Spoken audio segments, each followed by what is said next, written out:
Tabling of documents. Dépôt de projet de loi. Tabling of introduction of government bills. Chagar moves for leave to introduce a bill, an act to amend the criminal code, conversion therapy. This motion is deemed adopted. Mr. Lametti, seconded by Ms. Chagar, moves that the bill be now read a first time and be printed. This motion is deemed adopted. First reading of this bill. Première lecture de ce projet de loi. First reading of this bill. Will be read a second time at the next reading of the House.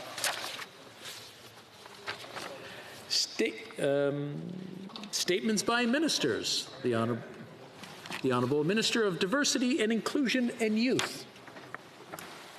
Monsieur le Président. Mr. Speaker, it's a privilege to rise in the House today, and I want to begin by acknowledging that this House sits on the ancestral lands of the Algonquin Anishinaabeg. Today I rise to speak about our government's plan to ban the destructive, harmful, and deadly practice of conversion therapy. Place for the destructive, harmful, and deadly practice of conversion therapy in Canada. When we ask a young person what they want to be when they grow up, they answer with an occupation. We don't ask about who they want to be or who they think they might be. Imagine a young person trying to come to terms with their identity, wondering what others will think, having questions about what makes them happy, what makes them feel like themselves, or what they see when they look in a mirror. If they're lucky, some young people may have these conversations with their parents. Some will turn to their friends or to religion or scripture. Many may seek out help from those who they believe are professionals, who have the credentials, and so therefore must know best. The answers to these questions help shape a future. They help shape a life. Now imagine you're at your most vulnerable, putting all your trust in these people for help. While the pandemic has made us all feel vulnerable at times, imagine living that way every day, carrying that weight with you.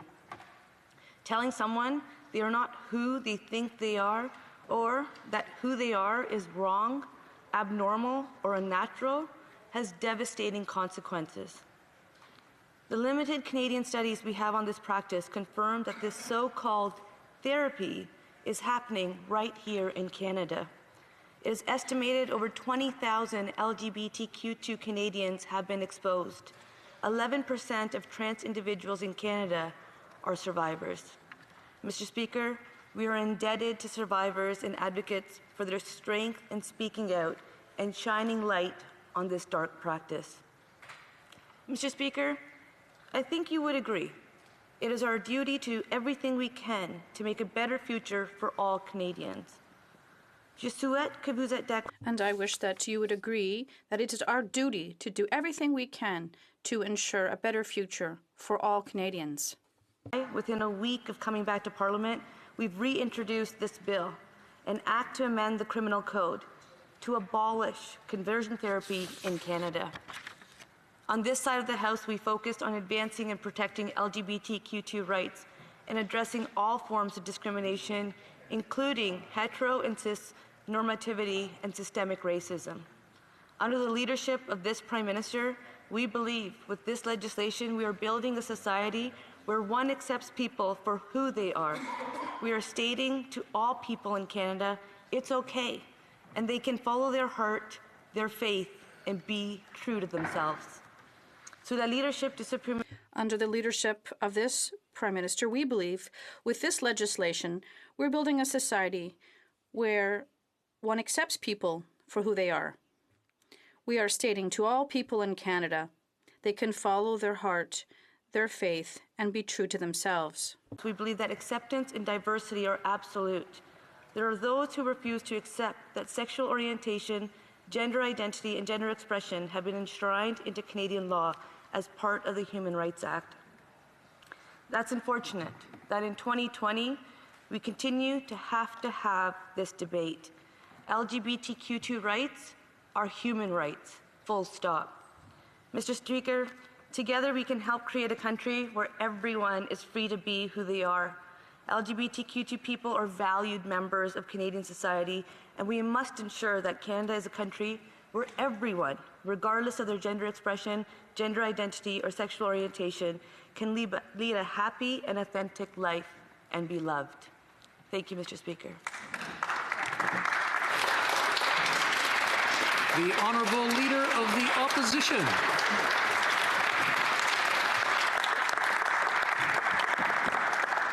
Thank you, Mr. Speaker. Service in the Canadian Armed Forces is a commitment to defend our country, its institutions, and the rights enjoyed by our citizens. My service in the military taught me many lessons, but the importance of respecting the rights of my fellow citizens was paramount. J'ai terminé mon service. I ended my services in the Canadian Armed Forces, and then I went to work in the private sector for a decade before becoming a member of Parliament. But I've always kept a deep respect for the rights of Canadians. My track record is clear. I've always voted in favor of the LGBTQ community. 4 months as a member of Parliament. My vote was one of a handful of Conservative votes that helped an NDP bill on gender identity to pass. I stood and was counted for rights that day. As a parliamentarian, I am here to secure the rights of every Canadian, including the LGBTQ community, and to build an inclusive and prosperous country for all. And now, as leader of the Conservative Party, I pledge to continue this work. I will also hold the Liberal government to account when they fall short and when they prefer to contrast their virtue in a way meant to castigate others. Let me be perfectly clear. Conversion therapy is wrong, and in my view, it should be banned. Encore une fois. Once again, I'm going to be perfectly clear. Conversion therapy is bad. In my opinion, it should be banned. Particularly the case when it could be threatened against someone against their will, or when it is used to denigrate or demean someone for who they are. But sadly, Mr. Speaker, the Liberals are once again playing politics. Instead of working hard to get things right and make life better for Canadians, they seem intent on scoring political points. Why do you think this bill is here on day 2 for me as a new leader in the House? That's exactly it. Better yet, why do you think the Liberals have reintroduced the exact same bill they did last year, having totally ignored the well-known drafting failures from their first bill? They did this not because they want to get it right for the LGBTQ community. They did this because they want to force Conservatives to seek amendments or possibly even vote against this bill. Les libéraux. The Liberals are playing petty politics as usual. They're trying to scare Canadians. They want to divide us. Canadians are smarter than that, than the Liberals think they are, I should say. And I know that the LGBTQ community sees through this too.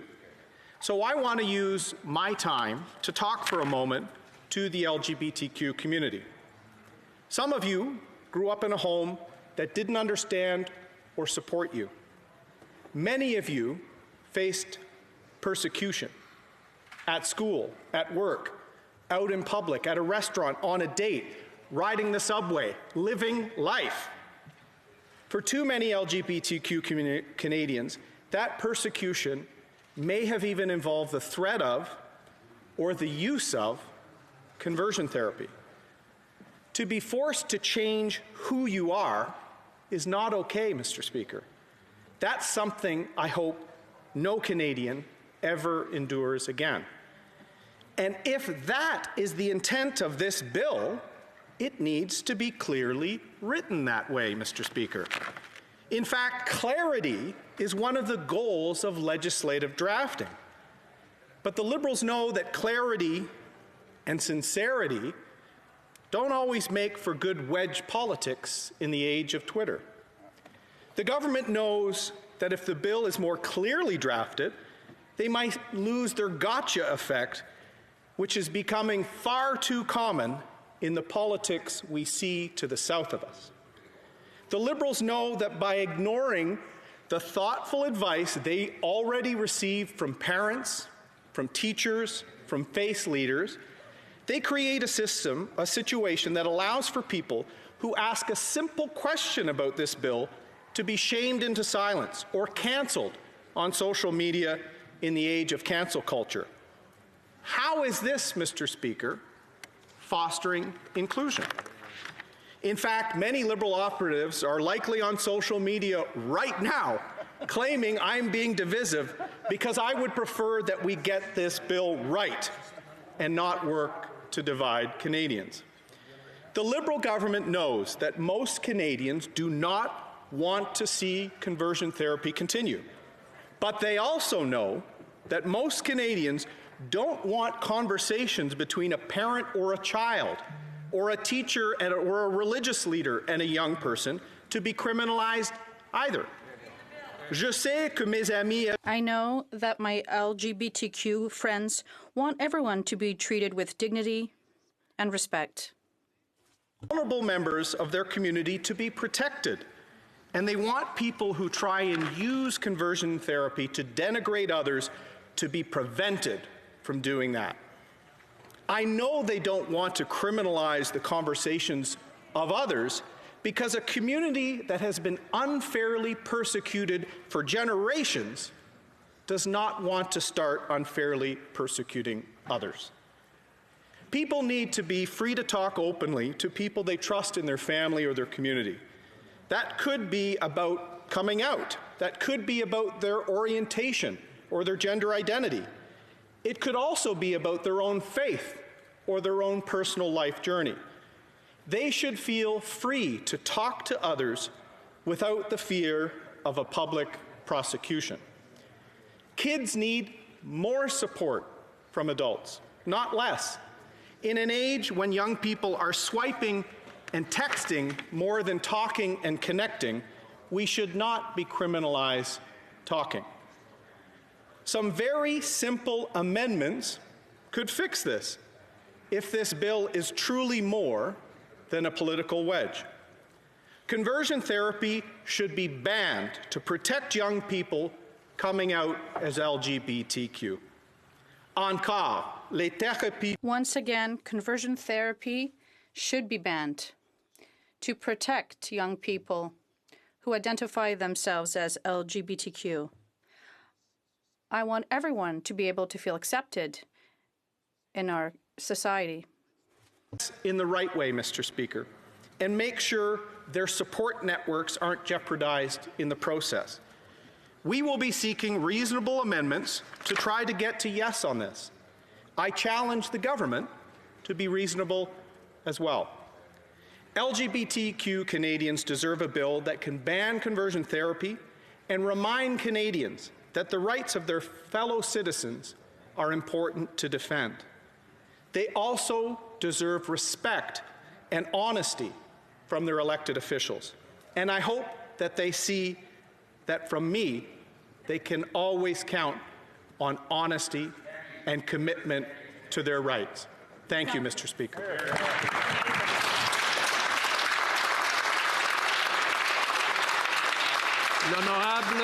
The Honourable Member for Shefford.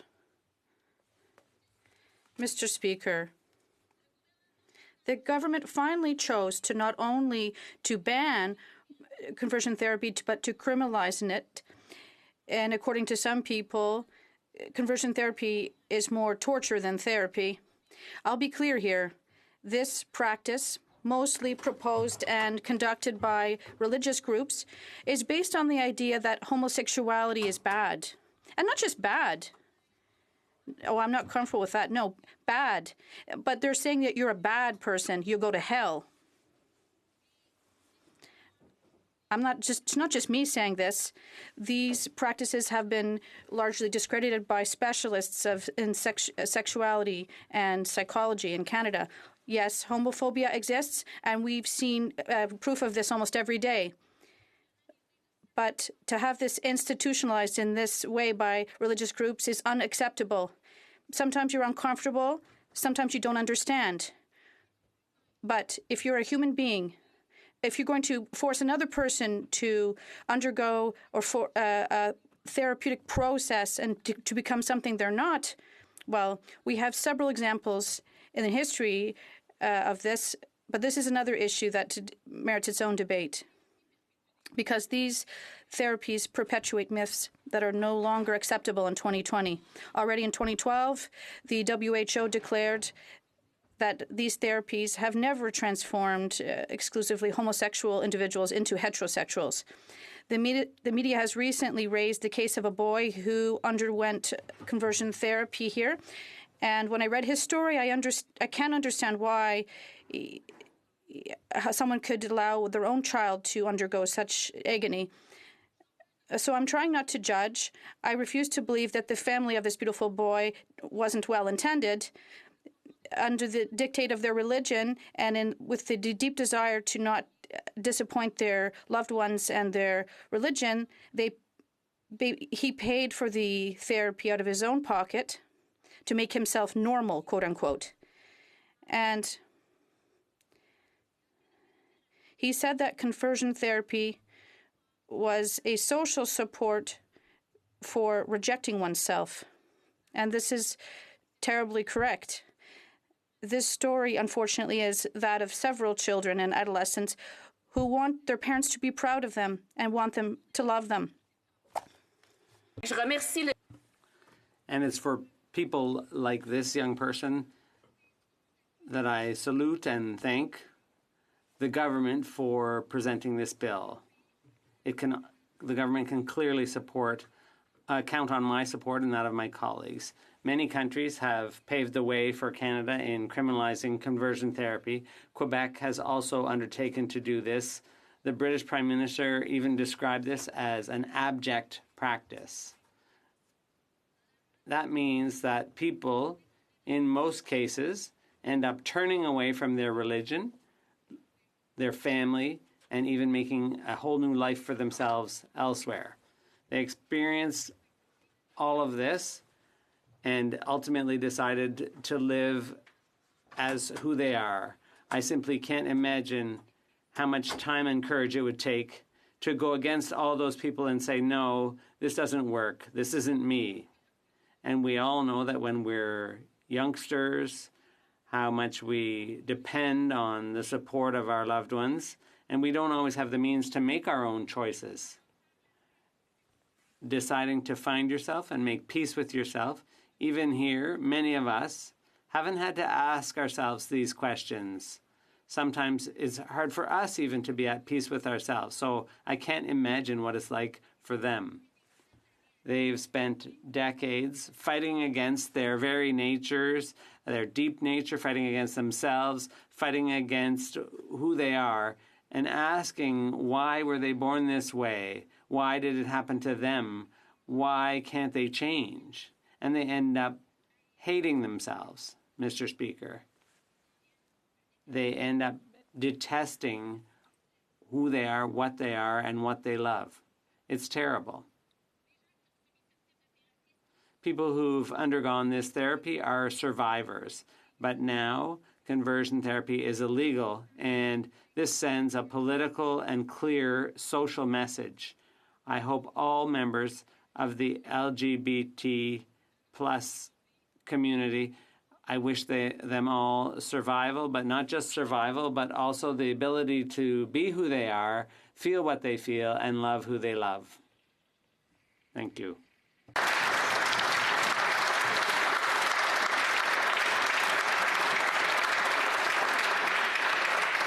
The honourable member for Esquimalt, Saanich-Sooke. Thank you very much, Mr. Speaker.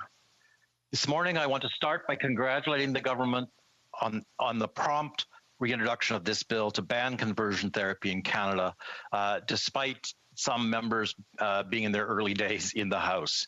And at this ungodly hour in British Columbia, I want to try to stick to three simple points. Let me say first, and once again, this is very welcome legislation. No one in the SOGI community needs fixing because of their sexual orientation or gender identity. In fact, attempting to change a person's sexual orientation or gender identity is impossible, and the attempts themselves do great harm to those fearing or already suffering from rejection by family, friends, and their community. So again, this is welcome legislation, and I'm glad the Liberals in this Parliament have changed their position to support the ban on conversion therapy. The topic was first brought before Parliament by Sherry Benson, former NDP member for Saskatoon West, with an e-petition more than 2 years ago, which received more than 18,000 signatures. And the government's response at that time was that this simply wasn't a matter for federal jurisdiction. So I was glad to see them change their position during the last federal campaign, and I was glad to see Bill C-8 introduced last spring on March 20th, which I know to all of us seems an eon ago.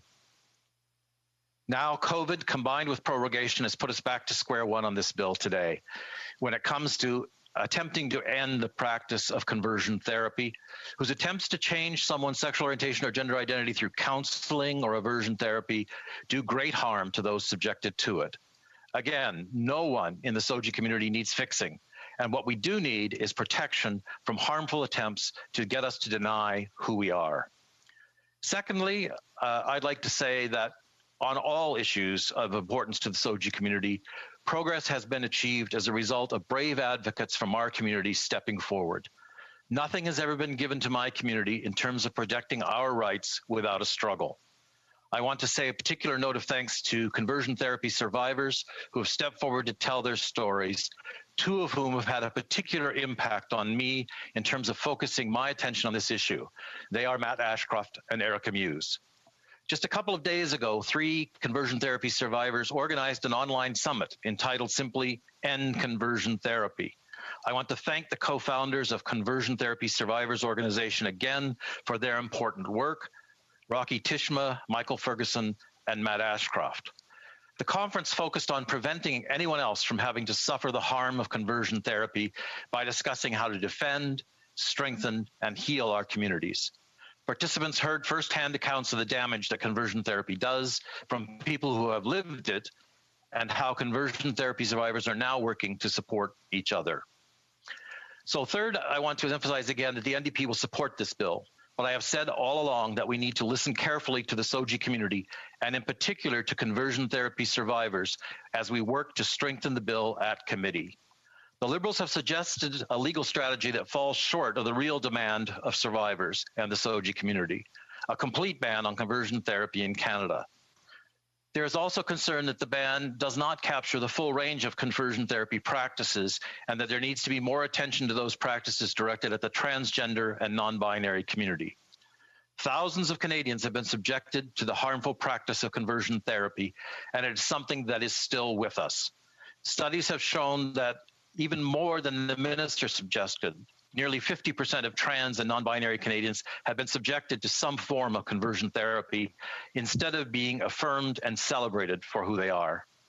It is past time to ban this practice in Canada, but as we do so, we must also remember that it is necessary to strengthen the capacity of the SOGI community to work with survivors to repair as much of that harm as is possible. I will be watching to make sure the federal government makes a significant contribution to that effort. I look forward to working with the government to make sure we get both parts of this job done soon. Thank you, Mr. Speaker.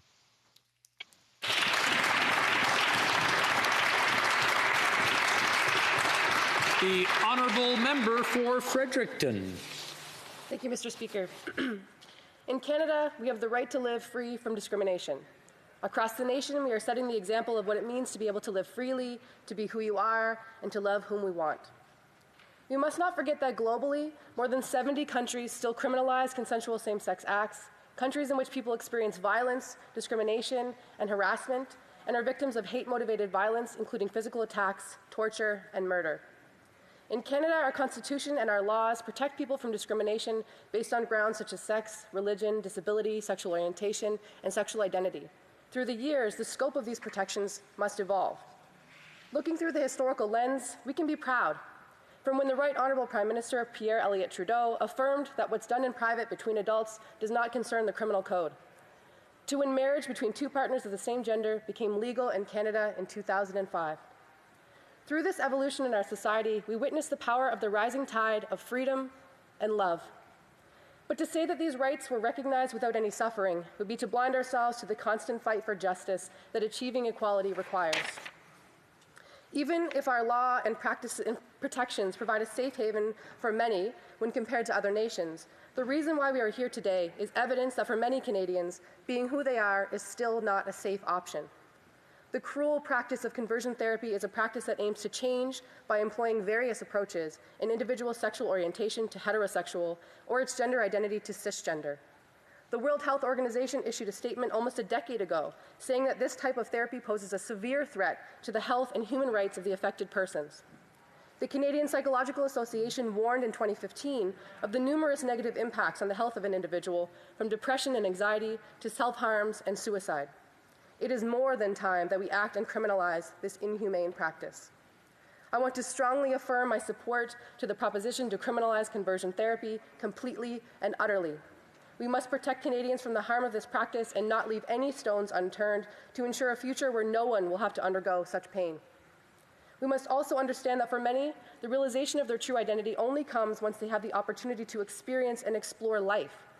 Criminalizing the practice for minors is essential, although we must go further to ban the practice for everyone and not legitimize any loophole.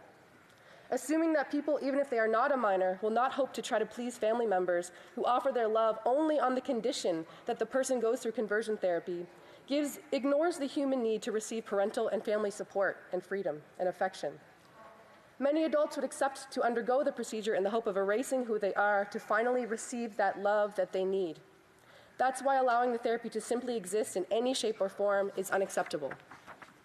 Beyond the criminalization of conversion therapy, we need to invest in services that support people. Discovering yourself in an accepting family and environment can still come with challenges for many people. Everyone should have access to the affirming and caring support that they need to thrive. Educators and healthcare providers must receive training to ensure that they are providing the best support to the peoples that they are supposed to help. That means learning about gender identity, respecting pronouns, not further fostering an environment that assumes heterosexuality as the norm. That means supporting financially community organizations and healthcare providers such as Clinic 554, whose work has had life-saving impacts on many patients.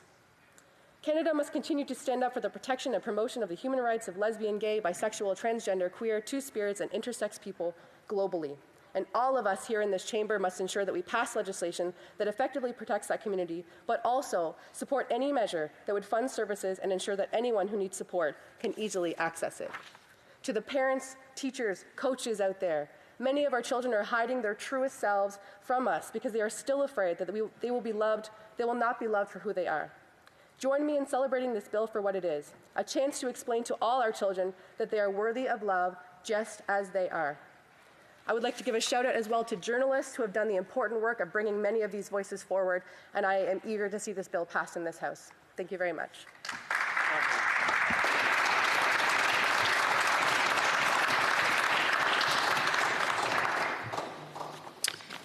Continuing now with the routine proceedings, reports from interparliamentary delegations.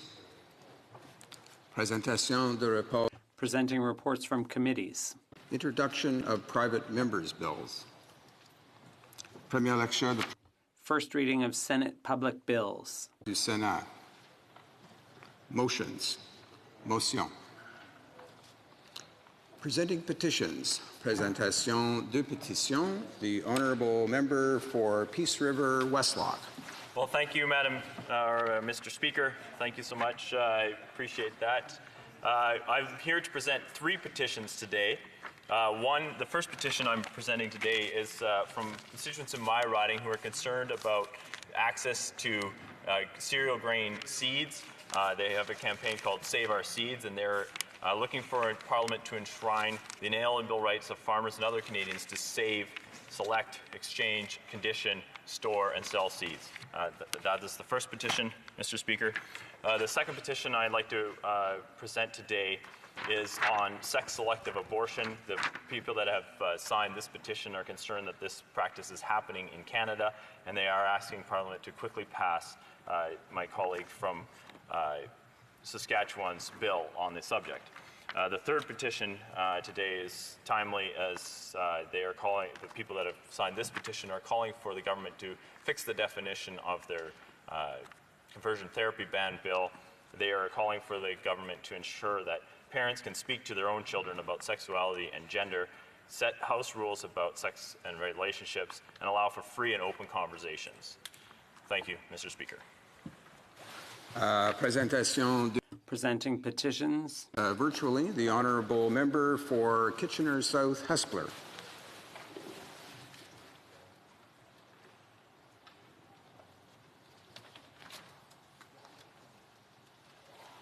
Is he there? Sorry, I had to unmute. Thank you, Mr. Speaker. I'm honored to present an e-petition signed by 515 residents of Ontario, calling upon the government to seek special sessions of the UNHCR to conduct an independent inquiry into human rights violations in Iran since November 15th, 2019. And also for those academics and those that have been speaking out have been wrongfully imprisoned as well. I seek that the House take this petition, and thank you very much, Mr. Speaker. Presenting petitions, the Honourable Member for Vancouver Kingsway.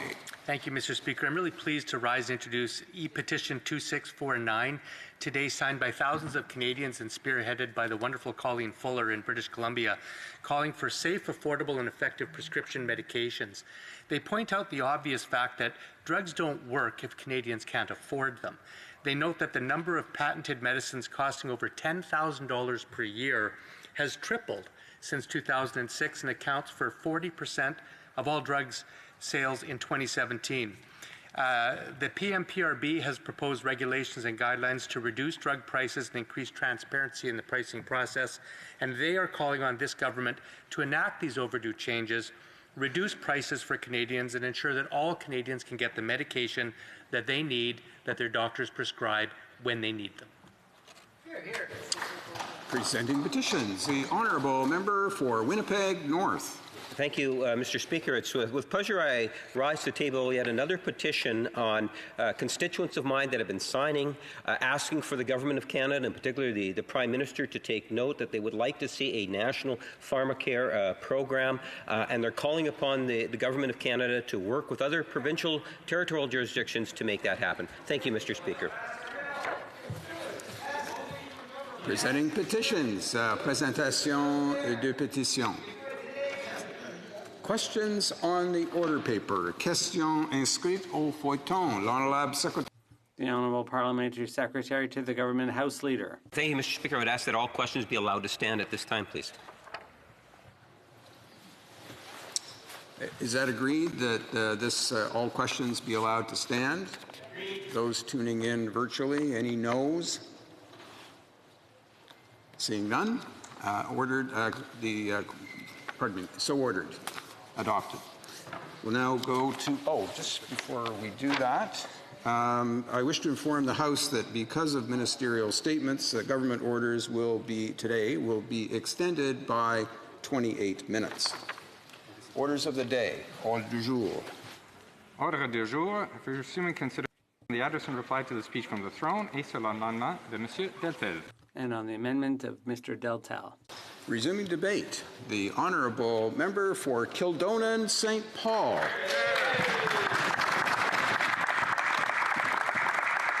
Thank you, Mr. Speaker. It is an honor to put my thoughts on the record today about the 2020 speech from the throne. There was a lot of hype generated from the Liberal benches for this speech, particularly because the Prime Minister prorogued Parliament with the excuse that his government needed 6 weeks off from parliamentary duties to formulate it.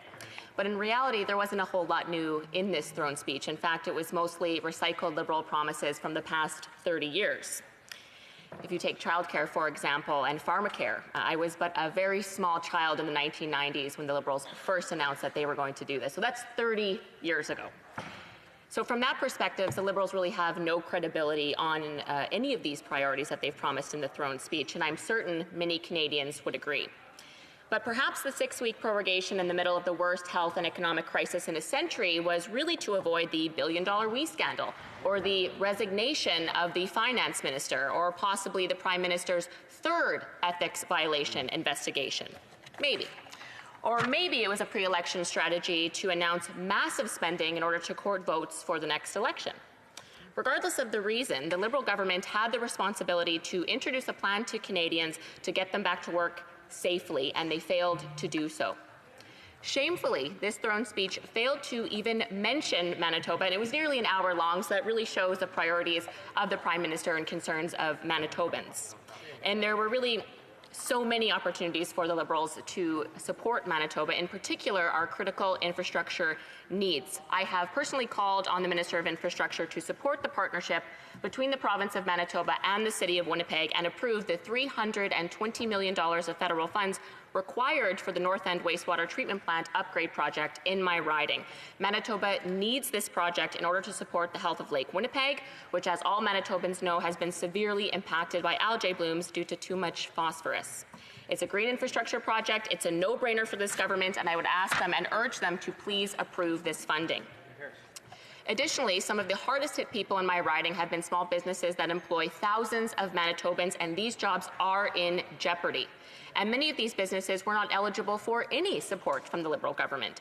There are still issues with small business owners qualifying for the CEBA loan, where business owners use personal banking accounts rather than business banking accounts, and as a result were not eligible for the CEBA loan. And the Liberals promised this change months ago to much fanfare, and it has yet to be delivered.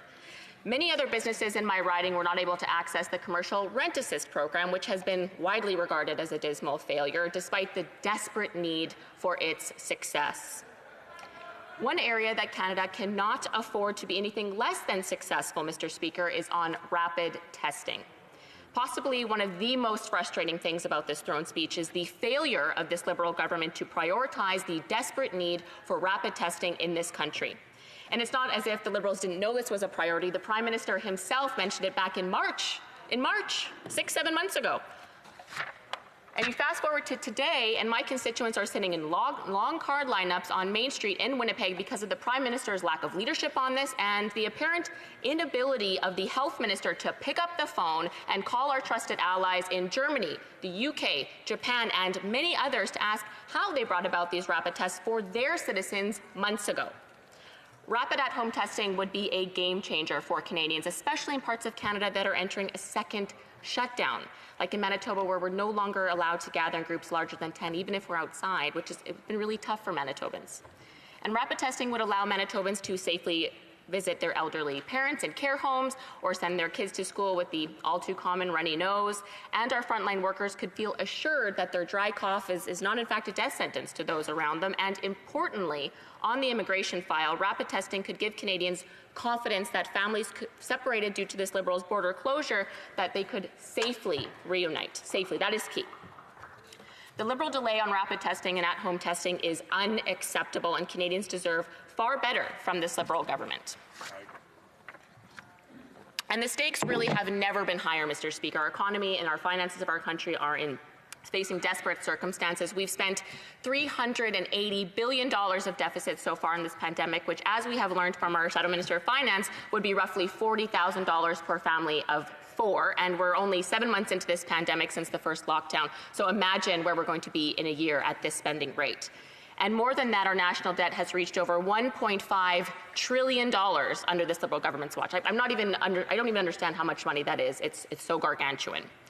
And while they continue to tell Canadians that it's all fine because interest rates are low, Canadians have the right to know that there's no guarantee interest rates will remain low.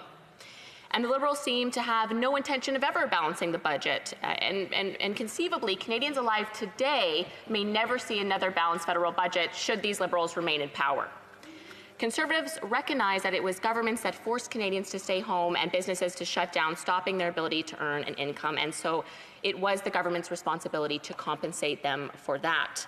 But now Canada has the highest unemployment rate in the G7, with 10% of our working population unemployed and many more working at a reduced capacity. And in fact, we have spent more money on this pandemic recovery effort compared to our G7 allies, and yet have the worst economic outcomes. How is that even possible? And really, it's far from over. Our beloved neighborhood businesses are at risk. For example, we know that 3 out of 5 of our restaurants may close permanently. And it really is terribly sad to think about, Mr. Speaker, what Canadians are going through at this very difficult time. The Liberal government needs to do a far better job on many things, Mr. Speaker, but on one of those, it is certainly immigration. And I am honored to serve as the Shadow Minister of Immigration, Refugees and Citizenship, and sincerely thank our leader for entrusting me with this incredible responsibility on behalf of all Canadians. And as I peel back the layers of this $4 billion department, I'm finding that the Liberals have severely mismanaged many areas of immigration, in particular, family reunification. COVID-19 is the greatest challenge Canada has faced in 100 years. And yet the Liberals have asked some Canadians and Canadian children to navigate this challenge alone without the support of their spouse, a parent, or a close sibling. Canada's Chief Public Health Officer has told Canadians that the virus may be with us until 2022. And so really, what message does the Minister of Immigration have for families currently separated in response to this warning? Because the status quo has been cold-hearted and unsustainable, and the emotional well-being and financial realities for separated families must be addressed immediately by this Liberal government. Conservatives believe in a nonpartisan, welcoming, and well-managed immigration system for Canada based on a fair, transparent, and efficient process that earns the respect of all Canadians. We believe firmly in compassionate measures to assist family reunification and to uphold Canada's humanitarian tradition as a safe haven for refugees. And I will work diligently to hold the Liberals to the standard, Mr. Speaker. In conclusion, Canadians expect Conservatives to face this unprecedented challenge head-on and to put forward a robust and inspiring vision for the future of this country that ensures national unity, prosperity, and that we are once again respected on the world stage. We understand the sufferings of working people because we are working people, and we will champion their ambition to be successful and to support their families in a free society. Canadians deserve a government that will lead them through the difficulties we face. They deserve a government that is steady, reliable, responsible, ethical, a government that thinks outside the box and allows the choices of Canadians to reign supreme in their lives. And that's why I love our new caucus mantra, courtesy of our leader, per ardua ad astra, through adversity to the stars. Conservatives will show Canadians that we are a government in waiting. And as a Shadow Minister, I have been entrusted with the responsibility to fulfill my role with respect, professionalism, the pursuit of excellence, and the duty to fight for everyday Canadians, and that's exactly what I plan to do. Thank you, Mr. Speaker. Hear, hear.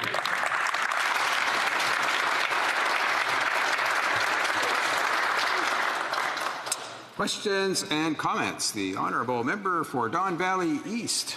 Thank you, Mr. Speaker, and I thank the Honourable Member for her her speech.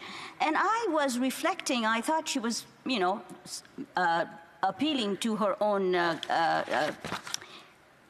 audience as such. But when I reflected on what she said about balancing a budget, the last time the Conservatives ever balanced the budget was during Bennett's time. So this is an interesting one. Mr. Harper inherited $13 billion in surplus from the Paul Martin government. He whittled it away before the 2008 financial crisis and left us with $3 billion in deficit and $700 billion in debt. He increased it. So I want to know where she's getting her figures from. Honourable Member for Kildonan and St. Paul.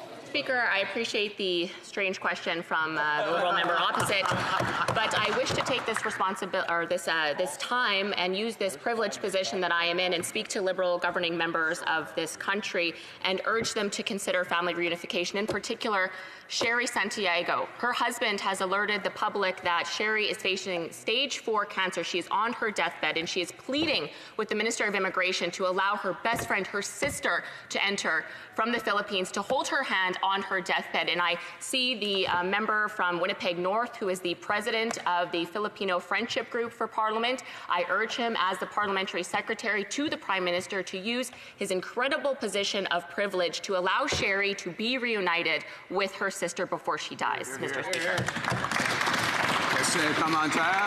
Questions and comments. The Honourable Member for Berthier-Masquinongé. Thank you, Mr. Speaker. I congratulate my colleague on that speech. I would like to speak to her. Well, I'm a little bit concerned to see this petty politics being played by the government side. They're saying that the opposition comments are always partisan, but this government shut down the House for 5 weeks, and it then imposed a vote, a rapid vote on us. And we know that what has happened this week is that the total amounts that are set out for these bills, in a normal time, it would be about 200 million a minute that we're voting on. We're thinking of the agricultural industry, which got $252 million during the entire pandemic. This doesn't make any sense. I'd like to have my colleague's opinion on this, and in particular, I'd like her to talk about compensation for supply management businesses. This is the millionth promise we've had. I'd like to know if she's concerned. Will it happen? And I'd like her also to talk about supply management businesses, but also processors, who are not mentioned. For Kildonan and St. Paul. I would like to thank the member from the Bloc for his question, and I would like to take this opportunity to say that I appreciate his party's very fervent support for their province, Quebec. I also support my province of Manitoba, and I appreciate that his party has been standing up for the province's desire for autonomy on healthcare and autonomy on childcare and many other areas that this Liberal government is trampling all over provincial jurisdiction. I greatly respect the member and his party for their ardent support for their province's constitutional rights to healthcare, and I would also urge this Liberal government to ensure they are not trampling on those rights and would allow the province of Manitoba to do what they need to do with healthcare and get those transfers done. Thank you, Mr. Speaker. Questions and comments. The honourable member for New Westminster, Burnaby. Thanks, Mr. Speaker. I thank the member for her speech, and she mentioned small businesses. And I know in New Westminster and Burnaby and right across the country, one of the saddest moments that we're seeing living through this pandemic is people who have given their lives to keeping their business going, closing the door, that small business, for the last time and walking away, leaving the key in the lock. It's sad, Mr. Speaker. And we have pressed the government to put in place commercial rent relief, but the commercial rent relief process is so complicated and go through landlords. And so what we've been saying to the government, and it doesn't seem to want to listen, is that commercial rent relief needs to be something that commercial tenants can apply for directly, make it easier to access. Would the member not agree that the government has a responsibility to make the commercial rent relief program work so that small businesses can stay alive during this pandemic? Member for Kildonan and St. Paul. The member from the NDP for his very important question, and I have raised this issue on several occasions in the House of Commons to a deafening silence from the Liberal members. In my riding in particular, female-owned businesses are suffering under the lack of support from this Liberal government, and the commercial rent assist in particular. I doubt very much that this program was put through the government's GBA Plus analysis, because if it had, we may have seen that the difficulties of small business owners to approach their landlord and plead and negotiate for this commercial rent assist was a problem for many businesses, and it seems to be a problem for female-owned businesses in my riding, and likewise the CEBA loan. Also, many small business owners use personal banking accounts, and this Liberal government promised that they would be eligible for that loan if that change was made, and it has still yet to happen. Very disappointing for my riding. Thank you, Mr. Speaker. Resuming debate through a video conference, the Honourable Parliamentary Secretary to the Minister of Economic Development and Official Languages. Thank you very much, Mr. Speaker. I will be sharing my time with my honourable colleague from Châteauguay-Lacolle.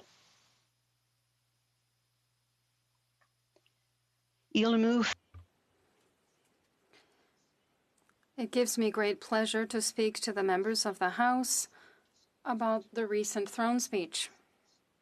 As Her Excellency, the Governor-General, announced, each of us, as parliamentarians, must respect the constraints of these difficult times. The members of this House are not only tasked with addressing a once-in-a-century health crisis, but also a devastating climate crisis, long-standing social and economic inequalities, and unrest around the globe. COVID-19 has highlighted existing inequalities in our society and the urgent need for these to be addressed. Although the past few months have shocked our systems, this is not the first time we have been called to address a quickly changing world amidst social and economic unrest and a devastating global health crisis. But we have to go back 100 years to find anything quite like what we are dealing with today. Much has changed in Canada since the Spanish flu epidemic of 1918-19 swept over a nation already strained by the unprecedented impacts of one of the first truly global wars. This House was a very different place then. It would be another 2 years before Agnes MacPhail would become the first woman elected to the federal parliament. The same year, Canadian women were given the right to vote. On this Women's History Month, it's important to remind us about these facts. The idea that it was important for the government to step up and help its citizens in times of difficulty, support them when they needed it, was new and radical at the time, but it would not remain so. After losing 60,000 Canadians in the First World War, to lose another 50,000 while politicians in the House said public health wasn't their concern, but the provinces or the municipalities or hospitals and charities or the individual. Canadians were not prepared to accept such heartless indifference from their elected officials and were not going to take it. They demanded change as they would again and again during times of crisis, and our predecessors in the House of Commons listened. It is our turn to listen now. We are the delegates of the people, and as Agnes MacPhail said, the first thing to be considered by the delegates of the people is, what do the people want? I quote the words of the first woman elected to this House because the people want gender equality. The people want us to support the most vulnerable in our society, including seniors and persons with disabilities. The people want social and economic justice. The people want us to fight climate change and leave a healthier planet for our children. The people want us to fight discrimination and bigotry, and the people need support from their federal government. Although COVID-19 has negatively impacted Canadians of all races and genders, it is women who have been hardest hit. At the height of the pandemic, 62% of job losses impacted women, many who had to make the difficult choice between their jobs and their children, leading to what has been called a she-cession. Over the past 5 years, our government has made historic investments to promote gender equality. We can't afford to lose the ground we've made, and we must do more. In Building Back Better, our government plans to create an action plan for women in the economy, guided by experts whose diverse voices will help power a whole-of-government approach. I am pleased to see the government's commitment to make a significant long-term investment to create a Canada-wide early learning and childcare system. According to the Ontario Chamber of Commerce's She-Covery project, by supporting women's participation in the workforce, by 2026, Canada could add up to $150 billion to our annual GDP. To achieve this, we must offer Canadian families both daycare and before and after school programs. We are talking about helping more families, helping more women join the workforce and be treated equally to men. I'm surprised that I have to even say it in 2020, but women are still fighting, and we can't give up now. Supreme Court of Canada Justice Rosalie Abella recently wrote an opinion piece on the death of her friend, U.S. Supreme Court Justice Ruth Bader Ginsburg. Justice Abella said Ginsburg spent her life explaining that being fair to women is not being unfair to men, it is simply catching up.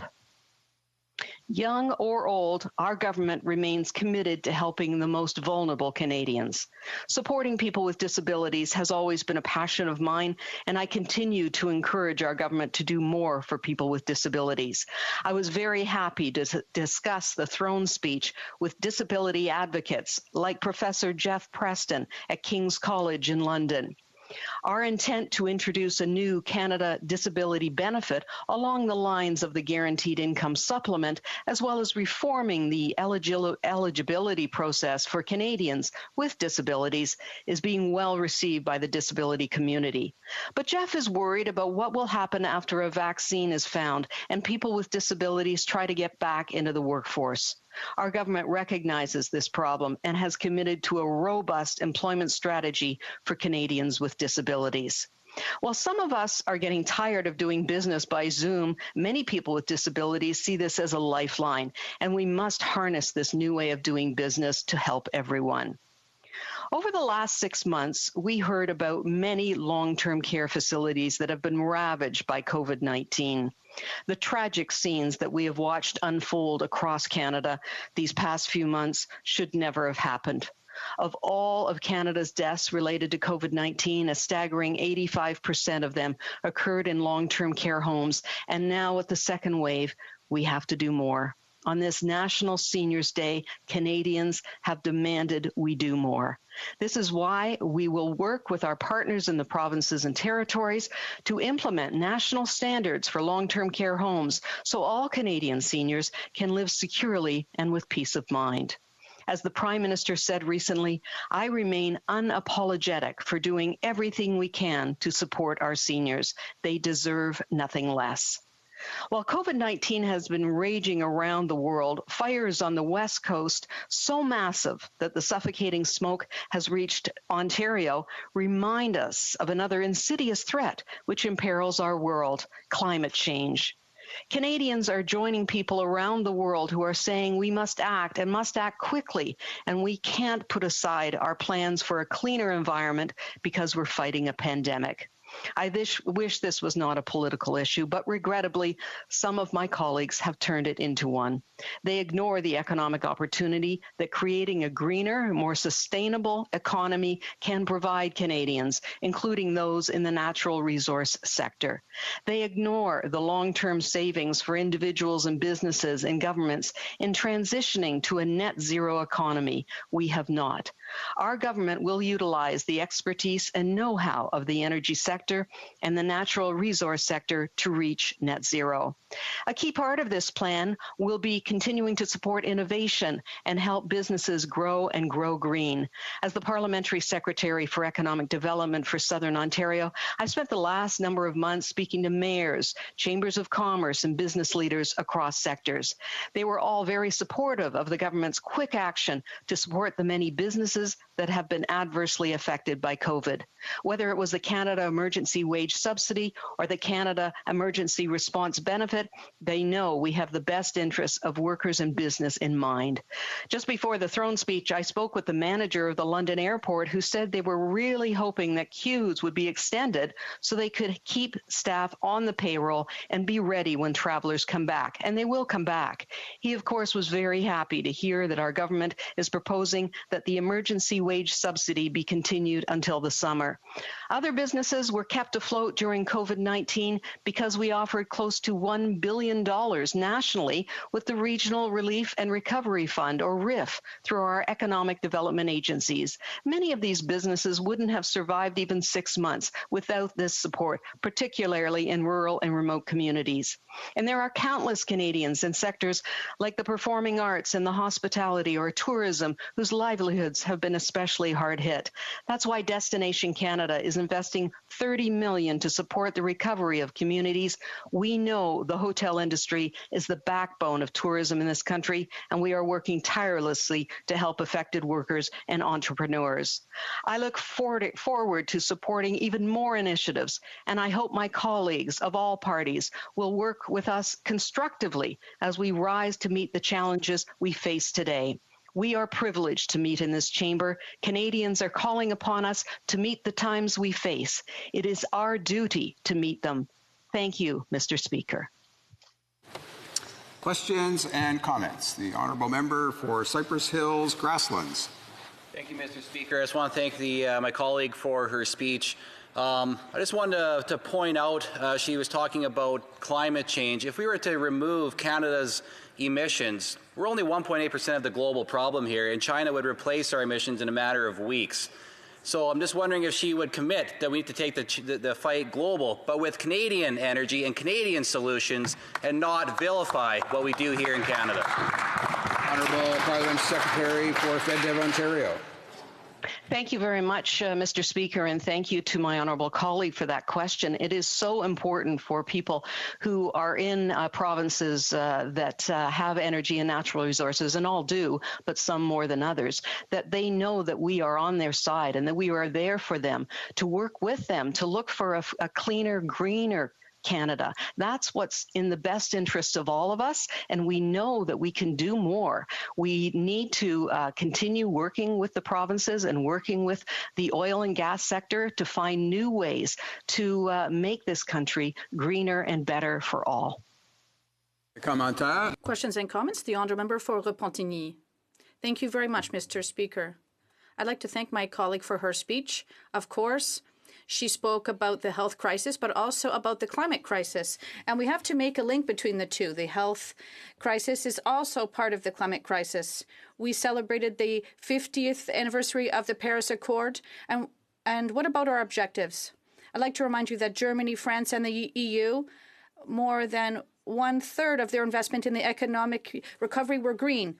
And the government announced that before the throne speech that it wanted to have something ambitious in the green recovery, but there's not much in the throne speech. And during the confinement since March,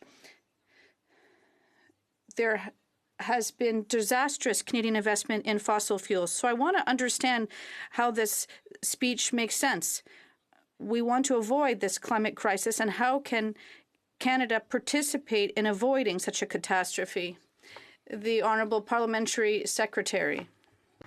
Yes, thank you, Mr. Speaker, and thank you to my honourable colleague across the aisle for that important question. Speaking about how climate and health are so connected, I was speaking with some pediatricians in London just this week about their concerns about how children's their well-being and their health is affected by climate change. And we have to remember that it's affecting our young people so much. And we can't look back. And we are, as a government, doing many things to help improve what we're doing and make sure that we meet and exceed the targets that we have set for 2030 and 2050. And together we will be able to achieve great things. Thank you very much. Questions and comments. The honourable member for Cowichan Malahat Langford. Yes, thank you, Mr. Speaker, and thank you to my Liberal colleague for her speech. You know, I, like many members of Parliament, have been in regular contact with the Chambers of Commerce in my riding. And, you know, the two biggest fixed costs for small businesses are labour and rent. Now, I'm glad to see that the emergency wage subsidy is going to be extended through the throne speech, but there was no mention of commercial rental assistance. And I'm thinking of small businesses in my riding like V2V, Black Hops Brewery, or Sports Traders in Duncan, both of which are facing financial ruin because they have uncooperative landlords. Now, the Parliamentary Secretary to the Minister of Economic Development is in a position of authority to answer this question. What is her government going to do to fix this delinquent program to make sure that people who are facing troubles with their commercial rent can access this program and are not dependent on uncooperative landlords? Hear, hear. The Honourable Parliamentary Secretary. Thank you very much, Mr. Speaker, and thank you to my honourable colleague for that very important question, because as MPs, we know this has been a concern, but we have the rent subsidy program that has helped many, over 120,000 Canadian small businesses, representing over 1 million jobs. So we know that some people are actually doing well because of this program. Can we do better? Yes. And we have to continue working with the provinces who they actually rent is under their control, but we have to continue to work with them and make sure that they understand how important it is to encourage rent, to encourage people who rent buildings, commercial tenants, that they give them a break and make sure that they continue that throughout COVID crisis, because it's not going to end soon and these people do need our support. So thank you very much. Resuming debate, I recognize virtually the member for Châteauguay-Lacolle. Speaker, it is with great pleasure that I appear before the House today to speak on our government speech from the throne and why I believe that it presents the best plan possible for Canadians who need support during this COVID-19 pandemic. Our government's plan will ensure not only that our economy can rebound once COVID has been beaten, but that we come back as a stronger, greener, more inclusive Canada. Mr. Speaker, I must say, first of all, how proud I am of the great solidarity and resilience that the people of Châteauguay-Lacolle have demonstrated during this difficult time. From the beginning of the lockdown, many volunteers and community groups stepped up to help those who were most affected by the health crises. Terrific organizations such as Sourire Sans Fin in Saint-Rémy and the Centre d'Action Bénévole of Greater Châteauguay provided services such as much-needed food to local families and the coordination of personal outreach calls to seniors confined to their homes. I was very pleased to see that our government got supplemental funds out to these and other groups in our regions that were providing emergency relief. I also want to take this opportunity in front of this House to thank the frontline health and essential service workers in our region who work tirelessly to ensure our health and safety and for their continued dedication to the public good. Mr. Speaker, with the sudden lockdown, many people found themselves, through no fault of their own, without work or the possibility of finding work. Providing income relief, income replacement to the unemployed, self-employed, and gig workers was our top priority back in March of 2020. With the rapid rollout of the emergency relief benefit, Canadians could breathe a sigh of relief, and many in my riding called and wrote me to tell me how much the CERB helped them and their families cope with the financial insecurity of this crisis and help them to do what they needed to do to keep themselves and their families safe during the first 6 months of this crisis. Mr. Speaker, I do not have to tell you that the COVID lockdown was a huge shock for businesses. In my region, my team and I worked with farmers, manufacturers, restaurants, and retailers who had to adapt to the COVID reality. Very quickly, we were able to collaborate with our regional development agencies, whether municipal, provincial, or federal, as well as our Chamber of Commerce's, to identify needs and facilitate access to programs such as the Canada Emergency Business Account and the Canada Emergency Wage Subsidy. This and other programs were greatly appreciated in my riding, and our government's commitment to extending these programs is welcome. Mr. Speaker, we have weathered the first wave of this pandemic, and we are now beginning the second. We know this will not be easy, but with the plan that our government has outlined in the speech from the throne, we have a pathway forward to take bold action on health, the economy, social equality, and the environment to build a more resilient and sustainable Canada for everyone. Je vais changer la langue. Voilà. Mr. Speaker, the speech from the throne presented 4 pillars on which our COVID-19 action plan for Canadians is based, so we can help to recover from the impact of this pandemic. The first pillar is to fight COVID-19 and save lives by doing everything we can to protect Canadians, particularly those who are the most vulnerable. Together, we have to work to ensure the health and safety of Canadians and defeat this virus. We will do this in particular by guaranteeing Canadians can be vaccinated as soon as a vaccine is available. We will also do this by financially supporting our provincial partners and by ensuring that we won't lack prevention equipment or testing materials. The second pillar of our plan is to do everything we can to continue to financially support Canadians and companies throughout this crisis, no matter how long it lasts. Mr. Speaker, unlike what some people think, this is not the time for austerity. The type of world we leave for our children and our grandchildren depends on the strength of the actions we take right now. The best thing we can do for the future of our economy is to support Canadians during this health crisis.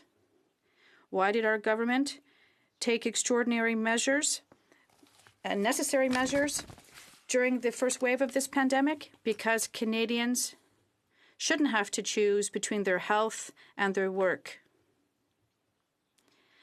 And they shouldn't have to go into debt when their government can support them.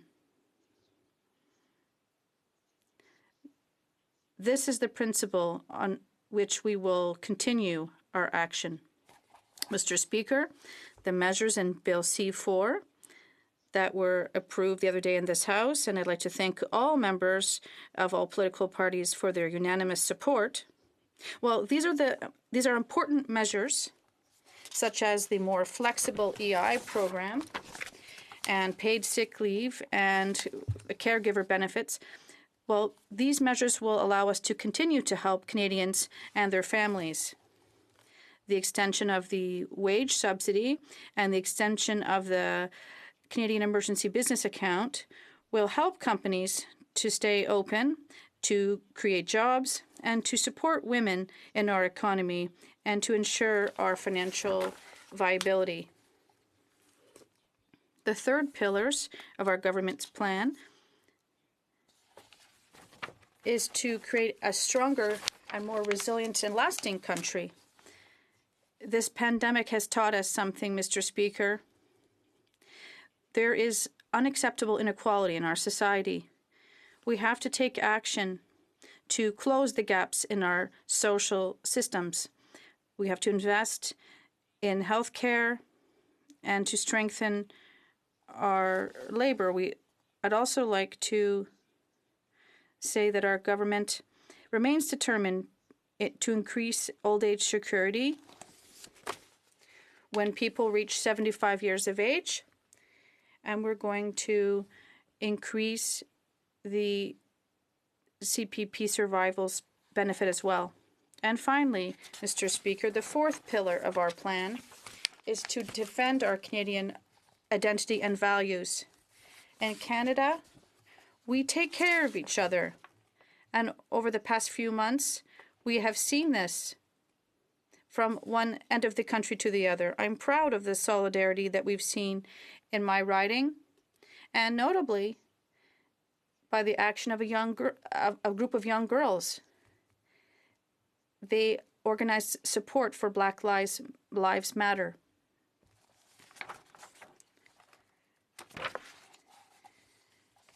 We have seen several initiatives on the ground in my riding to make our community aware of racism and to support Canadians who face abuse and discrimination.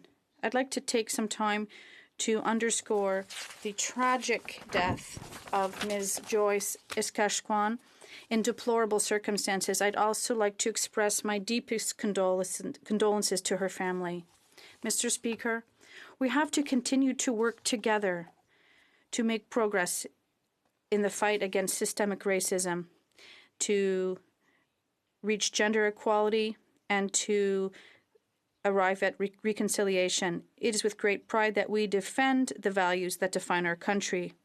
This pandemic is the most serious health crisis our country has faced. The past 6 months have underscored fundamental flaws in our society and in the entire world. We have to tackle these issues together today and prepare ourselves for the challenges of tomorrow. Together, we're going to take bold measures, and now is the time to take advantage of this world crisis to rebuild better together. Thank you very much. Questions and comments. Questions and comments. Hills, Grasslands. Thank you very much, Mr. Speaker. I want to thank the colleague for her speech. We're hearing a lot about green recovery and the green economy. The government made a commitment to planting 2 billion trees, yet the total trees planted so far is 0. So I'm just wondering, how outraged is she at this fact as we go forward? And they keep talking about green energy, but her government has done nothing on their commitment. The honourable member for Châteauguay-Lacolle. Much, Mr. Speaker, and I thank the honourable colleague for his question. I think he may have noticed that we're in a pandemic, and that has delayed certain projects, ambitious projects that we had when we came into government last fall. That being said, we remain committed to planting the 2 billion trees, and I'm hoping that he will join me in planting a few in his riding. Questions and comments. The honourable member for Pierre Boucher. Thank you very much, Mr. Speaker. First, I'd like to congratulate my colleague for her speech in the House today. But this speech for me raised a lot of questions about what she's defending vigorously. If you remember, before the famous throne speech, the government decided to shut down Parliament and also decided to announce that it would do an address to the nation. We were expecting something big. While he was proroguing Parliament, he was going to address the nation, the Prime Minister. We were expecting something revolutionary, that he was going to change everything. We weren't sure really what to expect, but we had high expectations. We thought he would put forth money for the aeronautics sector in Quebec, which has been hit hard. We were expecting money for the transportation sector and health. We know that health has been a challenge in Quebec and our health system has been shaken up. We were perhaps expecting money for our seniors who have been hit hard as well. But finally, it's a big disappointment. Nothing new, just recycled Liberal provinces. The only new thing we saw. Sorry, we have to allow more time for an answer. So the honourable member for Châteauguay-Lacolle. Merci beaucoup, Mr. Thank you very much, Mr. Speaker. I'd like to thank my colleague for his question. Well, there were several questions in there. I agree entirely that there are some sectors and industries that were hit hard by COVID directly, and we are planning measures to support them shortly. And speaking about health, we have just delivered $19 billion to the provinces and funding that will help provinces with the important work they are doing to protect the public and to provide health care. Thank you. The honourable member for Victoria.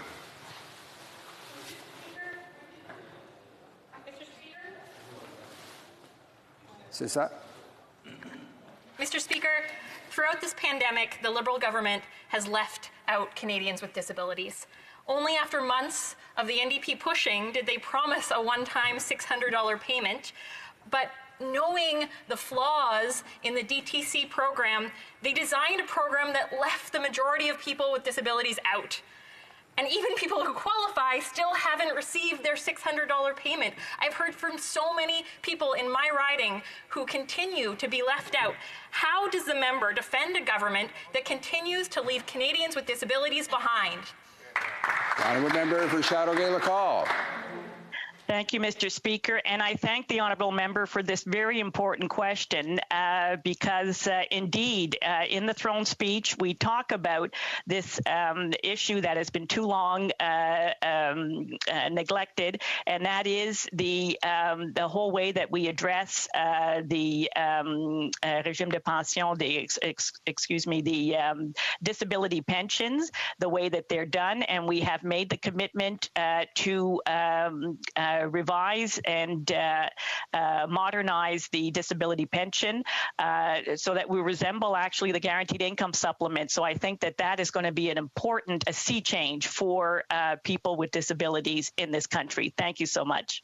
We have time for one more short question and response. The honourable member for Fredericton. Thank you, Mr. Speaker. The member mentioned, again, greening the future and kind of this opportunity that we have, but I couldn't help but notice that nuclear was mentioned in the throne speech, and there was an announcement by our Natural Resources Minister just days after.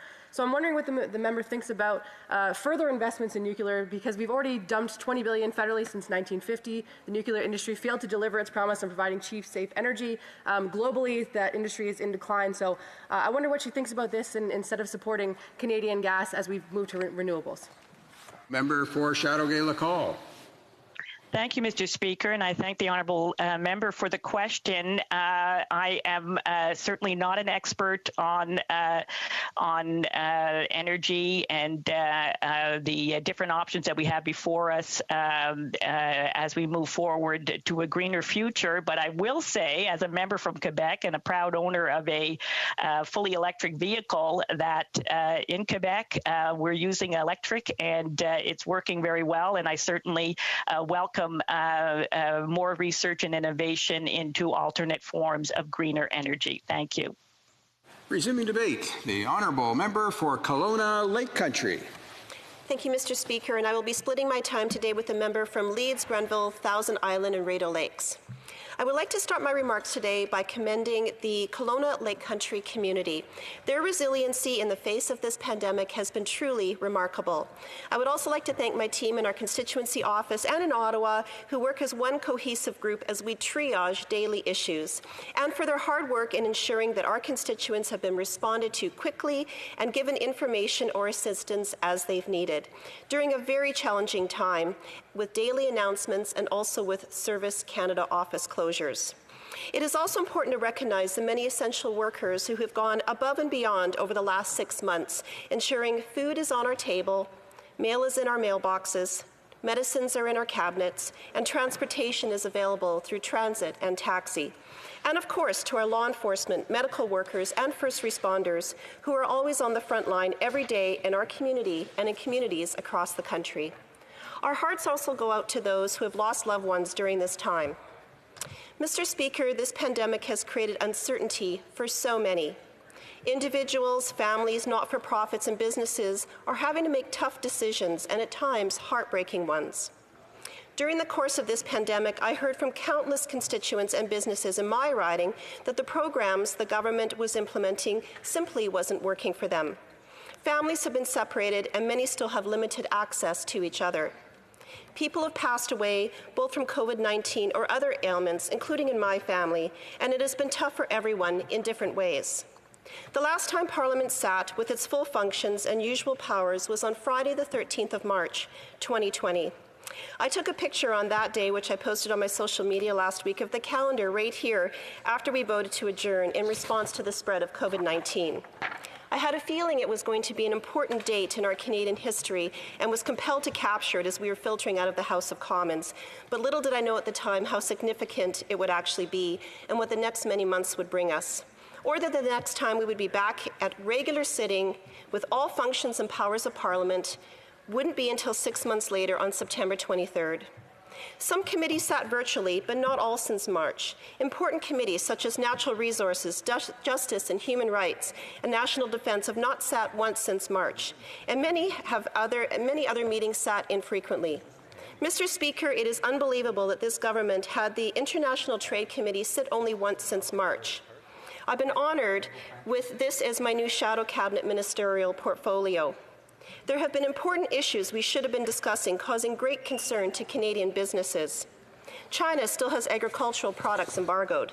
Canada's trade agreement with the European Union, CETA, will no longer apply to the United Kingdom as of December 31st. We received shipments of defective PPE from China. The U.S. put tariffs on aluminum. and there were to be 4 committee meetings to discuss the trade dispute with Australia over excise taxes, which Canadian wineries and cideries will have to start paying on domestically grown product. This will mean, for example, a new $30,000 a year tax bill to small farm gate wineries. They say someone's true character shows during times of extreme, stressful situations, and we saw the true character of the Liberals come out during this time. They just couldn't help themselves. Their desire for ultimate control, dislike of governance, and the parliamentary process, and helping their elitist friends will be their legacy during this pandemic. Just a few examples include trying to pass legislation giving the finance minister ultimate power to tax, spend, and borrow for almost 2 years without debate or parliamentary process. Not allowing all committees to be sitting virtually regularly discussing important issues to Canadians. And ordering council in the middle of the pandemic on gun legislation that had no input from stakeholders at a committee so all voices and facts could be heard. We saw another example of the dislike for parliamentary oversight in a process here a couple of nights ago where some of us were in this place until after 3 a.m. in the morning. Instead of properly bringing forth a bill weeks ago, and I will add a bill worth over $50 billion in taxpayer spending, for a wholesome analysis and debate and for study at committee to hear from everyday Canadians and stakeholders who would have brought their voices forth with ideas and suggestions. Instead of doing this, the Liberals allowed for only 4.5 hours of debate and forced a confidence vote. They've given sole source contracts with no public request for proposals. There was extensive lobbying with a non-registered lobbyist. Of course, I'm referring to We Charity. And we're planning on giving an almost $1 billion government program to active Liberal campaigners and supporters, again We Charity, who showed clearly they did not have the financial or operational capacity to fulfill the program. I was here in Ottawa on August 12th, one of the only 4 times that we were scheduled to be sitting this summer, and I had the opportunity to question the former finance minister. Little did I know at the time I would be the last member of Parliament to question the former finance minister prior to his resignation during all this conflict of interest and ethics investigations over the We Charity scandal. Now, we are here today debating a new throne speech because on August 18th, the Prime Minister announced the prorogation of Parliament, triggering the second throne speech in under a year. And he stated he did so because we need a plan to help families, businesses, individuals, and relaunch the economy. This cancelled all sittings and scheduled committee meetings. This was a real shame because I sit on the industry committee and we were slated to hear from businesses and industry associations regarding their challenges and recommendations as we work together to recover. I had submitted several names from my riding in Kelowna Lake Country to bring their voices and ideas forth. Où est le grand plan de... Where's the big economic recovery plan? We were expecting in the throne speech that we've been anticipating for 5 weeks. Much of the throne speech looks like it was cut and pasted from the last throne speech 10 months ago. And when you add that to statements made by the government over the last few months, there was nothing really new in here that we haven't heard before.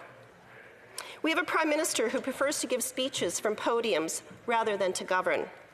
And this was shown a few days ago when the Governor-General had barely finished reading the throne speech, and the Prime Minister went on national television to address the nation, basically paraphrasing what the Governor-General had just read, but in a partisan election way. Hardly a unifying and inspirational speech you'd expect from the leader of a country. Unity and sovereignty. These are not mentioned in the throne speech. These are core values of our country and have come under jeopardy with this government. The only time unity is mentioned in the throne speech is when it's part of another word, like immunity. As well, there is a large backlog of disabled benefit processing for veterans. And I just received an email late last night from another veteran in my community who had been waiting for years for back payments for benefits that he was shortchanged due to an accounting error. The Standing Committee on Veterans has not met once since March. We've learned that legions across the country are closing in jeopardy of networking with their veterans. And the service of veterans is mentioned briefly in a roundabout way in the throne speech with no acknowledgement of key issues to veterans. The government is vague on the throne speech when they talk about things that they aren't passionate about and yet are very specific on others. For example, further restricting responsible gun owners. First responders are dealing with overdoses continually every day, and the government said they will continue to address the opioid epidemic tearing through communities. Well, what does this mean? There are no actions or policy ideas. Planting 2 billion trees was in the last throne speech, and planting 2 billion trees is in this throne speech. What a lost opportunity this summer. People who were looking for work could have been outdoors planting trees. There was volunteer opportunities. Businesses and small business are mentioned, but there is nothing new or hopeful to grasp onto. No inspirational relaunching the economy, just a listing of existing programs. Our important manufacturing, natural resource, and energy sectors are mentioned briefly, but only in relation to climate change. These should be strong economic engines of our recovery. Businesses in all these sectors are on hold, and not due to COVID-19, but due to uncertainty thanks to policies and ideologies of this government. The throne speech talks about creating 1 million jobs, but there was 2 million jobs that were lost and 1 million that have been recouped, but a lot of people are still out of work. And if new jobs want to be created, we should be talking about the high-paying jobs that have been lost over the last couple of years. Now, Mr. Speaker, the official opposition has made many recommendations to the government that they have implemented as part of their programs, and I will continue to stand up for what is important to my constituents in Kelowna Lake Country. Thank you, Mr. Speaker. Questions and comments. The Honourable Parliamentary Secretary to the Minister of Revenue. To the member from Kelowna Lake Country, who I had a pleasure chatting with the other day, and welcome to the House. It's great to see this member.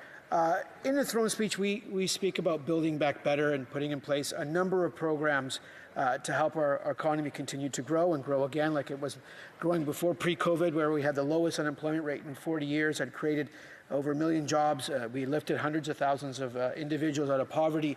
And in the throne speech, we talk about assisting the hardest hit sectors, getting women back into the labor force, because COVID has very much impacted women in a greater extent to men. And I'm wondering, what constructive measures would the member recommend to the government in terms of getting our economy? We put in place the Qs, the CECRA, the CEBA, a number of programs. We continue to do the good work. But where are the constructive ideas from the member on this side? For Kelowna Lake Country. Thank you, Mr. Speaker, and thank you to the member opposite for his question. Well, we have to remember that we have the lowest unemployment, or the highest unemployment right now in the G7, and part of that is because of the uncertainty. We have a number of programs that are still not working for people. We have the commercial rent assistance program that a lot of businesses were not applicable for. I heard about it a lot from my riding that really affected small business owners. One business owner, his revenue loss was only 68%, not 70%. And so that made him not applicable for the program. Just on the note for programs as well, we've made multiple recommendations to allow small business owners that don't have a commercial bank account but are using a personal bank account exclusively for business to allow them to be applicable for some of the funding. And that has fallen on deaf ears for months. So there's just two very specific examples that would be very helpful to business owners. And comments? The Honourable Member for Cowichan-Malahat-Langford. I'd like to thank the member for Kelowna Lake Country, a fellow British Columbian, especially for the part of her speech that centered on the opioids epidemic, which has affected our province the most out of any province in all of Canada. And I agree with her. The fact that there was only a passing reference in the throne speech to the scope of this epidemic The NDP has been calling for a number of years that the federal government should declare this a national health emergency. We recently had multiple health experts from across the country, the Canadian Association of Chiefs of Police, call for decriminalization. I would just like to wonder about the members' views on those two policy ideals, like declaring a national health emergency and decriminalizing small possession amounts. Does she agree with the Canadian Association of Chiefs of Police that that is something that we should employ to try and get a handle on this epidemic and try and save the carnage that is being lost every day with lives? Thank you. Well, member for Kelowna Lake Country. Thank you, Mr. Speaker, and thank you to the member for his question. With regards to addiction and the opioid crisis, I mean, in many communities there have been more people that have unfortunately lost their lives in this way than to COVID-19. And so, this is something that we absolutely need to address. A lot of what I hear about in my community is that there is a complete focus solely on harm reduction, which is absolutely a part of, a part of dealing with the situation. But there are so many other ways that we can be dealing with this. For example, recovery and treatment facilities, and that is completely not being focused on at all. It was actually in our last election platform that we had last year. Questions and comments? The honourable member for Shefford. Thank you, Mr. Speaker. I'd like to thank my colleague for her question. She talked about her work on the industry committee, and yes, we're in the second wave, and a number of businesses in my riding are going to have a struggle. For many businesses, there's a risk of bankruptcy. A lot are going to go under. There was a prorogation. She talked about an economic recovery plan, and I'd like to hear what she has to say about the fact that the economic recovery plan should be a green plan. It should really focus on green technologies, on a recovery that would lessen our carbon footprint and our reliance on oil. So I'd like to hear what she has to say about that kind of an energy transition. Thank you, Mr. Speaker, and thank the member for her question. I mean, from the province that she's from, I mean, she has a very large industry, which is aluminum, and which is touted as green aluminum. When we're looking at a lot of these manufacturing sectors, that those are going to be the economic engines. We've heard of a lot of investment that has been cancelled across the country, worth billions of. Just a moment. Just a moment. Interpretation is not working. Is it functioning now? Is it working now? L'interprétation. Is the interpretation also working in English? Okay. I'll ask the honourable member for Kelowna Lake Country to finish her thought there, and then we'll wrap up. The honourable member. Great. Thank you, Mr. Speaker. I was just going to add as well that we know that there is a lot of investment across the country that is on hold right now, and waiting for government policies. We know that there are organizations that want to be producing more PPE. Well, that includes being able to get those raw materials, and that does come from the oil and gas sector. We know of other countries or other businesses in Alberta that are looking at investing billions of dollars for other types of manufacturing facilities, and those are all on hold right now. And so we need to have policies that will encourage our manufacturing sector and the actual natural resources that we have here. Resuming debate, the honourable member for Leeds, Grenville, Thousand Islands, and Rideau Lakes. Well, thank you very much, Mr. Speaker. It's an honor to rise in this place today, and I would like to recognize the member for Kelowna Lake Country for her great speech today and her outstanding work since her election last year. She is a strong addition to our government in waiting, and just want to let her know that her hard work is very much appreciated. I'd like to thank all of the workers in my community who've put their community first during 2020. From prevention to testing to treatment, people in the healthcare field and who have stepped into the healthcare field have done so much for our community. We have essential workers who, in times of great uncertainty, continue to provide the services that we required of them. And every day, folks whose jobs weren't declared essential but carried on, soldiered on to continue to serve their friends and neighbors and family members, everyone.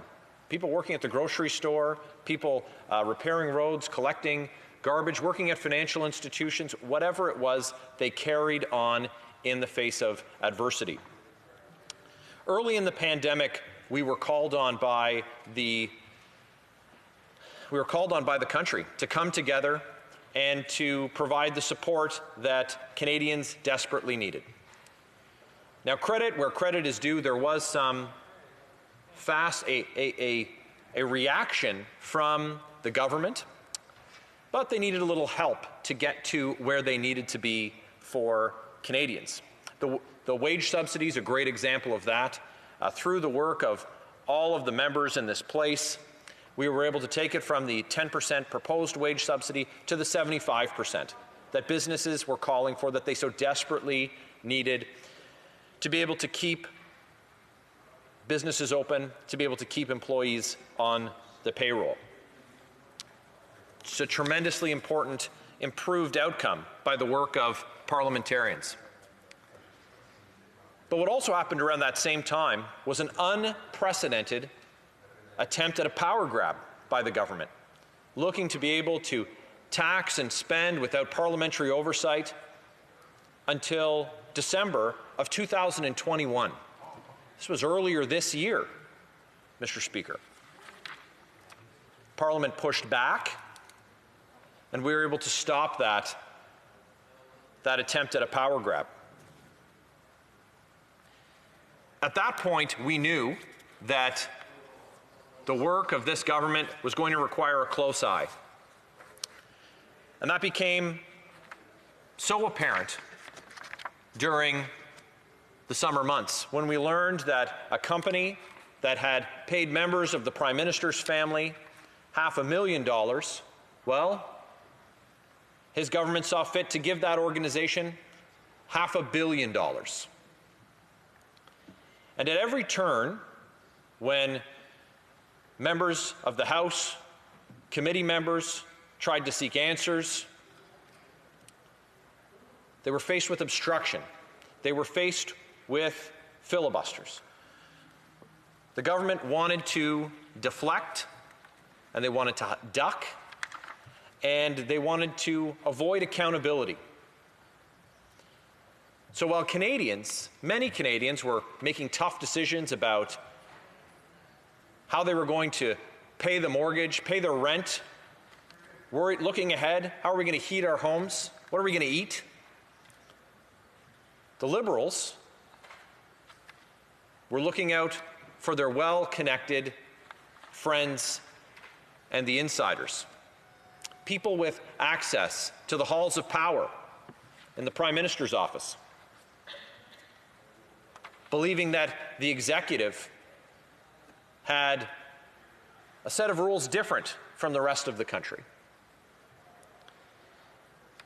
And we heard a great deal of testimony that was very damaging to the government, damaging to the Prime Minister, so damaging to the Finance Minister that in fact, well, Bill Morneau resigned in disgrace.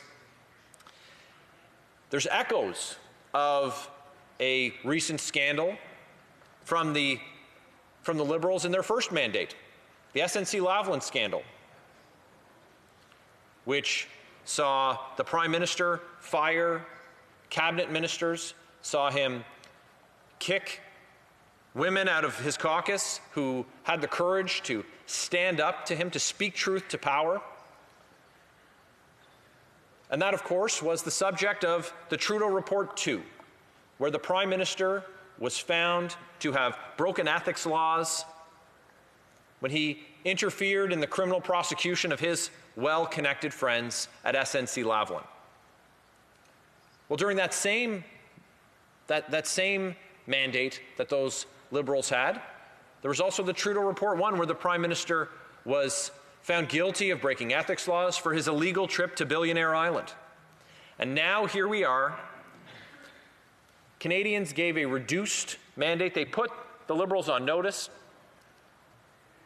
They shortened the leash, but here we are, the Prime Minister under investigation again by the Ethics Commissioner.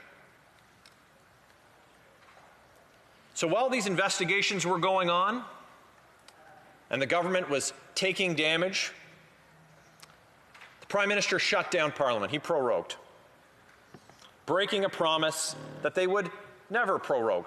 In fact, this Prime Minister marched in the streets against prorogation, saying he would never do it, never try and avoid accountability.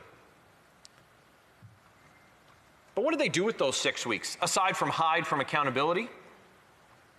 Well, they didn't get ready. They didn't consult with stakeholders and opposition parties. They didn't prepare to provide Canadians with the help that they need. While all of our allies had approved rapid testing, we're into the second wave here in Canada, and after weeks of opposition pressure, after we'd come back, after the doors had been unlocked, after they had shut down Parliament, we put the pressure on. Rapid tests. You were talking about rapid tests in March, Prime Minister. Where are they? Well, they bought 7.9 million of those tests, but they weren't approved. But suddenly, the next day, they're approved. We've been calling for these tests, but they're not in the hands of the government. They're not in the hands of Canadians yet. So he says it's going to be a couple of weeks. Well, how many schools are going to be closed in the next couple of weeks while Canadians wait for those tests? How many workplaces will be closed? How many more community outbreaks will be closed? This is a failure of this Prime Minister, one of many during this pandemic. Canadians deserve better. Couple of weeks. Well, he had a couple of weeks. He had 6 weeks, but had to rush through the reforms to the emergency response benefit because they didn't get ready. They didn't use the 6 weeks. He hid. What about the commercial rent assistance, which has been, frankly, a disaster? Well, it's expiring. There's nothing on the notice paper. There's no plan. They failed businesses. And with the programs that they have had, many of them, in spite of urging from business groups and small business owners and the opposition parties, criteria were often very narrow, excluding many Canadians, many people in my community who didn't qualify for a single one of those programs. For the 6 weeks that they had, the speech from the throne fell very, very far short of what Canadians deserve. But what we did see, what has been demonstrated to Canadians, is the importance of having this place, of having our parliamentary democracy, having the check on the power of government. The work that opposition members do is critical to the function of our democracy. Canadians get better outcomes when we do our work, when Parliament does its work, when committees do our work. That's what we're going to continue to do. So, Mr. Speaker, the official opposition, Canada's Conservatives, we're going to continue doing the work of holding this government to account.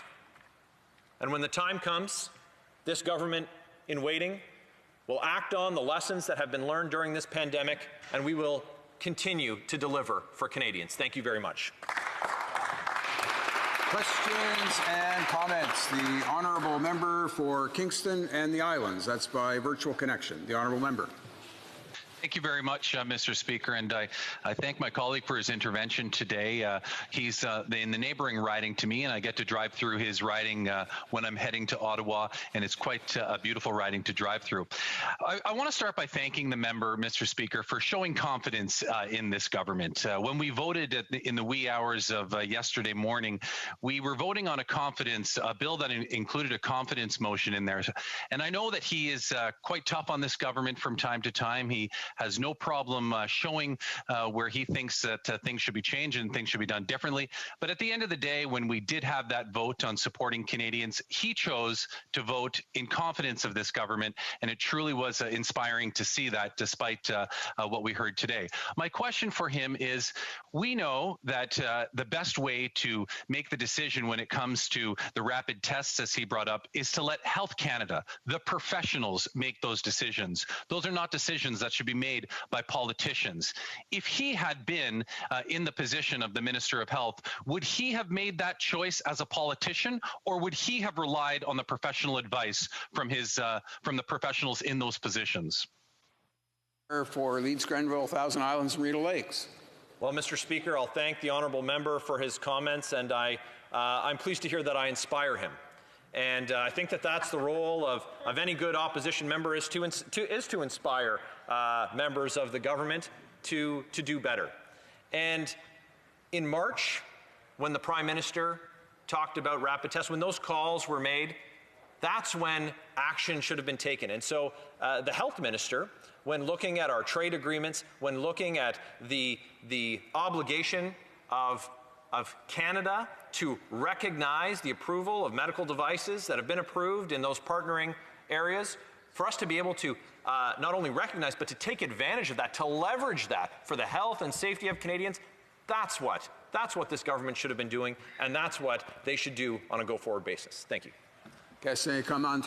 Questions and comments. The honourable member for Matisse Matane Matapédia. Thank you, Mr. Speaker. I'd like to hear my colleague talk about infrastructure. In the throne speech, it is written, or we heard, that the federal government would like to invest in all types of infrastructure over the next 2 years. This morning, we heard the Prime Minister announce a $10 billion program over 3 years. It is not mentioned whether he consulted with the provinces and territories. There is no mention as to whether there would be a transfer payment. Does my colleague, like the Bloc, condemn the fact that the government has not consulted the provinces and territories in shared areas of jurisdiction? Thanks. Well, merci mon collègue. I thank my colleague. Comments. It is troubling that we have this speech from the throne where time and time again it's clear that there's not been adequate consultation with, or at least the government didn't listen to their own consultations with the provinces. I know here in Ontario, much like in Quebec, the lower tiers, the municipalities, the province is calling for certain infrastructure projects to be completed, but the government is missing in action. In Ontario, there are bilateral agreements where the federal government's participation is required, but very slow to act on it. So they've made an announcement this morning. I know that that'll grab some headlines for them, but actually seeing shovels in the ground is a different thing. So we get a lot of talk from the government. What we want to see is action, and when that happens, but before they make these announcements, they ought to make them in full consultation with the provinces. Thank you. Or one more short question and response. Questions and comments. The honourable member for Victoria. Mr. Speaker, the member spoke about the scandals and ethical violations, about the government proroguing Parliament to avoid accountability. And I want to highlight one of the many impacts, that the $900 million promised to We Charity was actually supposed to be promised to students. But when the Liberals got caught, that help for students evaporated. Students are still waiting. They are still struggling to afford rent, to afford tuition, to afford food. Does the member agree that in this government's attempt to have Canadians forget about the WE scandal, that this government has forgotten about students? For Leeds, Grenville, Thousand Islands, and Rideau Lakes. Well, I thank the honourable member for her question, and the government has absolutely left students behind. They've left many Canadians behind. And that money, that $912 million, the impact that it could have had if they invested it in, for example, the regular Canada Summer Jobs program. And if they had fully funded those programs, nearly $1 billion in a program that already existed, they could have added that in. So in all of the ways that this government could have invested in students, instead, they missed the opportunity. They instead took the opportunity to look out for their friends and their well-connected insiders, and they let Canadians down. Resuming debate, the Honourable Parliamentary Secretary to the Minister of Justice. Thank you very much, Mr. Speaker. Just at the outset, I'll indicate I'll be sharing my time with the member from Don Valley East. Before I commence my address, Mr. Speaker, I wanted to thank another group that is very important, and that is my constituents. Essential workers, those who have stocked grocery shelves, convenience stores, driven Ubers, delivered takeout, and kept our neighborhoods and schools safe and clean. I want to thank medical professionals like those at St. Joseph's Health Centre who are bravely treating those with COVID-19. Those who provide health care to the very vulnerable, people like Angela Robertson and her team at Parkdale Queen West Community Health Centre that are on the front lines of the opioid crisis. Neighbours like the ones on my street in Roncesvalles Village and so many others around Parkdale I Park that organize to deliver groceries to people in quarantine that have tested positive. Musicians and artists in our community like Jordan Isaac, who took to curing isolation and loneliness, took that idea to heart by serenading seniors on their balconies at long-term care homes like the Elm Grove Living Centre, and those for whom seniors are part of their clientele. Organizations like the Workers at Parkdale Intercultural Association, CultureLink, Parkdale Community Information Centre, thank you for addressing the mental health and well-being of our elderly through this pandemic. Those on the front lines of the spike in domestic violence caused by this pandemic, people like Abby Ajibolade and her team at the Redwood Shelter, who are working overtime to keep women and children safe. Small businesses who, despite their own struggles to stay afloat during very challenging circumstances, who have still found time to give back to their employees, like the stay-at-home ale that was created at the Indie Ale House, funds of which go to support the employees themselves. Businesses that give back to our community through fundraising efforts, like the efforts from BARC and to provide food to frontline workers, and the efforts of CC's Pizza in Parkdale and Scout in Roncesvalles Village to raise money for food banks. To organizations that have been going above and beyond the call in addressing the critical need for food security, an issue that exists always but has been very acute during the pandemic. The most notable of which are the Tibetan Canadian Cultural Centre, which has provided the use of its industrial kitchen to Jagger Gordon and Feed It Forward so that their joint forces could deliver meals to those in need with the help of the Tibetan Women's Association of Ontario. To the advocates in my riding, Mr. Speaker, who have continued to shine a light on the need for things like climate action, addressing housing, and most recently, the continent-wide movement to confront systemic discrimination in anti-Black and anti-Indigenous racism. Thank you to people like Debbie King, Ayan Kali, and Alexa Gilmore. As the Prime Minister has said, the story of Canada is about ordinary people doing extraordinary things. This rings true with the residents of Parkdale High Park, whom I'm proud to represent here in Ottawa. But I outline these attributes and these achievements not simply because of what people have been doing in my riding during the pandemic, but what their actions have taught us about the pandemic. The fault lines and the vulnerabilities they have exposed, the opportunities they have highlighted to build back better. So let me turn now, Mr. Speaker, to the throne speech and the priorities we are outlining for the next session of Parliament and for our country. The first area is that the path back to economic recovery starts with a plan to crush the coronavirus itself. This is why addressing the healthcare needs that relate to the virus is the lead pillar in our throne speech that was outlined. This means investing heavily in things like domestic supply chains for personal protective equipment. It means investing in research and development to develop a domestic vaccine.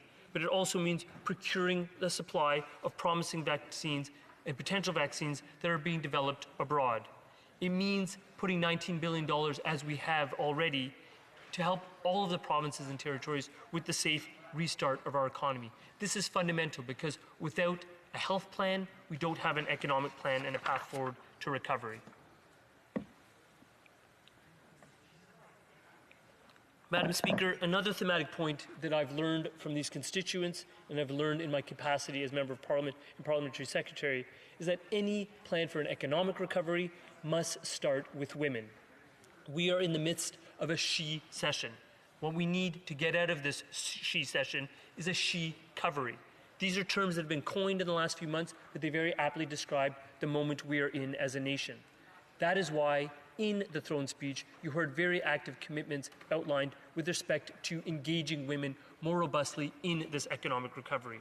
A commitment to an action plan specifically for women and their full participation in the economy.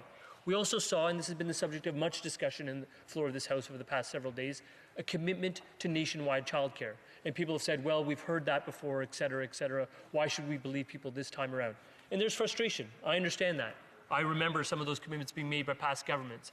What is important now is that this is the first time in 16 years any federal government has come to the table in the form of a throne speech or a budget statement and said that nationwide childcare is a priority.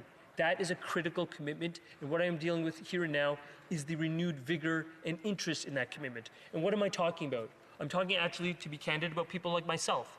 For far too long, the notion of childcare and a universal nationwide childcare program has been the purview, or deemed to be the purview, of effectively women of childbearing age. So that's a 25 to 35-year-old female issue, effectively, is what the critics would call it. I think what this pandemic has exposed to all of us working from home, all of us working remotely, all of us juggling and trying to balance caring for people that are ill, looking after children with the competing demands of work, is that the current system is not working. What we need is robust childcare. And by addressing robust and universal childcare, we can actually fulfill a commitment that we have made and repeatedly made, that we want to ensure women's full participation in the economy. It is time to achieve and move on this demand, and it is good that men, particularly men in this country who have now been through and are still going through the pandemic, are getting on board with this important idea. The third issue is that you can't recover from this virus or even prepare for the next one, and indeed there may be a next one coming, when isolation and quarantine at home is critical, but too many do not have a safe and secure place to isolate, a place to call home, as we've heard so often in the vernacular.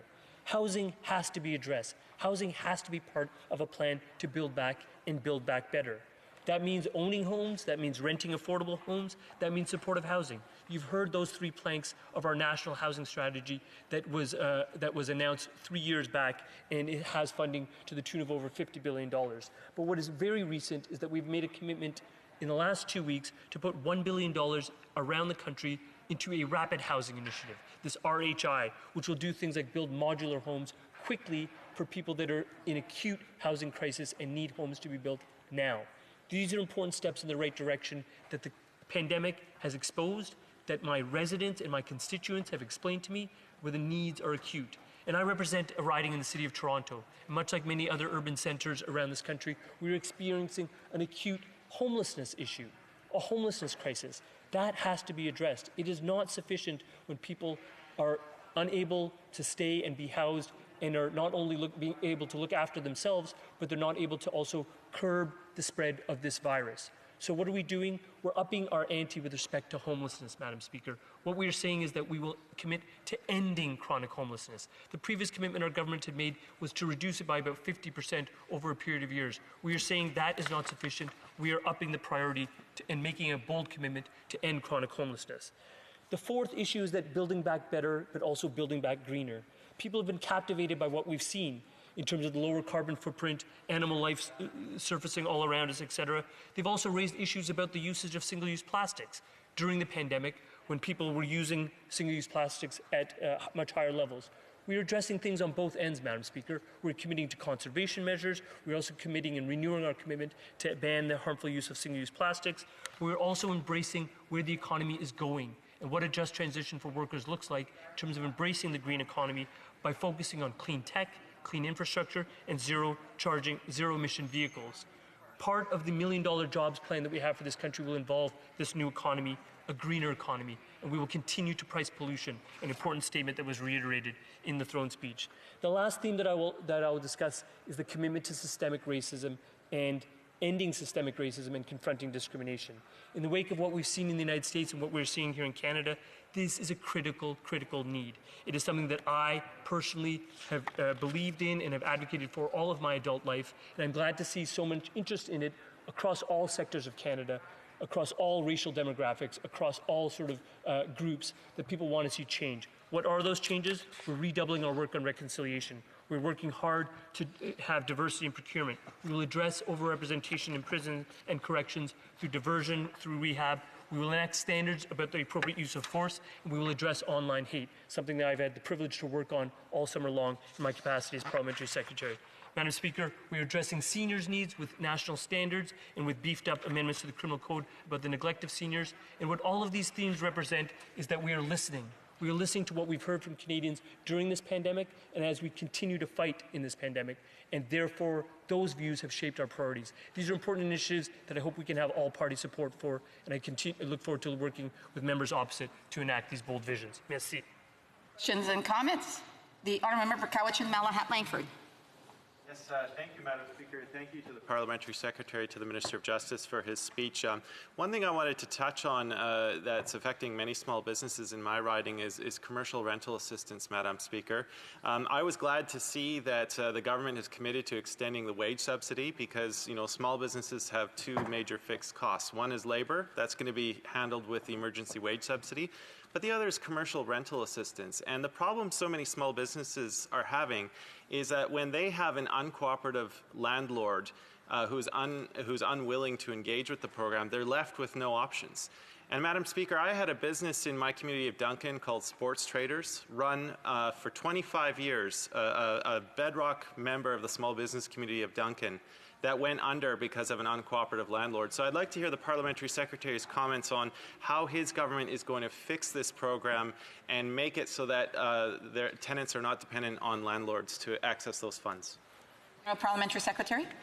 I thank the member opposite for that question and for his contributions to this House during this Parliament and in the previous Parliament. The rent issue is not a simple one. I'll be very candid here in saying that we require, based on the division of powers under the Constitution, we require intense participation and cooperation on the part of provinces. Some provinces have been more forthcoming in terms of providing that cooperation, others have not. That has been a challenge. What we're trying to do is ensure that we are putting in place programs that would incentivize landlords to participate and provinces to play ball with respect to rent assistance. But the wage subsidy that he mentioned is also an important step. There's also commitments in the throne speech to expand the CEBA, which is in part a grant-based program where 25% would be in the form of a grant and the rest would be an interest-free loan to assist with small businesses in terms of overcoming the very serious problems that they're facing right now with the pandemic.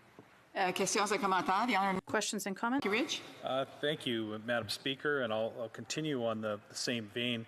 I wonder if the member could comment on the numerous failures that have been identified with these very programs that he's discussed. They talked about extending the CEBA, yet they still haven't even fixed the problems that have already been identified, that the government has already acknowledged, that the government has already promised to fix, and yet are not fixed. The many small business people, persons who still can't even get CEBA as it is. The commercial rent program that the previous questioner spoke of ended yesterday as a complete policy failure, and not a word about it in the speech from the throne. So these problems are failures that they haven't even fixed so far. So I could have the member comment on these issues, the problems they already have, never mind the ones that they claim that are going to new programs that they've discussed in the throne speech. The Honourable Parliamentary Secretary. So the issues of small business are replete and they're around the country.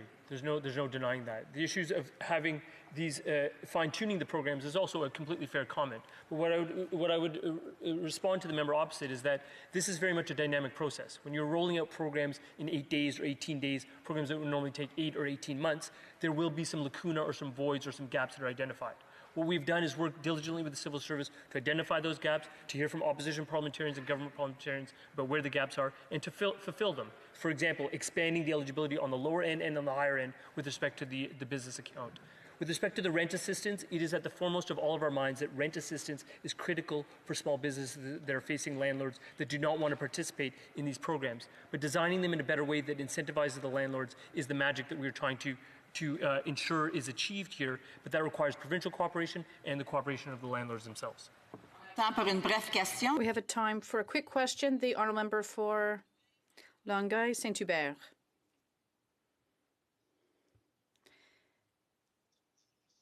I'd like to thank my honourable colleague for his speech.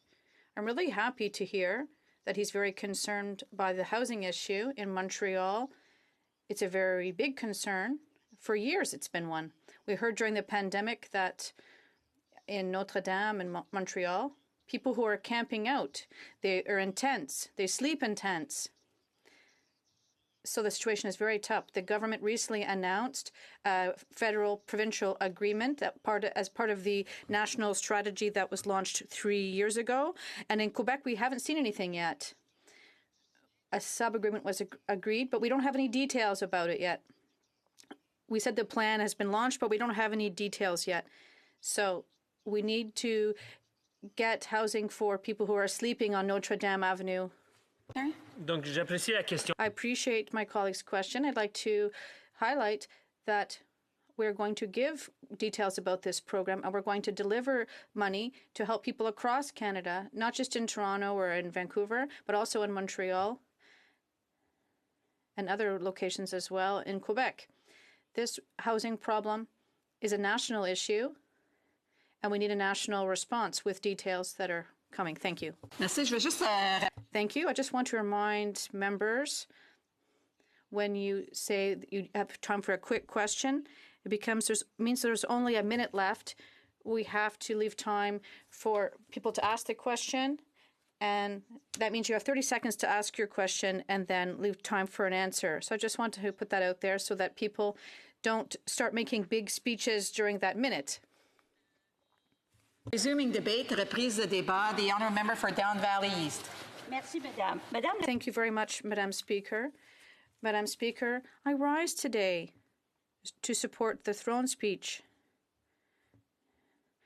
On March 13th, 2020, the Parliament was closed, and in the days that followed, in consultation with the premiers across Canada, a strategy was put forward to try to halt the COVID-19 crisis. This is unexplored territory. We asked companies to close and employees to stay at home. And during these unprecedented times, the Prime Minister and our government had to quickly elaborate a plan so that Canadians could put food on the table, pay their rent, and so that companies could survive.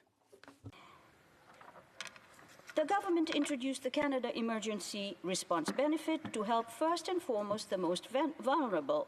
For businesses, it introduced the Canada Emergency Wage Subsidy, which allowed employees to retain their jobs and businesses to stay open.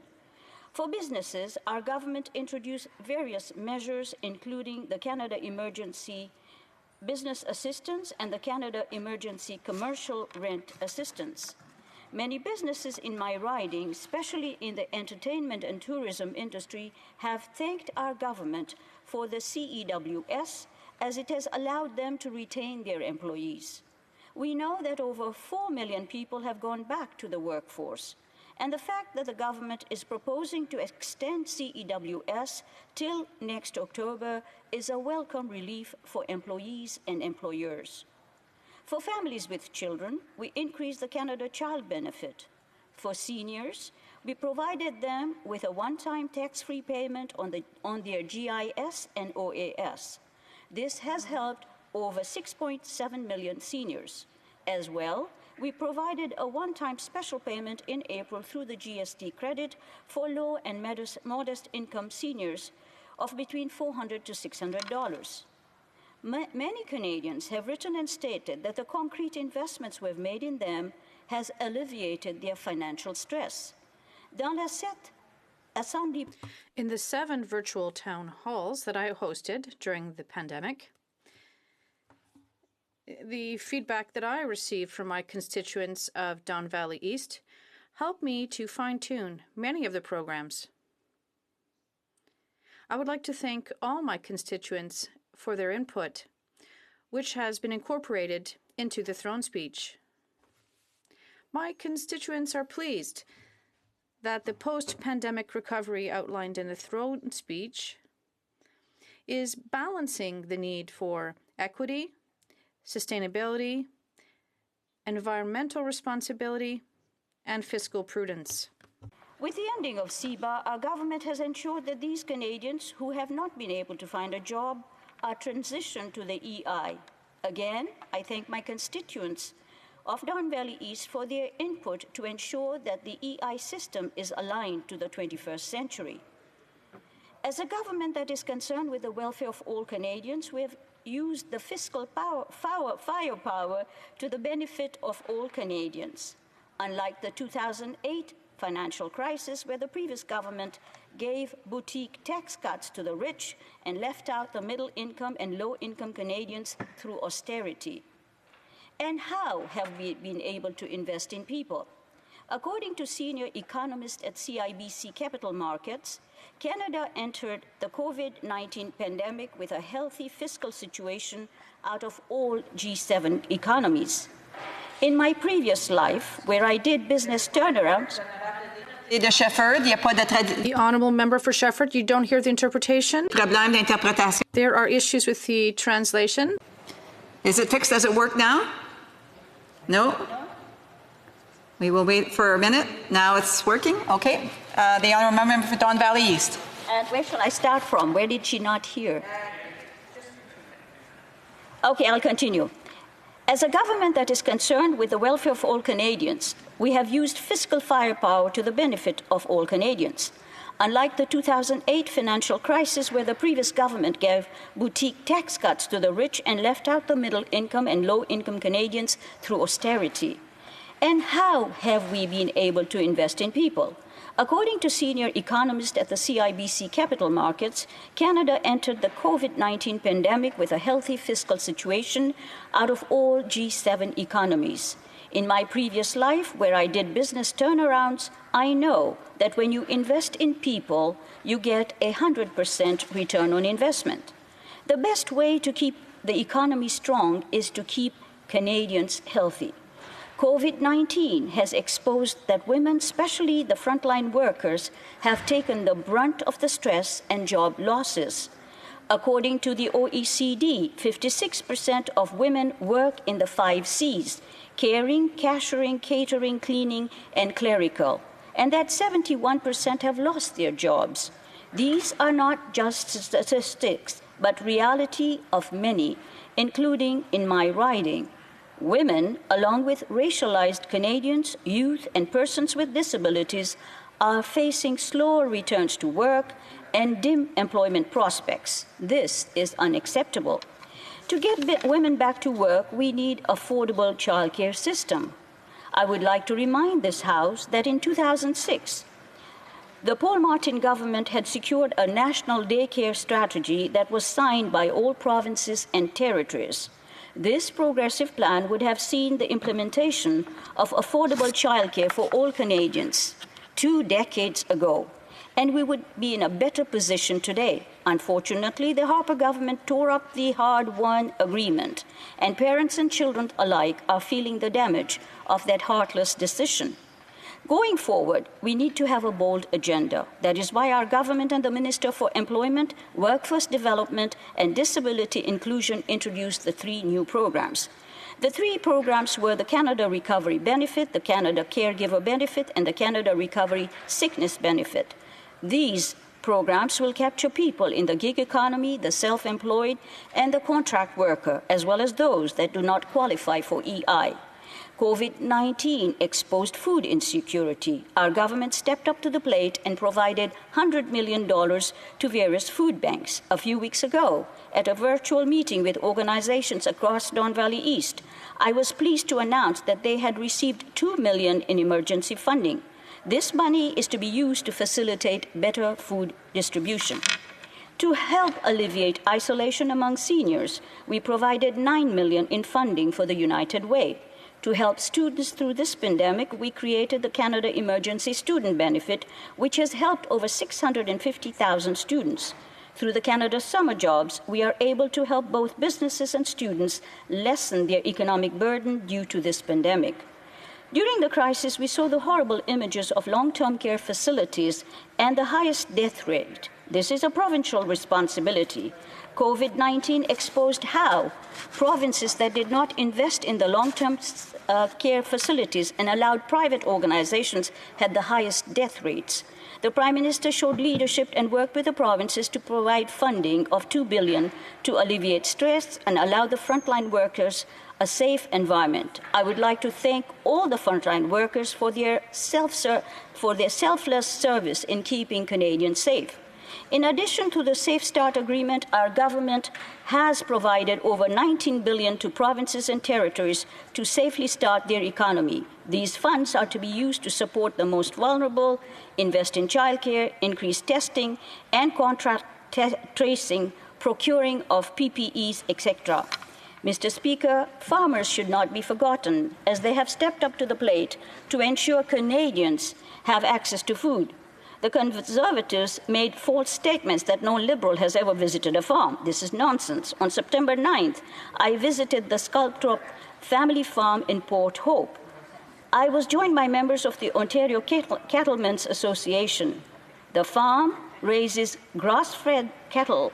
Farmers like Sculpthorpe's are doing important work in sustainable beef production for both Canadian and international markets.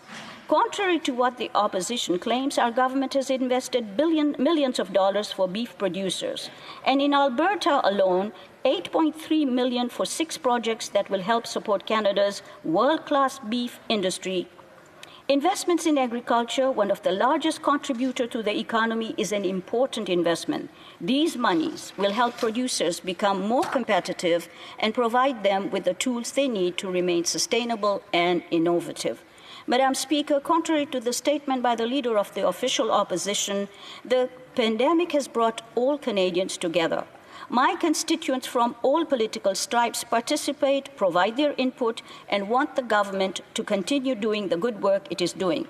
I urge all members to show leadership and not play politics. People are united, not divided, and it is critical that we remember this. With COVID-19 in resurgence, I urge all Canadians and residents of Don Valley East to download the COVID-19 Alert app on their phones. This app provides guidance to the government in helping to slow the spread. Monsieur, time is up, and I'm sure that the member will be able to add during questions and comments. Questions et commentaires? Questions and comments? L'honorable député. The honourable member for Thérèse de Blainville. Thank you, Madam Speaker. After prorogation, I've been listening to the Liberal Party's speeches, the Liberal government's speeches, and I get the feeling that there's a lot of nice talk, but what they're leaving out is the facts, the evidence. If the Liberal government had acted in 2016 and had fully overhauled our EI safety net, we wouldn't be in the situation we're in today. And need I remind everyone that if there had been equal pay, that legislation is still not enacted.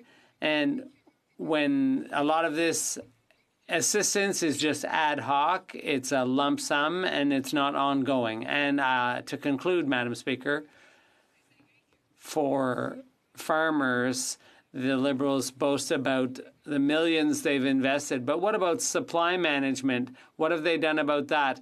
What are they going to do in the future? I'd like some answers. Thank you, Madam Speaker, and I thank the honourable member for her questions.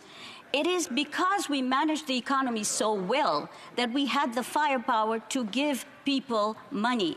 People who were left jobless, women in the gig economy, women that are self-employed, women that work in restaurants. It is important that we look after them. We have done what it takes to look after everyone. And for the farmers, we did not kill the supply management, and they should look to the previous government and ask questions to those Conservatives. Questions and comments? The honourable member for Essex. Well, thank you, Madam Speaker, and through you to the honourable member, thank you very much for your speech. One of the last lines she had mentioned, Madam Speaker, was that Canadians be united, not divided. Let me tell you, Madam Speaker, in my riding of Essex, many Canadians are divided because they are across borders. And I'm not suggesting for a moment that we open our borders right up, but I will tell you there must be a compassionate side for so many people that are separated, so many loved ones, so many that have to make a decision between working across the border and or staying with their families at home. I'm wondering, my question through you, Madam Speaker, to the honourable member, would she agree with me that there must be a compassionate component to reuniting Canadians and families and loved ones once again? Thank you, Madam Speaker. The honourable member for Don Valley East. I thank the honourable member for his question, and I, as an MP, am facing the same issues. We've had conversations with the Minister for Immigration, and there have been some allowance for people. So if you have questions, I think it's important to write directly to the Minister and bring your case forward to him, and I'm sure he will look at it. Thank you. Questions and comments? The honourable member for Victoria. Madam Speaker, how many times were veterans mentioned in this throne speech? Zero. And the report released just a few days ago from the Parliamentary Budget Officer confirms what New Democrats have been saying for years. Veterans are not getting the support that they need. Many veterans in my riding have been waiting for years. How does this member defend a throne speech and a government that continues to shortchange our veterans? The honourable member for Don Valley East. I thank the honourable member for her question. As a member on the as a member of the OGO committee, we studied veterans' issues. And I'd like to inform her that had the Harper government not shut down 9 veterans' offices, cut funding to veterans, we wouldn't be in a situation like this. And how did it happen? It was the NDP that joined hands with the Conservatives and gave the Harper government power. So I think you have to take responsibility for that.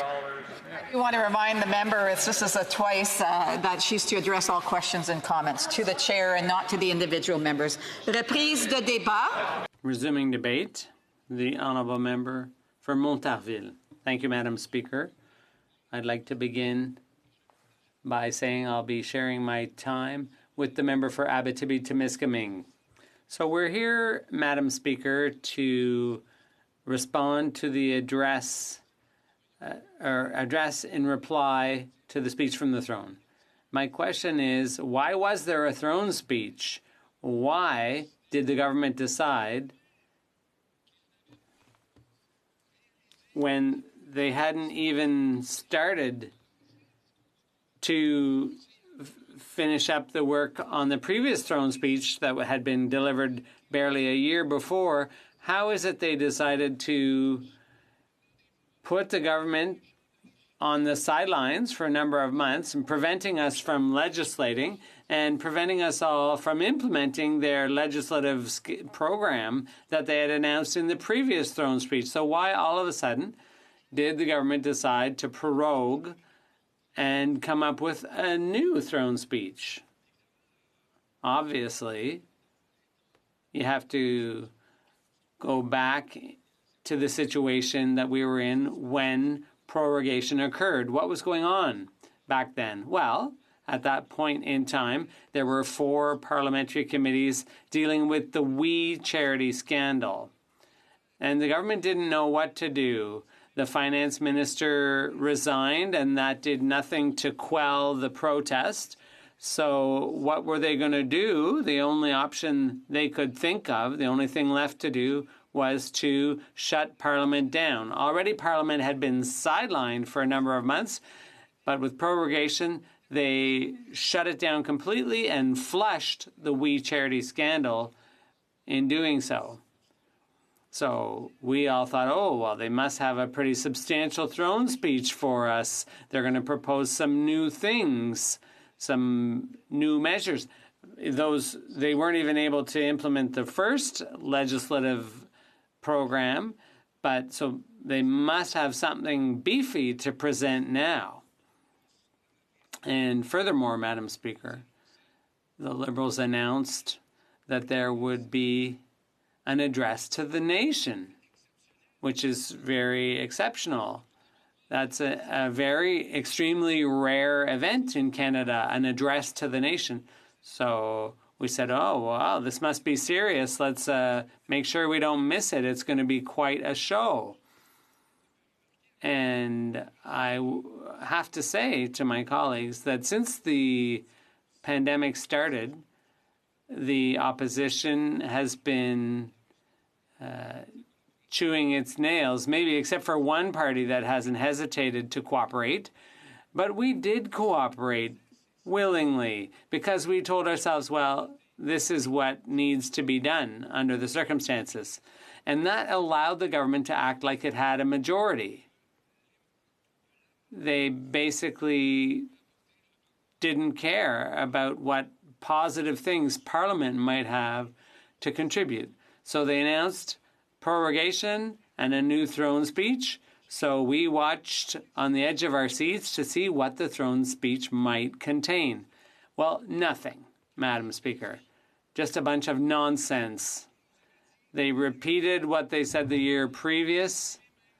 They told us to wash our hands and keep our social distances, and they announced what's already been doing for months. They asked everyone to be generous, to be kind to their neighbors. And they announced that they'd be handing out all kinds of money that we simply don't have in order to help Canada get through the crisis. And everyone knows that so far we've had some difficulty getting through the crisis. And my colleague from Thérèse de Blainville mentioned, it's partly because the government has failed completely to do its own work, to do the job in its own areas of jurisdiction. When it came to closing the border, the government waited for weeks before doing that. They said there was no community spread, but they gave the virus a chance to get into communities by not closing the borders. And the mayor of Montreal had to send people to Dorval to warn visitors to Canada. It took at least 2 weeks before the border was closed. So the Liberals are going to continue to hand money out. The only people the Liberals have not been generous towards is supply-managed farmers. Despite an official undertaking to compensate them, the Liberals are being generous toward everyone except our supply-managed farmers. And they tossed a few peanuts to seniors as well. And the government said,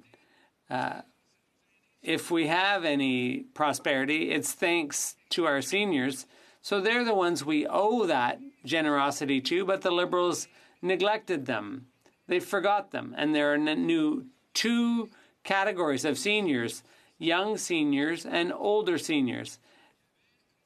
As if there was a line to be drawn, as if there were two age groups of seniors, those under 75 and those over 75. Suddenly those over 75 need more help. And of course, Quebec and the provinces have been neglected as well by this government.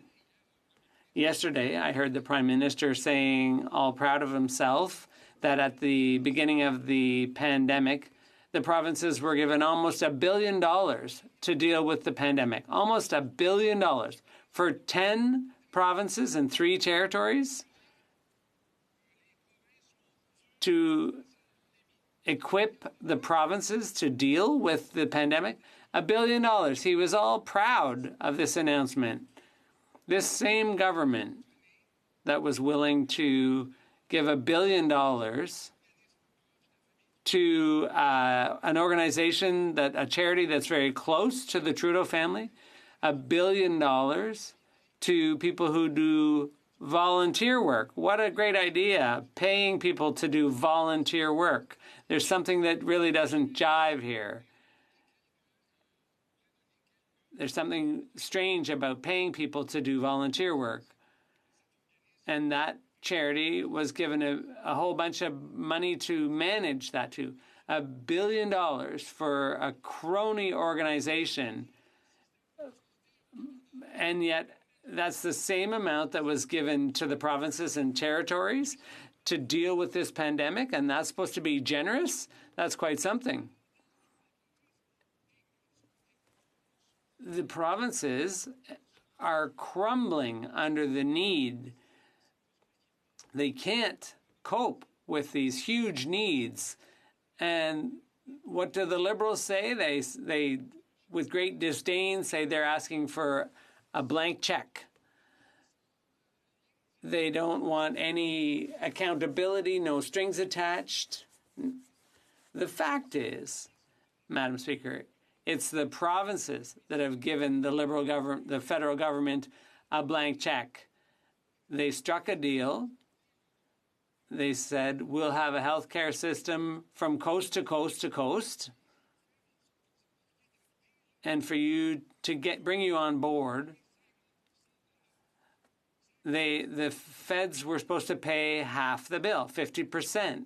But today, the federal government is only paying 22% of health care costs. So we trusted the federal government and we got swindled. Once again, the federal government has not kept its word. And today they have the nerve to talk about cutting us a blank check. Just give the provinces what they need. It's not a blank check. It's the provinces that gave a blank check to the federal government, Madam Speaker. You're saying I have only 1 minute left? 1 minute to wrap up? That's asking a lot, Madam Speaker, but be that as it may, it's not for the federal government to lecture the provinces on how to run their long-term care facilities. We're paying 78% of the cost, and we're meeting 100% of the needs of seniors. That's the reality. And the government comes barging in, proposing a new deal with strings attached? No, never, Madam Speaker. I'd like to remind the member that he can't use the name of a member or of the Prime Minister in the House. I just wanted to mention that. You can't do indirectly what you're not allowed to do directly. And also, all comments should come through the chair, not directly across to the government. Questions and comments? The Honourable Parliamentary Secretary. Speaker, I give the member credit in terms of he delivers a fairly passionate speech. But the problem of the speech is the content, Madam Speaker. It is, to say that it grossly exaggerates would probably be generous. To say it was inaccurate would probably be a lot more accurate. It's full of falsehoods. Let me give you the prime example. The member says the federal government is giving $1 billion towards provinces. It's over $19 billion. That's $19 billion just for the Safe Restart program throughout the country. He draws the comparison. He says, well, we're giving we $1 billion. Not true. We're giving the provinces less than what we're giving we. Not true. And that made up how much of his speech, Madam Speaker? Madam Speaker, the federal government is there for a real and tangible way for all Canadians in all regions of the country. And my question to the member was, would he at least acknowledge it was a $19 billion restart program in getting the provinces in Ottawa to continue to work together? The Honourable Member for Montarville. Madam Speaker, I'd invite my colleague to listen to my speech before drafting his questions with a view to the end of the speech. What I said, Madam Speaker, was the Prime Minister who yesterday was boasting about giving the provinces $1 billion in the early days of the pandemic to deal with the pandemic. That's the $1 billion I was referring to. So you have to pay attention when I'm speaking. And I found it ironic, Madam Speaker, that my colleague would talk about the content of my speech. Perhaps he should talk about the content of the throne speech. Was there any? Show me the money, Madam Speaker. The Honourable Member for Souris Moose Mountain. Thank you, Madam Speaker, and I thank my colleague for his speech. And he started off the speech saying, why did we have this throne speech in the first place? And that was my exact same question. And ultimately, as I followed this debate, all I hear from the Liberal side of the House is how they're talking about things that they've already done. As the member indicated, the whole purpose of that throne speech was to be leading up for us to see something grandiose and how we were going to be progressive and doing things exciting for this country. And yet we had the same old thing. And the member did talk a little bit briefly about debt. And what he's probably aware is that the Parliamentary Budget Office has talked about how big that debt is becoming, and over $1 trillion, and how this government has put over $27,000 per person onto that debt. And I'm wondering if the member could comment on that part, as how that $27,000, which amounts to roughly $100,000 for a family of four, how is that going to affect people in Quebec? The Honourable Member for Montarville. Madam Speaker, I want to thank my colleague for the very pertinent question. And I want to be clear. Do we think here on the Bloc side that it is a good time to support people, businesses in need? The answer is, of course, yes. But we must support them adequately. The government recognized that there was a problem with CERB. Not that it promoted people being lazy, as some people claimed, but simply because it did not promote full-time employment. Instead of correcting this problem, which itself recognized, the government instead continued along those same lines and created a series of other problems. We have an unemployment rate that is close to 9%, and yet our businesses cannot find employees. There's a problem. We need to find solutions. All the government is doing is to ensure that people are getting a check, and it's paying or funding its next election on the backs of future generations, and that is what the problem is. Time for a brief question. The honourable member for Elmwood-Transcona. Thank you very much, Madam Speaker. For a long time, the NDP has supported the principle of asymmetrical federalism. We recognize that Quebec has a distinct culture, language, and history. But I wish to ask my Bloc Québécois colleague this. The argument for expanded autonomy for Quebec is something that, is it to be based on that distinct culture? Or is he rather arguing that Quebec has rights like other provinces, and therefore it is a matter of recognizing the rights of all the provinces within which Quebec is one? The honourable member for Montarville, a brief response. Yes, Madam Speaker, whether we like it or not, Quebec is a province in the Federation, and there are a certain number of powers that are set out in the Constitution that are the responsibility of Quebec and the provinces. When the federal government negotiates a deal with the provinces, for healthcare, for example, we expect the federal government to respect that agreement, respect its signature. But we know that the signature is not worth more than the paper it's written on. But to this, we add the very pertinent arguments mentioned by the colleague about the history and the particular development of Quebec, which means that Quebec, without making any presumptions, is distinct. It's a distinct society, Madam Speaker. Thank you very much. Resuming debate. The honourable member for Abitibi-Témiscamingue. Thank you, Madam Speaker. Reading the throne speech, it seems clear that the Liberal government did not listen to Quebec's requests. If we look at it, it's very difficult to find concrete answers to what people are asking for. Personally, I don't see it.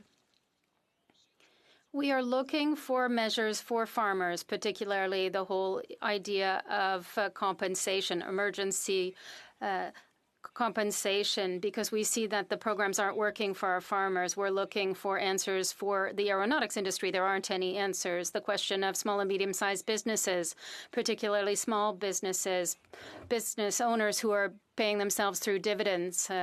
I'm afraid of a wave of potential bankruptcies, given all the issues that we have with suppliers and fixed pricing. We don't find these elements in here. The Liberal government is also interfering elsewhere in areas of jurisdiction under provincial responsibility in terms of health care, infrastructure, investing funds directly without going through Quebec. Obviously, the Quebec government is opposed to this and is citing the Canadian Constitution. What about the increased healthcare transfers that provinces and Quebec have asked for? How can we explain that seniors have to wait until they're 75 years of age to get aid? Unbelievable. In the real world, COVID is having an impact, and I can give you two examples in my riding. We see there is a place where people have theater and shows. It's a major cultural space, but because of COVID, their costs have increased by 60%. A project that should have cost $5 million is now around $9 million. The government is providing 14%. The Quebec government has taken on the major load, and they've given $700,000 to ensure the support and success of the project. But the context is making the situation difficult. There's no program to help them. And I urge the Minister of Canadian Heritage to help them to ensure that, like the Quebec government, the federal government can do its fair share. And I invite people to show their support in my riding for this project. The Amos paper mill, their workers are in extended shutdown. This is happening elsewhere in Quebec as well. There is a restart committee that should be setting up. I'd like to have concrete solutions being proposed to change the situation or to ensure a restart. These solutions are ones that I would like to see come from the government. And you can count on me. I'm going to be very active in proposing things. We don't find the solutions in a stronger and more resilient Canada plan. We find it in the program called Quebec is Taking Action, Quebec is Choosing. The COVID-19 relaunch plan by the Bloc is a strong one. It is based on the requests of people in the regions of Quebec. As an MP, my leader and all of the MPs have gone out to meet with Quebecers, and we met with them and we listened to their solutions, and I'd like to talk about a number of them. Well, there is all the issue of people who are on CERB. We have a major concern. These people will have to pay back money. Could we not take action in advance? And the answer is visibly no. The same thing is true for the problems that this has caused for businesses because there was no incentive for employment. Businesses were looking for employees. People will have to pay penalties on income taxes. This will be a disaster for MPs and their offices in the spring. The number of calls that we're going to get in the 338 MPs' offices when we're talking about the people who are going to be calling us to say that they can't repay their CERB overpayments. We're asking for federal healthcare transfers to be increased. The original agreement was 50% by the federal government, and I'm sick of being treated like a poor province. We should be getting the share that we had agreed upon.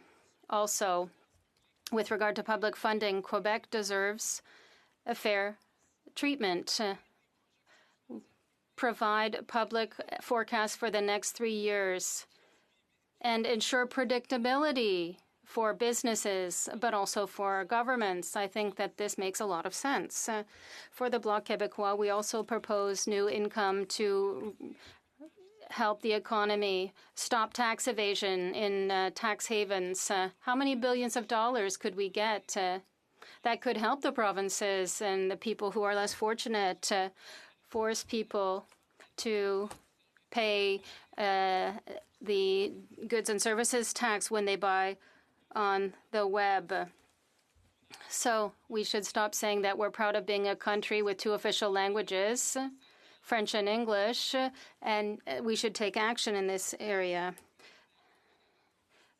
and eliminate the moving expenses that can be claimed by the oil and gas companies, ensure that we encourage people to buy local or have taxes imposed when people buy abroad.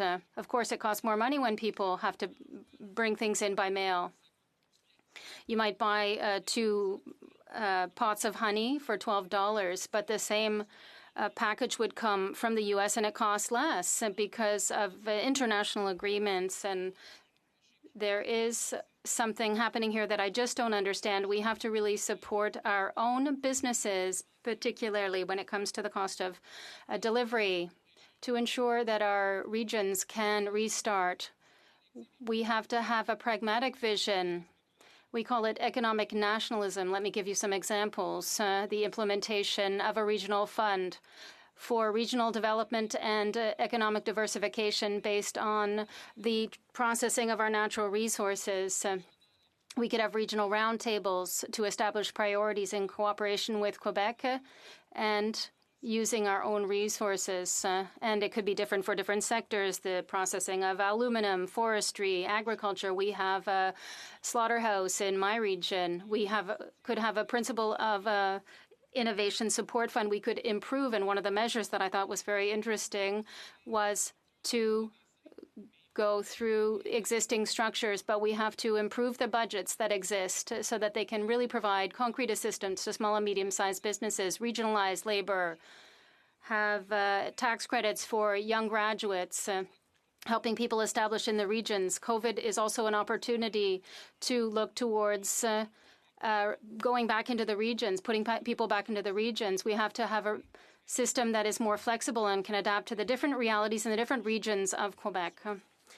Employment insurance, obviously, we need to fully reform this to include all workers. When it comes to farming, we have to put an end to the sale of supply management in future negotiations. And of course, we have to quickly compensate producers. All too often, these people have been subject to promises, but they're still waiting. Promote local farming. Transfer to Quebec the management of various programs, which has otherwise been a disaster in terms of fisheries, develop a domestic market, promote local sea products and unknown sea products. All this has a cost, Madam Speaker, but how is it that it's less costly to bring fish in from China rather than to have it come from the Gaspé Peninsula? Transportation, infrastructure, we have to demand that Ottawa contribute its a fair share without conditions. So, unfortunately, we have a very dangerous highway. It's true in Laurentides-Labelle and Abitibi-Témiscamingue as well. And this is a trans-Canadian road. The federal government should do its part, also support financially development plans for regional airports, ask for a Quebec alternative. We have a quasi-monopoly by Air Canada. There's also the whole issue of Air Canada, but if we want autonomous, strong regions, we have to invest in infrastructure, in airport infrastructure. We can also talk about supporting programs to help these people.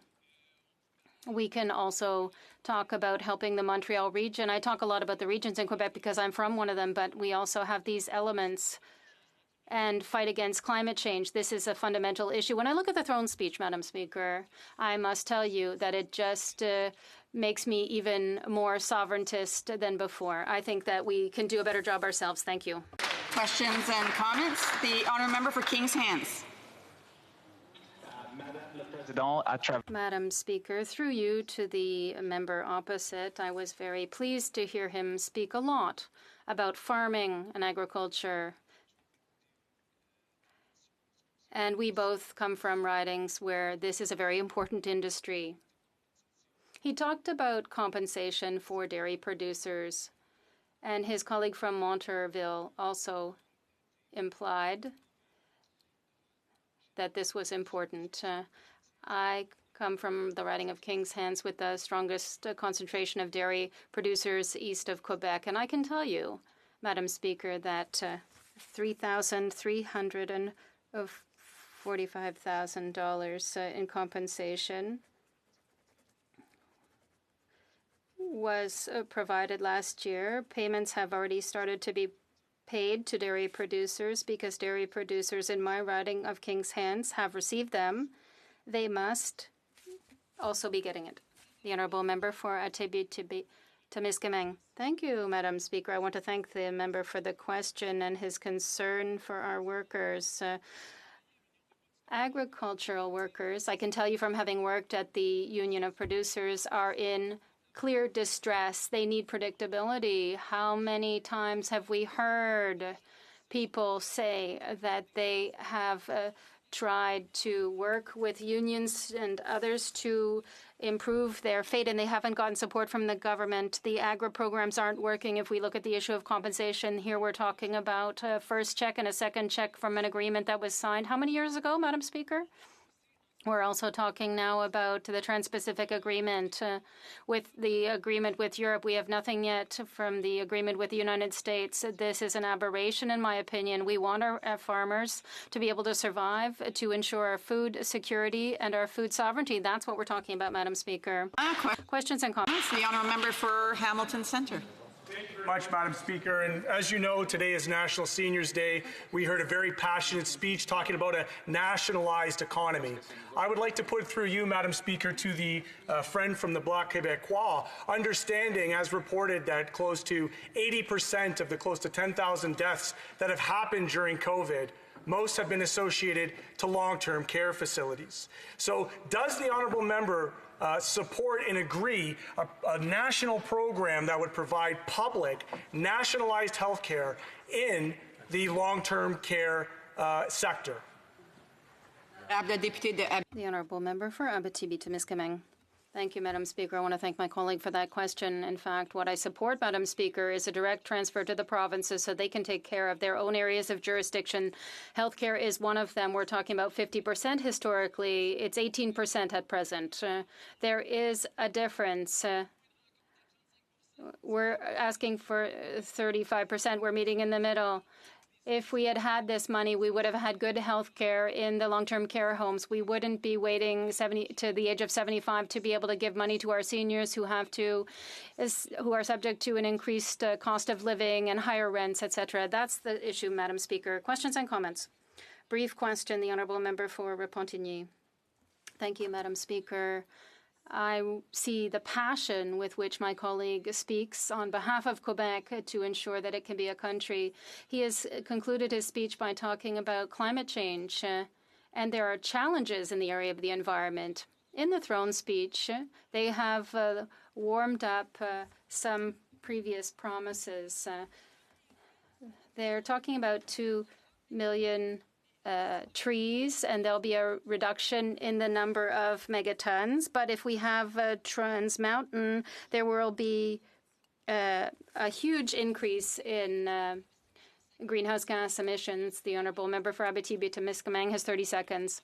Thank you. Perhaps we'll have to start planting these 2 billion trees. But the question of the environment is of concern. If we look at the plan that we have here, can we ensure that a carbon plan is part of the criteria when it comes to granting contracts? Already that would change everything. We could be more competitive to promote the use of wood in addition to being beautiful. It's sustainable, and this would allow us to reduce our carbon footprint. This is important to me. It's by using innovation that we'll be able to ensure our economic survival. We'll be able to preserve our environment. Thank you, Madam Speaker. Resuming debate, the honourable member for King's Hands. Thank you, Madam Speaker, and I'll start by saying I'll be splitting my time with my colleague, the member for Beaches, East York today. I rise today in a virtual manner to first and foremost thank you, Madam Speaker, and all the HoC staff for making our participation in this virtual parliament possible. It's important to be able to have MPs across the country participate, and while I would much rather be in Ottawa physically, I'm pleased to be able to represent my constituents here today. Given this is my first address in the new session of Parliament, I want to recognize two things before addressing the speech from the throne. First, I want to recognize that today is Treaty Day. I'm privileged to represent communities across the riding of King's Hands, including 3 Indigenous communities, Sebeg-Enegity, Glooscap, and the Annapolis Valley First Nation. Sebeg-Enegity was involved in the signing of the peace and friendship treaties with the British Crown back in the 1700s, whose agreements form a key basis of the Government of Canada's relationship with Indigenous peoples today. I want to recognize Treaty Day at the beginning of my remarks and join those in my community and across the country who are celebrating today. Second, Madam Speaker, I just want to acknowledge and thank my constituents for their hospitality and caring for others during a difficult time. First, of course, it was and remains COVID-19, where constituents helped by making masks, delivering groceries, and providing fresh produce to those who needed it. These are just a few examples, and I could honestly create an entire speech simply on the kindness that was shown since COVID-19 and in the days following the Nova Scotia mass shooting, and I want to recognize those efforts. Madam Speaker, as it relates to the speech from the throne, there were many themes that I think are important for the communities that I represent and indeed all Canadians. In the time that I have remaining, I want to highlight some of those to you and to my colleagues. Let me start by saying that Canada is still in the midst of fighting the pandemic. And while I sit here in Nova Scotia, where we are fortunate to have a very low case count, we are seeing a rise across the country and indeed across the world. That's why I thought it was prudent that the first half of the speech from the throne was focused on efforts to continue fighting the virus while supporting Canadians. We've already taken significant measures as a government to protect Canadians' health and economic security. As it relates to the health, there have been direct investments to the provinces, including the Safe Restart Agreement, which transferred $19 billion to support measures such as greater testing capacity, improved testing, support for the purchase of personal protective equipment for healthcare facilities, and resources to municipalities across the country that are on the front lines, frankly, of delivering key services. This summer, I had the chance to connect with my constituents directly on the doorstep. As we approach September, the back to school plan was the top priority on the doorsteps, whether it was grandparents wondering about how their grandchildren, what their plan was for back to school, or parents wondering how they could balance jobs and where their children were going to be safe. That's why I'm proud of the government for investing $2 billion to provide support directly to the provinces. And I know that's been a conversation a lot in the House over the last couple months, but directly to the provinces so that they have the resources necessary to keep our kids, teachers, and staff safe. Programs such as the Canada Emergency Response Benefit, the wage subsidy, and the Emergency Business Account have benefited millions of Canadians and protected their jobs.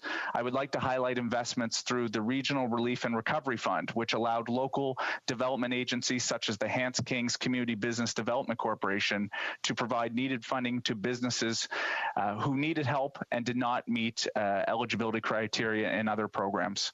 Given the importance of agriculture in my writing, I mention that every time I get the chance, Madam Speaker, the nearly $500 million of COVID-19 related support provided to various commodity groups was welcomed and will be important to reducing the negative impacts felt in the industry. I've spoken to many business owners, Madam Speaker, in my writing, to individual employees, to those who've had to stay home to look after a loved one, and to seniors who benefited from additional top-ups under the old age security, simply to say that these investments and programs have ensured Canadians stayed safe and have helped our economy avoid the worst impacts. I must say that there remains a lot of important work. I represent a riding with many jobs tied to the Halifax Stanfield International Airport. Family members, friends, neighbors, there are thousands of jobs in Kings Hands tied directly and indirectly to the vitality of our airport. I was pleased to see mention of airports and airlines in the speech from the throne. While we know that air travel will not return to normal anytime soon as a result of the pandemic, it is important for us, particularly in rural communities, to have transportation links that can connect us as a country and serve as a gateway to the world beyond our borders. I was also pleased to see a commitment from the government to expand the Canada Emergency Business Account to support businesses that are the hardest hit by helping support their fixed and overhead costs. I've said this many times, but I will say it again. Kings Hands is home to the highest tides in the world, and it's an emerging wine region, Madam Speaker, with a hospitality second to none. I hope my colleagues and indeed all Canadians will consider visiting when they feel comfortable in doing so. However, I have heard many tourism and hospitality operators and business owners whose model is built around bringing people together who have suffered greatly. So I was extremely pleased to see mention of the tourism and hospitality sectors in the speech from the throne, and I look forward to our government's work to support them in the days ahead.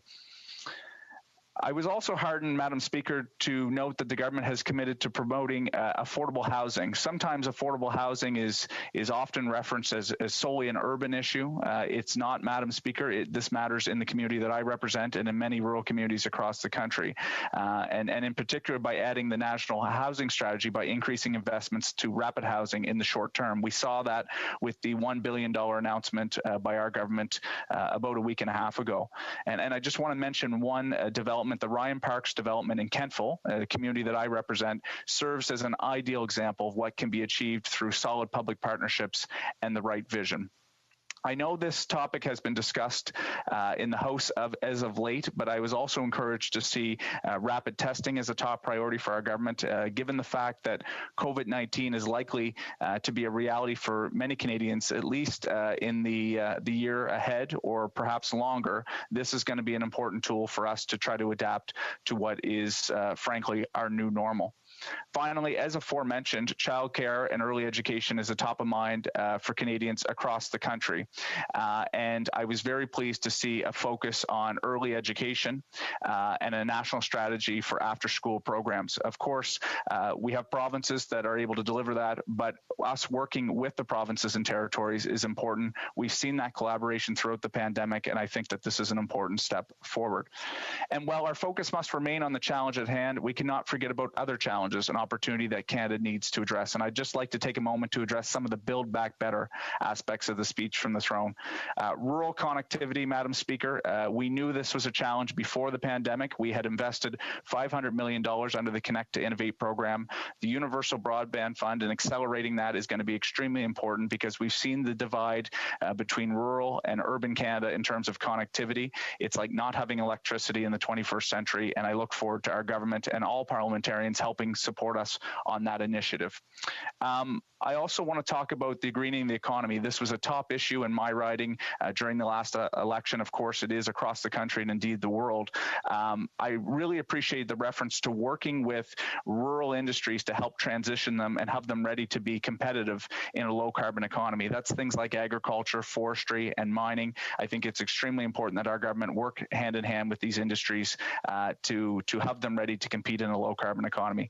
Quick mention to the Atlantic Loop, the coal to clean strategy. We have a tremendous opportunity in Atlantic Canada in partnership with Quebec to be able to to have electricity that is zero emitting by 2025. And I think this is going to open up a world of opportunities.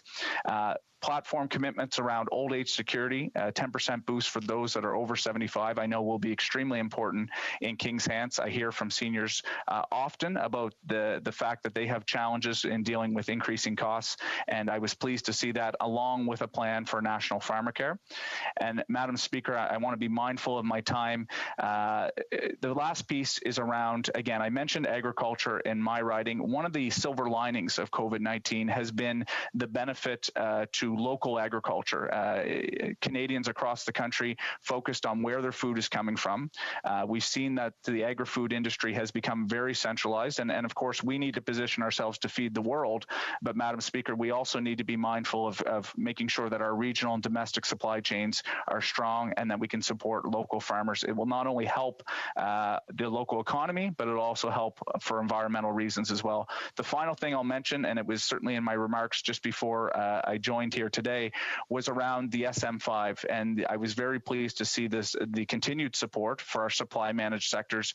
I have the greatest concentration of supply managed farms east of Montreal, and this is extremely important in my riding. So, Madam Speaker, I'm pleased to say that I'll be sporting this speech from the throne. It is a speech from the throne that puts Canadians at the center of its work, and I look forward to working with all parliamentarians to address the needs of Canadians in the days ahead. Thank you very much. The honourable member for Central, Okanagan-Similkameen, Nicola. Thank you, Madam Speaker, and I appreciate the member's speech. But the problem I have, Madam Speaker, is that many things in this particular throne speech are recycled rhetoric from elections past. Look, the member raised the issue of internet access. This government has been promising to service rural areas, and they have not got the job done. In fact, Madam Speaker, they go as far as to criticize the previous government on other issues, such as addressing climate change, but their own government allows for an extension of coal-fired plants to continue in Nova Scotia. The tires have been burned in his province to generate electricity. How can this member continue the charade of saying that they're all about these good things when they don't address the actual behavior of this government in its own policies? Honourable member for King's Hands. Thank you, Madam Speaker, and I'd like to thank the member opposite for the question. He kind of went on two frames, so I'll try to address both in the time that I have. First, around digital connectivity. Look, we know it can't come soon enough. I'd like to point out the fact that there has been 1 million Canadians connected since we formed government in 2015 through the Connect to Innovate program, over $500 million invested. Had the Conservative government back during the 2008 recession put a similar amount of focus on connecting Canadians, we might have been way further than where we are today. But under the Universal Broadband Fund, Madam Speaker, we're going to continue those efforts. As chair of the Rural Caucus of the governing party, I'll continue to push for these efforts. I want to address his comments about Nova Scotia, particularly. We are one of the leading jurisdictions within the Federation in terms of using renewable energy to fuel our electricity. I find it a little bit disingenuous that he's suggesting that Nova Scotia is not a leader on this. Of course, there is agreements around coal-fired generation, but we are one of the leaders in the country, and the Atlantic Loop will help us get there even quicker. Questions and comments? The honourable member for Berthier-Masquinongé. Thank you very much, Madam Speaker. I thank my colleague for his speech, and I was happy to sit on the Agricultural Committee with him, so I know how aware he is of these issues. So I want to ask him a question, because he ended his speech by insisting on the importance of our food independence, and we realized this during our pandemic.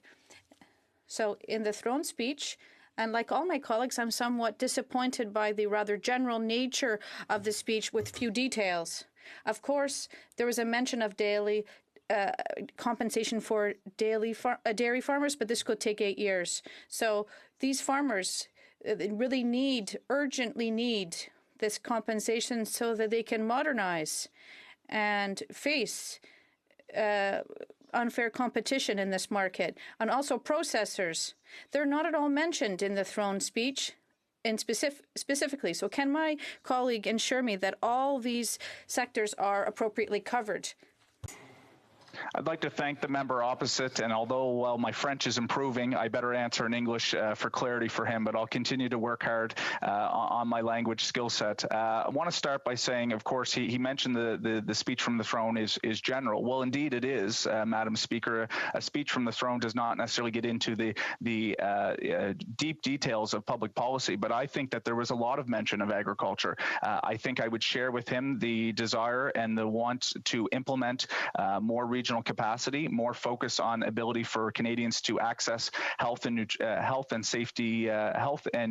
nutritious foods locally. But rest assured, our government understands the importance of agriculture, and I look forward to working with him in the days ahead on implementing these policies that we both share as important issues. The honourable member for Victoria, a brief question, please. Madam Speaker, the member spoke about greening the economy and also that he is a member of parliament from the coast. Well, I am a member of parliament from the opposite coast, and this government spent $4.5 billion buying a pipeline, which puts my coast at risk. It also is an economic and environmental disaster. Over 100 economists just wrote to the Prime Minister asking him to rethink Trans Mountain, given that it no longer makes sense economically. Only a fraction of this pipeline has been built. Would it not be better to take those billions of dollars and invest them in a just and sustainable recovery? Brief answer from the member for Kings Hens. Thank you, Madam Speaker, and I'd like to thank the member opposite for the question. If she'll recall that we had a chance to discuss this with media outlets back in the fall of last year, where I explained to her that the investment in Trans Mountain not only makes sense economically, but indeed it's the safest way to be able to get our products to market. I understand her concern and her ideology on this. We are a government that's focused on climate change. We're a government that will continue to make those investments. I share her concern, given the fact that I represent a riding with the highest tides in the world. But that particular investment was about the safety of communities and the fact that the product was going to be going to international markets, and as opposed to sending it by rail, where we've seen Lac-Mégantic and the impact of having that go through our communities, we should be doing it in the safest manner. Thank you. Resuming debate, the honourable member for Beaches, East York. Thanks, Madam Speaker. At the outset, I just want to thank every constituent in Beaches East York and every Canadian across our country who has stepped up in these difficult times, whether it is essential workers in frontline healthcare, in our grocery stores and our food supply chains, whether it is our teachers, whether it is individuals looking after loved ones. Just a sincere thank you to everyone who has stepped up and made a difference in these really difficult times. Now, we have seen in the course of the throne speech, I think, a comprehensive set of old commitments from the 2019 platform mixed with a set of new commitments that respond to lessons learned in the course of this pandemic. And I want to focus in on those lessons learned and what we can glean from the throne speech in answer to those lessons. And first, it's important that we recognize that we face an economic crisis because of the health crisis, and that the best economic response is also a public health one. And in the short term, that means a massive rapid testing program. And in the long term, that fundamentally means a vaccine. And in the throne speech, we see our government commit to do everything it can to see rapid tests deployed upon approval. And with respect to a vaccine, notes that Canada has already secured access to vaccine candidates and therapeutics while investing in manufacturing here at home. Now, second, our social safety net wasn't fit for purpose for millions of Canadians. When we look at the served numbers, almost 9 million unique applications, almost 9 million Canadians received income support in a time of need. Our social safety net, specifically employment insurance, was not fit to answer this crisis. Now, our government's new EI recovery benefit will ensure that most people are supported in the coming months, in the coming 6 months. And that's important because there was a lot of angst, I think, from people who were worried that the CERB was going to end. And they now know that they're going to receive supports through the EI system in the months ahead. But fundamentally, we need a permanently strengthened social safety net. And I would argue, and I've pushed within caucus and outside of caucus for a permanent minimum floor below which nobody will fall in our society. In a wealthy country like ours, we should not have the poverty levels that we do. Now, third, essential workers. I mentioned at the outset a need to thank essential workers, but we have to do more. We need to protect essential workers. And that fundamentally means ensuring that there is leadership. I know provincial minimum wages matter more than a federal one, but we should lead through a federal minimum wage as we committed to do in 2019. I think also behooves us to ensure that we work with provinces for portable benefits. And fundamentally, where there is federal jurisdiction like competition laws, we should ensure that we are updating our competition laws to address wage fixing. As we've seen concerns recently, and certainly I saw concerns myself through my work on the industry committee, where our national grocers communicated directly about the prospect of ending pandemic pay premiums of frontline workers. We also need to recognize when we look at our migrant workers and those who are so often our essential workers, whether on farms or in healthcare settings, we need to ensure that we are protecting migrant workers and ending the systemic exploitation of migrant workers. And that fundamentally means prioritizing permanent residency through immigration work programs. When it comes to the throne speech, we see language that says we owe an immense debt to those who served and still serve on the front lines, earning the lowest wages in the most precarious sectors on the front lines of the pandemic, and also noting that Canadian and migrant workers who produce, harvest, and process our food deserve the government's full support and protection. Fourth, a lack of supportive housing has undermined isolation efforts, and existing supportive housing, especially for-profit nursing homes, has failed our seniors.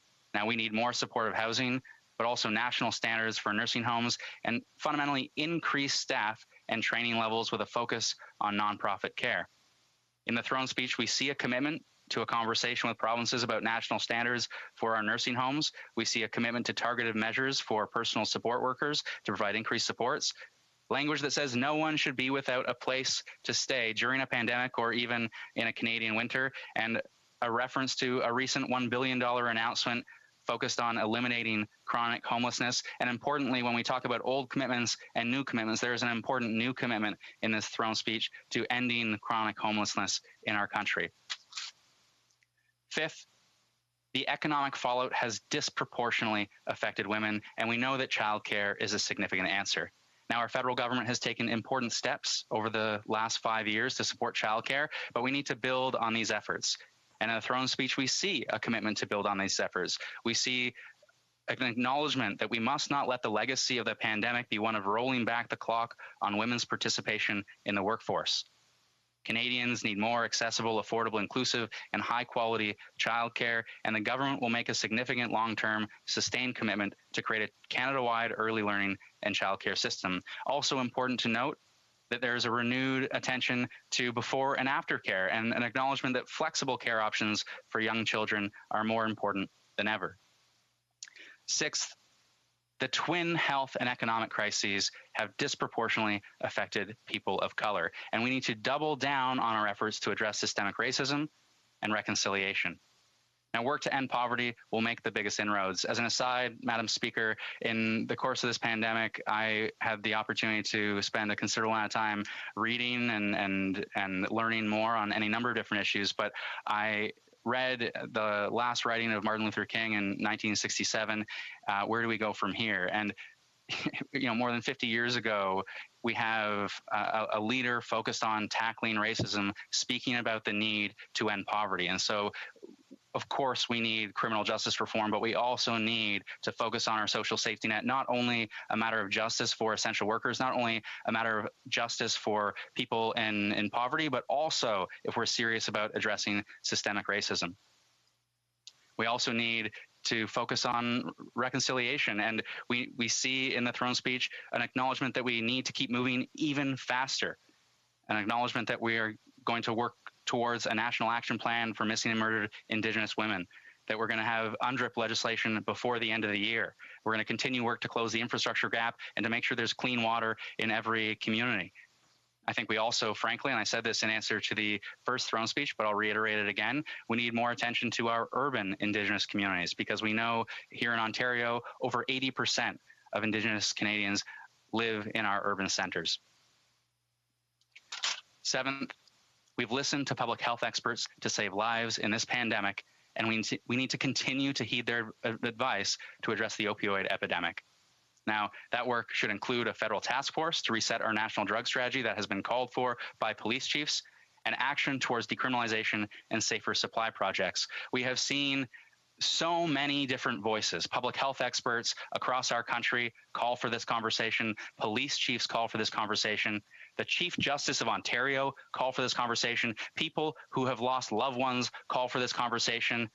Every serious person who has looked at this issue says the current drug prohibition framework is killing people, and we need drug policy reform to save lives. And I hope we have a serious conversation and we put the politics aside to save lives going forward in the same way we have put politics aside in the course of this pandemic.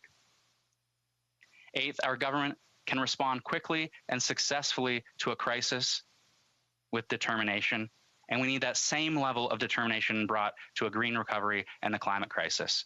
Now, the throne speech rightly acknowledges that climate action will be a cornerstone of our plan to support and create 1 million jobs across our country, and we need great action through the retrofits announced in the throne speech, to the clean vehicle support announced in the throne speech, and so much more to make sure we get to net zero by 2050, to make sure we exceed and have stronger science-based 2030 targets, and to make sure that we have effective climate accountability legislation to set 5-year carbon budgets, to take those long-term targets and to turn them into short-term practical action.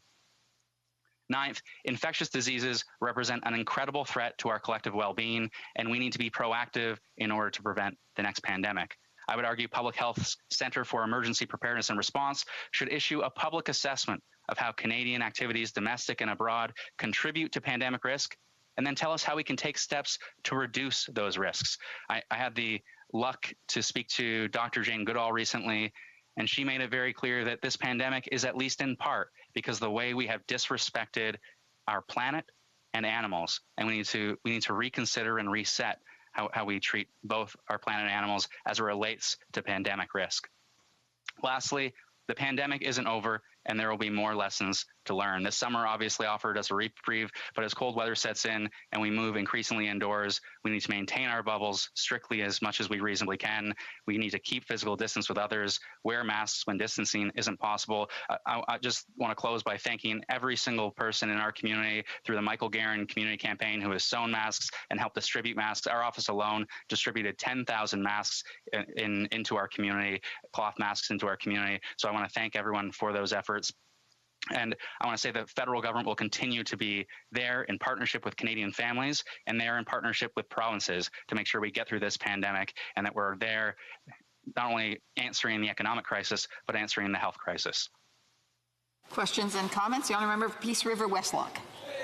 Well, thank you, Madam Speaker, and to my honourable colleague, thank you for his speech. I must say I was quite disappointed in the speech from the throne. Even while I thought I would disagree with many aspects of it before I came out, I was expecting a little more fireworks and big, bold vision, and we didn't see any of that. It was basically just a rehash of the 2019 throne speech. So that begs the question, what was the prorogation all about, Madam Speaker? Was it truly necessary to prorogue? And the timing of the prorogation was very suspect, as it followed right on the heels of a large document dump. And I'm just asking the honourable colleague what he thinks about the prorogation and the timing. Thank you, Mr. Speaker. Member for Beaches East York.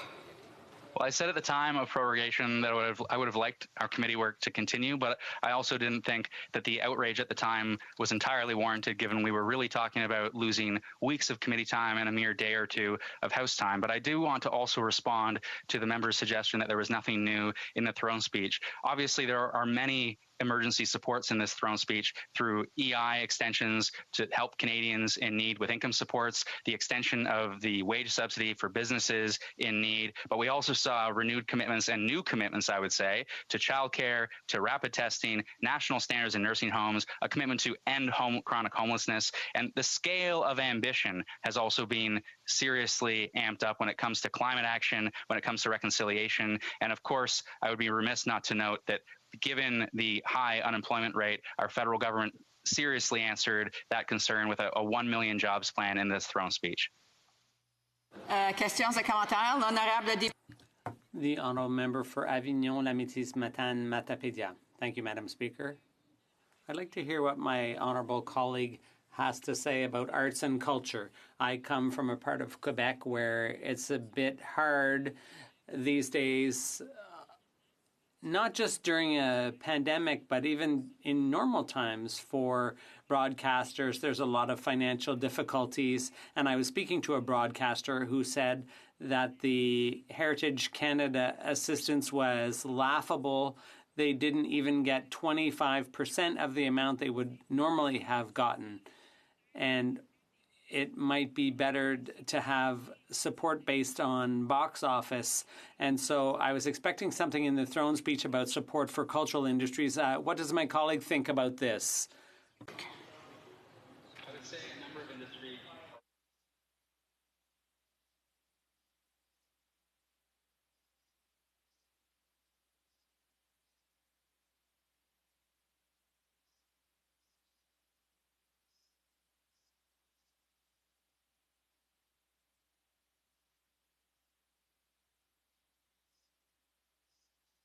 I just want to stop the member for a second. There seems to be a problem with interpretation. Interprétation. Does it work now? Est-ce que ça fonctionne? It works? Does it work? Can we get the French? Yes? Okay. The honourable member for Beaches East York. I will say very simply that similarly to other industries like tourism and hospitality, many elements of arts and culture industry are going to have a very challenging time coming back in the short to medium term. Obviously, we aren't going to see large-scale in-person events as but one example. And so the throne speech did commit to sector-specific support for industries that are more deeply affected by the pandemic. And this is obviously a conversation that needs to continue and flow from that answer in the throne speech. We have time for a brief question. The honourable member for Fredericton. Thank you, Madam Speaker. And I appreciated the speech by my honourable colleague, but I can't help but notice the kind of lack of enthusiasm in his voice when he's talking about some of these new promises. So I'm just wondering, how could I be so excited about this speech? Is there something I'm missing? Is there something that for us to believe this time versus the 2019 speech? I'd just like to hear his thoughts on that. Thank you. The honourable member for Beaches East York has 1 minute to respond. Well, don't let my working from home and the technology suggest that there's any lack of enthusiasm for what we saw in the throne speech. I mean, I had enthusiasm for the 2019 throne speech as well. And as I say, we see a mixture of commitments, right? Of course, we want to carry through with gun control and pharmacare and other commitments from 2019. Of course, we want renewed commitments and faster action on all sorts of things, including on climate. And I would just end by saying on climate specifically, which is an issue I know we share a concern for, since 2015, we've seen projected 2030 emissions go from 815 megatons down to 592 megatons, a 25% reduction because of the climate action policies we've put in place so long as they hold and so long as we don't have conservative government heading into the future. And so we absolutely have to build on those efforts. I am absolutely committed to doing so. I know the federal government is committed to doing so, and I am enthusiastic about those commitments, but also delivering on those commitments, which I think is far more critical than the throne speech, will be the work ahead in the fiscal update, in the budget, and more. Delivery is what matters. Resuming debate, the honourable member for West Nova. Thank you very much, Madam Speaker. And pleased to rise in the House today to speak on the throne speech that was presented to Canadians last Wednesday. I will be sharing my time with the member for Barrie Innisfil. First of all, I want to take sort of a note to the member for Kings Hants. I hope he's still online. When he talks about the highest tides in the Bay of Fundy, let him not forget that we shares the Bay of Fundy with West Nova, the member for Cumberland Colchester, the member for Fundy Royal, and also the ones down around St. John. So when he says that he has the highest tides in the world, well, of course, he has to share that as well. It's been a week since the throne speech has been presented to all Canadians, and I wish that under current circumstances, I'd be welcoming it with relief. But unfortunately, this speech is a collection of previous speeches, Madam Speaker, a leftover potluck of previous Liberal promises that never delivered, what leaves me very skeptical regarding Canada's post-COVID recovery. It's absolutely shameful and unacceptable to have prorogued Parliament for 6 weeks only to come back to a speech so ill-suited to the health crisis that is affecting our country from coast to coast to coast, with all the challenges that, of course, we all know about, and all of those specific challenges that are different from one province and one region to another. We know that Canadians have been in dire need of support, and folks need to be supported for many months to come. And we in the opposition have been recognizing this necessity. But to ensure the government's future spending is done correctly, it is incumbent upon parliamentarians to ask the government some tough questions and important ones before it injects substantial sums of money into programs. Madam Speaker, a responsible and respectful minority government consults opposition parties sooner than 48 hours before a throne speech is printed, especially in a current period and at a time when national debt has reached an enviable and worrisome level. The country's economic recovery in a time of crisis with a minority government must be done in collaboration with opposition parties for the good of the Canadian population. The Prime Minister should have, for once, worked with the other parties to reinforce the Team Canada unity approach, not only when it suits him, like when he's trying to defend his throne speech. We all know this speech lacks courage and determination. There's no economic recovery measures in it. Nor the additional health transfers to the provinces and territories without condition, but rather with conditions that are a direct intrusion into provincial jurisdiction. This is certainly not the time to accentuate the deep disagreements the Prime Minister has with his provincial counterparts, but rather to improve, to help Canadians for small businesses, industries, the elderly, and most vulnerable of our country.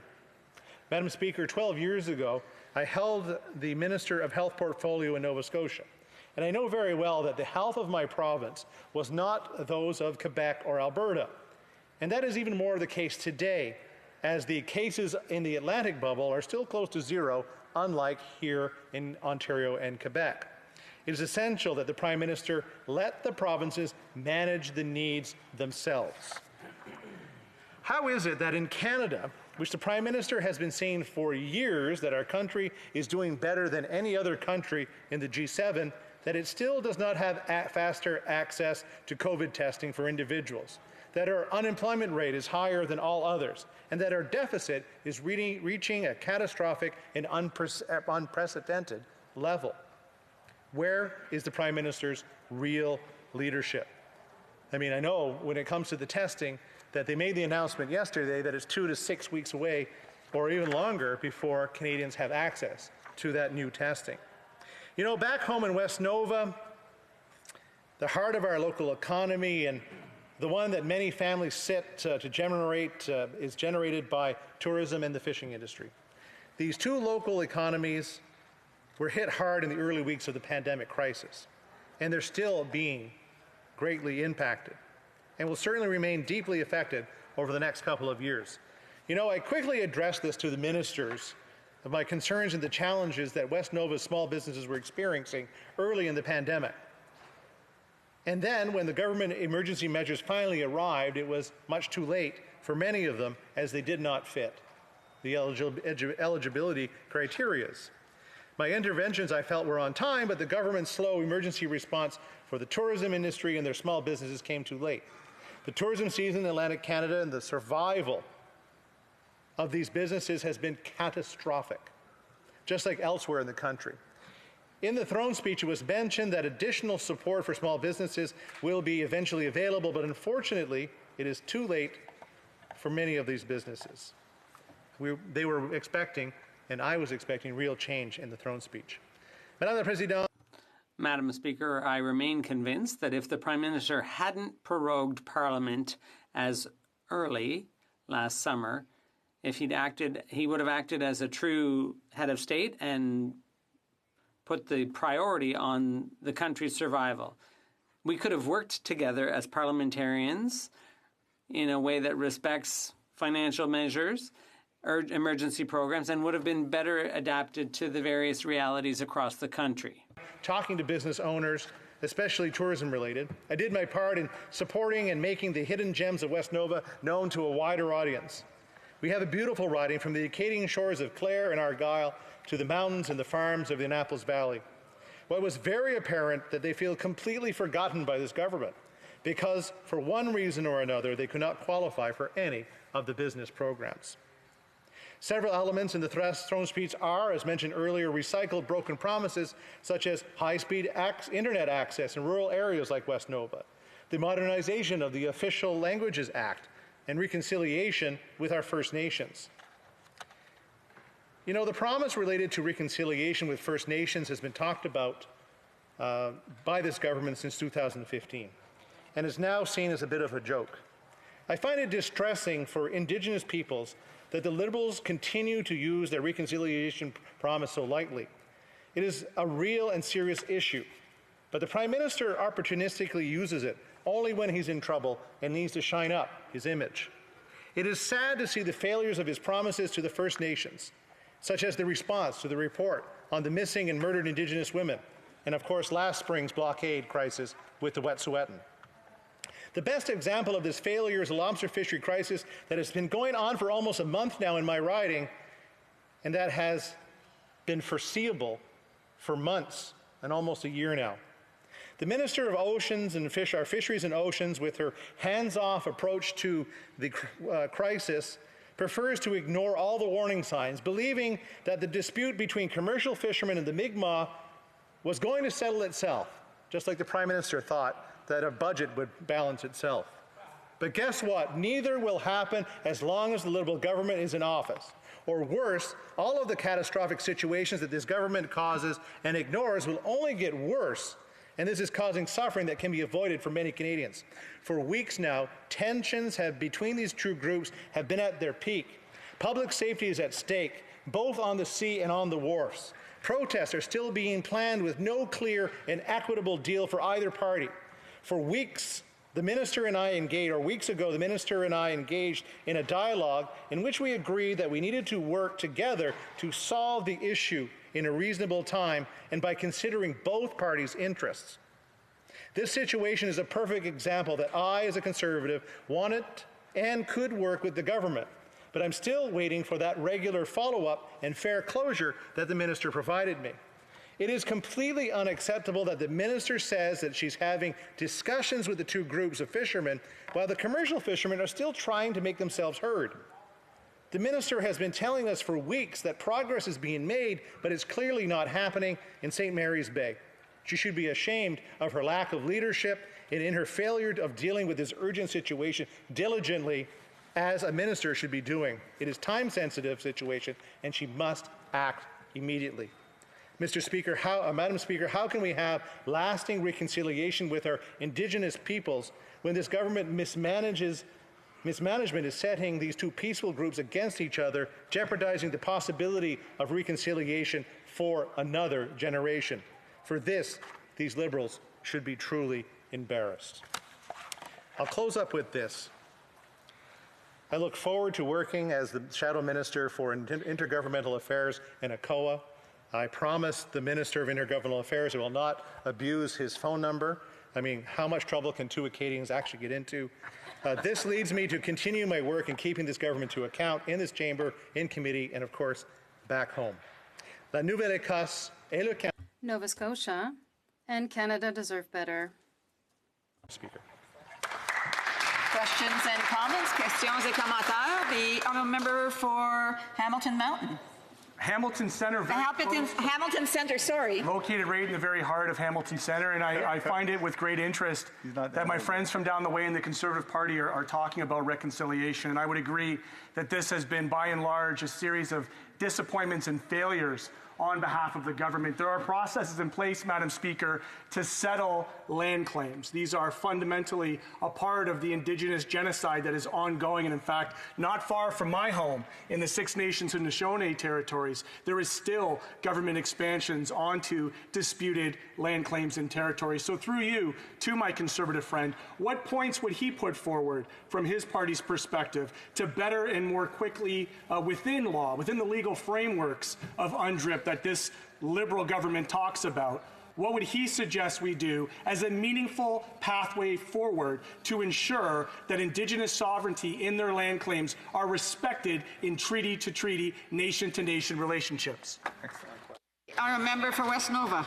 I can't get into land claims because in Nova Scotia we of course have the Peace and Friendship treaties of 1752, and subsequently I think there was two of them after that. And of course what we're running into right now is a court decision when it comes to Marshall on how fisheries should be managed and how access to that fishery for our Indigenous groups. And what we've found is that the department, and now under the direction of this minister, they've been negligent on actually having that dialogue, making sure that people understand the situation that's going before them, and to truly come up with a definition of moderate livelihood. That's the core of this dispute, of this discussion, and it is up to the minister, this government, this prime minister, whoever else is interested on this side on that side of government, to actually sit down with the parties involved to make sure that they come up with a solution so that this crisis comes to an end. It's got to come to an end at some point. Questions and comments? Questions et commentaires? L'honorable. The honourable member for Avignon, Matisse, Matane, Matapédia. Thank you, Madam Speaker. I'd like to thank my colleague for his speech. I have the same situation to some extent in my riding. I have an Aboriginal community in Restigouche with the fall fishery. The negotiations were going well with Fisheries and Oceans Canada. A few months ago, they said things were going well, that they would probably get their permits, their commercial fishing permits, and at the last minute, just before the beginning of the fishing season, the government changed its mind completely and is not giving them the permit. So I'd like to hear him talk about how the federal government will begin this reconciliation, about which it speaks all the time, if it does this with Aboriginal communities in our regions. I'd like to thank my colleague. That's the difficulty we often see when it comes to the interpretation of bills, the interpretation of court decisions, and that is how to find solutions for the people who are affected by those decisions. For 21 years, we've been trying to find a solution. I think that it's a lack of leadership from the department. It's something that the department is, well, it's trying to propose different solutions for different regions, different people, and I believe that we need to find a final solution It's the minister who can really guide her department in finding solutions. Thank you. Questions and comments? A brief question from the member for Beaches East York. Thanks, Madam Speaker. I'm really appreciative of the fact that the member highlighted reconciliation and Indigenous issues, and obviously progress has been imperfect at times. Some successes, over 60% of long-term boil water advisories lifted to date, but not enough progress. It's easy to argue, and it's right to argue. Can the member name one specific thing that he has argued for to improve the lives of Indigenous people? He specifically has argued for just one thing. The honourable member for West Nova. Mr. Speaker, Madam Speaker, I have two Indigenous bands in West Nova, the Acadia Band and, of course, the Bear River Band. Two very pivotal bands in the life of Canadians, because they were basically the first bands, the first natives to welcome the Europeans to this great country of ours. They were the impetus of many of these decisions that we see before us. I have been working tirelessly trying to come up with solutions to make sure that all parties are happy in this, unlike the Liberals who are pitting one side, the Indigenous groups, against the other side, the non-Indigenous groups, and creating strife in a people that have been together for 300 years. Shame on them. Resuming debate, the honourable member for Barrie Innisfil. Thank you, Madam Speaker, and it's a real honor to rise on behalf of the people of Barrie Innisfil to speak in reply to the throne speech. And before I begin, I would very much like to thank all of the first responders, not just in Barrie Innisfil, but from right across the country, those who have been on the front line, healthcare workers. I recall, as a former firefighter, Madam Speaker, in 2003, the SARS crisis and the anxiety that was felt by myself and others who I worked with, whether it was in the paramedic services or the police services, in dealing with that crisis. And that anxiety was heightened by the fact that you didn't know whether you would get the virus at the time and bring it home. So I really appreciate the first responders and frontline health care workers, and I believe that they deserve our greatest respect, Madam Speaker. I also want to thank the administration staff here in the House. I know Gaetan, I don't know where he went, but he was here. He's keeping all our desks clean so that we don't have to make sure that we don't bring the virus back to our ridings. Madam Speaker, 6 weeks ago, the government prorogued Parliament. And at the time, we were at the height of a scandal that was becoming more emboldened as new information became available. And the reason why, at the time that the Prime Minister said that he was going to prorogue Parliament, was to come up with a bold and ambitious new course for this country. And I would suggest, Madam Speaker, that the ambition was on the part of the Prime Minister to save his political skin at the time. Because if you'll recall, Madam Speaker, the government was becoming more embroiled in the scandal.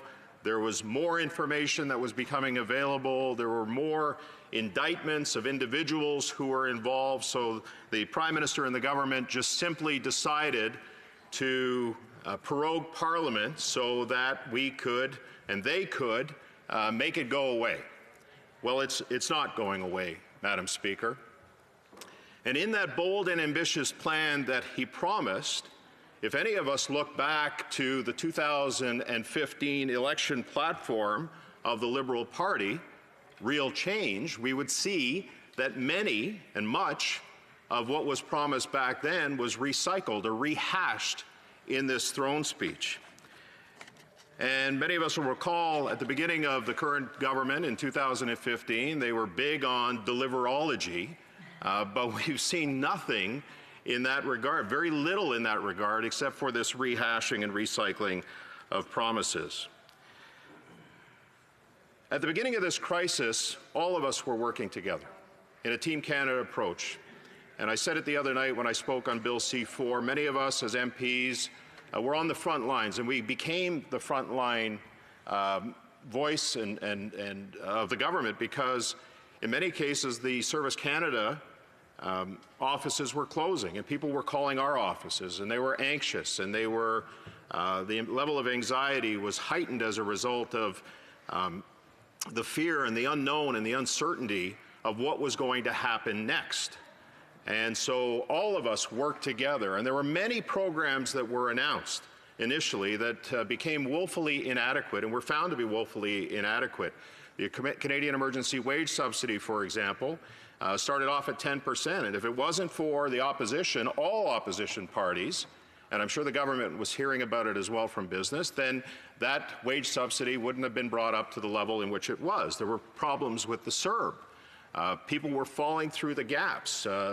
Maternity benefits was an example of where people were falling through the gaps on the CERB, as well as the CEBA, the Canadian Emergency Business Account. There were lots of businesses that didn't qualify for that particular benefit.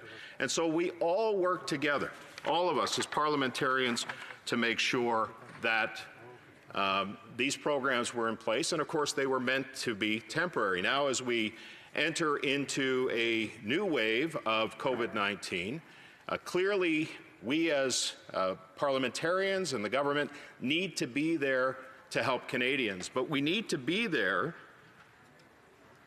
in recovery as well. Not so much an issue of dependence on the government, but also to create a recovery plan. And what I failed to see in this particular throne speech was a recovery plan, Madam Speaker. And what does recovery look like? Well, first and foremost, we have to make sure that government gets out of the way of recovery and allow the power of the free market, allow the power of Canadian businesses, the people that they employ and the products that they produce, be able to do that. And it comes in every sector of our economy, Madam Speaker.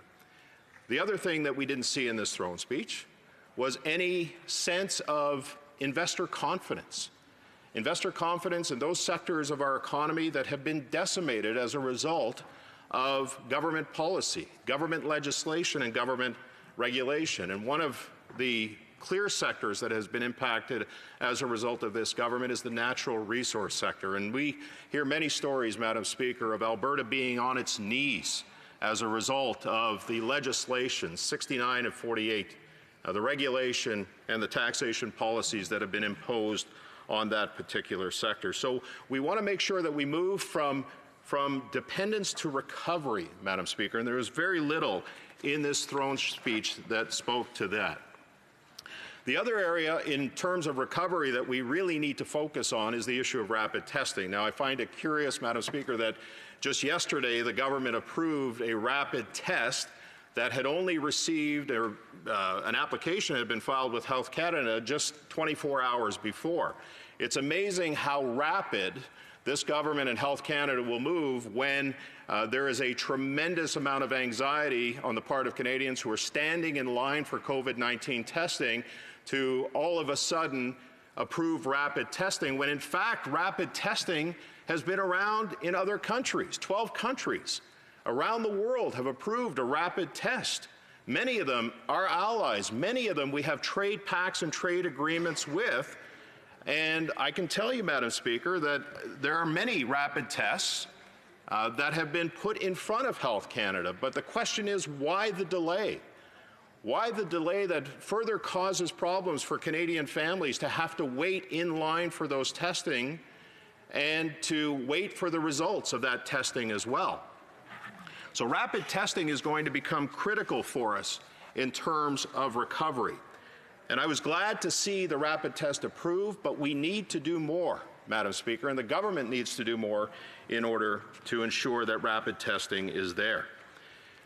And we've heard from the Parliamentary Budget Officer, Madam Speaker, that the spending plan, the longer it goes on, will become unsustainable.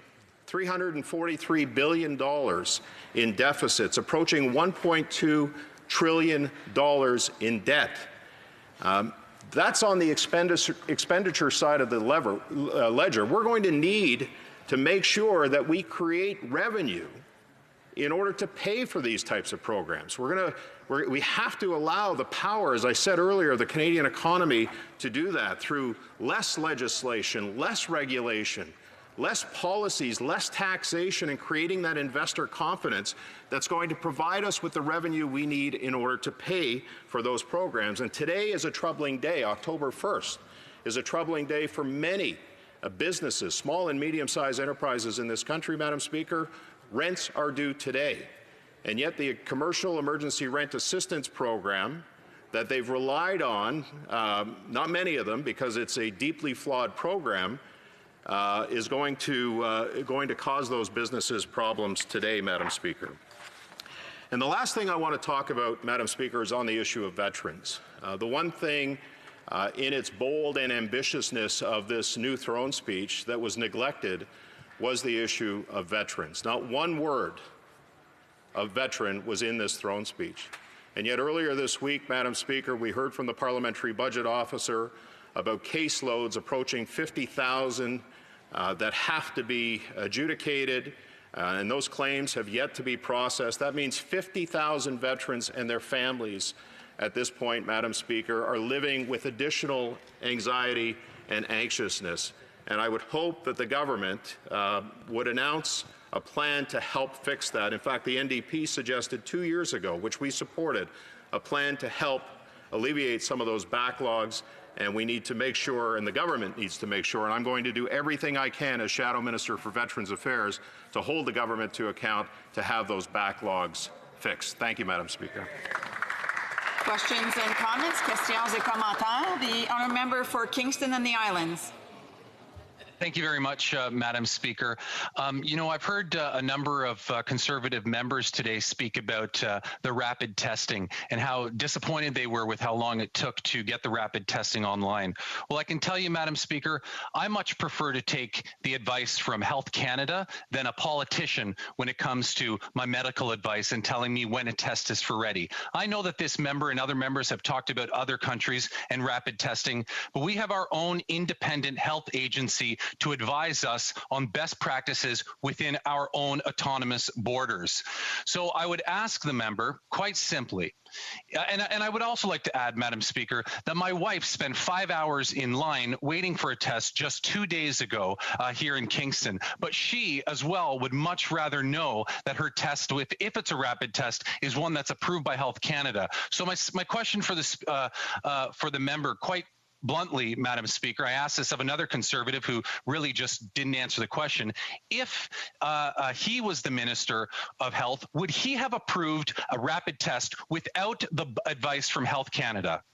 The honourable member for Barrie Innisfil. Well, clearly, Madam Speaker, the issue of rapid testing is top of mind for all Canadians.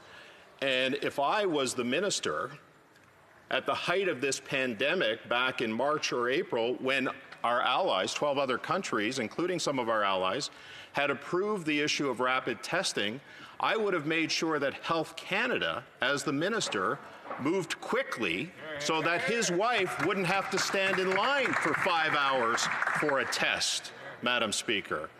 And if our allies have approved these tests in the EU with more stringent testing regimes than anywhere in the world, have approved similar rapid testing that is in front of Health Canada right now, why is it taking Health Canada so long to approve them when Canadians desperately want and need rapid testing? And so too, Madam Speaker, does our economy.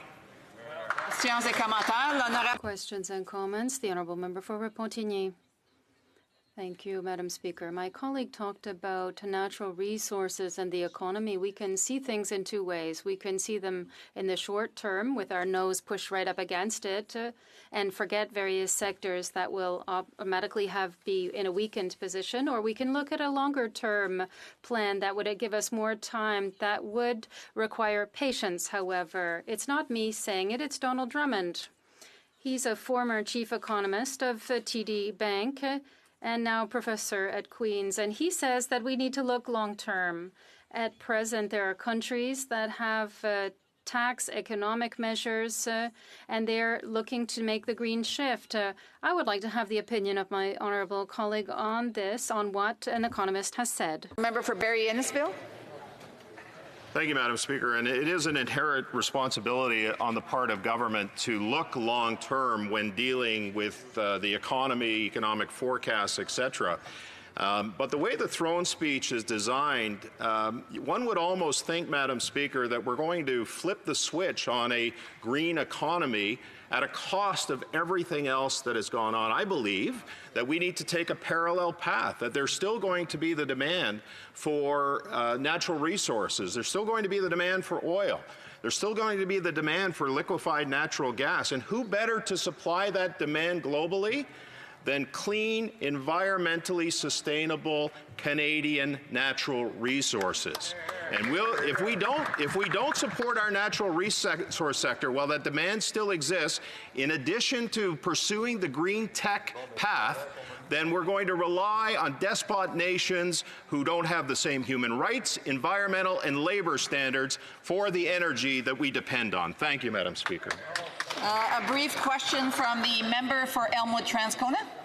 Thank you, Madam Speaker, and thank you to the member for his remarks. And in particular, he spoke a bit about veterans. I remember the 2015 campaign was distinctive in that a lot of veterans organizations became far more politicized than they had been before in reaction to the Conservatives' cuts to veteran services. It's the government that promised to fix that and really hasn't. There's been many reports showing that. And I'm just wondering, you know, how do we move from words to action when it comes to supporting Canada's veterans? Because it's been a couple governments now that haven't gotten it right and done justice to Canada's veterans. Answer from the member from Barrie Innisfil. Yeah. I really want to thank my honourable colleague for that question. And the way we move forward, frankly, stop lying to them. Stop lying to veterans. Veterans have dealt with a generation of lies from successive governments, and I will blame us for that as well, as a Conservative government, Madam Speaker. Stopping the lies, telling them the truth. What we can do, we tell them we can do. What we can't, we tell them why. That's how we deal with veterans in this country. No more no more crap. Thank you.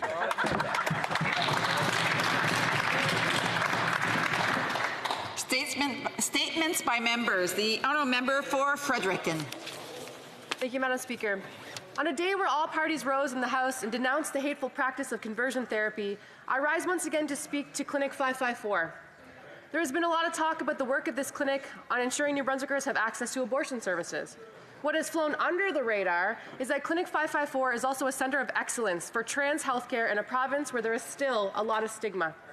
Many of the same people that have been vulnerable to the human rights abuses of conversion therapy have experienced the life-saving compassion and validation that Dr. Edgar, Valerie, and the whole team at Clinic 554 provide. Clinic 554 saves lives. And it is closing because the province will not rescind Regulation 8420 of the New Brunswick Medical Services Act in direct contravention of the Canada Health Act. Nor will it recognize that trans healthcare is a subspecialty in medicine that deserves compensation commensurate with the service. To save this clinic, to protect human rights, and to save lives, we need federal intervention in New Brunswick. Thank you. The honourable member for St. John Rothsay.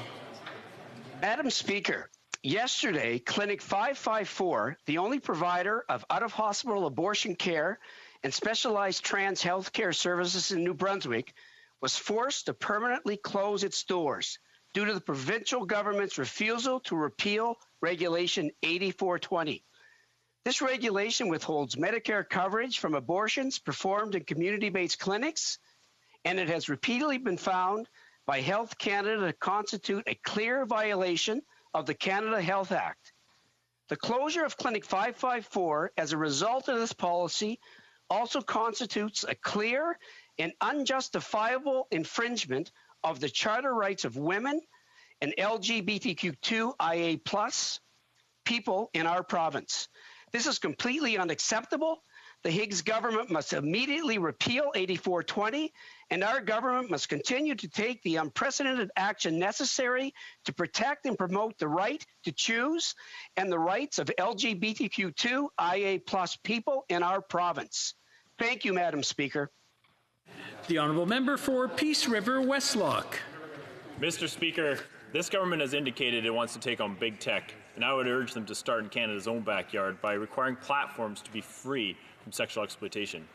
Pornhub and its parent company MindGeek, based in Montreal, operate with complete impunity as they profit off sexual exploitation and bring in nearly $500 million annually. For years, videos featuring child abuse, torture, rape, and sex trafficking of women and children have been published and monetized by MindGeek. These videos of sexual exploitation uploaded to MindGeek's platforms can be viewed and uploaded millions of times, in each instance re-victimizing the individual. Many of these videos remain up for months, even years, even after they're brought to life, and this blatant exploitation has led to companies like PayPal ending their relationship with MindGeek. This is an outrage. It is time to end MindGeek's impunity. I'm calling on the government to end the exploitation of women and girls online. Thank you, Mr. Speaker. The Honourable Member for Marc-Aurèle Fortin. Mr. Speaker, on September 18th, I visited a new seniors' home in my riding of Marc-Aurèle Fortin Laval, the Estia residence. With my colleague, the member for Vimy, we visited this new residence, which can now safely welcome seniors.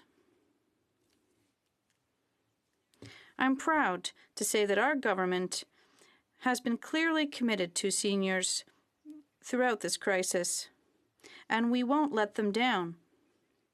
This determination can also be seen in our new Horizons Seniors Program. This grant program helps to prevent elder abuse and to encourage the inclusion of seniors in our society. Take care of yourselves. L'honorable député. The Honourable Member for Belay-Chambly. Quebec isn't the only one that has dark memories in October.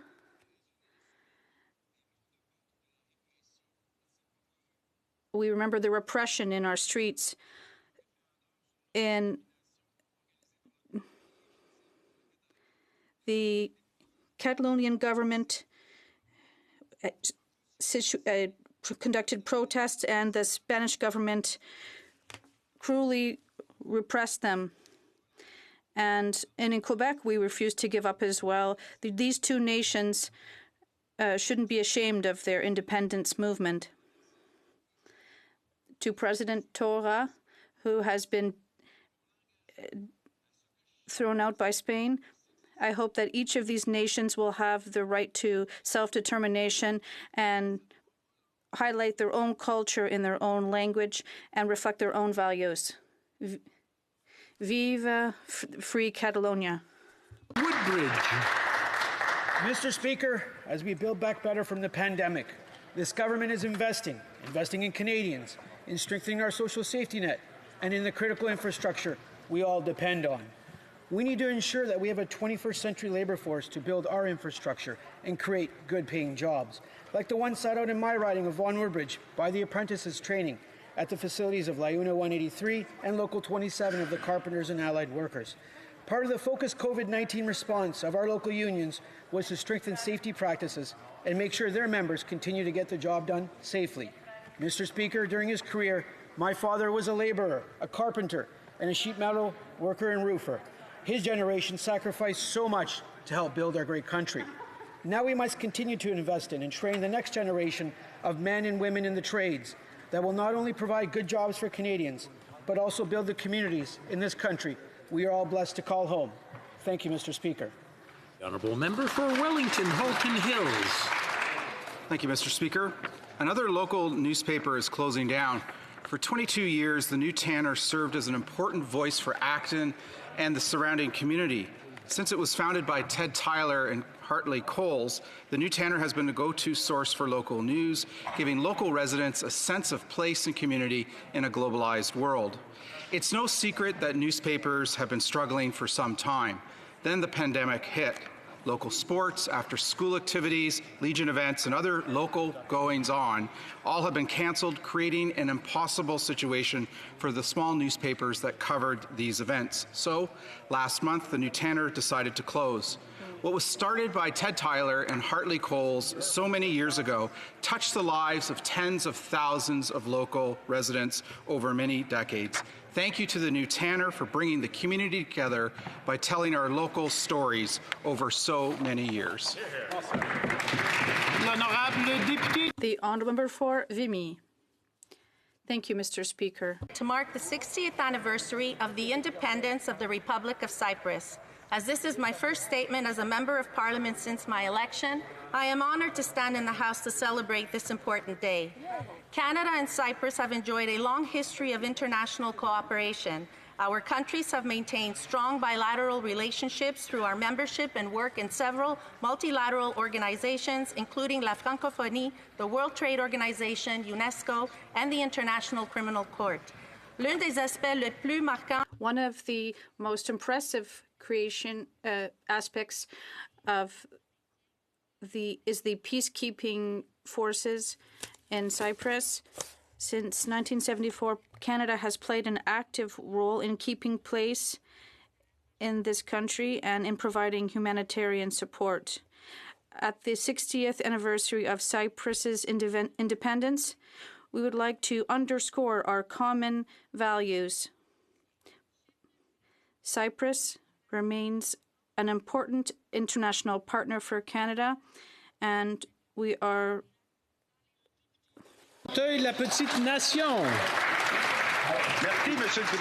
Thank you very much, Mr. Speaker. Today is National Seniors Day. The interpreter would like to note that there is a sound issue and interpretation cannot be provided at this time. Our seniors are facing greater social and economic challenges right now. Together, we can and must do more for our seniors, and this is why our government has taken additional measures to help them. We will be increasing OAS for seniors over 75 years of age.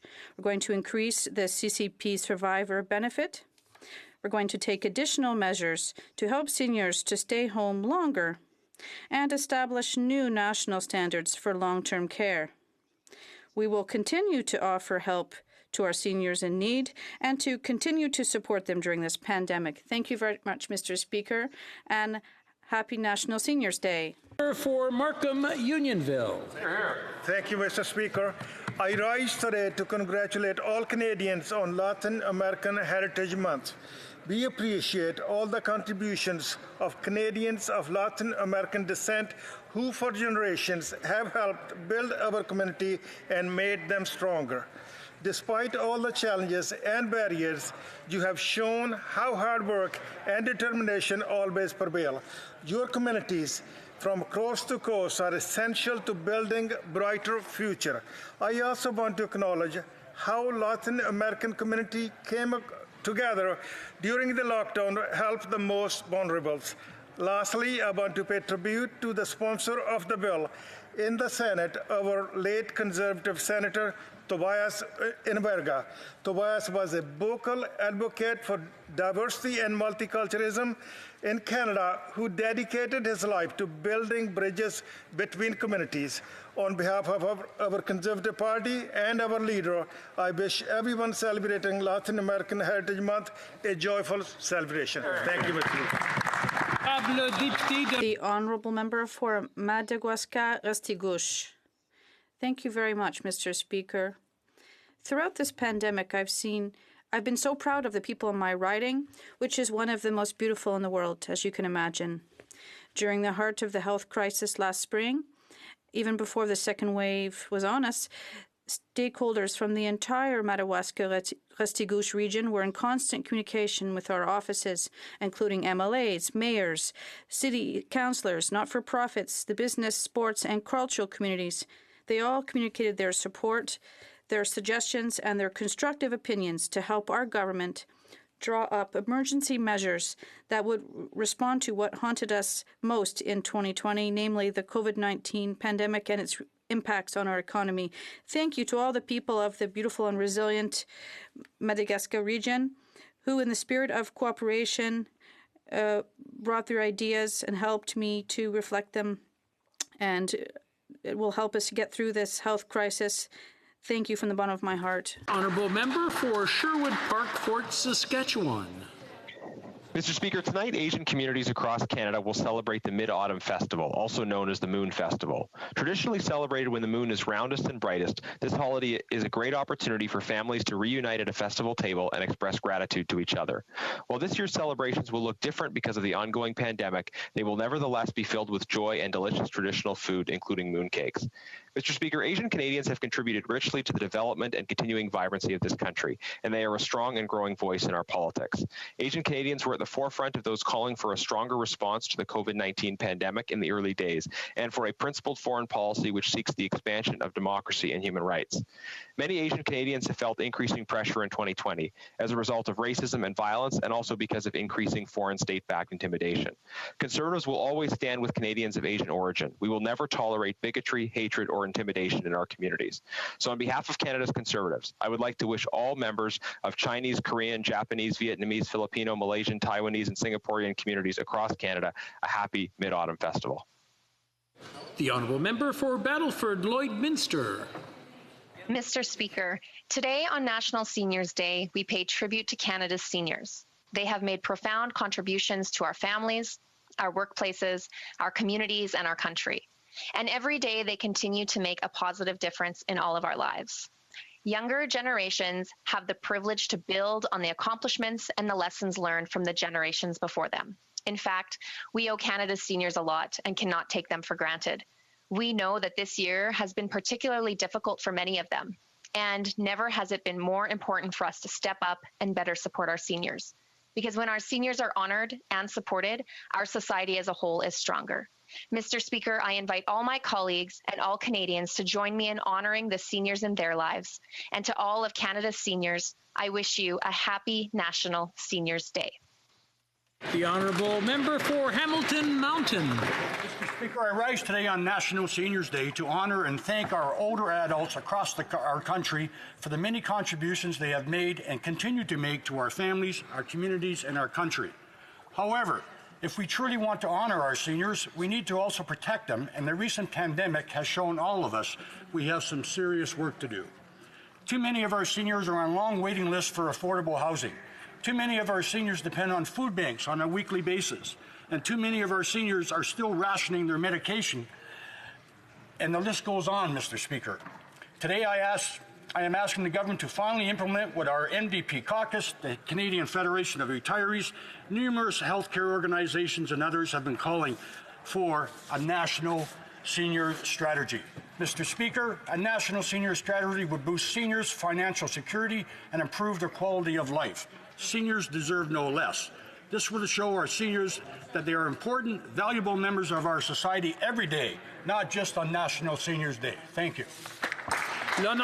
The Honourable Member for Shefford. Mr. Speaker, since 1991, October 1st has been International Seniors Day. This is a special time to recognize the important contribution of seniors to our society and to our communities. On this very special day, I would like to remind everyone that the financial situation of seniors has been exacerbated by this crisis, and with the arrival of this second wave and with confinement once again, no magic slogans like everything will be okay will solve anything. Yet the solution is simple and not very costly. We have to increase the long-term purchasing power of seniors in a recurrent fashion. Let's lift seniors out of poverty by increasing old age security by $110 a month, and with a GIS supplement that is adapted to seniors from 65 years of age, not 75. So let us remember everything we owe to seniors and let us honor them. Thank you. Mr. Speaker, today I rise in this House to congratulate Canadian Cypriots and Cypriots around the world on the 60th anniversary of Cyprus' independence. For 29 years, our Canadian Armed Forces contribute to the UN peacekeeping force in Cyprus. Both of our countries are full members of the Commonwealth and La Francophonie, contributing to even closer cooperation and partnership between our nations. Mr. Speaker, I would like to congratulate Canadian Cypriots and Cypriots around the world on the 60th anniversary of Cyprus's independence. As a Canadian soldier, I had the honour and privilege of participating in Canada's operations in Cyprus in 1972. 28 Canadian heroes, as you know, were killed during these operations in Cyprus, and we will forever be grateful for their sacrifice and their service. Thank you. The honourable member for Oakville North Burlington. Thank you, Mr. Speaker. The following is a typical opening to an aphasia program like the one I visited in Burlington led by Carly. Checking in. This afternoon I'm at 10 because on Saturday I took part in the Halton Peel Community Aphasia Program's virtual Talk, Stroll, and Roll to raise money to support this amazing program. Today is Thursday, October the 1st. Today's theme is aphasia awareness. 95% of Canadians don't know what aphasia is and the challenges faced by those living with it. Aphasia is a language disorder that affects the ability to communicate. It is most often caused by strokes that occur in areas of the brain that control speech and language. Aphasia does not affect intelligence, but it makes speech jumbled, fragmented, or hard to understand, which can be frustrating. Words that my friends with aphasia have used to describe themselves: outspoken, friendly, trustworthy, and adventurous. I would describe them as resilient and courageous. Thank you, Mr. Speaker. Before going on, avant de procéder, j'aimerais remercier. I'd like to thank all members who kept their statements under 60 seconds. And I'd like to remind members. The statements by members are 60 seconds long, so if you could keep it to that, it'll avoid cutting off the tail end of a very important message to your writing, and to the rest of Canada. So thank you to all of you for cooperating. Question orale. Oral questions. Leader of the opposition. Monsieur le Président. Mr. Speaker, Canada had one of the best public health care networks in the world that should have detected the oncoming pandemic. It was respected by all, but unfortunately, a few months before the pandemic, the health minister scrapped this early warning unit. An investigation was launched into Health Canada by the minister herself. Why has she set this test for herself after having failed it? The Honourable Minister.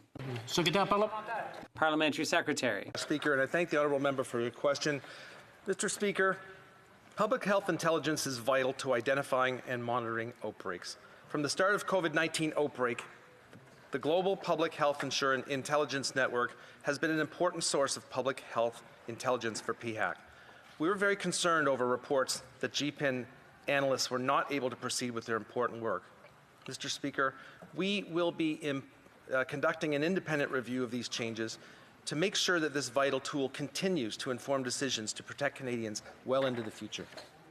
The Honourable Leader of the Opposition. Mr. Speaker, an independent review on their own mistake. The government turned off Canada's pandemic early warning system in 2019 without an explanation. Today he describes it as vital. This system was vital. It was 20% of the world's pandemic intelligence information. It helped stop H1N1 and Ebola. The Liberal chose to ignore the warnings of our security experts and instead began to rely on open source data from China. This government puts lives at risk when they shut down Canada's early warning pandemic system. Why? Good question. The Honourable Parliamentary Secretary. Again, Mr. Speaker, thank you very much to the Honourable Member for the question. Mr. Speaker, again, we see this as a vital tool. It's very important that this tool is able to contribute the intelligence to our country in the future. We will be conducting this independent review to make sure that this vital tool continues to inform decisions to protect Canadians. The Honourable Leader of the Opposition. Mr. Speaker, another vital tool is rapid testing. And this spring, the absence of it has consequences being felt across the country. Lab workers here in Ontario are feeling it. One told the Ottawa Citizen, everyone is working crazy amounts of hours to try and get all the tests we get in a day done, and it's just not possible. Mr. Speaker, will the Prime Minister admit his failure to approve rapid diagnostic testing is leading to the burnout in our frontline healthcare workers? The Honourable Parliamentary Secretary. Thank you, Mr. Speaker. And again, I thank the honourable member for the question. Mr. Speaker, we know that Canadians need access to better and faster testing no matter where they live. We have been working around the clock on the approval and procurement of new testing technologies. Mr. Speaker, we heard yesterday the Prime Minister in this House announced the approval of the Abbott ID Now point-of-care test and an order for 7.9 million units of this. We will continue working with industry, provinces and territories like we have, Mr. Speaker, since day one when COVID hit our shores. Before we continue, I just want to remind the honourable members the way it works is we ask a question and there's an answer. We can't keep throwing questions at people to confuse things. I just want to make sure that everybody's got the rules down right. The Honourable Leader of the Opposition. Mr. Speaker, they're working around the clock and getting nothing done. That's right. In Calgary, the Foothills Hospital has 300 workers who have had to quarantine because of COVID exposure. No hospital can lose 300 frontline workers. If these workers had access to rapid tests, they'd already be back at work. But the Prime Minister says they have to wait weeks. If the next hospital is in BC or Manitoba, will the Liberal government once again blame the provinces for the Prime Minister's own failures? The Honourable Parliamentary Secretary. Speaker, from day one, we have been great partners with the provinces and territories, getting them the investments that they need to come up with the ability to increase the capacity for rapid testing. Mr. Speaker, when I say that we've been working around the clock, we've been working around the clock. And I want to take a moment, Mr. Speaker, to thank the public health officials in Canada, the bureaucrats, the public servants that have truly been working around the clock for the betterment of Canadians. Mr. Speaker, Health Canada works closely with companies applying for authorization in Canada so that we can provide multiple testing options for all Canadians. The Honourable Leader of the Opposition. Monsieur le Président. Mr. Speaker, the slowness of this government is quite simply unacceptable. Quebecers in the Ottawa area have to wait 7 days for their test results, despite the purchase of new machines. The Outaouais Medical Centre is still awaiting Health Canada's approval for the use of one of the most heavily used machines in the world, Mr. Speaker. Why is the government taking its sweet time when we're in a national crisis? The Honourable Parliamentary Secretary. On this side of the House, we believe in science and evidence. I get the impression, Mr. Speaker, that the member across the way, if he were in this position on this side of the House, would put the iron fist down to the Health Canada scientists, to the people that are working hard on evidence-based decisions and make a political decision. Mr. Speaker, we can't have politics interfering on the outcomes that we are looking for here. The Honourable Member for La Prairie. Mr. Speaker, we're in a full health crisis, and more than ever, people need high-quality health care. It's time to cooperate with Quebec to support our healthcare workers and protect our seniors. Quebec needs and is calling for an increase in health transfers in order to effectively combat COVID. Yesterday, what did they answer? The Liberals said, we're not a bank machine for Quebec. Make do with your equalization payments. That's what the Liberals are proposing. Nice cooperation, Mr. Speaker. Quebecers need better health care. They want increased transfers. What is Ottawa waiting for? The Honourable Minister. My colleague talks about cooperation, and in fact, we transferred $113 million for healthcare immediately.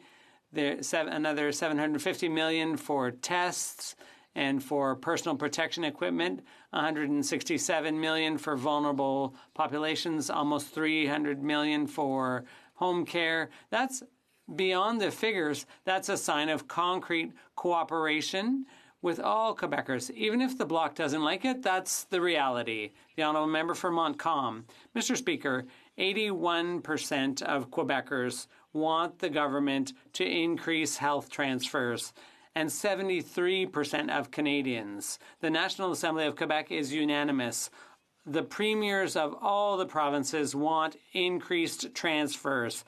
They showed that there was an immediate shortfall of $28 billion. The federal government boasts about transferring $500 million. That's not even 2%, and we're in a pandemic. When will the government take this seriously and meet Quebec and the province's calls for increased transfers? The Honourable Minister.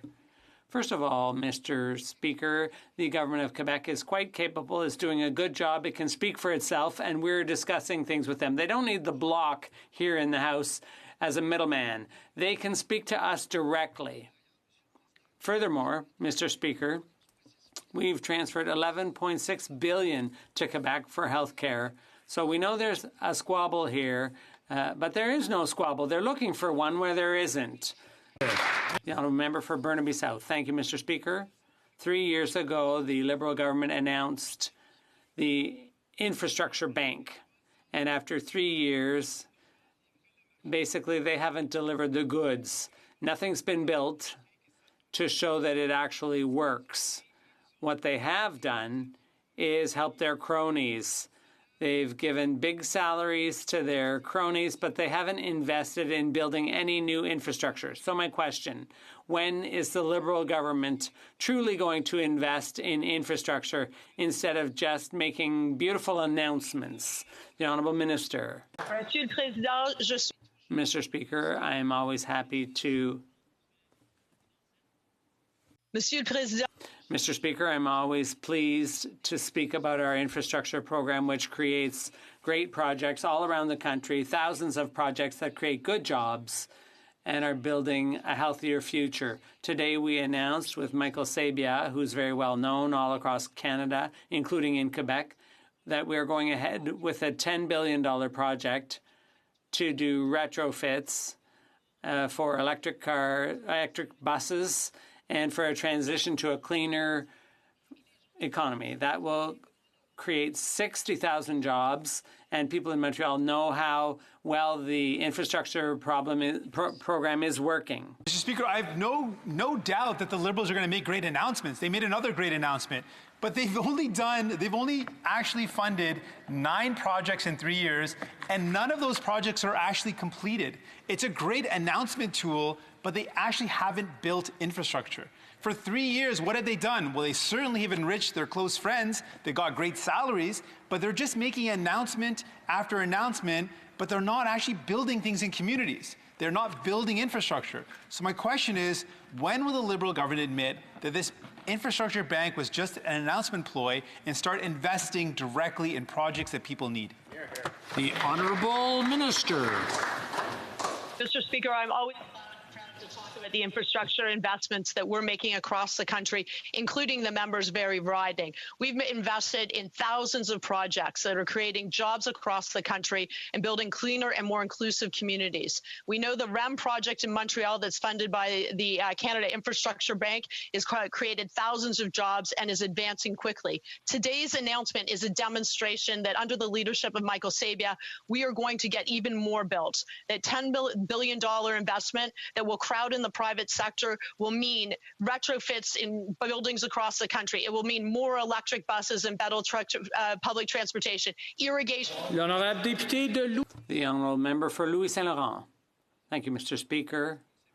The first responsibility of a federal state is the borders, and everyone recognizes that the government dragged its heels in that area when the pandemic hit. The Prime Minister said he was following WHO advice, and here today in the New York Times, we learn that the WHO was basing its decisions on policy and politics rather than scientific evidence. So why did the government wait so long before closing the border when that's what common sense called for?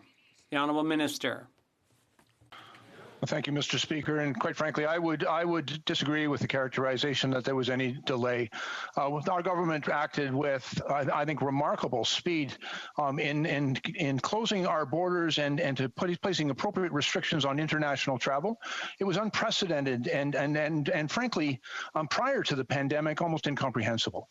but we acted quickly to put in place strong restrictions on non-essential travel and to take the action necessary to keep Canadians safe. And that has been effective, Mr. Speaker. And at the same time, we were able to maintain important supply lines so that goods and services and essential workers could continue to do their job of serving Canadians. The honourable member for Calgary-Midnapore.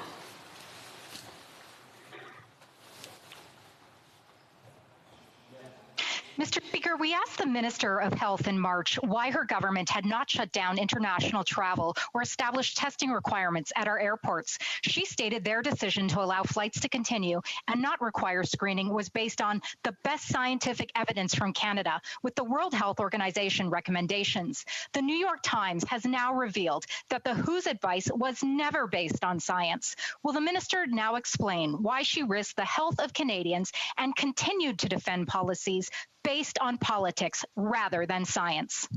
The Honourable Parliamentary Secretary. Thank you very much, and I thank the honourable member for the question. Mr. Speaker, we have used science and evidence from day one. I will disagree with the member's comments, the member's question. Science has evolved in this process. We've learned through this process, and when we think, Mr. Speaker, when we think about this resurgence, we know so much more now than we knew before. We have so much more knowledge about COVID-19 than we had back in January. And the response, the Canadian response, Mr. Speaker, has been driven from day one by evidence and science, and it will continue. The honourable member for Abbotsford. Well, Mr. Speaker, for months the COVID pandemic has ravaged our economy. 9,000 Canadians have lost their lives. Many more are hospitalized. And we now know that last year the health minister shut down Canada's pandemic early warning system. Can you imagine? When former Liberal health minister Ujjal Dosanjh, remember him? When he heard this, he called the minister's actions a colossal failure. To the minister, why did she shut down the system? And doesn't she realize that that early warning system could have saved many, many lives? The Honourable Parliamentary Secretary. Thank you, Mr. Speaker, and I want to thank my friend from Abbotsford for the question. A question that's been asked earlier today, but Mr. Speaker, the same answer is the same answer. Public health intelligence is vital to identifying and monitoring outbreaks. We were concerned about reports that GFIN analysts were not able to proceed with their important work.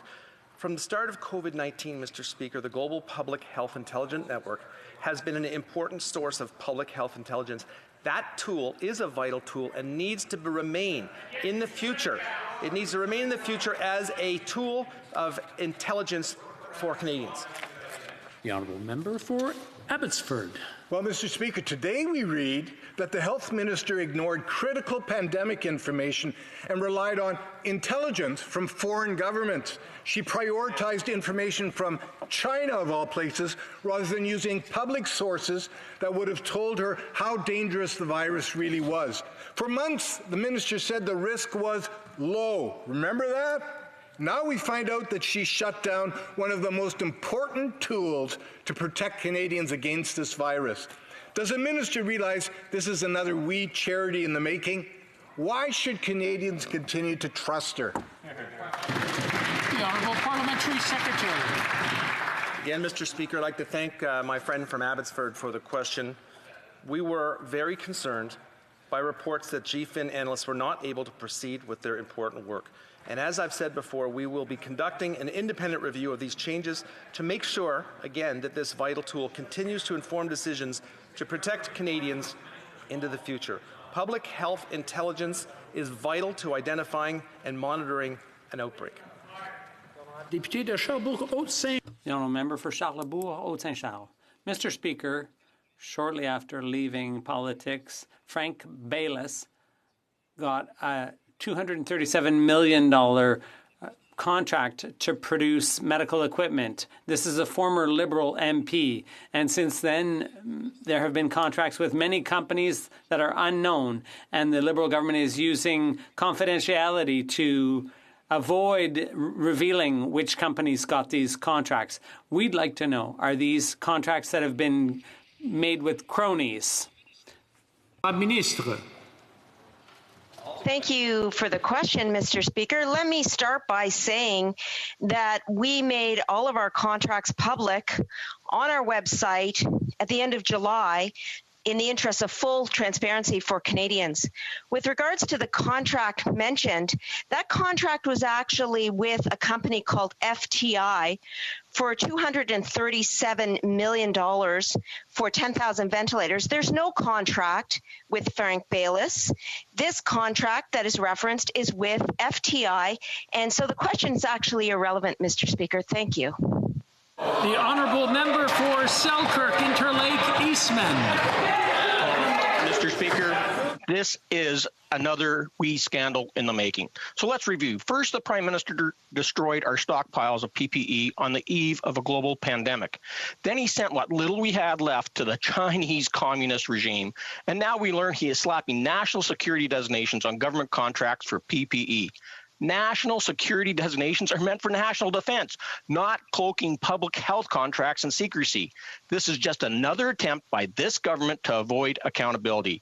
Mr. Speaker, what are the Liberals trying to hide this time? Honourable Minister.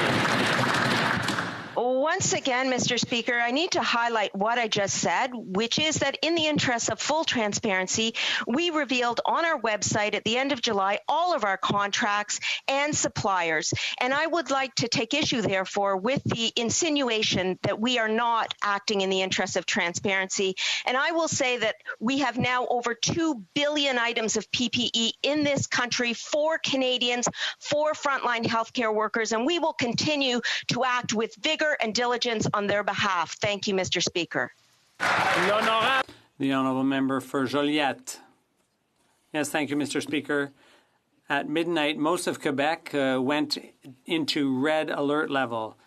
Restaurants and cultural industries have been completely shuttered for at least 28 days. In the throne speech, the government committed, quote, to target additional financial support directly to businesses which have temporarily shut down as a result of a local public health decision, unquote. This afternoon, the government of Quebec announced that it would be helping businesses. What's the federal government going to do for them in the very short run? The Honourable Minister.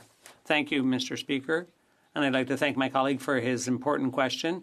We are, of course, all in solidarity with those affected by the new restrictions imposed by the Quebec government. We've been there since the beginning with our entrepreneurs to ensure that they got through the first wave, and we will still be there in the second wave with various supports, whether it's the wage subsidy or other measures that we will be shortly announcing. Thank you. The Honourable Member for Joliette. Mr. Speaker, businesses are closed now in the red zone, and it's time to act now, not in a few months. Federal assistance, as I said, can't wait. Businesses need it now. For 6 months, the Bloc has been calling for support for overhead costs, and they still don't have that. The financial assistance for schools returning came after the kids had already gone back, and COVID beat the assistance to the punch. No kidding. Time's running out for many businesses. The time to act is now. What's Ottawa going to do? The Honourable Minister. Thank you, Mr. Speaker. I had the opportunity to speak a number of times with the Quebec Minister of the Economy. And good news for entrepreneur. Assistance is coming. And similar to a lot of the steps we've taken, whether it's the wage subsidy or loans to small businesses, there's also the Economic Development Agency for Quebec regions, which got increased funding. And of course, we are very aware of what's going on currently with entrepreneurs all across the regions. We're watching it closely, and we will be there to help them. The Honourable Member for Abitibi-Temiskaming. Thank you, Mr. Speaker. Mr. Speaker, small businesses like restaurants, bars, and theaters were the first to close down during the first wave. Today, they have to close down again because they're in red alert. And they can't afford to go into debt again. The Bloc has been saying for 6 months there has to be support for fixed costs to avoid bankruptcies. The survival of thousands of businesses depends on that. The government even agreed with us and voted in favor of our motion on April 11th. When is the government going to keep its word and announce genuine help for businesses with their fixed costs? The Honourable Minister. Thank you, Mr. Speaker. it goes without saying that we'll be there for our businesses. We've been there since the outset, and we will stay there. And that is why so many businesses have been able to keep their employees on the payroll, thanks to the wage subsidy. In the throne speech, we said we would be there still to help businesses and entrepreneurs in those regions that are affected. And that is our goal, to help those businesses and those workers. And so, yes, of course, we will take action and remain in solidarity. Shut down the system that was supposed to warn us about pandemics. He cost people their lives and their jobs. The Prime Minister kept our borders open, knowing that the virus was entering our cities. He cost people their lives and their jobs. And in Ontario alone today, 82,000 people are waiting for test results because there are no rapid tests in our schools, in our place of work, in long-term care facilities, because the Prime Minister failed to get them. He is costing workers their jobs and people their lives. Why? Good question. The Honourable Parliamentary Secretary. Thank you very much, Mr. Speaker, and thank the Honourable Member for the question. Mr. Speaker, we were first alerted to an outbreak of pneumonia in late December 2019. Since then, we have been working together with all levels of government to respond to cases of COVID-19 in Canada. We have used science and evidence to inform our decision-making based on the data available. We know that this situation changes every day. We are working with experts, public health officials, and our partners, working together to keep Canadians safe. The Honourable Member for Calgary Nose Hill. I stand with Kim McInnes in Dartmouth, who had to take 5 days off of work to wait for her toddler's COVID results. The best that this guy can do is stammer through his minister's talking points that lose something in translation from Beijing. He sat by and did nothing while the Liberals sent precious masks to other countries while our doctors went without. Disgusting. Why is the Prime Minister costing Canadians their lives and their jobs? The Honourable Parliamentary Secretary. Thank you very much, Mr. Speaker, and I thank the Honourable Member for the question. Mr. Speaker, from day one, this government has been a partner with provinces and territories. We've invested heavily in ensuring that provinces, like my province of Nova Scotia, have the money to ramp up the capacity that they need. Mr. Speaker, my daughter had a test in Nova Scotia, and she had her test results back in 8 hours. Mr. Speaker, we have done great things with the provinces and territories, and we have an unprecedented level of cooperation and collaboration with these provinces and territories. And, Mr. Speaker, I want to thank those folks in the provinces and territories for working with the government, but we've made federal investments, Mr. Speaker, to help with that capacity. The Honourable Member for Calgary Nose Hill. That's great. Liberals get their test results in hours, but Kim McInnes has to wait for 5 days for her kids. That's how this works with this government. A contract for Frank Baylis and special test results for the parliamentary secretary. You know what? This government needs to start standing with regular Canadians. They're the ones that are making the sacrifice. Right. The only sacrifice the Prime Minister has made is Bill Morneau. He is costing Canadians their lives and their jobs. When is he going to get his act together, and when are Canadians going to see a plan? The Honourable Parliamentary Secretary. Mr. Speaker, we've used science and we've used evidence to drive the Canadian response to this. What you will see on the other side of this House, Mr. Speaker, is you will see people that would, if they were in these positions on this side of the bench, they would make those decisions for scientists. They would make those decisions. They'd say, I'm sorry, if you're not at the stage yet where you can approve this, Mr. Speaker, across the way, they would rubber stamp that just because it makes good political sense. Honourable Member for Cowichan-Mellahut-Langford.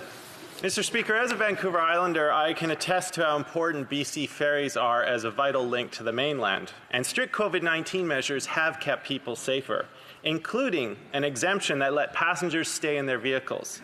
But despite an expected second wave and the objections of the Premier, the Provincial Medical Health Officer, passengers, and some ferry workers, the Liberals have rescinded that exemption and are insisting on cramming people onto the passenger decks, insisting that it is safe.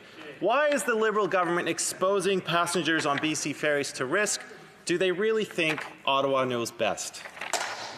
The Honourable Minister. Mr. Speaker, on the issue of ferries and closed car decks, it is a difficult decision, but it is one that has to be made for reasons of marine safety. Closed decks on ferries are not safe places for passengers to be in case there were a fire or flooding or some other catastrophe. At this point in time, we have measures in place to ensure COVID safety on our ferries, and we hope that all people will understand that this is the proper way to go. Member for Vancouver Kingsway. Canadians were horrified to see the appalling conditions our seniors are experiencing in long-term care centres across this country.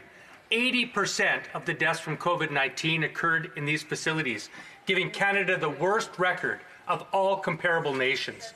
The situation is so bad, the armed forces had to be called in.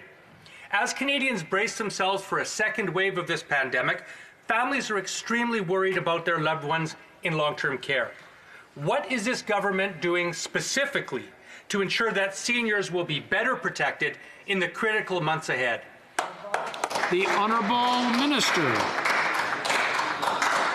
Thank you very much, Mr. Speaker.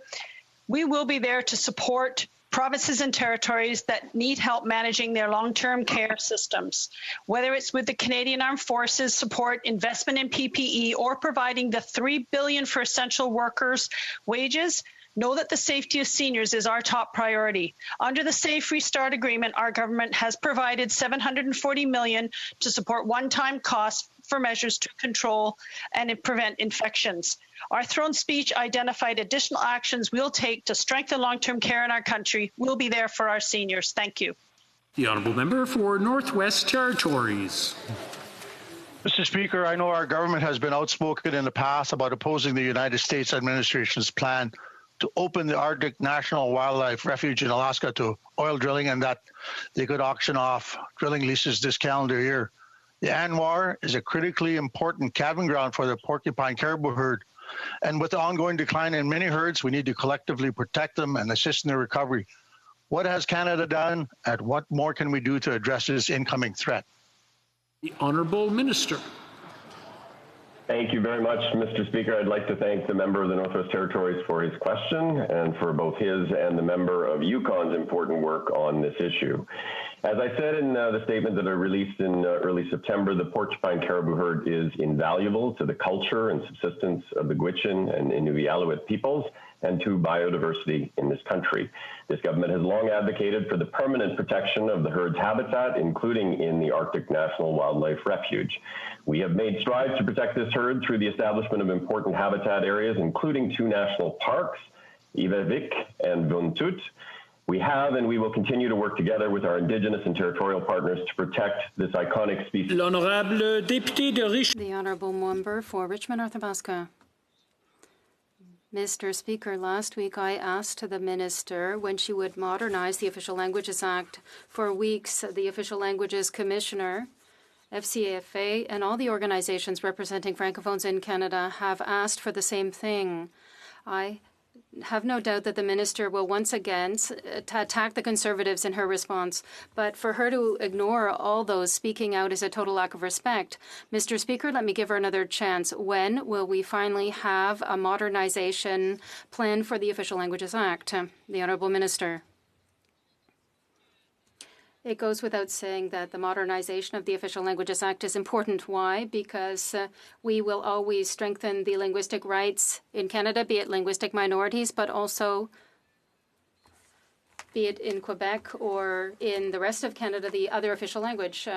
I had the same conversation with stakeholders from linguistics rights groups. They are very happy that we have recognized in the throne speech the importance of the official languages. We will continue to work with them because we are on their side. Thank you.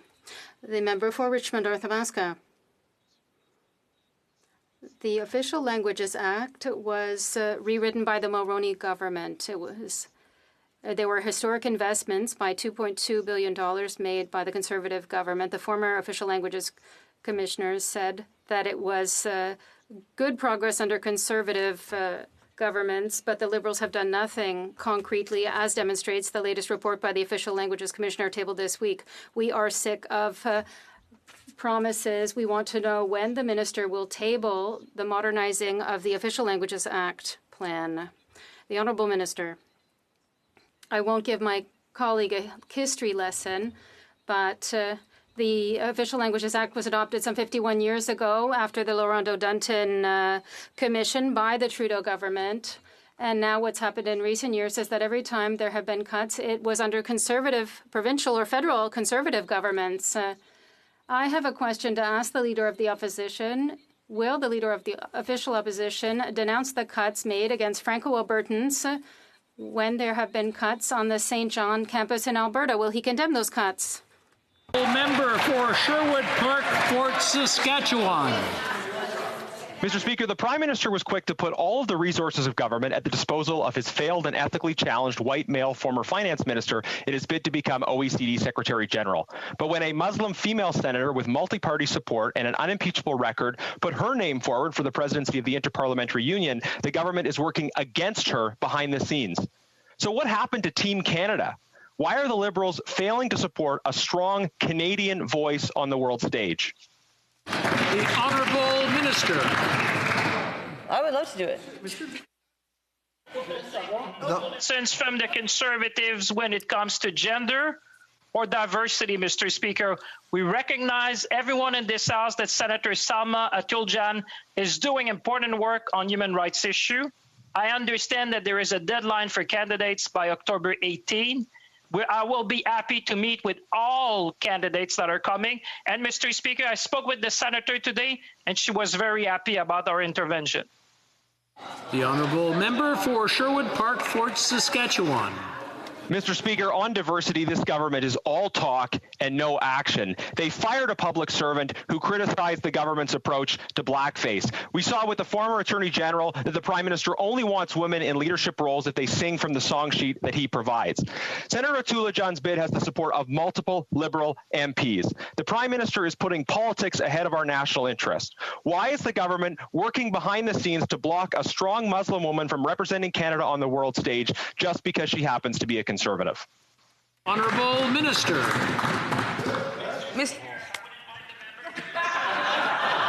Not only to talk, Mr. Speaker, if he was to listen, I said that I spoke with the senator today, Mr. Speaker. We had a good conversation. I invited her to come to see me, and I said that I would meet all participants who want to put their name forward. That's democracy, Mr. Speaker. That's the way we operate on this side of the House. The Honourable Member for Shefford. Mr. Speaker, the majority of Quebecers are back in the red zone as of today. Seniors won't be able to have visitors for the next 28 days. They'll be more isolated than ever. In addition to the anxiety caused by COVID-19, our seniors are continuing to experience economic anxiety, and Ottawa is not lifting a finger to help them. Instead of having nice speech on Seniors' Day, can the government turn words into action and increase the old age security pension by $110 a month for those of 65 years and up? This is under the minister's responsibility. The Honourable Minister. Mr. Speaker, the federal government has been there from the beginning for all Quebecers, in particular for our seniors, those who spend the most difficult times of their life in the long-term care homes.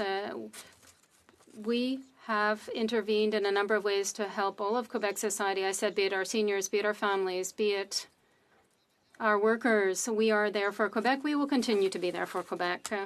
The Honourable Member for Shefford. Mr. Speaker, good news for those between 65 and 75 years of age. They can't get COVID, according to the federal government. Even in lockdown, they're protected from feeling lonely and isolated. The cost of the groceries these days doesn't even go up, apparently, when you're between 65 and 75 years of age. Seriously, Mr. Speaker, can the government tell us why seniors between the ages of 65 and 75 do not deserve the same increase in their pension as everyone else? What is this kind of nonsense that's creating two classes of seniors?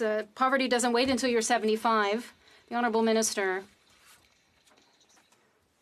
Government remains committed to implementing the policies as reaffirmed in our throne speech. At this time, we are focused on managing the COVID-19 public health crisis. This year, we've invested over twice as much financial assistance for seniors as we committed to on our platform. We provided financial support to seniors 65 and above sooner and with greater support for the most vulnerable. Seniors can be assured that our government has been there to support them during the pandemic and will continue to be there for them. Thank you. Member for Edmonton Centre. Mr. Speaker, the industry minister said in 2016 we must address the needs of Canadians who could have access to the internet. 2017, they need these services. 2018, high-speed internet is no longer a luxury. 2019, access to high-speed internet is essential. Now it's 2020 and the Liberals are rehashing the same tired promises again. It's been 5 years. Canadians are frustrated, still waiting on this promise. When will we finally see some improvement on this issue? Minister. Mr. Speaker, it's been 5 years, and since we formed government, over 1 million households are on their way to getting connected to high-speed internet. Today, the Minister for Infrastructure and Communities, along with the Prime Minister, announced an additional tool to connect 750,000 households and businesses in underserved communities to high-speed internet. That's in addition to the investments already made and in addition to the Universal Broadband Fund. The honourable member for Edmonton Centre. And it's still not working. Mr. Speaker, the rural broadband expansion has been an unmitigated disaster. We've heard plenty of big plans from the Liberals over the last 5 years, but very little delivery and many unsatisfied internet users. However, a new entrant, SpaceX, may be able to offer a solution for rural Canadians and their businesses have been desperately needing. They aren't asking for a cent. They just want their license approved. When will the minister get busy and give it the green light? Honourable Minister. Mr. Speaker, I appreciate my colleague's passion on this file, and if he'd like a briefing on how we've been moving forward and how we can work together, I am happy to offer it to him. Mr. Speaker, the needs across the country are diverse. We are attuned to those, and we are looking for diverse partners to make that happen. Today's announcement with the partnership with the Infrastructure Bank is one way that we're moving forward. If my colleague has solutions that he'd like to bring to the table, I know we are all busy, but I will happily make time for him. Honourable member for Fundy Royal. Well, Mr. Speaker, announcing the same money over and over again just isn't getting the job done. Here in New Brunswick, there remains tens of thousands of households and small businesses without access to reliable, high-speed internet connection. In 2019, the Liberals said they would accelerate the expansion of rural internet. They promised the same thing in May. They have made the same promise again in this new throne speech. Mr. Speaker, when will the minister give a clear timeline? When will upgraded connections roll out in rural New Brunswick? Honourable Minister. Well, Mr. Speaker, I hope that our Conservative colleagues will first and foremost support the speech from the throne where the commitments to accelerated and more ambitious supports for communities like those in New Brunswick were made. Second, Mr. Speaker, I want my colleague to know that we are working very hard to ensure that every household is connected to this essential service. And third, Mr. Speaker, I truly hope that colleagues who are interested are working to get their communities connected to our department so that we can help support strong applications moving forward. Honourable member for Cumberland Colchester. Thank you, Mr. Speaker. I'd like to recognize that today is National Seniors Day, and here in Cumberland Colchester, we have many incredible seniors who have helped build Nova Scotia through good times and bad times, and in fact, they have built the Canada that we love today. However, many seniors across Canada are facing isolation and uncertainty, especially with fears of the second wave of COVID-19. I was pleased to hear in the throne speech that a renewed commitment from government to protect and support seniors, but can the Minister of Seniors please tell us exactly what she has been doing and will be doing to help support Canadian seniors? Honourable Minister. Mr. Speaker, I'd like to thank my colleague for Cumberland Colchester for the question and the opportunity to send my best wishes to our elders on National Seniors Day. Today, I invite everyone to show their love and appreciation for the seniors in their lives. During the pandemic, our government has provided financial, social, and health supports to seniors, and we have ambitious agenda to increase old age security and improve the quality of long-term care and accelerate universal pharmacare and help seniors remain in their homes as they age. We'll continue to be there for Canada's seniors every step of the way. Member for Kildonan and St. Paul. Mr. Speaker, under this Liberal government, Health Canada is permitting dozens of large-scale medical cannabis grow-ups with hundreds of plants to operate in the suburbs of my riding. One family suffered a break-in after their home was mistaken for the grow-up next door. Health Canada is refusing to share critical information that law enforcement needs in order to shut down any illicit grow-ops. Medical cannabis can be grown safely, but there is a loophole that is impacting the safety and the quality of life of my constituents. Will the Health Minister be putting their needs first and close the loophole immediately? The Honourable Parliamentary Secretary. Thank you, Mr. Speaker, and I thank the Honourable Member for the question. Mr. Speaker, we worked very, very hard to ensure that we would get the bulk of the illegal cannabis industry off the streets, Mr. Speaker. Having a product on the street that you just don't know what's in it. That legislation to legalize cannabis in Canada has been successful, and we've taken away a big portion of the business on the street. Mr. Speaker, I would be pleased to open a dialogue with that member to have a conversation at any time at her convenience on this particular issue. Thank you. The Honourable Member for West Nova. Thank you very much, Mr. Speaker. It's been over 2 weeks that I've been asking questions on the Nova Scotia fisheries crisis without getting great answers.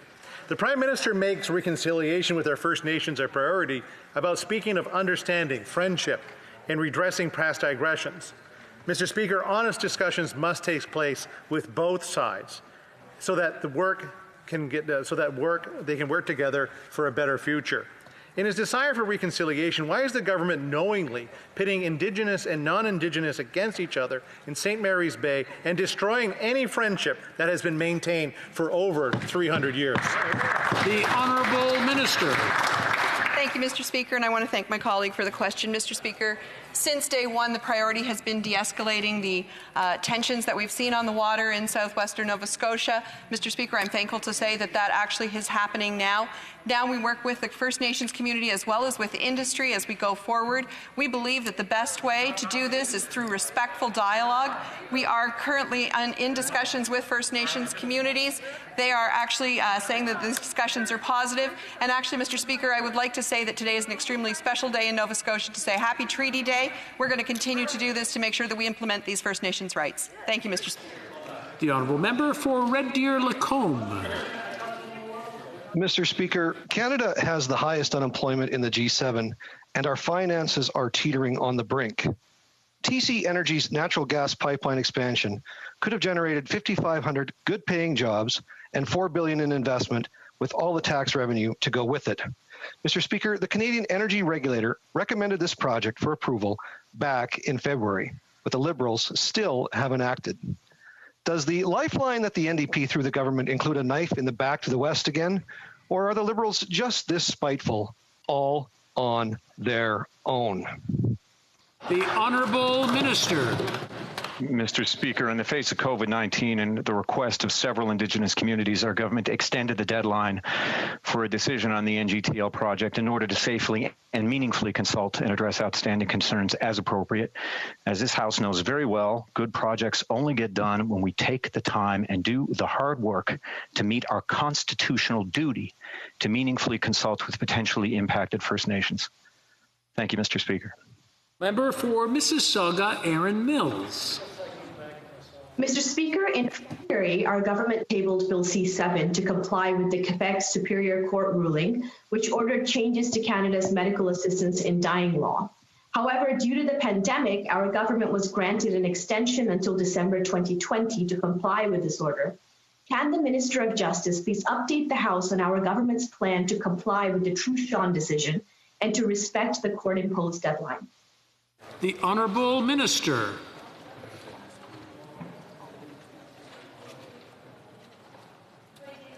The Honourable Minister of Justice. There we go. I thank the honourable member from Mississauga, Erin Mills, for the important question. In the coming days, our government will reintroduce what was formerly Bill C-7 on medical assistance in dying. Mr. Speaker, we consulted extensively on this legislation and believe that it ensures personal autonomy and choice while protecting the most vulnerable. It affirms the inherent and equal value of every life. As we move forward, we will work to ensure the parliamentary process is inclusive and accessible. And I want to ensure my honourable colleague and all Canadians, Mr. Speaker, that even in a pandemic, all voices will be heard on this deeply personal and important issue. The Honourable Member for Vancouver East. My constituent Brian tried to apply online for CERB retroactive payments on September 29th after learning that the rules for CERB had changed. To his shock, he was told that he could only apply for the last period of the CERB payment. When we looked into this, the CRA agent told my office that on September 28th, they received direction to limit the retroactive application.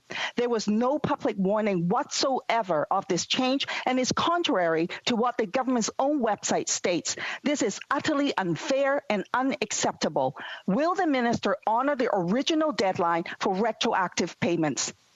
The Honourable Minister. Mr. Speaker, I want to thank the Honourable Member for the question and, of course, assure her that if there's any particular cases, we will certainly look into it. But when Canadians needed support the most, the Canada Emergency Response Benefit was there to help support nearly 9 million people pay their bills and be there for their families. While we see an economic restart in some jurisdictions and sectors, we know that there is still a long way to go. So that is why our government is implementing the next phase of our economic recovery plan, new flexibilities in the employment insurance program that will allow more Canadians to qualify and receive a minimum of $500 per week for at least 26 weeks, and new income support benefits that will provide similar support to non-EI Canadians. The Honourable Member for Kitchener South Hespeler. Thank you, Mr. Speaker. I was pleased to hear that the government's announcement of the purchase of 7.9 million rapid point-of-care COVID-19 tests, which have been approved by Health Canada. As we head into the fall months, could the minister please update this House and Canadians about three things? First, the accuracy of the test. Second, to whom the tests are being distributed across Canada. And third, who is making the distribution decision? Honourable Minister, the Honourable Parliamentary Secretary. Thank you, Mr. Speaker, and I thank my honourable member for the question. Mr. Speaker, Canadians need access to better and faster testing. That is something that we are all very clear on, and that is something that we are delivering on. We're working around the clock to make evidence-based decisions so that we can approve and procure new testing technologies. After a thorough review by Health Canada, the Abbott ID Now rapid test, as announced yesterday, was approved for use in Canada. Mr. Speaker, decisions on distribution are not and must not be political. PHAC is working closely with its provincial and territorial partners to ensure that these tests go where they are needed most. Thank you, Mr. Speaker. That's all the time we have for questions. We have a point of order. The Honourable Leader of the Opposition. Thank you very much, Mr. Speaker. Page 623 of Boscan Gagnon states, quote, "The proceedings of the House are based on a long-standing tradition of respect for the integrity of all members. Thus, the use of offensive, provocative, or threatening language in the House is strictly forbidden." End quote. Today, Mr. Speaker, the Minister of Public Services and Procurement called the question from my colleague from Charlesburg, Haute St. Charles, irrelevant. She may have also inadvertently, Mr. Speaker, misled the House. In fact, I have great respect for the minister. She was a learned law professor, and she suggested his question was irrelevant because the contract for ventilators was with the company FTI Professional. Let me pierce the corporate veil, Mr. Speaker. In a press release from this year from Baylis Medical, I will quote, "The Baylis V4C ventilator manufactured in partnership with FTI Professional Grade Inc. and Baylis Medical is part of the order committed." I'll just interrupt the honourable member. I think we're getting into debate. I can understand the first part. We'll come to the... An opportunity to apologize and clarify the remarks in accordance with Boston Gagnon 623. We'll go to the minister. Inadvertently misled the House, Mr. Speaker. There is a partnership with Baylis Medical that FTI I think we've praised the management of Baylis the way we've pointed out that the minister has used language. We'll go to the minister and then come back. The Honourable Minister. The Honourable Minister, did you want to reply to that? Yes, I do. Thank you so much, and I thank the honourable member and leader of the opposition for the intervention. I apologize to the House for the use of the word irrelevant. I reiterate the point, however, that the contract between the Government of Canada... Now we're getting back into again. We had something pointed out, and then we'll cut it off. And I just want to remind the honourable members, when bringing something up, it's pointing out what was done, and then we'll worry about proving it later, but just showing the relevance, more to see if it's prima facie or not. I believe we have a point of order coming. The Honourable Member for Saint-Jean. Mr. Speaker, very rapidly, during question period, I noted that a number of MPs and ministers did not have a House-mandated headset with integrated microphones. So through you, Mr. Speaker, it's not only for our benefit that we ask them to have the headset, it's to avoid acoustic shocks for them as well, because there are still far too many acoustic shocks. Thank you, Mr. Speaker. That is a very good point. I would like to remind members that are joining us virtually to use the House of Commons provided headsets. The headsets that have been provided by the Chamber and by Parliament, those will make it so much easier for everyone to understand what they're saying, because they do have a very important message to each and every one of you have to say. And also, the interpreters get a very clear message when they're trying to interpret, so it makes it easy for them. So out of consideration for the interpreters, please use the headsets that are provided by the Chamber. The Honourable Leader of the Opposition has a point of order? No? Oh, okay. The Honourable Minister has a point of order. Go ahead. Well, I just find it strange, Mr. Speaker, that the Leader of the Opposition was able to say his point, but I am not able to respond to it, and you actually... I'll interrupt the Honourable Minister. I apologize to the members for not having cut off the Leader of the Opposition sooner, but I thought there might be some more there. That was my judgment, and my apologies go out. Now, we have weekly statement. The Honourable Parliamentary Secretary to the Government... Oh. Yes. The Honourable Member for Louis Saint-Laurent. Thank you, Mr. Speaker. As you know, it is Thursday, and Thursday tradition is that we should have an official and essential question asked in our democratic process. So perhaps my colleague, the government leader in the House of Commons, could perhaps give us a few indications of what's to come for parliamentarians. The Honourable Government Leader in the House. Thank you, Mr. Speaker. I would also like to thank my colleague across the way for his weekly question. I would also like to highlight in passing that things are working well in this hybrid parliament. We have been able to undertake debates here on the screens. We have been able to vote here and online. I'd like to congratulate all members of this parliament for this work. Now, with regards to the legislative calendar, this is what's coming in the next week. This afternoon, we'll continue the fourth day of debate on the address and reply to the speech from the throne. Tomorrow, we will start debate on Bill C3, Judges Training Legislation. On Monday and Tuesday of next week, we will have day 5 and 6 of the speech from the throne debate, respectively. And then we'll continue on the Judges Bill Training on Wednesday and Thursday, if necessary. Thank you, Mr. Speaker. Okay. Order. I am now prepared to rule on the question of privilege raised on September 24th, 2020 by the member for Leeds, Grenville, Thousand Islands and Rideau Lakes concerning the redacted documents provided by the government in response to an order adopted by the Standing Committee on Finance during the previous session. The member for Leeds, Grenville, Thousand Islands and Rideau Lakes alleges that the government is in contempt of Parliament because it did not respect the order from the Standing Committee on Finance. He said that on July 7, 2020, during the previous session, the committee adopted an order requiring the government to produce documents and that any redaction in these documents be done by the Office of the Law Clerk and Parliamentary Counsel based on the guidelines set out in the order. The member claims that the documents were apparently redacted by departments before being sent to the committee. As evidence, the member cited correspondence addressed to the committee from the law clerk. Qui plus est le The member for Leeds, Grenville, Thousand Islands and Rideau Lakes also argued that the government tarnished the reputation and dignity of the law clerk by publicly stating that it was he who had redacted the documents as specified in the committee's order. Le député.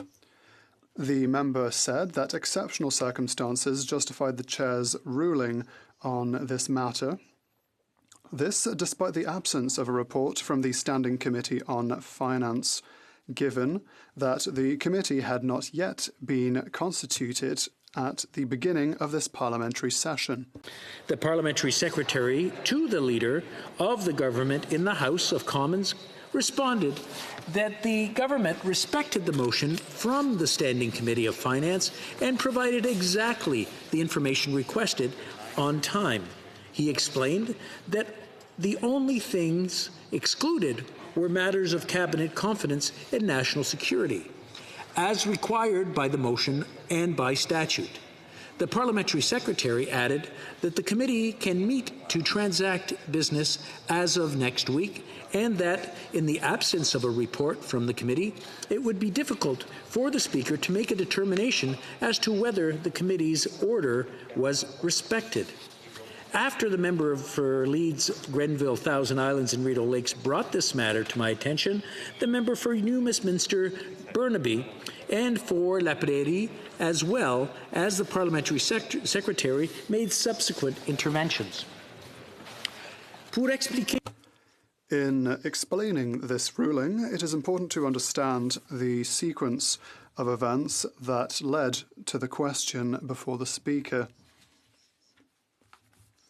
On the 7th of July, the Standing Committee on Finance adopted a motion ordering the government to produce certain papers related to We Charity and Me to We by no later than the 8th of August.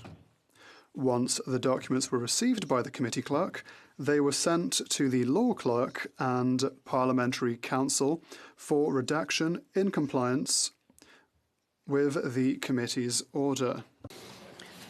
In a letter dated August 18th to the committee clerk, the law clerk explained that his office had redacted from the documents information related to the public servants involved in the matter. The same letter also mentioned that additional redactions had been made by government departments to protect cabinet confidence and other information covered by the Privacy Act and Access to Information Act. The letter noted that certain redactions had been made by the departments on grounds not contemplated by the committee's order, and that it was the committee for the committee to determine if it was satisfied with the redactions. Les documents caviardés ont... The redacted documents were released to committee members on the 18th of August, the very same day that Parliament was prorogued. As a consequence, the committee could not sit and could not review the documents or report to the House. Today, it is not possible to know whether the committee is satisfied with these documents as provided to it. The new session is now underway. The committee, which has control over the interpretation of its order, has an opportunity to examine the documents and decide what to do with them. On December 23rd, the House adopted an order setting out a specific procedure to re-establish committees, including the Standing Committee on Finance. Given these facts and circumstances, it is my view that this is a matter for the committee to consider if it believes that its privileges have been breached or has any other concern with respect to the situation. It can report to the House. For these reasons, the Chair cannot find that there is a prima facie a question of privilege. Je remercie. I thank the members for their attention.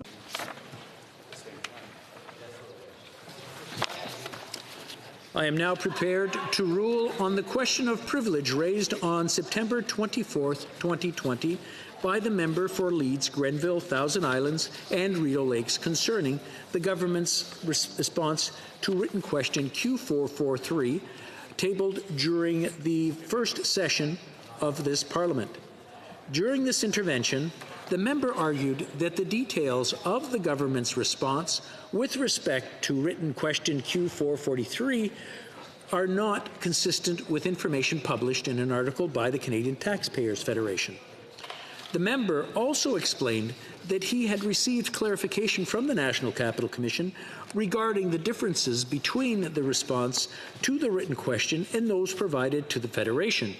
He felt that these clarifications show willful muddying of languages and the government and willful muddying of language on the government's part. In his opinion, and I quote, the government, by the very act of attempting to portray these two requests as different, has shown an attempt to deliberately mislead the House with its written response and is therefore in contempt of the House, end quote.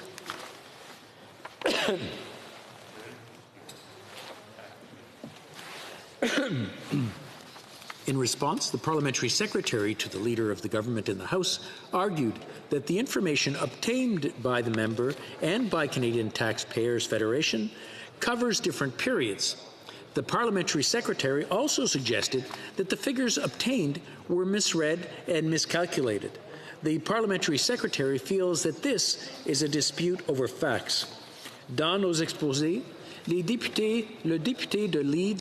In his intervention, the member for Leeds, Grenville, Thousand Islands and Rideau Lakes rightfully mentioned the three criteria used to determine that the House has been deliberately misled. The first being to determine whether a statement made in the House is in fact misleading. With regard to written questions, the simple fact that the Speaker must rule on whether the response is misleading de facto comes back to a decision on the content of the response.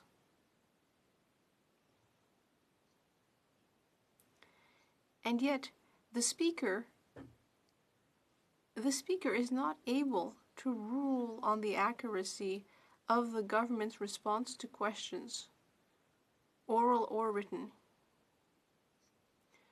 We have numerous precedents on this matter. The third edition of House of Commons Procedure and Practice at page 529 could not be clearer when it states, quote, there are no provisions in the rules for the Speaker to review government responses to questions, end of quote. The Chair cannot conclude that there is a prima facie question of privilege. Je remercie les députés de leur attention. Thank you. Orders of the day. Ordre du jour, adresse en réponse au discours du trône, reprise du débat sur l'amendement de M. Deltel. Okay. Reprise du débat. L'honorable député de Belleuil-Chambly. The honourable member for Belleuil-Chambly.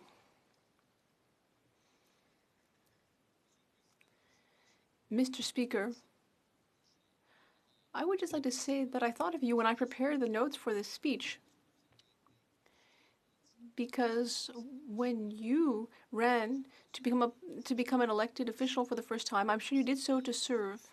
And I think we've all done the same. We all want to serve according to our values, our perspectives, and to do so with an openness to doubt, which is always a healthy mental habit.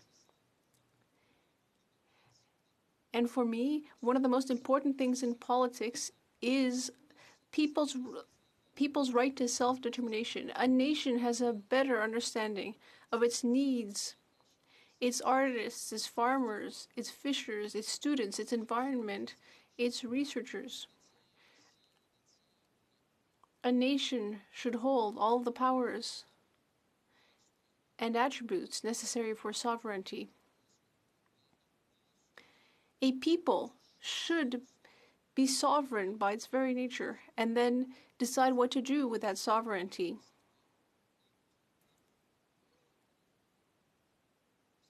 And how to distribute power.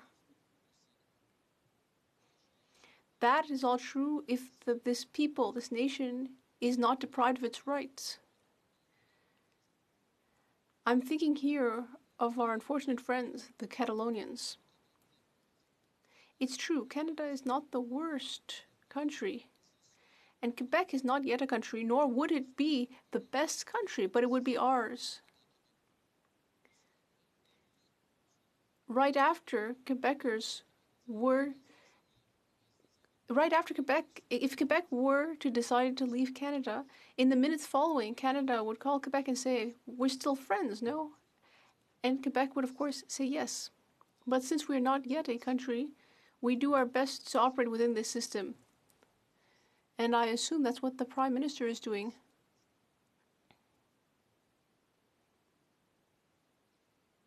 We saw it very clearly. In the throne speech, we saw very clearly that we don't serve the same masters. We see what separates us. Interference in the health system on the backs of Quebec and the provinces. Interference in the area of senior care with a new form of age-based discrimination. A pretense that the government supports a green recovery, which is actually camouflaging support to the oil and gas industry in the West.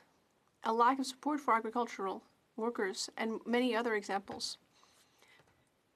The Bloc Québécois has gone through its own planning process and has its own ideas for a green recovery. It virtually toured Quebec.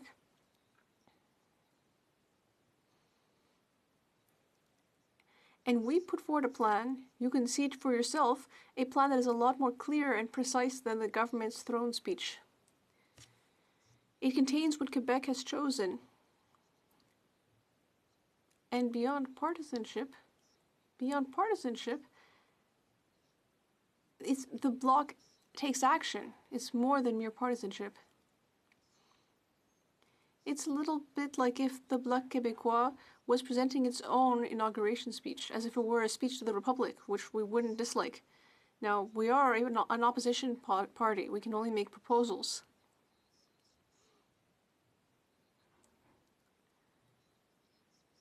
If these proposals are supported by Quebec, it will be very difficult to avoid them entirely. It will be difficult to ignore Quebec, to ignore the will of the Quebec National Assembly, our only national parliament. There are many differences between our proposal and the throne speech. There are intrinsic differences. For example, the fact that the Bloc Québécois does not adhere to the principle of monarchy. We will return to that later. There's also the fact that the government decided to prorogue in order to have a throne speech and a speech to the nation, which ultimately did not contain much content. We find it unfortunate that the speech contains the Prime Minister's vision of centralization. We find it unfortunate that this government still has a fondness for the memory of Johnny MacDonald despite his racist heritage. And we find it unfortunate because of the colonialist perspective. When it comes to the interference in the health system, no one, neither in Quebec nor in the provinces, asked for this federal interference. And yet here, the government of Ottawa is lording it over the provinces and Quebec. We're better than you, says the federal government. You are merely Quebec or the provinces. We, the Canadian government, are better.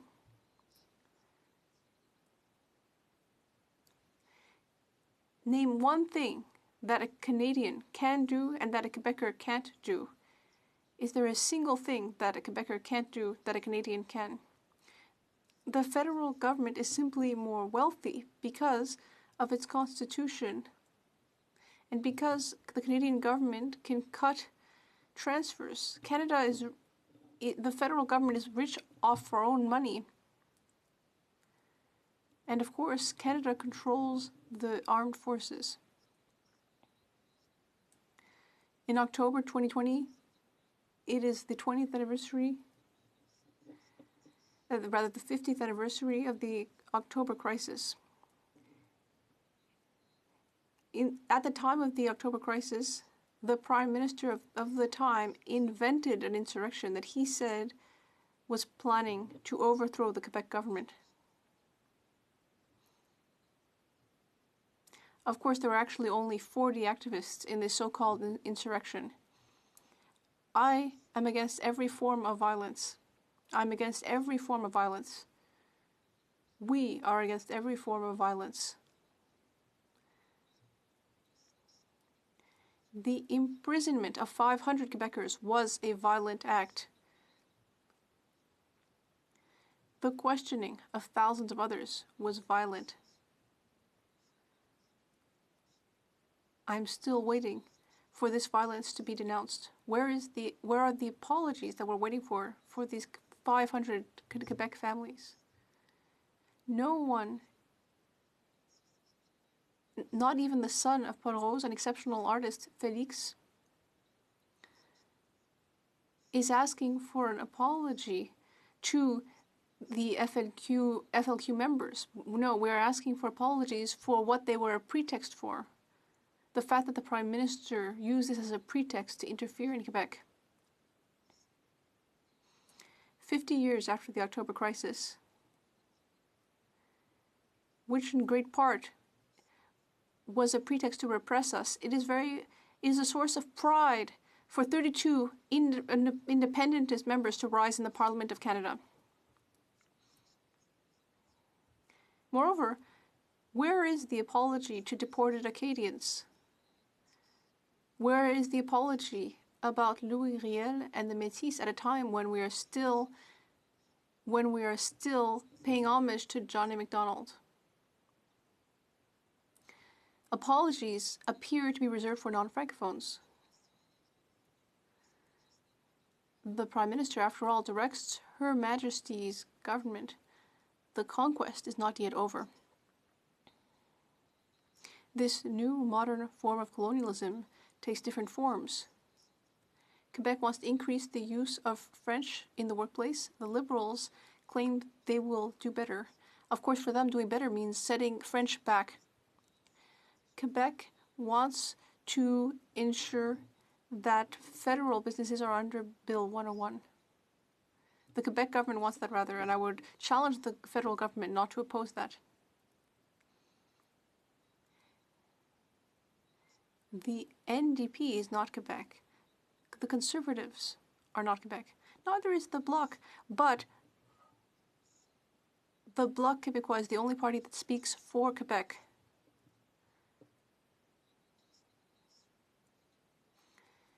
Members of the Bloc Québécois have no other loyalty or allegiance. They speak only for Quebec. When the Bloc Québécois tabled an amendment to ensure respect for Quebec health jurisdiction, to increase health transfers, to improve the fate of our seniors. After having said the opposite in French, the NDP and the Conservatives voted against the amendment.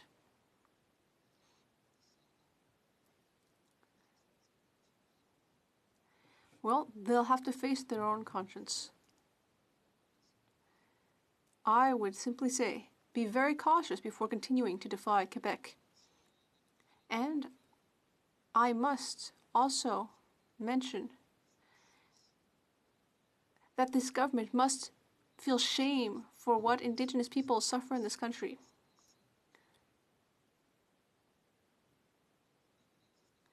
The Prime Minister of Canada in our single parliament speaks for all of Canada, and thus it's a crying shame. Especially today, especially this week, the government's position when it comes to First Nations.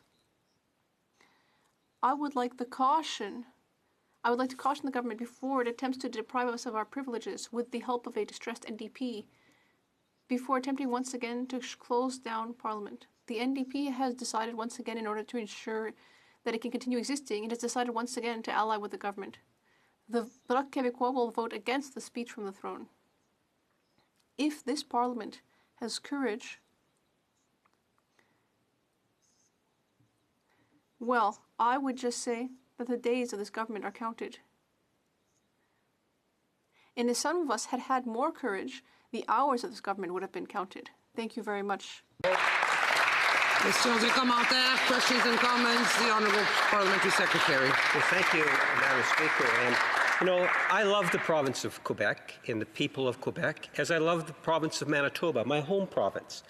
And my heritage actually goes back, both on my mother's side and father's side, to the province of Quebec. I think we live in a great confederation, a nation that is truly values the importance of social programs such as healthcare.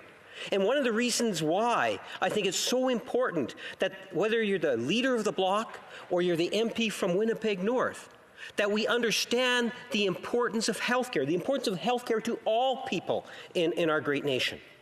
And they recognize that not only does the province have a role in terms of the administration, but they want to ensure that there is some consistency in healthcare services across our country. Maybe there might be something that's done a little better in this region than another region. There is a role for a national government, Madam Speaker. The leader talked about values. That's the core of my values, is how wonderful our nation is, and Quebec is a part of that. And Madam Speaker, my question to the leader of the Bloc Party, would he not recognize that whether you live in the province of Quebec or you live in the province of Manitoba, that the values that we have jointly far outweigh and have the benefits of any province going on its own? The member for Belleuil-Chambly. If Canada's values and Quebec's and Manitoba's values are the same, ask the question of Franco-Manitobans. We are not one nation. And it's so revealing, Madam Speaker. We are many nations living on the same territory, and each of these nations, including the Aboriginal nations, many Aboriginal nations and the Quebec nation, for instance, in the northeastern United States, I have in northern New England relatives. It doesn't make me an American.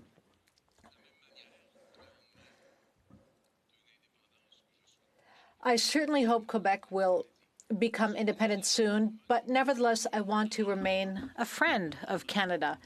But I hope that we can all act freely and harmoniously.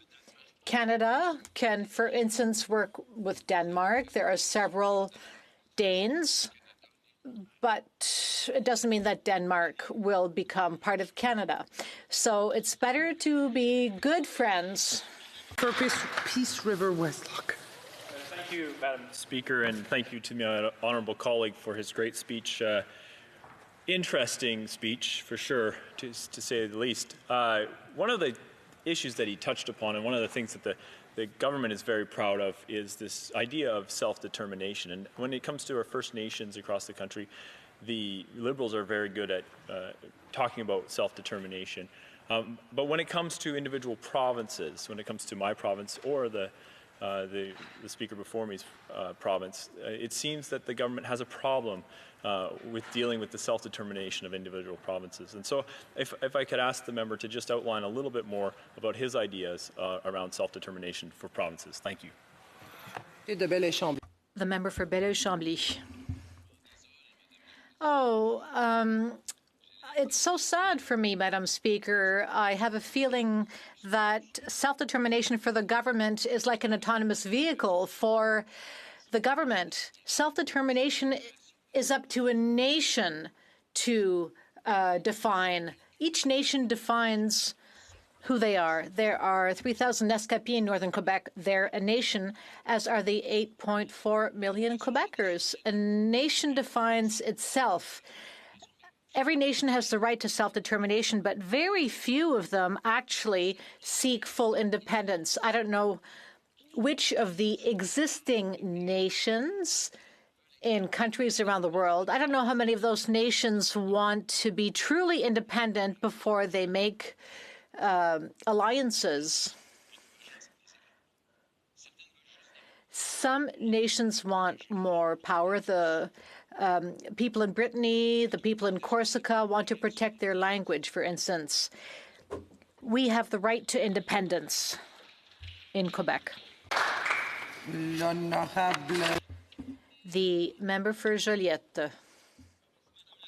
Thank you, Madam Speaker. Since midnight yesterday, most of Quebec has been declared a red zone. This means that the hospitality industries and the culture industries have shut down for at least 28 days.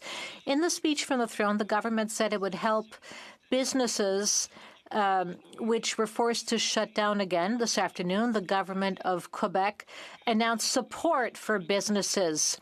So what does the member for Belleuil-Chambly believe the federal government should do to help these businesses, which are now locked down for 28 days? The member for Belleuil-Chambly. Thank you. The difference between a friendly Liberal question and a friendly question from the Bloc, well, I don't know what the difference is, but I feel for my colleague from Joliette because an Aboriginal woman just died there in terrible circumstances, and he has my full sympathy.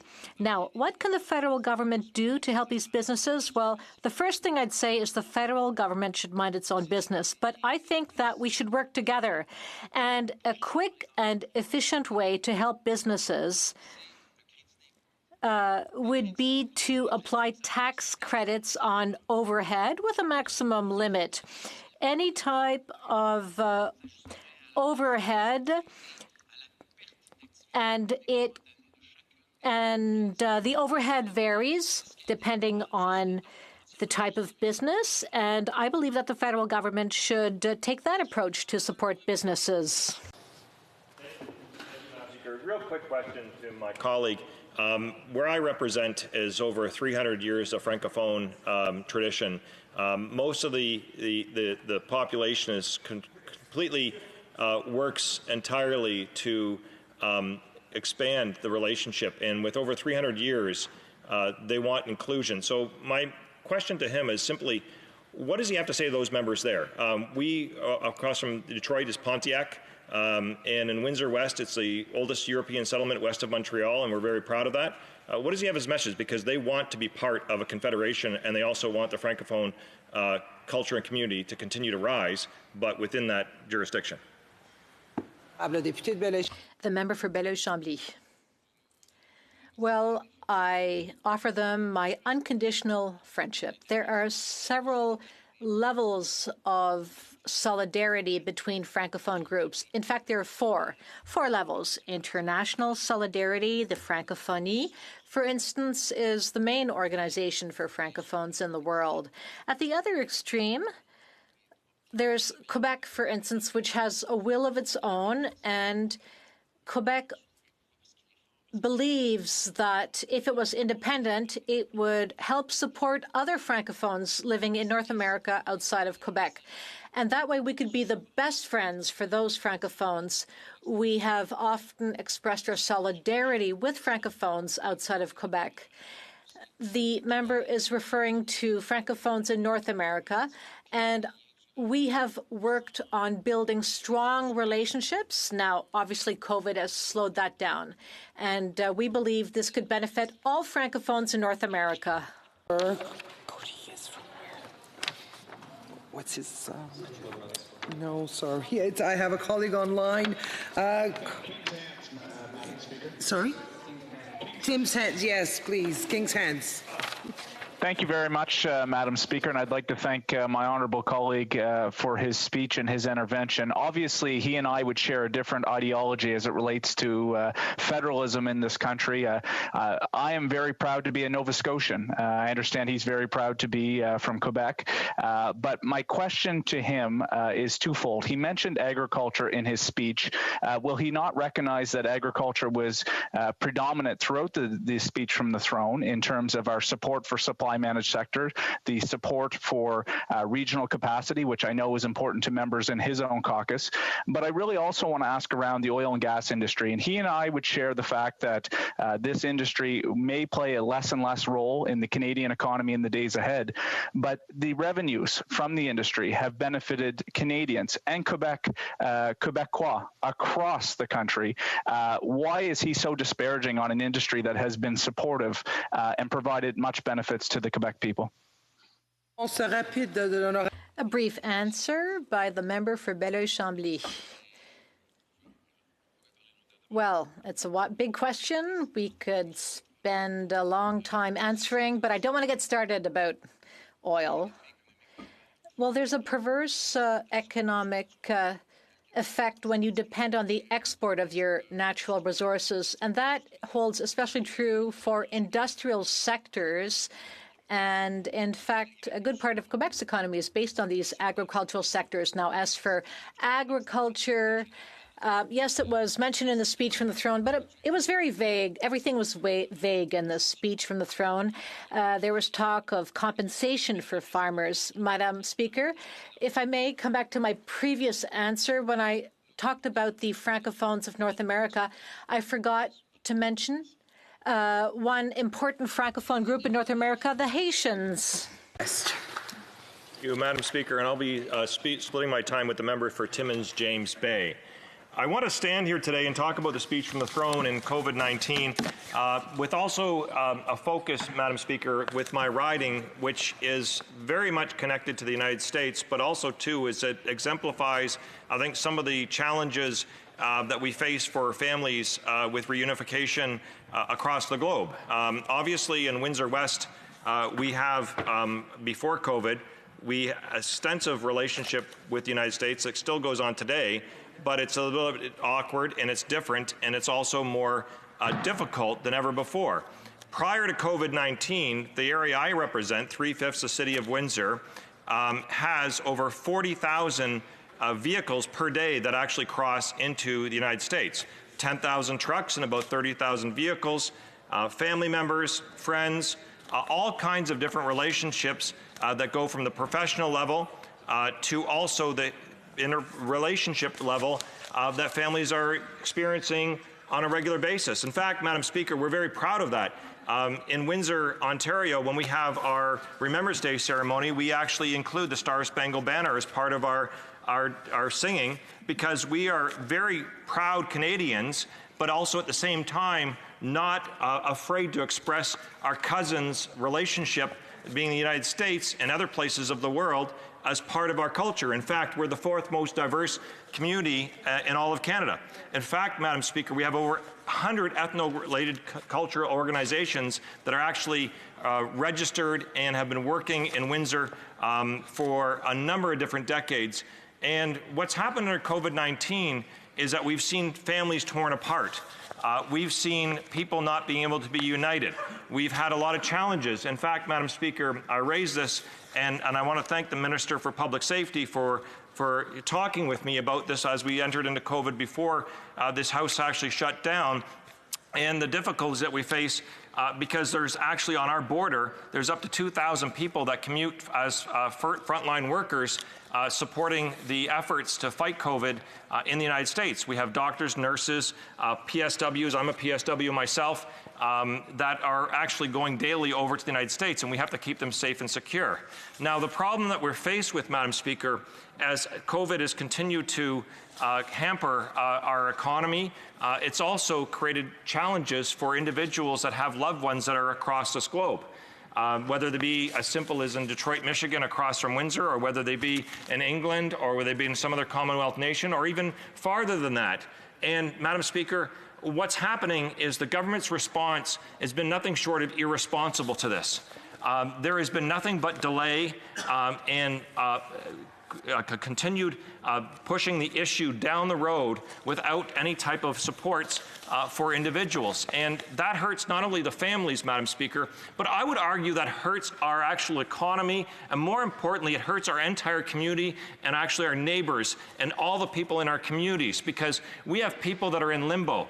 And Madam Speaker, I guess I take this a little bit personal in the sense that, my aunt married American. I have representatives of entire populations across Windsor and Essex County that are connected to people from everywhere, from Lebanon to Pakistan, to India, to China, and other places. And there's been no recourse or no supports provided individuals to actually work through the COVID issue, and also providing safety and security of family reunification. And what we're talking about, Madam Speaker, is that the government's narrow definition of what a family is constituted is actually flying in the face of this Prime Minister, who they've identified as basically direct relatives in basically an old, outdated system that doesn't even take into place the real relationships that are taking place right now. And Madam Speaker, this affects people in a mental health aspect, and it also affects people with regards to connecting and actually family planning and so forth. So my appeal to the government is the issue over this is to be taken responsibly and to move forward. We have presented several plans in front of the government. And listen, I come from a community where we're on the front line. I started this speech by talking about how many vehicles and people traverse back and forth on a regular basis. We are just as concerned as anyone out there with regards to spreading of COVID and having the system of the United States impact in our community. But it doesn't take away from our determination to reunite families that need to actually have the process in place and the investigative and the supports necessary from the government. Nobody wants to bring somebody in this country to get their family members sick. But that doesn't mean grandparents, parents, cousins, family members, brothers, sisters should be isolated and thrown basically to an abyss month by month, not even knowing when they can reconnect. We can do better than that, Madam Speaker. We can do better by a full process, and we've presented proposals to the government, and they have not even responded. And Madam Speaker, there's a movement out there, Love is Not Tourism, and there's others that are pushing this issue, but they're doing so not just for themselves, but also for this country. Ask members to please lower your discussions in the House so that we can pay attention to what the member is saying. Thank you. Proceed. Thank you, Madam Speaker, and I appreciate that, because I think that my message is one that hasn't been discussed enough in the House of Commons here, and hopefully it will be resonated outside of this chamber even more so, because I believe, again, that it's not just about the individual families that don't have a connection. And I look towards in Windsor, where we had the Costello family, and people need to understand how draconian the system is. This is in Windsor, where somebody could, and we've asked for this, to go to hospice to visit a dying mother, Diane. She's passed away, and my condolences to the Costello family today. And thank you for all their family for fighting all these things. They didn't have to stop anywhere. They were going from the border to 8 kilometers to hospice, and it was originally denied by this government. There would be no interaction about anywhere else. Meanwhile, you can actually, Madam Speaker, you can drive across British Columbia to Alaska and then head to Alaska and come back, stopping several ways and places, and that's okay. But what we couldn't get, and we finally did, and I thank the government for doing this, allowing permission for the family to be together for the dying days. But this should not be a fight. This should be a planning process the government needs to wake up to and acknowledge that this could go on for a long period of time. COVID-19 is going to continue to plague us as citizens, but we can't fall into always saying no and not doing the hard work necessary to reunite families, whether they be loved ones, fiancés, whether it be brothers and sisters, all those types of relationships that are out there that are connected can be scrutinized. And Madam Speaker, there's been a tremendous amount of work done. So nobody is asking for somebody to come in willy-nilly into this country and get a free pass. They are actually putting forth themselves and their families high expectations, ensuring coverage, ensuring a plan, ensuring there's going to be follow-through and quarantining, all those things. But right now, the government is just saying no. They're just saying no, blanket no. That's not acceptable. That's not acceptable because this is going to continue to go on. And Madam Speaker, this hurts not only the direct people involved, but also our entire community. And that's what I'm trying to impress upon the system right now. We saw, the one case I referenced, the Costello family, and what I pointed out at that time, Madam Speaker, was a billionaire got into this country. A billionaire got into this country and to Toronto and got through the system. And the government's response was to blame CBSA. That's not acceptable. It's not acceptable to our workers to be put on that mantle and to be said that they are the problem. The CBSA workers are actually our frontline heroes. They deal every day with people coming back and forth on the land border, and they also deal with the air and other things. They need direction and support from this government. They just can't be doing it by themselves. And Madam Speaker, that's what we're calling for, is a fully accountable process that's been presented to the government. The government now is potentially responding now because they're feeling the pressure. Well, it shouldn't be political pressure. Madam Speaker, one case was enough. One case is enough, and you know what? It's not acceptable for us to continue to put people in pain by not knowing their future. It's not good for mental health. It's not good for the workforce. It's not good for the families. All of those reasons why we can do better. And that's where we're at, Madam Speaker. We can't change the past right now. We can't undo the damage that's been done. But what we can do is bring in a fully accountable, credible process for families to be reunited and ensure safety for the public. Surely we can do that. We have to do better. COVID-19 may not be going away for a long, long period of time. We have direct testing now available. Madam Speaker, the time is for us to change, for this government to change, and to reunite families. Questions and comments. Questions et commentaires. The honourable member for Essex. Thank you so much, Madam Speaker. Through you to the honourable colleague from Windsor West. He's actually my neighbour. Our ridings butt up against each other, so I'm very much aware and very much in your camp, sir. Madam Speaker, my office has received hundreds of these types of compassionate calls. The likes of cancer victims that can't see their families. They have days to live. People who have to decide between seeing their loved ones and going to work. Snowbirds who aren't quite sure where they're going to live because where they're living are being closed. Their summer homes are being closed. They have to go back to the States. To my honourable colleague, would you agree with me that in reaching out to the Minister of Public Safety's office, there are contradicting lines in that the people that go to the border to the CBSA, although they're doing a fantastic job, are getting a different response than the Minister of Public Safety is giving them. Thank you, Madam Speaker. The honourable member for Windsor West. Thank you, Madam Speaker. I thank my colleague for the question. It's an important one. In this adventure, I met a young woman, Shayla, who stepped forward, and people should really understand this.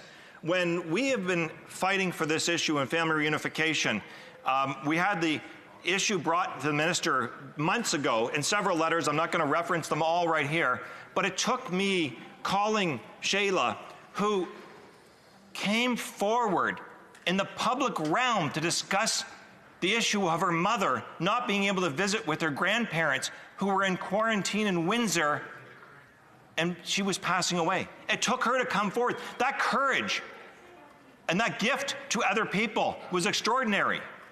And so the member's quite right, is that we can have families literally kilometers apart that can't be united. And Madam Speaker, that's wrong. So the process has to change. Political direction is required right now, not putting it back to individual officers or a vague area, a real system in place for people right now. The honourable member for Jonquière.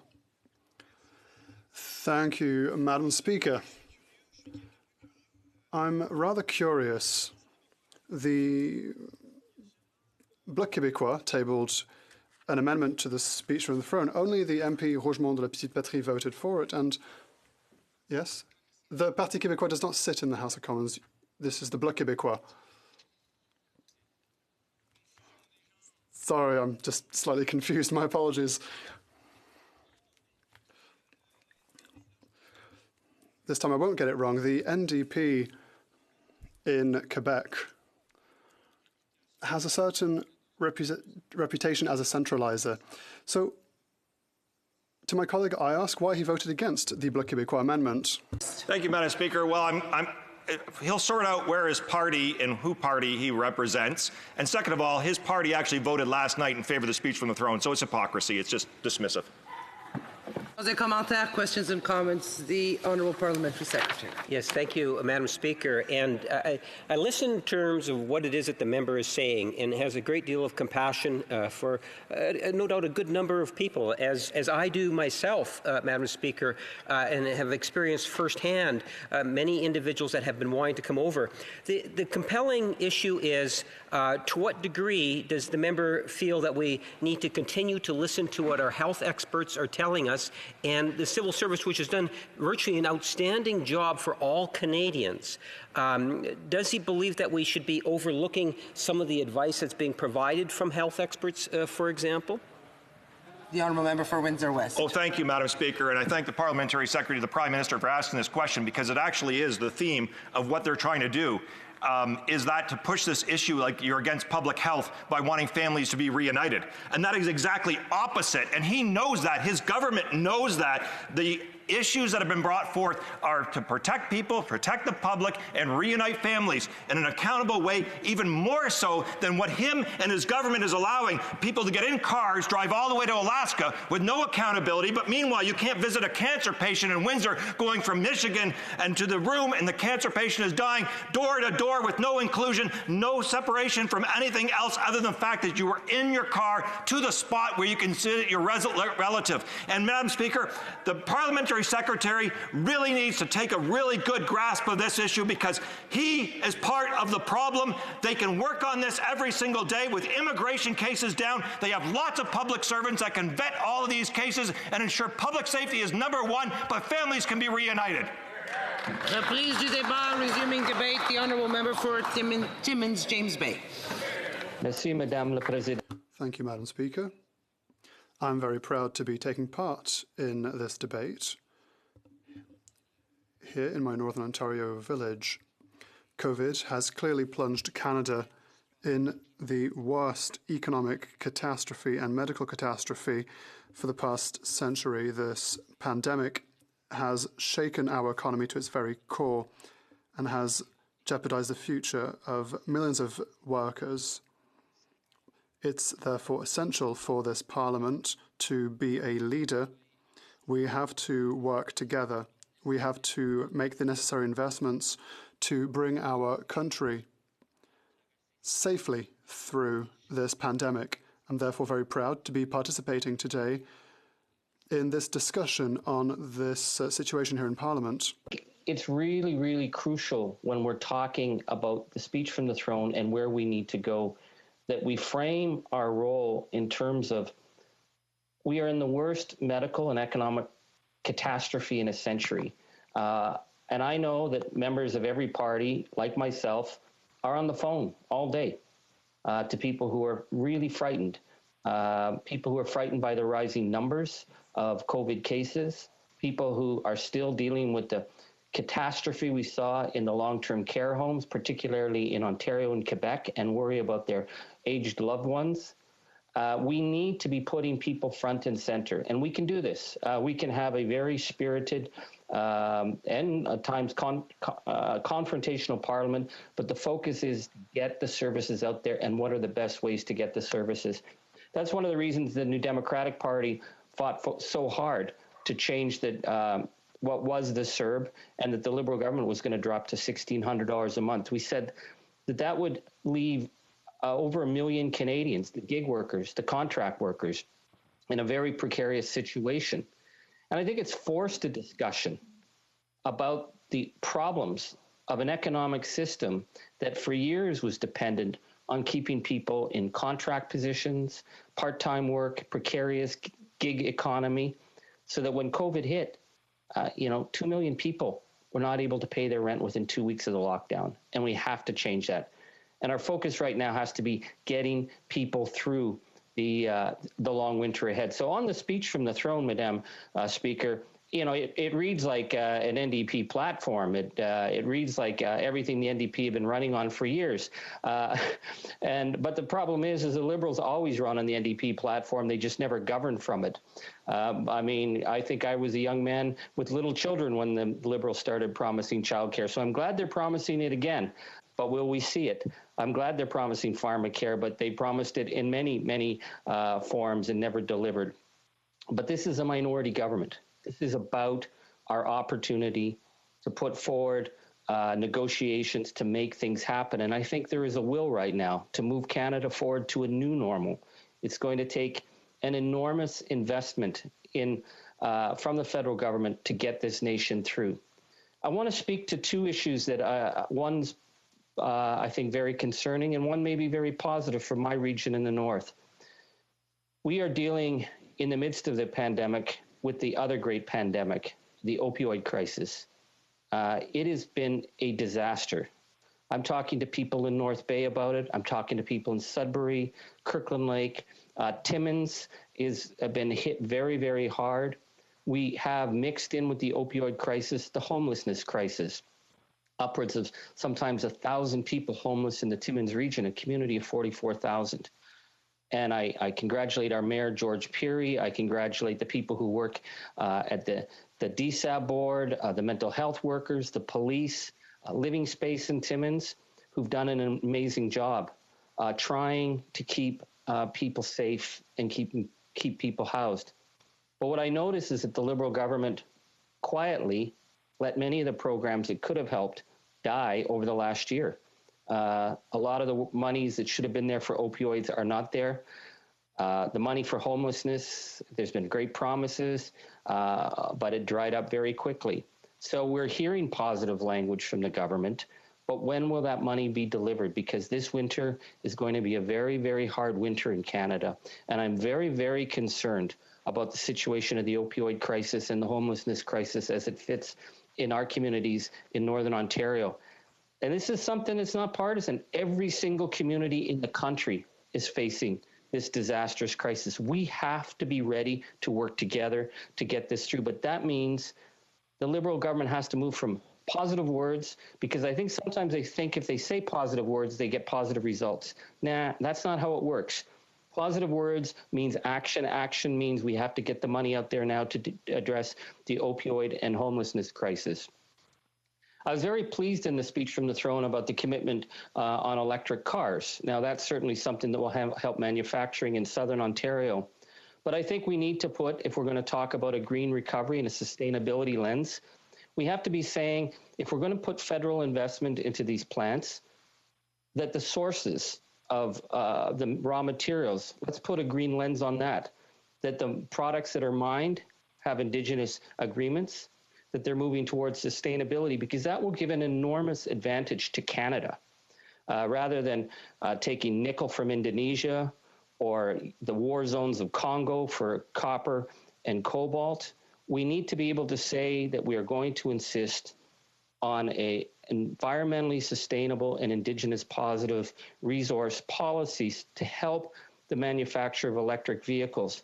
For example, Madam Speaker, we may have a massive new nickel mine in the Timmins region, and they've already come out front saying they want to have a whole environmental plan to get to zero emissions.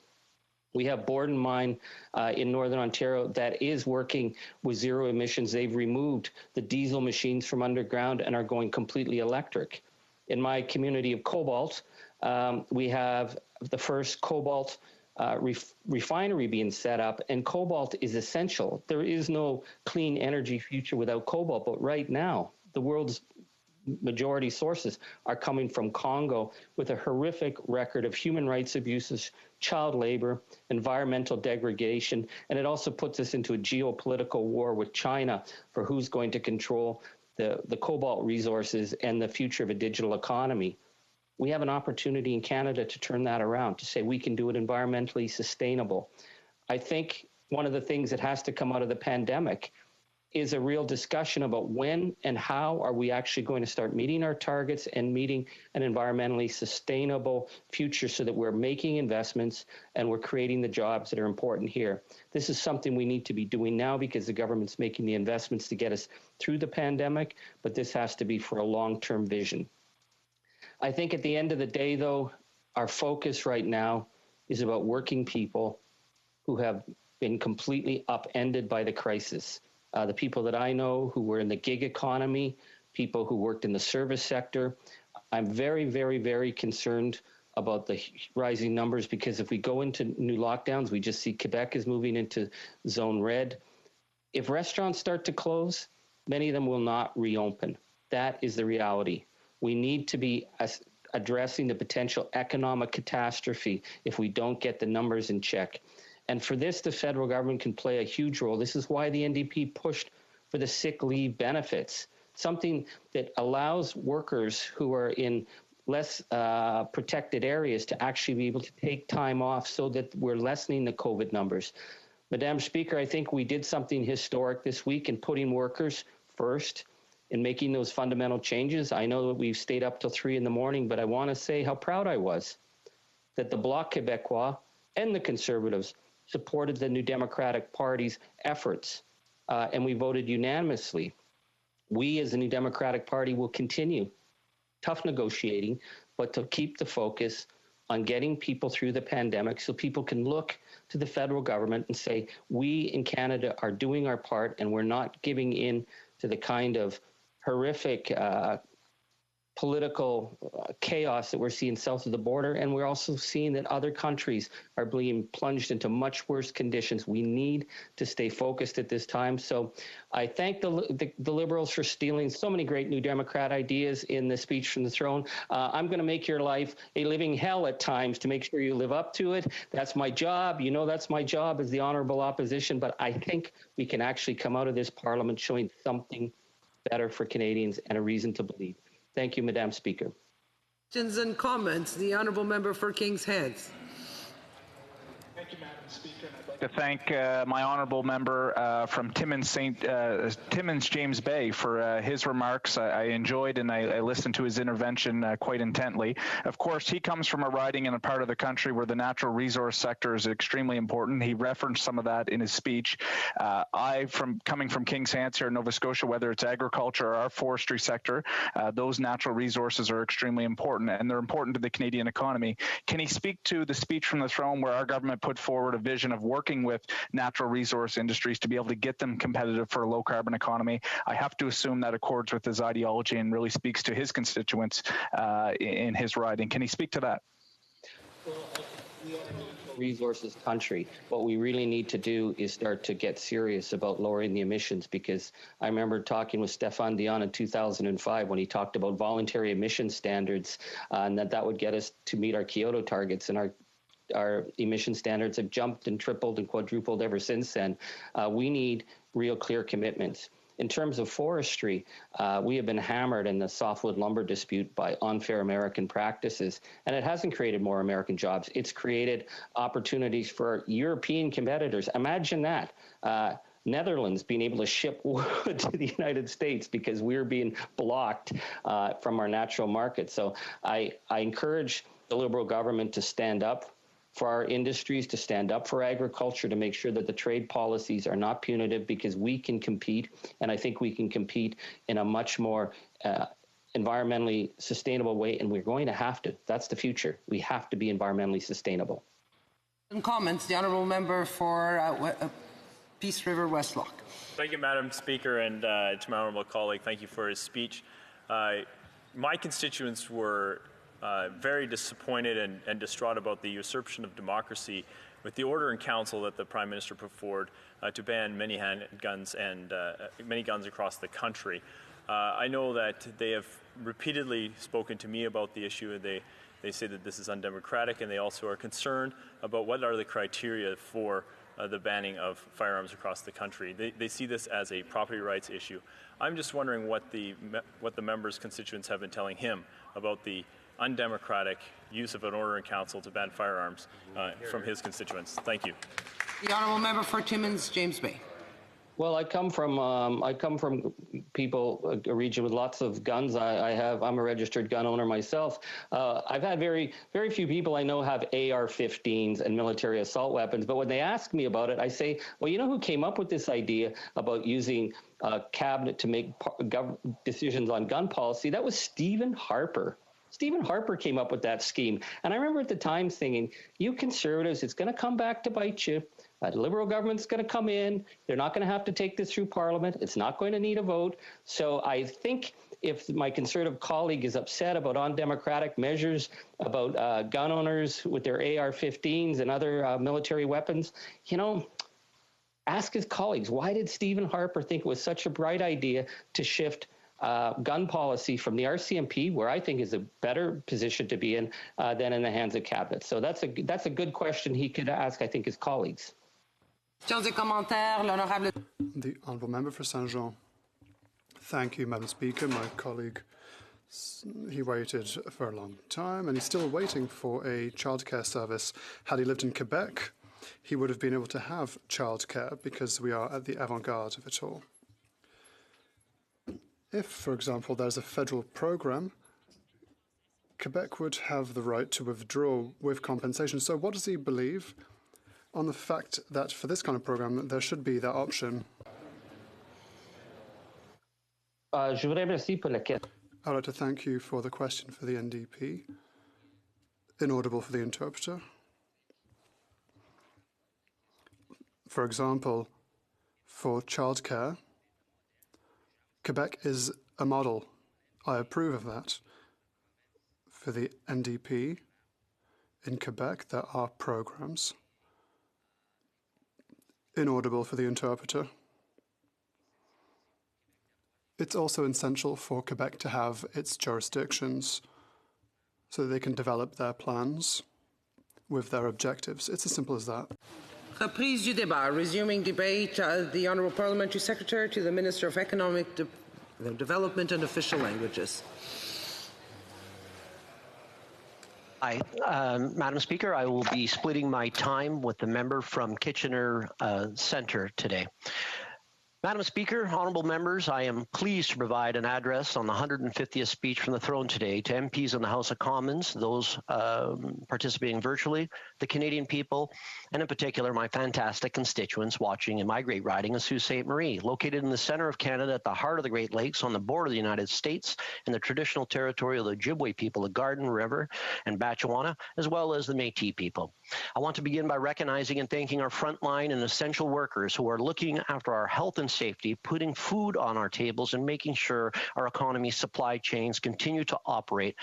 By way, this also includes my wife, Lisa, who is a healthcare worker, so thanks to my wife as well. While I have the virtual floor, and this is my first time to address the House virtually, I would also like to thank my staff who have been working with me around the clock 7 days a week, looking after the good people of the Sioux during these unprecedented times.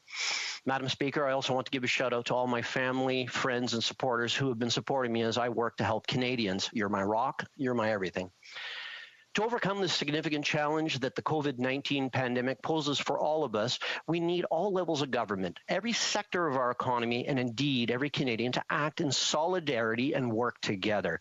And I can tell you that we are lockstep in our fight against COVID-19 in the Sioux since the beginning. The people of Sault Ste. Marie have been unwavering in their commitment to each other, looking out for their families, friends, and neighbors. It's been an honor working with Mayor Provenzano, Mayor Lamming, and their councils, as well as Chief Sayers and Chief Rickard and their councils, and MPs and MPPs from all parties, as well as the Sault Ste. Marie Chamber of Commerce, local labor groups, various private and public sector businesses and organizations that have been working together with me. Hashtag we're in this together. Madam Speaker, I've been told that our health unit has some of the lowest numbers of COVID cases in Ontario, a testament to that mantra. And I am confident that the vigilance and sacrifice of individuals and communities across Canada, coupled with the expertise and diligence of medical professionals working hard on a vaccine and caring for patients, will see Canada through this challenging time. Madam Speaker, our approach to beating this pandemic and the impacts it has had on our economy is centered on four pillars that were outlined recently in the speech from the throne. First, we're working to protect the health of Canadians, particularly the most vulnerable. To help protect seniors, we will work with parliamentarians on criminal code amendments to penalize those who neglect our seniors under their care. We're going to work with provinces and territories to set new national standards for long-term care so that seniors get the best support possible. We're going to take additional actions to help people stay in their homes longer. And we're going to also increase the old age security once a senior turns 75 and boost the Canada Pension Plan Survivors Benefit. We are going to ensure as well that our healthcare system serves Canadians even better. We're going to ensure that everyone has access to a family doctor or a primary care team, expand capacity of delivery for virtual healthcare, continue to address the opioid epidemic, and further increase access to mental health care. We're going to accelerate to achieve national universal pharmacare through a rare disease strategy to help Canadian families save money on high-cost drugs, establish a national formulary to keep drug prices low, and working with provinces and territories will move forward without delay, bringing forward a new disability inclusion plan that will help Canadians with disability gain access to program and benefits is going to be also welcome. We're building a plan to end chronic homelessness for good in Canada. As such, I was pleased to announce 2 affordable housing initiatives recently in the Soo, which are repurposing 2 old schools. We also have a second pillar, and that second pillar, it basically says we have Canadians' backs. And we've been saying that. We started saying that it seemed to have been coined at the gates at Algoma Steel here in Sault Ste. Marie when the Prime Minister was here speaking to steelworkers. And we fought real hard against those American 232 tariffs on steel and aluminum and won. And that was our mantra, we have your backs. Now this is our rallying cry for all workers of Canada during these unprecedented times. We have your backs. I was pleased to see a commitment of creating 1 million jobs in the speech from the throne. And we'll get there by using a number of tools in our economic toolbox. An extremely important tool in that box are the regional economic development agencies like FedNor, that I proudly serve as parliamentary secretary.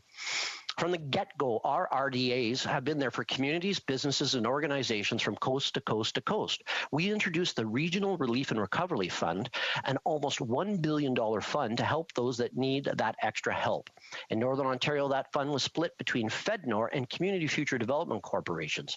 And I can tell you that I'm proud to have announced a number of supports on behalf of the Minister of Economic Development and Official Languages, FedNor, which go hand in glove with the funding from the CFDCs that are supporting communities, small businesses, tourism, agriculture, IT, Indigenous, manufacturing, and green initiatives all across Northern Ontario, from areas of Kenora, Thunder Bay, Elliott Lake, Sudbury, Timmins, North Bay, Parry Sounds, and of course, Sault Ste. Marie. We're going to create direct investments in the social sector and infrastructure and immediately training up quickly and skill up workers and create incentives for employers to hire and retain workers. We're going to extend the Canada Emergency Wage Subsidy through to next summer so workers can remain on the payroll. We're going to create jobs for young Canadians by significantly scaling up the youth employment strategy. Third, we're strengthening the middle class, and we'll continue building long-term competitiveness with clean growth. This is great news for Sault Ste. Marie, as when I was on City Council, I seconded a resolution declaring us as the alternative energy capital of North America. That's why I was very pleased to see that we're launching a new fund to attract investments in making zero-emission products and cut the corporate tax rate in half for those companies to create jobs and make Canada a world leader in clean technology. We're immediately bringing forward a plan to exceed Canada's 2030 climate goals. We're going to legislate Canada's goals of net zero emissions by 2050. We're creating thousands of jobs, retrofitting homes and buildings, cutting energy costs for Canadians, families, and businesses. We're going to invest in reducing the impact of climate-related disasters like floods, wildfires to make communities safer and more resilient. We're help delivering more transit and active transit options. And we're going to create a new Canada Water Agency to keep our water safe, clean, and well managed and continue to grow Canada's ocean economy. Finally, we will accomplish this while we advance gender equality fighting systematic racism and injustices, work towards reconciliation with Indigenous people, and protect the environment and welcome immigrants and uphold our 2 official languages. In my writing, we're doing some really amazing things as we work towards reconciliation in a nation-to-nation way these past years. We worked with the survivors of the residential school at Algoma University to build the Anishinaabe Discovery Center and supported taking back Shinwalk Hall.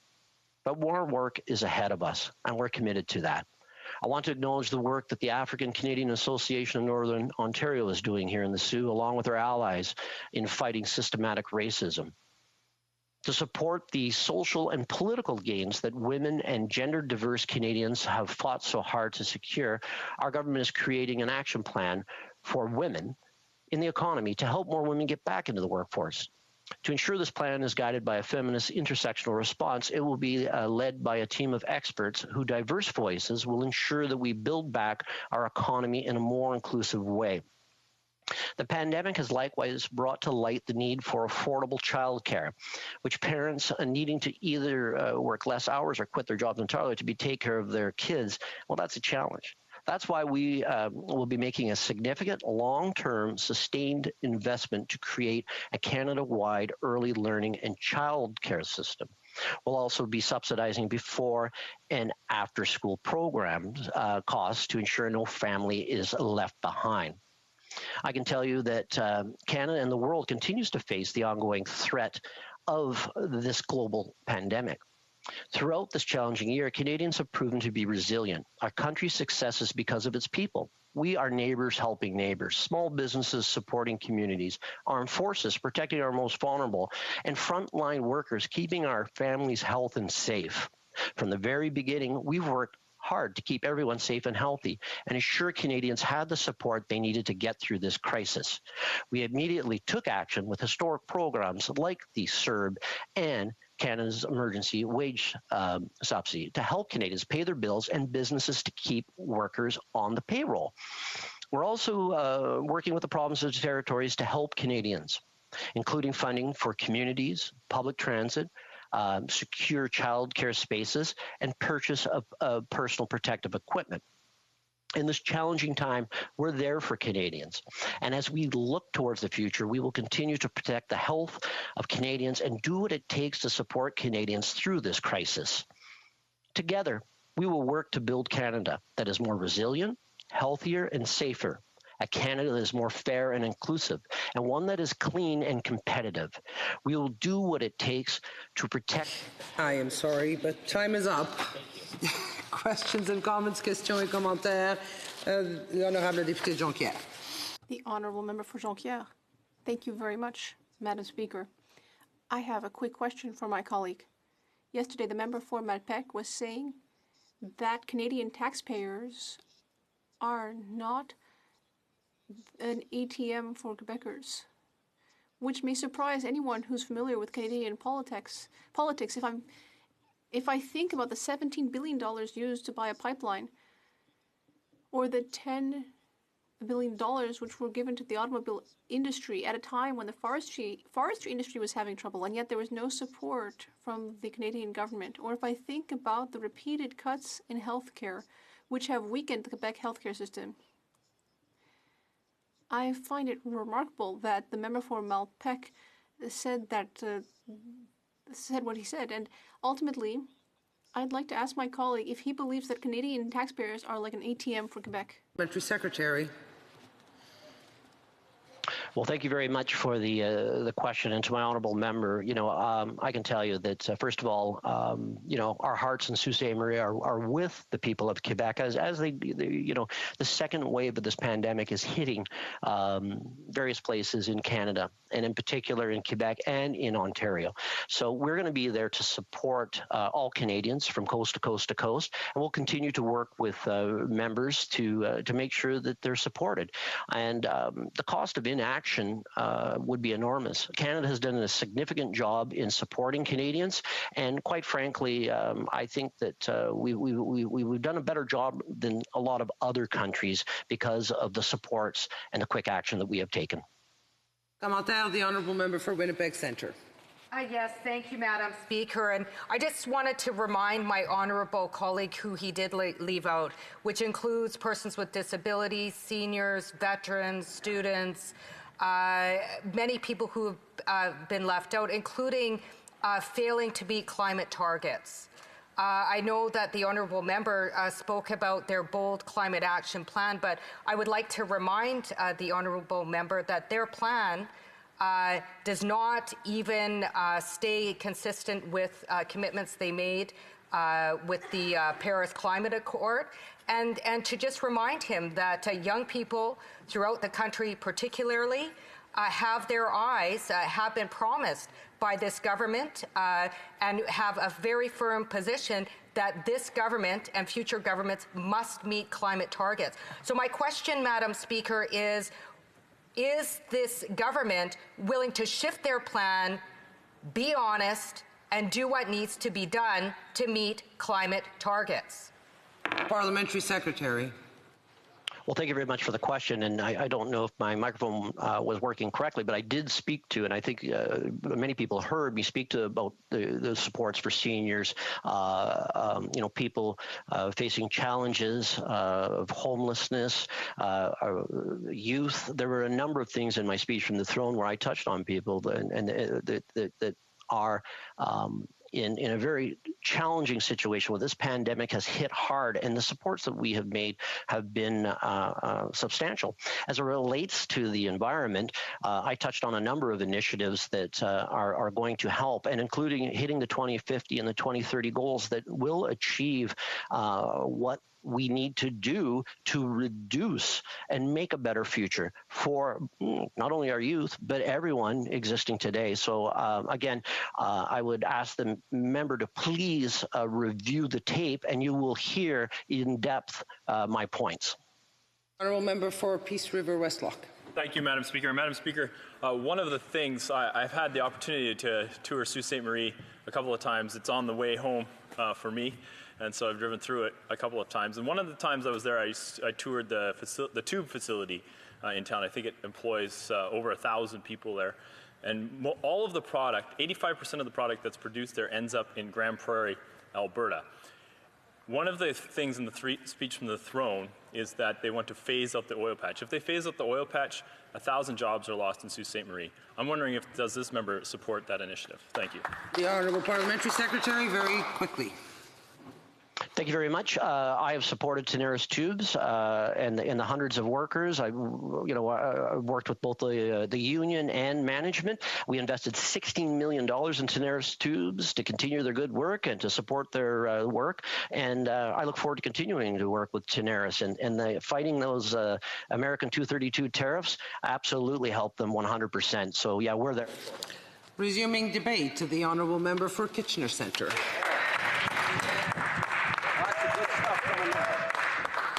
Thank you, Madam Speaker. I would like to take this opportunity to thank my constituents for their faith and trust in me and their continual hard work in advancing our community. It is a great privilege for me to rise today and speak about our government's plan to build a stronger and more resilient Canada. Over the course of this year, we have faced unprecedented new challenges brought on by the COVID-19 pandemic. It was only a little over 6 months ago that our new reality came crashing into our lives. And yet, in that time, Canadians have been able to radically retool our economy to help ensure that we can all continue to put food on the table and keep a roof over our heads while still staying safe from COVID-19. I think that we can all agree that the world today is drastically different than the one we lived in at the beginning of 2020. But the ability of Canadians to not only clearly recognize the threat posed by COVID-19, but also take action at a grassroots level to mobilize and face it head on shows how adaptable Canadians are. Madam Speaker, Benjamin Franklin once said that out of adversity comes opportunity, and I think that you will find in the throne speech that this embodies this sentiment. While COVID-19 is the greatest challenge our generation has yet faced, it is not the greatest challenge we will face. Climate change is a threat that we have known about for decades. The scientific consensus is clear. We must keep global warming below 1.5 degrees. if we are to avoid the worst effects of climate change. And to do that, we must take bold action now. We must apply the same decisiveness and determination that we had in the face of the pandemic to climate change. And for that, we need a big plan. I'm very pleased to say that our government has the plan today, and with the help of Canadians across this country, we can implement it and build a brighter future for our children, where they no longer live with climate change casting a cloud over their futures. Through policies such as retrofitting homes and other buildings to be more energy efficient and building new clean energy infrastructure, not only are we investing in protecting our environment, but we're investing in the economy of the future and creating well-paying middle-class jobs for Canadians when they need them the most. By taking the same all-hands-on-deck approach to climate change that we took for dealing with the pandemic, we can meet our climate goals and build a more prosperous country. Madam Speaker, global markets are already recognizing the great opportunity created by climate action. Investors are abandoning fossil fuels in favor of renewables. Businesses and individuals are switching to electric vehicles, and Canadians are reducing their energy cost by retrofitting their homes. Madam Speaker, the World Bank estimated that climate action will create $30 trillion in new investment opportunities by 2030, and we will help Canadians take advantage of that market. Madam Speaker, we are going to make zero-emission vehicles more affordable for Canadians and invest in new charging infrastructure so that Canadians, coast to coast to coast, can reach their destination in an electric car. But, Madam Speaker, we just don't want Canadians using zero-emission vehicles. We want to put them to work in building them here in Canada also. Here in Canada, we have the rich natural resources like copper and nickel that are needed for zero-emissions vehicles, as well as a skilled workforce who can build them. We're going to create a new fund to attract investment in this technology right here in Canada, and we're going to cut the corporate tax rate in half for those companies who create jobs building clean technology. With these supports, I know that Canada can become a global leader in clean technology, and we will ensure that Canada is the most competitive country in the world for clean technology companies. Madam Speaker, we know that this plan will work because it is already working. Just this week, Ford announced that it is investing $1.8 billion to produce new fully battery electric vehicles right here in Canada. Industry is recognizing that the future is green, and we're going to make sure that Canada is there leading the world in this transition to a green economy. Electric vehicles are important in decarbonizing our economy, but in order to truly maximize their potential, we need to ensure that the energy used to fill their batteries is generated from non-emitting and renewable sources. The energy sector will play a key part in our national effort to build a green economy, and the federal government will be there to support them. Initiatives like the Clean Power Fund will not only help increase our clean energy generating capacity, but also build the infrastructure to get the energy from where it is produced to where it is consumed. Projects like the Atlantic Loop will be key in transporting clean electricity throughout the Atlantic region, and we want to be there to help them do it. Clean energy production is absolutely vital to building a prosperous and sustainable future, and we will ensure that Canada is a world leader, not only building it here, but exporting the technology around the world. Clean energy is essential for our future, but it alone won't be enough to meet our climate commitments and avert the worst effects of climate change. Madam Speaker, during this pandemic, Canadians across the country have been reminded of the incredible value of the natural world. Whether they were exploring our rich forests and conservation areas or safely socializing with their friends in public parks, natural areas have provided a great deal of value to those who would have been otherwise been stuck inside their homes. But Madam Speaker, more than just providing a venue for human enjoyment, our natural world is vital to maintaining the health of our planet. Biodiversity loss has been identified as one of the key contributors to the rise of new infectious diseases like COVID-19. If we are to prevent another disease outbreak like this from happening in the future, it is imperative that we halt the alarming trend of biodiversity loss and extinctions that are rippling throughout Canada and the world. That's why we are committed to expanding our protected areas so that a quarter of our landmass and a quarter of our oceans are protected in the next 5 years. In addition to that, we need to make sure that the natural world is more accessible to Canadians. The federal government will work with municipalities to expand urban parks and create healthier cities where all Canadians will have access to the natural beauty that Canada has to offer. In doing this, we will be creating good jobs for Canadians while protecting and enhancing these natural areas, including the planting of 2 billion trees to sequester carbon and create healthy ecosystems. Tree planting alone, Madam Speaker, is projected to create 3,000 new jobs where Canadians can make a positive change in their environment every single day. Creating new parks and expanding our urban forest will have concrete and tangible effects on the livability of our cities, but there's still much more that we can do to make them work for regular Canadians. We will continue, Madam Speaker, to make our investments in public transit projects like the successful Ion Light Rail in my riding of Kitchener Centre, and expand active transit infrastructure so more people can ride their bikes to work. We will help Canadians retrofit their homes and businesses to be more energy efficient, to save on energy costs, and help slash the emissions that come from our built environment. Every single Canadian in our country will have a part to play in our green transition, and every single Canadian will share in the opportunities it creates. $30 trillion worth of opportunity is there, waiting to be earned, and we want to ensure that Canadians are there to take advantage of it. Madam Speaker, the COVID-19 crisis has already shown us that we have the capacity to turn adversity into opportunity, and now we will show the world that we can apply that same determination and resiliency to the greatest existential crisis of our generation, the threat of irreversible climate change. But as we strive against COVID-19 today, so too we must continue to fight for the next generation of Canadians. Madam Speaker, rarely in history is a nation called to face such a challenge of immense proportions. Rarely in history is the resiliency and the courage of a people tested in a way that will determine our future. Yet, Madam Speaker, I know that we have committed to meeting our destiny with grace, strength, determination, and resolve. We can and we will get through this together, and we shall lead the world. Our collective destiny depends on it. Thank you, Madam Speaker. Questions et commentaires, questions and comments.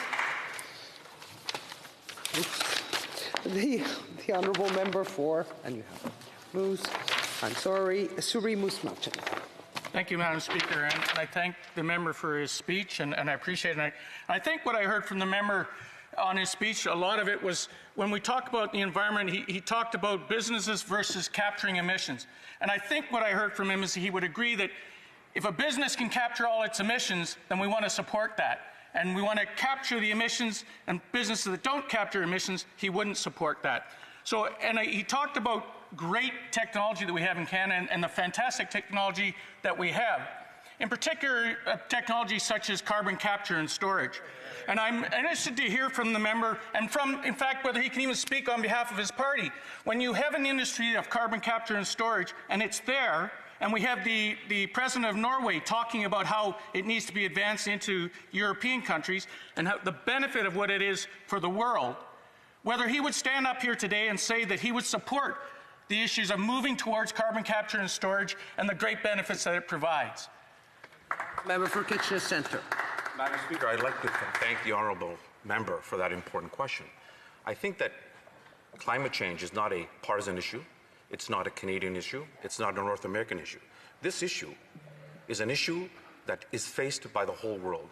And if Norway, the European Union, or other countries, including the United States, have ideas, have advantages where we can do that, and when you talk about carbon sequestration, I can appreciate that, because in the United States right now, they have tax benefits for those companies that capture carbon sequestration. So I think that working together, that's something that we should look at. But no technology should be left behind, because this is not a partisan issue. This is an issue that is facing the entire world. Thank you, Madam Speaker.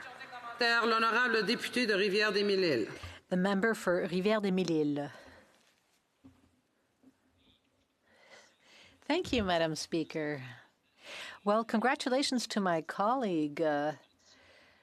The speech is greatly appreciated, but we don't have the impression that the walk will follow the talk from the speech from the throne. So I'd like to know what my colleague thinks about the following thing. He spoke with a great deal of pride about the environment, and it's something the Bloc cares about as well.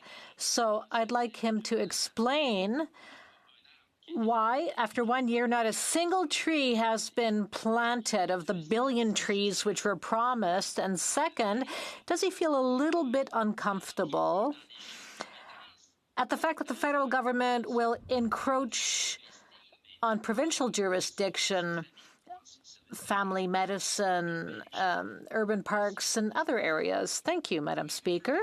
Sure. Thank you, Madam Speaker, and thank you very much to my honourable friend for that question. Over the last 6 months, the government has concentrated on fighting this pandemic and supporting Canadians and businesses. I think, though, what this pandemic has revealed, it has revealed a certain fragility in society, but more importantly, it has revealed some of the weaknesses we have in society. And right now, I think it's very important and very clear. As the world moves forward, as we build back better and we look at what's happening in Germany and the European Union, we recognize the environment has to be the center point and the hallmark of how we build that back together. So I appreciate the honourable member's comments on the environment. I think it's very important, and I hope that he will work with us to make sure that we reach net zero emissions by 2050. Thank you. Questions and comments, questions et commentaires. The honourable member for Vancouver Kingsway. Thank you, Madam Speaker. Well, I was pleased to hear my honourable colleague say that climate change is a nonpartisan issue, because it should be. I can tell you that the people in my riding of Vancouver Kingsway, particularly young people, are deeply, deeply concerned about the future of our planet. In fact, I would say that the climate crisis is probably the most foundational, existential issue facing them in their future. And so I think that it behooves all of us, particularly this government, to make it almost the number one issue facing us, because after all, if we don't have a healthy planet, it's hard to imagine how we can have a functioning society. But my question to him is, he mentioned the planting of trees. Last fall, the Liberal government promised to plant 2 billion trees, and of course we all know today that they haven't planted any. The NDP British Columbia government, just this year alone since the spring, managed to plant 300 million trees. And I'm just wondering if he could explain to this House and to Canadians, how is it that a provincial government can plant 300 million trees and his government can't meet the commitment that they made to plant 2 billion trees? What went wrong? A very short answer from the member of Kitchener. Right now, we are dealing with an unprecedented challenge that's ever faced the world or Canada at any given time. And right now, I appreciate the honourable member's comments on the environment, and I can assure him that we will look to his support to make sure that we implement our environmental agenda. Thank you, Madam Speaker. Reprise du débat, resuming debate. The honourable member for Central Okanagan, Similkameen, Nicola. Speaker, and let me start by saying it's an honor to rise on behalf of the good people of Central Okanagan, Similkameen, Nicola, and I plan on sharing my time with the member for Edmonton Centre. Now, before I begin my comments today, I feel I absolutely it cannot be overlooked why we are here. At a time when regular Parliament was already adjourned and the only parliamentary committees that were meeting was the ones that the Prime Minister wanted to shut down. Now, why did he want to shut them down, Madam Speaker? Because they had evidence, or they heard evidence of those committees that were uncovering clearly did not reconcile with things the Prime Minister and one of his ministers had told Canadians. Now, the cover-up on this continues, and Madam Speaker, it's truly shameful. So here we are with that, what I view as an absolute embarrassment of a throne speech. Now, before I get to that point, let me preface my comments by saying here is what troubles me so greatly about this particular Prime Minister. He has no moral problem in looking Canadians in the eyes and making firm promises he has absolutely no intention of keeping. Generally speaking, if this Prime Minister believes people want to hear something, well, he will say it. He'll promise almost anything. It's almost as if he'd forgotten or didn't care about the many empty promises he made to Canadians. Can anyone forget his promise to not prorogue Parliament? or that he would not introduce omnibus budget bills? Spend my entire speech listing the many broken promises of this Prime Minister, and sadly, once again, he repackages literally a Liberal Party greatest hits list of broken promises and recycles them again and again into this throne speech. Now, to me, Madam Speaker, that is wrong at every level. And what I would like to think that it is not partisan to be so greatly troubled by a leader who has no regard for the value of his word to Canadians. Let me give you a small example. In my riding, along with many others in Canada, we are potentially losing our automated 24-hour VHF weather radio warning service. Now, let's forget that this Prime Minister boasts that now is not the time for austerity, as he looks to cut these services to Canadians. Now, the justification for this proposed cut is that you can get the same information from your smartphone. Okay, that might make sense, or at least it is an argument. Unfortunately, Madam Speaker, there's a problem. In my riding, there are still rural communities and recreational areas with no wireless service whatsoever. Zero. Nada. Nul. It is insulting to them to learn of this news because these rural communities, in many cases, are the ones who most depend on the YHF weather service because they don't have any wireless service. This, despite for 5 years now, this Prime Minister is promising to deliver wireless connectivity to rural areas. In fact, once again in this throne speech, this always broken promise is recycled, and I quote, "The government will accelerate the connectivity timelines and the ambitions of the Universal Broadband Fund to ensure that all Canadians, no matter where they live, have access to high-speed internet." The same failed promise over 5 years. Nothing happens. Very few faces change in his tired cabinet of underperformers. Now, what about the promise for 25% lower cell phones? That one did not even make it into this throne speech. C'est difficile de... It's hard to believe that another popular promise was broken. And this brings me to my second major criticism of the speech from the throne. For those of us who sat in the previous parliament, or those before, you'll know that at the end of the day, only so many bills are actually passed in any parliament. It's a reality which all governments in this place have always had to accept. So instead of developing a realistic agenda which the government could really hope to pass here, well, it filled the speech from the throne with more promises than can ever be kept. The government knows full well that many of these promises will be unfulfilled or broken. It's intentionally drafted in such a way that has an element of failure built right into it. It's not unlike being at the restaurant Tucker's here in Ottawa and loading up your plate literally with every food choice possible, knowing full well you will have more food on the plate than you will ever possibly eat. So what happens to this person in this scenario? Well, we all know that person who does that. You focus on the things that appeal most to you, and others will be left behind. Or in other words, you prioritize what's most important. Now, this is perhaps the greatest failure of this throne speech. Because if everything, Madam Speaker, is a priority, then in fact, nothing is a priority at all. I am reminded of the classic Liberal leader candidate debate and the words of Stéphane Dion, who famously said, "Do you think it's easy to make priorities?" Ce discours du trône prend un pas. This speech from the throne takes a page out of the Stéphane Dion playbook because it doesn't pinpoint any specific priorities. Instead, what we get is a trendy word salad, including the Prime Minister's new favorite expression, building back better. Now, what exactly does that mean? Well, austerity is another word which has become fashionable.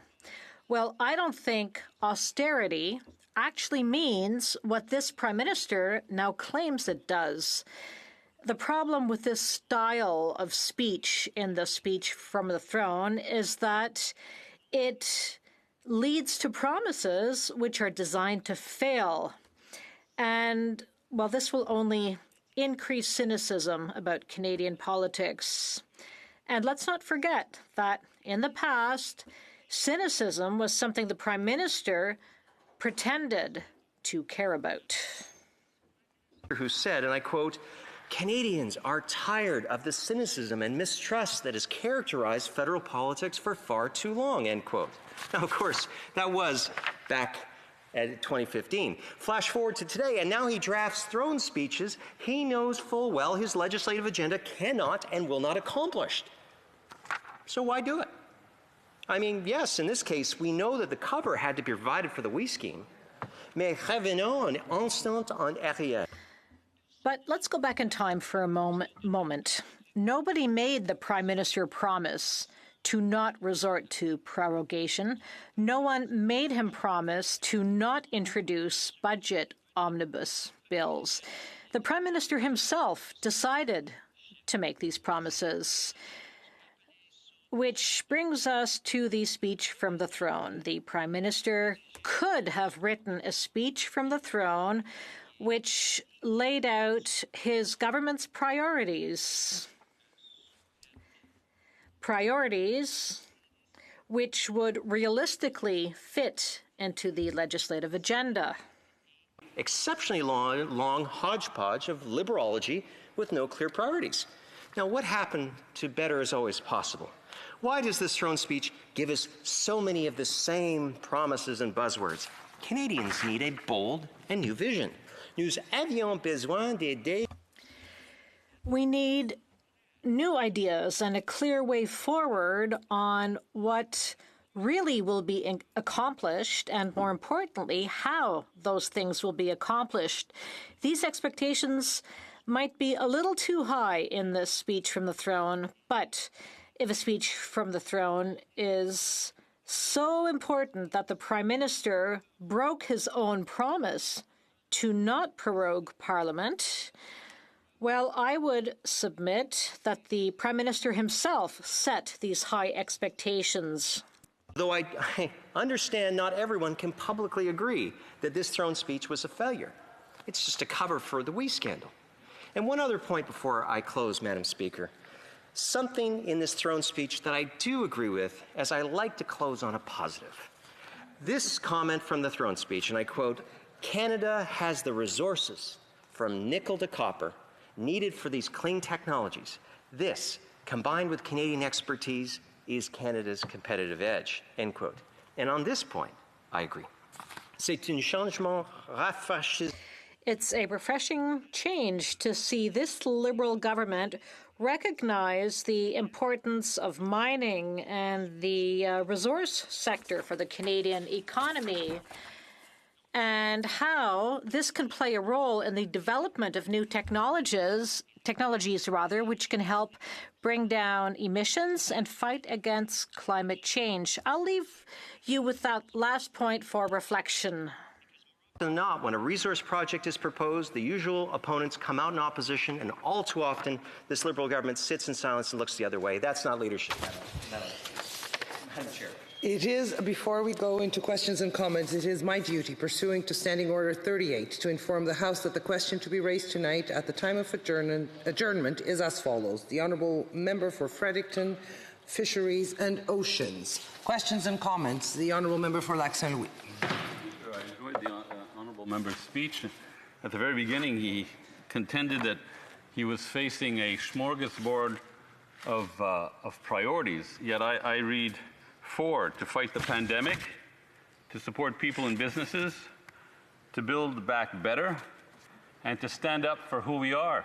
Does the Honourable Member not believe that this is a healthy meal as opposed to an all-you-can-eat buffet? Honourable Member for Central Okanagan, Nicola. Madam Speaker, I appreciate the member's intervention here. Look, the member just described, in what, 30 seconds? What took 55 minutes and 17 pages? Madam Speaker, what I said here is true. This is where they piled up ideas from Liberals past, Liberal present and Liberal ideas future. Madam Speaker, there's only so much time in a minority government. They have many of the same people around the cabinet table. You couldn't get it done in the last parliament with a majority. How are you going to get all of these things done in this time in a minority? I don't know. Questions and comments. The Honourable Member for La Pointe de Lille. First of all, congratulations to my colleague for his knowledge of French, which is very good. Second of all, he spoke of electrifying transport, developing green technology, etc. That is a significant step forward for the future in my riding. I'm part of the Port of Montreal, and there are about 2,500 trucks that drive through our neighborhoods that create a lot of GHG emissions and that make a lot of noise. We have a proposal to electrify these trucks. There is more and more technology in that domain. We have heavy goods vehicles that are electric that are being built, so the government has spoken of incentives for electric cars. What about trucks? What about electric trucks? It already happens in Quebec. There are ways for the Port of Montreal or elsewhere in Canada to put forward clean trucks in the future. Thank you, Madam Speaker, and thank you to my Bloc Québécois colleague for the question. First of all, I have two mines in my area, both copper mines, and obviously I support what they do because they do it with excellence, and they also bring money into Canada that would not only be there in terms of investment and in terms of ongoing resource development. So that's really important. What I would simply say, though, is before we talk about extending certain tax treatment to the same that is being done right now with electric vehicles, look, the government said 3 years, $100 million a year will go towards subsidizing people who switch to cars. First of all, we don't have a business case. They've spent 80% of that budget, Madam Speaker, in 1 year. So we know the adoption is up, but are we actually taking vehicles off the road? Or are we just giving wealthy Canadian families a third or fourth vehicle where they can just trot around and they still have other cars that are burning, other sources of fuel? Is there a valid business case? Are we actually seeing people take off a combustion engine and instead go to an electric vehicle that wouldn't have already done that? If we're just subsidizing rich people, hey, there's lots of priorities, Madam Speaker, that we could go towards. But you know what? I think any recovery effort that we should make should be as broad as possible, and we should always remember it's the taxpayers that want to see good value for money, and we shouldn't just jump on the next stage without considering if we're doing well with the programs we already have. The Honourable Member for Rosemont La Petite Patrie. Thank you, Madam Speaker. I'd like to thank my colleague for his speech. After the speech from the throne, the first piece of legislation that we debated on and that we adopted was the former Bill C2 that was amended after negotiations with the NDP to benefit the Canada Recovery Benefit that we increased by $500 a week, and then the sickness benefit number of days. So he voted for that amended bill. So when did he see the light? Nicola. Well, Madam Speaker, and the gentleman probably did not have the opportunity to hear my speech when we actually had debate on that bill. Look, the Conservative Party is not going to stand in the way of Canadians who needed the benefits. But I will just say, with all due respect to this place, we come here to represent our constituents. And when they prorogue this Parliament, they deny their own members and ours, whether it be Bloc, NDP, or Conservative, or Liberal even, to be able to represent our constituents. We actually had a scheduled meeting or setting on August 22nd where we could have actually debated this. There are a number of things in that bill that Resuming debate, I'm sorry. Resuming debate, the Honourable Member for Edmonton Centre. Well, Madam Speaker, I'm proud to stand here again in this House and be able to represent the great citizens of Edmonton Centre. And I'm also proud that our leader has given me a new portfolio, which is the Shadow Minister for Innovation, Science and Industry. And I'm excited to be part of that and be part of what will be a future government. It's been a great honor to serve for the past 8 months and particularly be able to represent small businesses and advocate for better policies to be able to help those small businesses. I and my colleagues have made numerous recommendations to this government, which some they listened to, some they didn't, and I do appreciate the ones that they did actually listen, because these small businesses certainly needed our help during these challenging times. You know, small businesses are unique, and when the economy was shut down and essential businesses were allowed to carry on, it's an interesting term to say essential businesses. Because I would tell you that every small business out there, they feel like they're essential. They put their blood, sweat, and tears into their business, and to tell them they're not essential is painful. So the very least we can do is try to support them and try and make sure that they have a fighting chance to succeed. But unfortunately, the good work that we're doing at committee, and particularly in the Finance Committee, was put to a stop as we started to be able to make some progress on a variety of different issues, but then we were able to uncover that the way the government was sending out some of these programs, like the WE program, was full of issues. And unfortunately, that resulted in a prorogue of Parliament, which is really damning.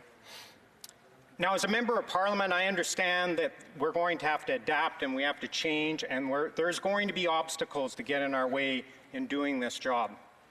And COVID-19, it is without a doubt the most significant issue that a generation will see.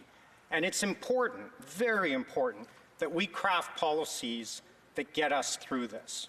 And unfortunately, a lot of the policies that we've seen, they may have been helping, but in many areas they have not helped. The government took 6 weeks, took a little time out to try and craft a new speech from the throne. And unfortunately, it was more like recycled messages. Now, there's a lot to unpack from this Liberal speech from the throne after they took their hiatus. And I want to highlight a few things that I saw in the speech from the throne of topics that they covered. Finally, they start to talk about health and testing. And rapid testing. You know, we've had 6 months to get this right, and they're still talking about it. And just in the last couple of days, it looks like we might be making some small progress. This wild assertion that somehow when the government takes on debt, it's not the debt of the people. That's an amazing comment to make. The debt belongs to the people. There's only one taxpayer. 1 million jobs, they say. Well, frankly, if you could just get out of the way, get these businesses back operating, they will produce the jobs. Government doesn't produce the jobs. The private sector produces the jobs. The expansion of the CEBA program, this one just really gets my hair up. You're going to expand something that you haven't even fixed. We've been asking and been told for months and months that you will actually fix this program and allow small businesses that use a personal account to have access to this program. Get it fixed, get it right. Now, despite all these promises and all the things that they said they were going to do, you would think that we'd have outstanding performance. But lo and behold, we spend pretty much the most of a G7 country, so the highest spending, and we have the highest unemployment. How does that correlate to good programs? That tells me that other countries have got it better than us, and we need to adjust. We need to stop buzzwords, platitudes, and get programs that actually get the job done. Now, what this speech felt like for me was something like the first speech that I heard in this place, and I used the term, it was a big old nothing burger. Well, throne speech 2, to me, they may have improved the recipe a little bit more. Maybe they added a little bit of meat, maybe even a tomato. But no, I think what we got was a recycled, stale bread, list of old promises, and they branded it under a stronger, more resilient Canada. Lots of spending, lots of talk on spending, but very little about how are we going to create the revenue to get us out of this mess. A speech that had no mention on how we increase exports and market share. Virtually no mention of the energy and resource sector, which has been a driver of economic growth for this country. Nothing that spoke about the Western alienation that is currently happening, and particularly in my great province. And we have yet to see a budget from this government. You know, when I came here, I expected that would be one of the first things that you would see out of a government. You would have a budget and you have a roadmap towards recovery, and we have seen neither. Now, I could sit here and ramble on about a whole handful of promises that are made in this throne speech, but I want to focus on a couple things, and particularly about something the Liberals have been claiming they've been rapidly accelerating for 5 years now. Since 2015, apparently the top Liberal priority has been to connect incredibly patient Canadians with high-speed broadband, both in urban and rural areas. Now, this fever pitch for connectivity has only been exacerbated because of COVID-19. Students, teachers, small business people, all kinds of folks have needed the internet be able to carry on in their daily lives. So what do we got? We've got in 2016 a $500 million Connect to Innovate program, CRTC $750 million broadband fund, accelerated investment incentive in 2018. Another announcement today. Lots of announcements for money, little announcements for actual action. In fact, the minister today said that they're working soon. People will have better connectivity. We need to get this right. The 5G program, the delay of the spectrum auction, those things have been held up, and we're not getting the results that we need. And there are innovative solutions out there. There is the potential for new providers to come into this marketplace and provide some solutions. All they need is for the government to get out of the way, make some approvals, and make sure that it happens. So what I heard from the speech from the throne was not a story about how we can grow again, not a story about how we can get the economy going, not a story about how we're going to create new jobs, not growing Canada and growing our economy. That's why I will be voting no. There is no vision in this. It's a bunch of recycled promises. Now, I do have confidence, though, in the human spirit and the ability of businesses and the private sector to be able to grow. I do have confidence that they can overcome the challenges that we have today. We've got great innovators in this country. We have great businesses. They can do it if you let them do their job. But unfortunately, Canada fell out of the top 10 ranking as the world's most competitive economies. And Canada has fallen near the bottom of its peer group on innovation, ranking 13 of 16 peer countries by the Conference Board of Canada. Global Innovation Index ranks Canada 16th out of 20 countries. This is not acceptable. This is a country that should lead, not follow. And it's unfortunate that we haven't had the policies to be able to get this done. So it's time to get busy. It's time to get off the platitudes. It's time to talk about policies that will unleash the private sector by reducing regulation, encouraging investment, and allowing Canada to be competitive again. We have a great country. It has incredible potential. We have great people. They want to succeed. I want them to succeed, but we need policies that support that. Unfortunately, this government is on a trail that it does anything but that. Let's get busy, let's make this country go again, and let's get it right. Thank you. Questions et commentaires, questions and comments. The Honourable Member for Pontiac, the Honourable Parliamentary Secretary. Thank you, Madam Speaker, and thank you, for his speech. And I want to go specifically to his recommendations and comments around the issue of rural internet. As he will surely recall, I brought forth motion 208 in the last Parliament, which was approved unanimously by this House. And I wanted to ask one specific question around rural internet because I think it bears mentioning. prior to our election in 2015, not a single private residence in Canada was hooked up to internet thanks to investments by the federal government. Why? Because the previous Conservative government didn't invest a red cent in doing that. So we find ourselves in a very deep hole in Canada, in part because the previous administration, led by Prime Minister Harper, did absolutely nothing except to hook up libraries, hotel de villes, and fire halls. So we need to go a lot further. What does the member opposite have to say about the past performance of the Harper administration on hooking up rural Canadians to internet? The honourable member for Edmonton Centre. Well, thank you for the member for the question. And I hear this constantly in this place, that you're referring back to 5 years ago, or you could refer back 10 years ago. So that's not the solution to the problem. Pointing fingers back to some other time isn't the solution. The opportunity is moved now. You've had, as the member across is fully aware that we have, in my speech, that you've had 6 years. There's lots of capital. You've put money into it, but the money's not going to work. And there's innovators out there that want to be able to participate. I mentioned in a question today, Starlink is interested in coming into the Canadian marketplace. What do they need?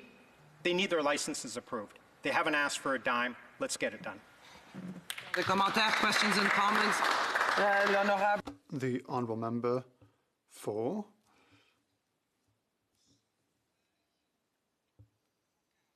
Montcalm. Thank you, Madam Speaker. We are going through the worst sanitary crisis the world has seen in a long time. Conservative governments reduced health transfers to 3%, and so in a few years we'll be at a mere 18 cents per dollar. Provinces and Quebec want this to be reversed. A $28 billion increase, which would not place us at 18 cents on the dollar, but 35. Then there needs to be a 6% index rate. The MP for Chicoutimi-de-Fjord during question period said that the MP's party would be for stable and predictable health transfers. But what does he have to? What does the honourable MP have to say? Is the honourable MP for an increase? Well, certainly we believe in stable, and provinces have to understand what funding looks like for healthcare. And unfortunately, with this government, it's up and down, and you never know where it's going to go. So we're not in government. It's not our decision to make, but I can assure the member across that our leader has suggested that there will be stable funding for healthcare. The commentaires, questions and comments. The honourable member for Nanaimo Ladysmith. Thank you, Madam Speaker. Thank the honourable member for his speech. And I have a question about the amendments that we're voting on this evening that are put forward by the Conservative Party. In specific, the new policy towards China and what we're going to do about the Canada-China FIPA. So this is not an ordinary FIPA like many of the other FIPAs that we've signed with other countries. Instead of a one-year get-out clause, it's got 31 years for state-owned corporations to be invested in this country. And I know that, when this was brought forward in an order in council by the Harper cabinet, that the idea that investing in the oil sands and building pipelines and being able to rip and ship raw resources out of this country and then have state-owned corporations be able to challenge any blocking of that by making Canadians pay, tooth and nail, billions of dollars in compensation. We can't block Huawei on national security grounds based on the Canada-China FIPA. So I'm wondering, with this new policy that you're thinking about, how are we going to deal with this incredibly anti-democratic and lopsided agreement that the Harper government has locked this country into? Honourable member for Edmonton Centre. Well, certainly you've heard from our leader that we understand. Oh, sorry, Madam Chair. Our leader has been quite clear that Communist China and the tactics that they're using is just unacceptable. And a government, a conservative government, will stand up to those countries, and particularly in communist China, and stand up to the actions that they... Resuming debate, the honourable member for Kitchener-Conestoga. Thank you, Madam Speaker. I'll be sharing my time with a member from Winnipeg North. Sure I'm on English. Madam Speaker, I rise here today in the House. That's how I intended to open the statement. I thought about changing that phrase because I'm saying these words from my riding here in Kitchener-Conestoga, but I do say them because I am in the House of Commons. Due to the work and cooperation of all parties, I'm pleased that the House of Commons has unanimous support for hybrid sitting and voting in Parliament. To my constituents, that means that whether I'm working for you and casting votes in Ottawa or from Kitchener-Conestoga, know that your voice has been and will continue to be represented. I assure you that protecting the health and safety of Canadians, jobs, and our economy is my top priority. I value your ideas, and I look forward to the conversations that we will have and to being there for you. I'm honored to continue our dialogue. It's one of the things that motivates me to work hard for everyone. Cooperation from all parties, from all levels of government, is what Canadians expect of their elected officials. It's certainly what I endeavor to work towards, because cooperation and collaboration will help us get through these times. Madam Speaker, I understand that once debates start, there will be disagreements, and that's what debate is about. That's healthy for our discussions. But I implore all members here and elected officials of all levels of government, as Canadians, let us strive to talk to each other instead of yelling past each other. And I want to thank all the frontline and essential workers who work hard to keep us safe. I was humbled to meet many as my staff, and I enacted a Feeding the Frontlines initiative in our riding, delivering food and expressing thanks to our first responders. I do want to thank all nurses, healthcare workers, frontline staff, and let them know that we're grateful for their hard work and the tireless sacrifices that they've made. They're keeping our community safe, and they're appreciated. Usually we would be attending events, fairs, festivals, and other gatherings. It's always been a meaningful way for us to be part of our communities. But now gatherings are different, as seen here. I'm finding new ways to stay engaged with the people in Kitchener-Conestoga. I attend virtual and socially distanced events. I enjoy checking up and socializing with seniors online through conversations and music. Whether it's stopping in and checking up on neighborhood stores or visiting and supporting local farmers and vendors at our markets, these occasions have demonstrated to me the resilience of our community. And I will continue to support our local businesses through visits, phone calls, video chats to make sure they have access to the economic recovery plans that they need. And to keep our community informed and to address questions and hear from constituents, since March, I've been hosting virtual town hall meetings. We just had our 17th virtual town hall a few nights ago. It's been an important way for me to keep connected with our community. I've hosted town halls with our regional chair, all the mayors in Kitchener-Conestoga, our police chief, and more. And topics have included a virtual Eid, discussions with members from our LGBTQ+ community, a family violence panel, and racism and diversity conversations with our Minister of Diversity and Inclusion and Youth.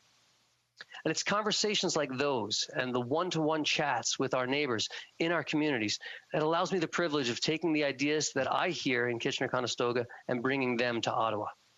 And our government listened to those ideas that were shared by me and by many others from across Canada. Our ideas were brought forward last week at the Speech from the Throne, as we laid out our government's plans to help Canadians. As we fight this pandemic, we will continue to support people and support our businesses. Madam Speaker, my riding of Kitchener-Conestoga is full of talented artists, creators, and those working in our cultural industries. They are major drivers of our economy and add greatly to our society and to our lives. In Canada, we recognize that the cultural sector is a force for developing our communities and our identity. It was our artists that we turned to for connection during our isolation. The music that we listened to, the books we read, the shows we watched, all helped us feel connected.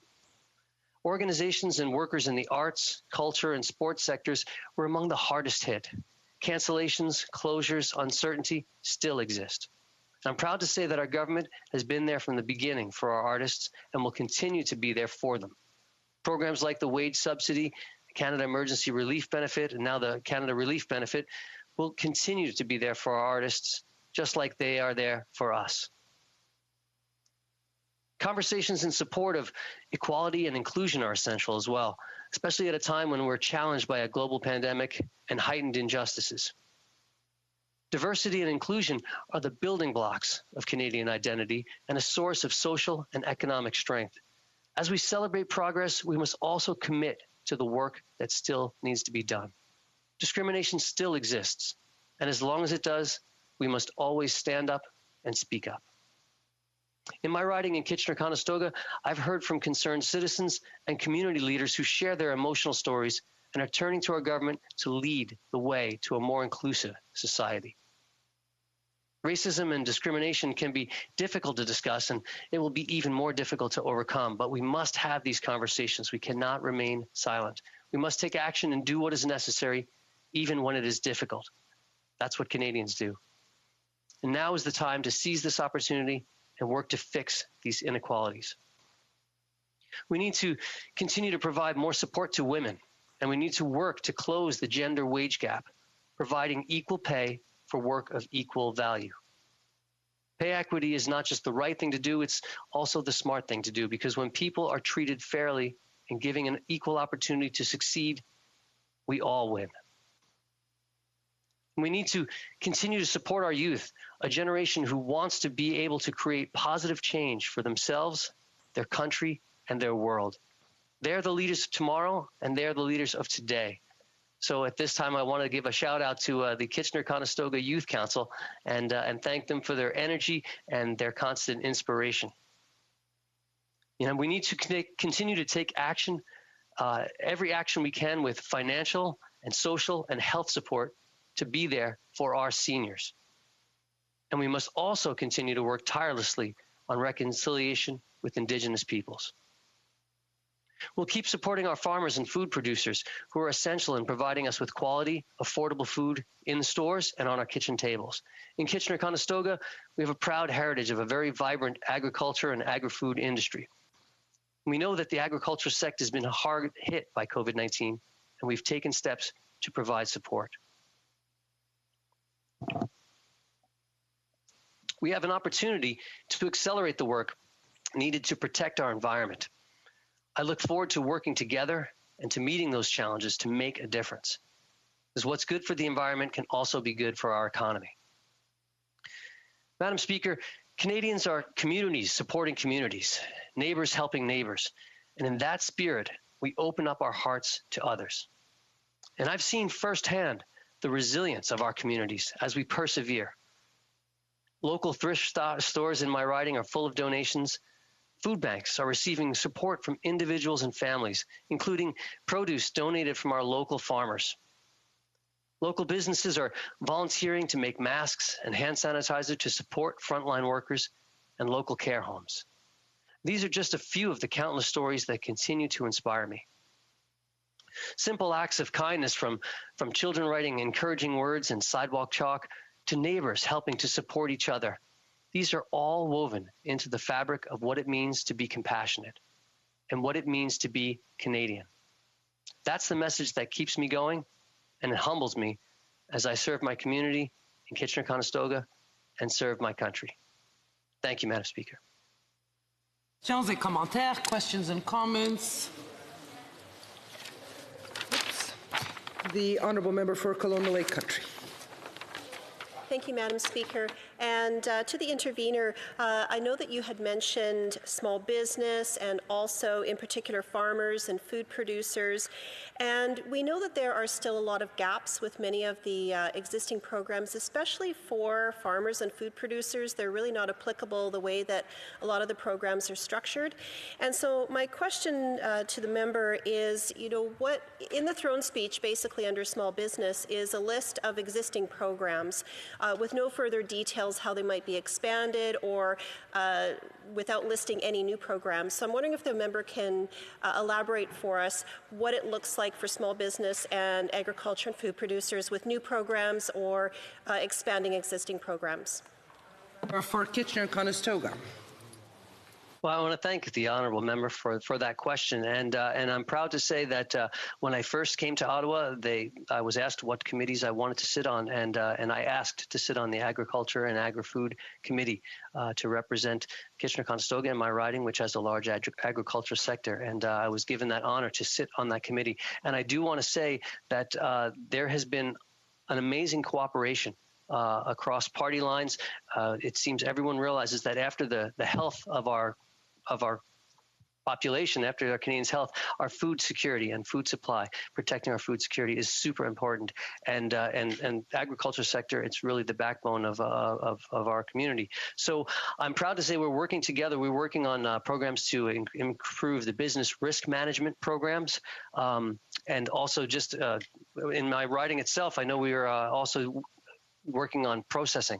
I have a processing plant in my riding, making sure that there's the safely products can get to market as well. We've invested more in agri-recovery, given money to food banks, given money to Nutrition North, and a lot of the programs, the CERB, the wage subsidy, and the emergency business account also apply to our smaller farmers. So I was happy that they were able to take advantage of those programs. But more work needs to be done, and we'll be there to continue to support our agriculture sector, who feeds us. Questions and comments. The honourable member, l'honorable député de La Pointe-de-l'Île. Merci, Monsieur le Président. The honourable member for La Pointe-de-l'Île. Thank you very much. I'd like to get my colleague's opinion. We know that the Liberals have insisted on the area of health.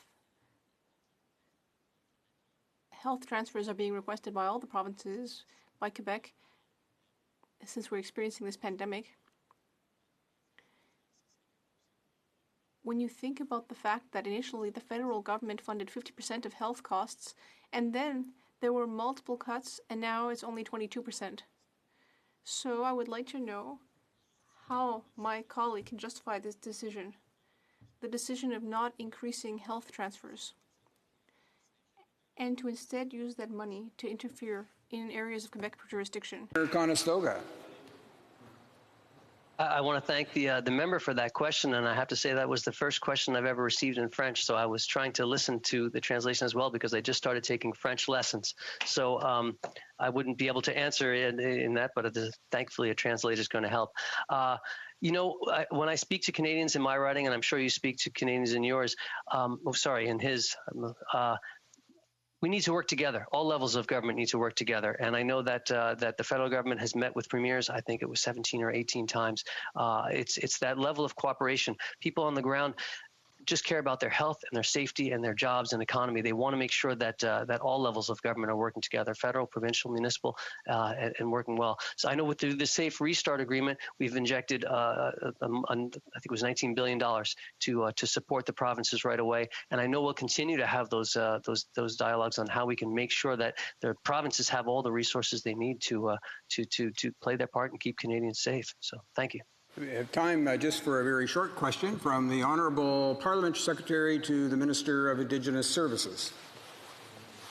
Thank you, Mr. Speaker, and I want to thank the honourable member for his excellent speech. And I do have a quick question. I've heard from my constituents how important the programs were that we rolled out to keep them safe and provide funding to them as they faced unemployment. I'm just wondering if the member could speak to how his constituents benefited from the programs that we rolled out since March. The honourable member for Kitchener-Conestoga. I thank the member for her question and for her advocacy. I can speak. You know what I would like to speak about is the arts community, because until the election in 2019, I was a full-time musician myself and a self-employed artist, and so most of my friends still are in that arts sector. And there are people who are affected for the Stratford Symphony, the Drayton Theatre, all of these groups, the Kitchener-Waterloo Symphony. They want to get back to work, and they needed support right away. So many of them were self-employed and just trying to make a difference. So the wage subsidy and the CERB were two lifelines to keep the artists that I know who just want to get back to work and contribute to society. And then they're very, very appreciative to have that specific support. So I hope we can continue to support those industries, arts, hospitality, and the tourism industry, which is particularly hard hit. Resuming debate, the Honourable Parliamentary Secretary to the Government House Leader. Yes, thank you, Mr. Speaker. And I must compliment the member from Kitchener-Conestoga. I hope I'm pronouncing that right. I'm really quite impressed with everything that he has said, and just listening to him provide his throne speech, you could tell he's got the pulse of his community that he represents and is a very strong advocate. And, you know, what comes to my mind right away in listening to the member and my colleague is one of the things that was requested by the Prime Minister of the caucus. And I suspect, other parties have their own ways of trying to provide for input that brings it to the leadership of their respective parties. But within our caucus, there's this feeling that when we listen to what our constituents say and we take that information and share it amongst our colleagues, in particular, ensuring that it gets up to those individuals that are making the changes, developing the programs, that we can really have a positive impact in terms of what's taking place today, Mr. Speaker. And I really appreciate the comments from the member, and I know like many of my caucus colleagues, in the number of virtual town hall meetings that are conducted, and the reaching out into the communities, listening to what business has to say, being there for our constituents day in and day out. Often when we think of members of Parliament, it's not a Monday to Friday, 9 to 5 type of job.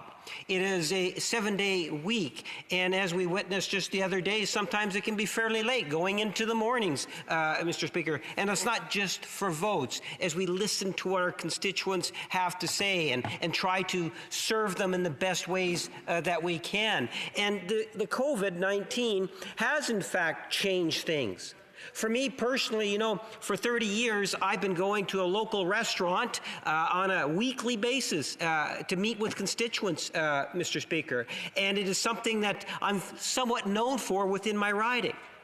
I can't do that anymore. In the last few weeks, in fact, I have not been able to go there because I want to promote and be safe and provide for physical distancing. So I lose that aspect. But through this process, I learned something else. It's called Zoom, Mr. Speaker. These video conferences that have been taking place. So I often now will meet with constituents through video conferencing. So we have video conferencing, we have more use of our telephones and so forth. Offices might be taking appointments as opposed to having walk-in traffic. Things have changed. We've all had to adjust. Some industries, some businesses have been more challenged than other businesses and industries, Mr. Speaker. The impact on Canadian society has been significant as it has been around the world. A year ago at this time, no one was talking about the COVID-19. We were in the midst of an election. Not one word was being talked about a pandemic. And how quickly things have changed. When you stop and you think about it, Mr. Speaker, virtually from nothing, and I've referenced this in the past, when it came down to the government in working and doing its consultations, making the decision to shut things down, from virtually nothing, dozens of programs were developed in order to support Canadians. Imagine, if you will, you're in an industry where the shutdown of the Canadian economy, to the degree in which it was shut down, meant that you were going to become unemployed. Or the individual that was already finding it difficult in order to meet their needs. And looking forward 8 months ago to the pandemic. And we were talking about a first wave. Some countries in the world didn't avoid the curve, Mr. Speaker. Their numbers went up fast and they went up quick, in days, in weeks. By working with our partners in provinces, in particular, and in municipalities, and endless nonprofit organizations that are out there and private people getting engaged in fighting the COVID-19, we were able to stay under the curve. And that was supported in many different ways. At the national level, we developed programs like CERB, which helped just under 9 million Canadians in every region of our country. We provided support to businesses by coming up with a program for wage subsidies, Mr. Speaker, so those employees wouldn't lose their jobs. They would be able to continue on, Mr. Speaker, helping tens of thousands of employees across this country, literally saving businesses from going bankrupt. We identified specific areas where we needed to provide additional support. You know, today is National Seniors Day. It's a great day just to recognize and share some love with the senior, Mr. Speaker. That is a group that we recognized when we gave the top-up, Mr. Speaker, for everyone on OAS of $300, I believe it was, Mr. Speaker. And for the poorest of our seniors, we added another $200 to it, Mr. Speaker. As I say, it's one of many different programs that were developed. The federal government has played a very strong role in this issue, Mr. Speaker, in this pandemic. In fact, if you take a look at my province of Manitoba, I suspect what you'll find is that the 90% of the actual dollars of support come from Ottawa, with the balance coming in from the province. We've recognized just how important health is to Canadians. We have committed literally hundreds of millions of dollars, even just to the province of Manitoba, to provide that additional support.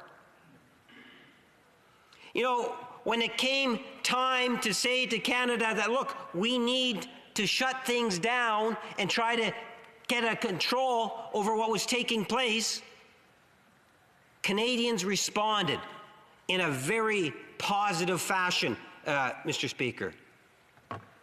It was really encouraging. You know, we are now in a better position for the second wave, because we are in the second wave, as a direct result of the many actions that were taken months ago.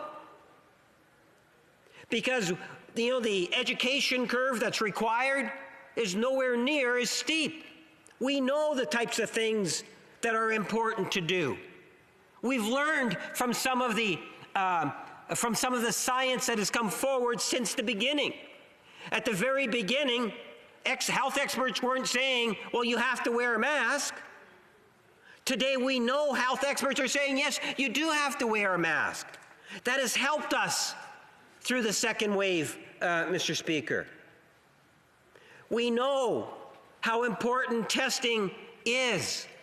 And that's why when we came with the $19 billion Safe Restart program with the provinces, imagine a national government working with all the different provinces and territories and developing a $19 billion program that enabled us to work together to make sure that we are protecting the health and well-being of Canadians as we try to get the economy going. For the province of Manitoba, that money allowed for, instead of 1,000 tests, Mr. Speaker, 3,000 tests a day. You know, the Prime Minister announced yesterday that we are now moving forward even on the faster testing mechanisms that are finally there. I think it's important that we respect the fact that throughout this process that we have been listening to Canadians, our health experts. We've been working with our first-class civil service, the best civil service, I would argue, in the world, Mr. Speaker, and we have been making a difference. Collectively, premiers of all political stripes, members of this House of all political stripes have, in fact, been able to contribute and it is making a difference. Lives have been saved. Canadians are healthier as a direct result. But the job isn't done, Mr. Speaker. That's why we had to bring in legislation, and what a vote of confidence that was when we had unanimous support. Conservatives, New Democrats, Greens, everyone voted in favor of that legislation, Mr. Speaker. I see my time has already expired. I'll anticipate, hopefully, there will be a question or two. Thank you, Mr. Speaker. I'm rather certain there will be. Questions and comments. The honourable member for Wellington, Halton Hills. Well, thank you, Mr. Speaker. I note the member's enthusiasm for the government's speech from the throne, seeing that this is his second time up in the House to support the government's speech from the throne. I wonder also if that maybe isn't also an indication of his colleagues' distinct lack of enthusiasm, seeing that they didn't seem to be any other of his colleagues willing to rise to speak in support of the speech from the throne. But I digress. I have a more serious point to make, question for the member. The speech from the throne mentioned that the government was not only going to bring forward measures to meet its Paris commitments, but in fact bring forward measures to exceed them. And I find that highly surprising, because the fact is that the government's emissions have been rising for each and every year that the government has been in office, from 708 megatons in 2016 to 716 megatons in 2017 to 729 megatons in 2018, the last year for which data is available, data that the government itself released on April 15th of this year. Honourable Parliamentary Secretary to the Government House Leader. Yes, Mr. Speaker, I might not necessarily be the best person to ask in regards to those type of targets, and I suspect if he was to ask that question of the Minister of Environment, he would actually be quite happy with the response that he would actually get. I have more confidence in this government in hitting the targets than the previous Harper administration. I look at the tangibles as my constituents want to be able to see what it is that they can do. Give that tangible thing. For example, in the throne speech, it says banning single-use plastics. That's something in which we can all relate to, Mr. Speaker, and see that as a positive thing. Within this budget, within the throne speech, there's a number of initiatives. You know, encouraging consumers to buy electric cars and providing supports to do so, Mr. Speaker. There's all sorts of positive things for our environment within this throne speech. Questions and comments. The member for Jonquière. Thank you, Mr. Speaker. Yesterday, our colleague for Malpec was saying that Canadian taxpayers were not the instant teller for Quebecers. That's a pretty colorful image. In the speech from the throne, there was talk of the environment, but not a word about the forestry sector. And if you look at how the government spent its money from 2017 to 2020, it spent $20 billion on the oil and gas sector. Over the same period, it's $827 million versus $20 billion. So my question for my colleague is, are Canadian taxpayers the instant teller for the oil sector? The parliamentary secretary. Speaker, one of the differences, let's say, between the Conservatives and the government of the day and the Bloc and the government of the day is that we believe in the potential of all regions of Canada. And we are there to support in whatever way we can. That's one of the reasons why we have these regional economic development committees, Mr. Speaker, that have real tangible powers. They have the finances to help diversify and support our communities, whether it's in the province of Quebec, Alberta, Manitoba, or Ontario. These economic development agencies make a real tangible difference. I see those as a positive thing. We support all regions of our country. Questions and comments. The member for Rosemont-La Petite Patrie. Thank you, Mr. Speaker. I listened to my colleague's speech. One of his Liberal colleagues was saying earlier that it takes ideas from the NDP, Well, the NDP has good ideas which are not being adopted by the Liberal government. Why don't the Liberals bring in a wealth tax on the ultra-rich? Why not eliminate tax havens? And why not go after those people who are not paying their fair share of taxes? Interesting, when I was sitting here and I listened to the member from Timmins James, which is an NDP member of Parliament, say that the throne speech is the NDP election platform. So, I appreciate, don't get me wrong, Mr. Speaker, I appreciate the support from the NDP. I think there's a lot of socially progressive things within the throne speech, and no one owns a good idea. I'm glad the NDP support a lot of the initiatives that are within this throne speech. There's nothing wrong with that. I suspect even the Conservatives support different aspects of the throne speech. The other night we were surprised, as I say, when they voted to support Bill C-4, which is really a vote of confidence for the government of Canada as to how we are managing through this pandemic. Resuming debate, the Honourable Parliamentary Secretary to the Minister of Crown Indigenous Relations. Thank you, Mr. Speaker, and I'm delighted to be here and to see you and my colleagues here as well. And I will be splitting my time with my good friend from Lac Saint-Louis. And I want to start by acknowledging that we're gathered here on the traditional unceded lands of the Algonquin people. And I'm going to keep my my response to the speech from the throne to one specific issue, and that is of racism.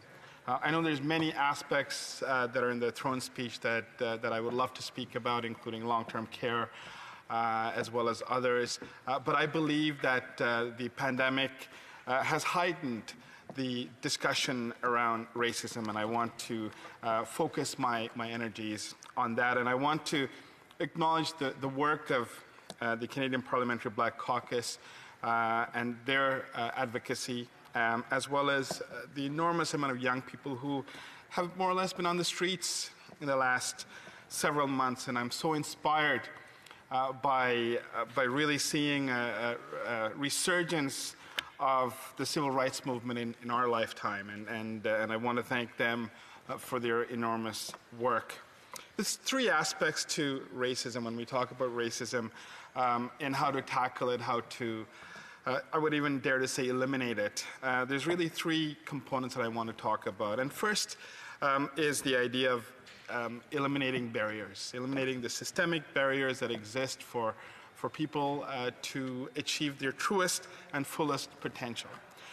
Secondly, it's about making sure that we equalize the playing field. We have equal support, equal starting point, so that everyone, again, can have the best that they're able to achieve. And finally, it's about empowerment. It's about empowering individuals to climb greater heights and to be able to really get to a point of self-determination where they can control their destiny.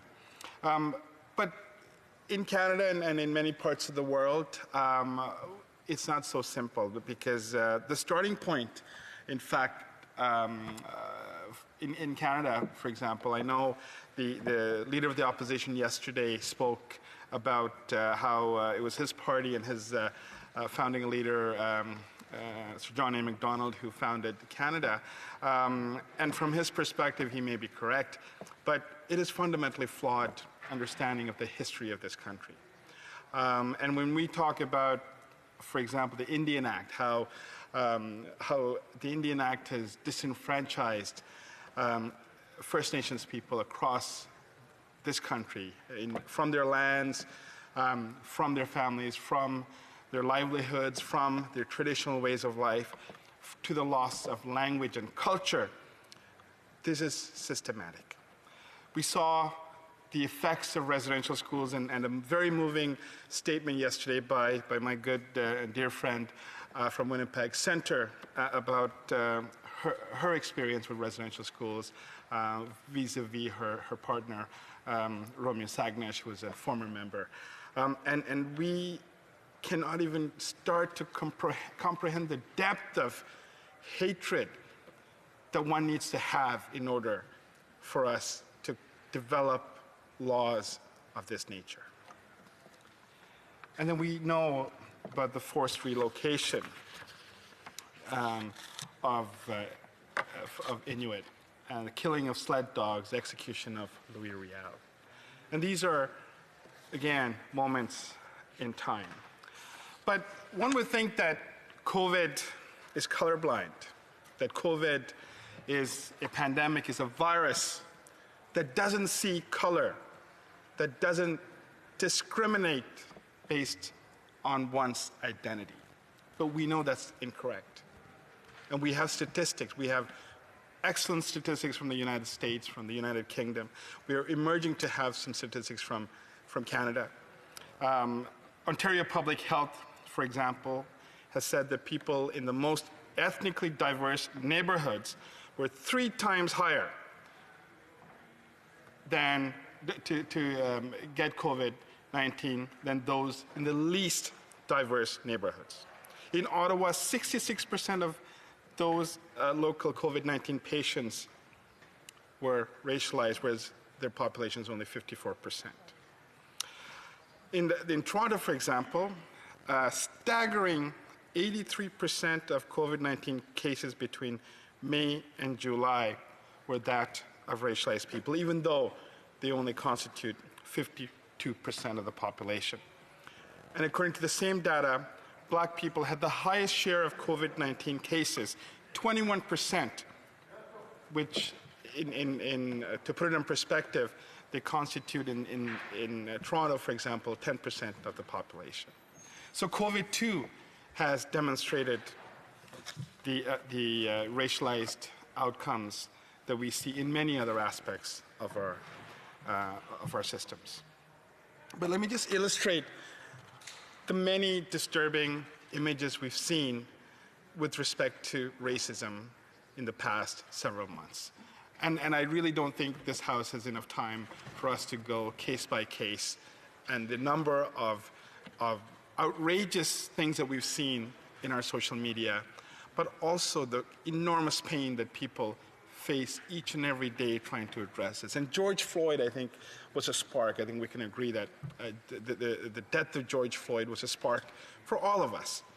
And this was a 46-year-old Black man in Minneapolis who was killed by the police. And we saw, since that time, an enormous number of cases that have come forward. We saw with disgust the way Chief Alan Adam, who is the chief of the Athabasca Chipewyan First Nation, who, as a country we are trying to build a nation-to-nation relationship with, was roughed up by Canada's police service, the RCMP. It is offensive to the core, Mr. Speaker. I still don't have the heart to see the way that Joyce Echaquan was treated in Joliet. I've read about it, and I've read many, many articles about it. I still have not seen the video. Because the way that she was treated, or not treated, or mistreated, should offend every single Canadian. Yet, there's more.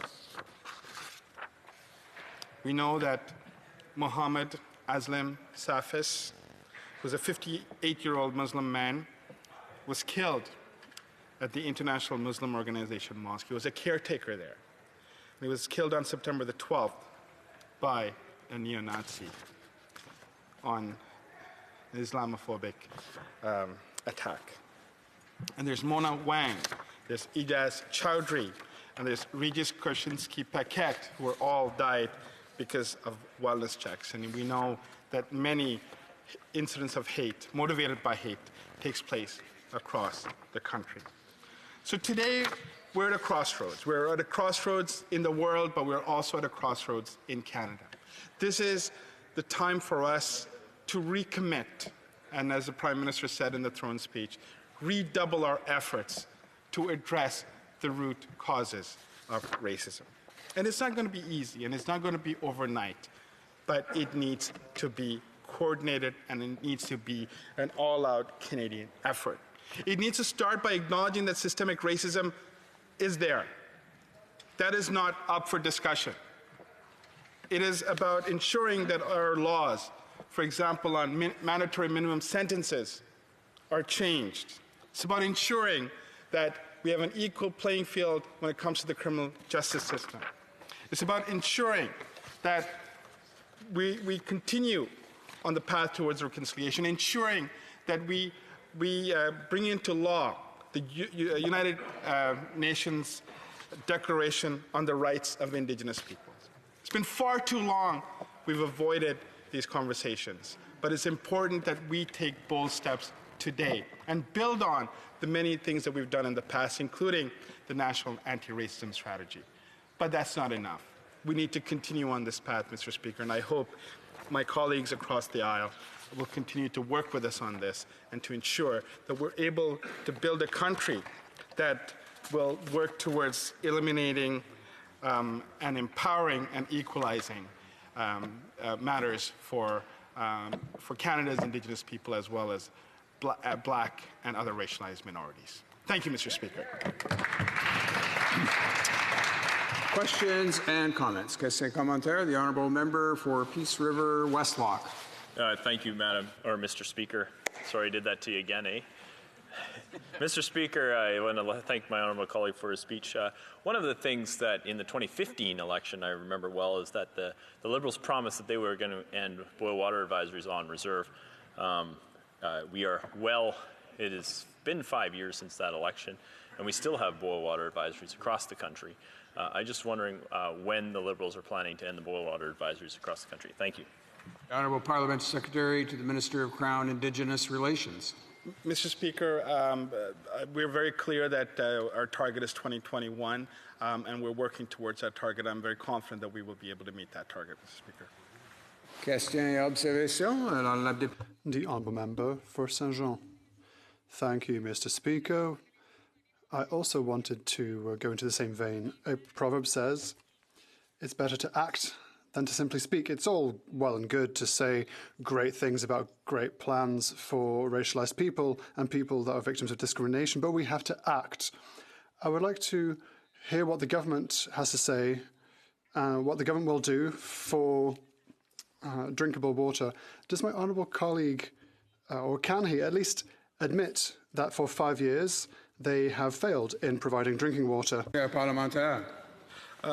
Mr. Speaker, I don't want to debate water here because we all realize in this House the need to ensure that every community has clean drinking water. Our government since 2015 has taken very important steps, invested unprecedented amount of money towards ensuring that there's clean drinking water in every single community. That's part of the solution, Mr. Speaker. We also need to ensure that we bring forward legislation on the United Nations Declaration on the Rights of Indigenous People. We need to make sure that all the other social determinants of health where we see gaps are closed. As the throne speech says, we also want to make sure that health care, that we do have legislation that's co-developed by Indigenous partners in order to have proper health care for all in this country. Thank you. And comments. The honourable member for London Fanshawe. Thank you, Mr. Speaker. I wanted to thank the honourable colleague for his speech. I know he does really great work and he advocates for his constituents well.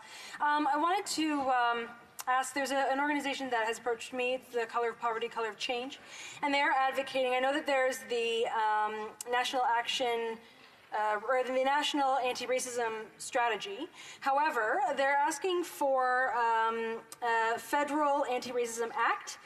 Would build legislative foundation for the Anti-Racism Secretariat, dedicated and sustainable funding and support. Would the honourable colleague across the way be in support of something like that? The Honourable Parliamentary Secretary. The Color of Poverty is an organization that I was there at the founding probably about 20 years ago, and I've worked with them for many, many years, including my previous role is on developing the anti-racism strategy.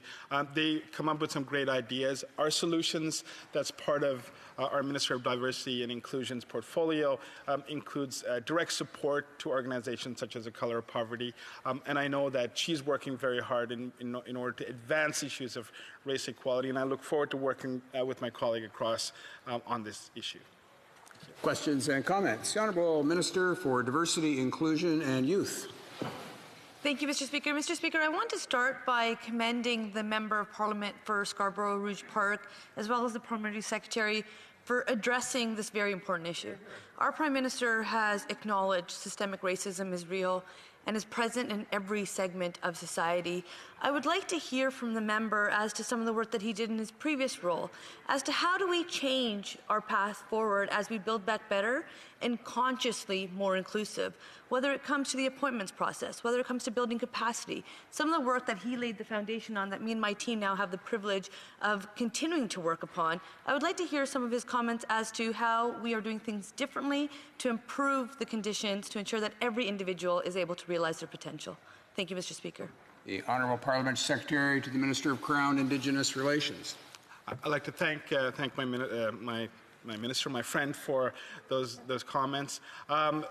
Look, this takes an all-of-government approach. This is not something that can be done by one individual or one ministry. I think the fact that we actually have now a ministry and a minister of diversity and inclusion is very important foundation for us to make sure that we have a whole-of-government approach on all of the matters that I'm talking about. Racism is not something that we could dissect and say, you know, we do this, this, and this, it'll go away. It includes addressing the root causes, like poverty, like housing, like issues such as basic income. And those are things that require all parts of government, all the arms to come together to ensure that we address not only the root causes, but also to be able to empower and build racialized communities. Thank you. The Honourable Member for Lac Saint Louis. Sure. It's a pleasure to rise today to speak on the subject of the throne speech, and as I look around it makes me think again of how much things have changed since February, March, when this pandemic hit, and how we've had to adjust, how we've had to adjust our ways to the need to be cautious. But it has no, I wouldn't call this episode, this pandemic, I wouldn't call it an adjustment or an annoyance or an inconvenience, although it is all those things. We feel that every day. I think a more apt word for what we're living through is not an economic shock like we had in the 1970s with the rising price of oil. It's what I would call a disruption. And by that I mean that this pandemic is going to cause transformational change in our society in the same way that World War II caused transformational change. We know that World War II was followed by a baby boom, by economic and technological development, mass production, television, the expansion of the suburbs, and a new consumer culture that drove the economy, by the birth of the youth culture, the quest for the moon. Mr. Speaker, this is a pivotal moment in history, the same way that World War II was a pivotal moment in history. Monsieur le Président, nous sommes à un moment. Mr. Speaker, we are at a pivotal moment. I don't want to even begin to try and predict the long-term impact of this pandemic. I don't have a crystal ball. I'm not the one who wrote Back to the Future, for example, but I have a couple of ideas. Some realistic ideas. I think that from here on in, we will prioritise our families, our communities, our neighbours more than before. We will concern ourselves more with our seniors. Perhaps people will be more interested in the medical field for their profession. Perhaps we will better recognize the gifts of nature. Beforehand, we could just, on a whim, go for a hike. But then we had to be very careful, and we weren't allowed to do that. And so it became an even greater pleasure to go to a park or just have the freedom to go outside, something we took for granted until now. Perhaps the social safety net will be revisited. We saw how we have to help each other, and this help can occur through social programs such as those that we announced throughout the pandemic. We may also recognize that it is very easy to fall into financial distress, even if everything is going on well. Overnight, we may be facing severe financial difficulties through no fault of our own. We are entering a new society, if you will.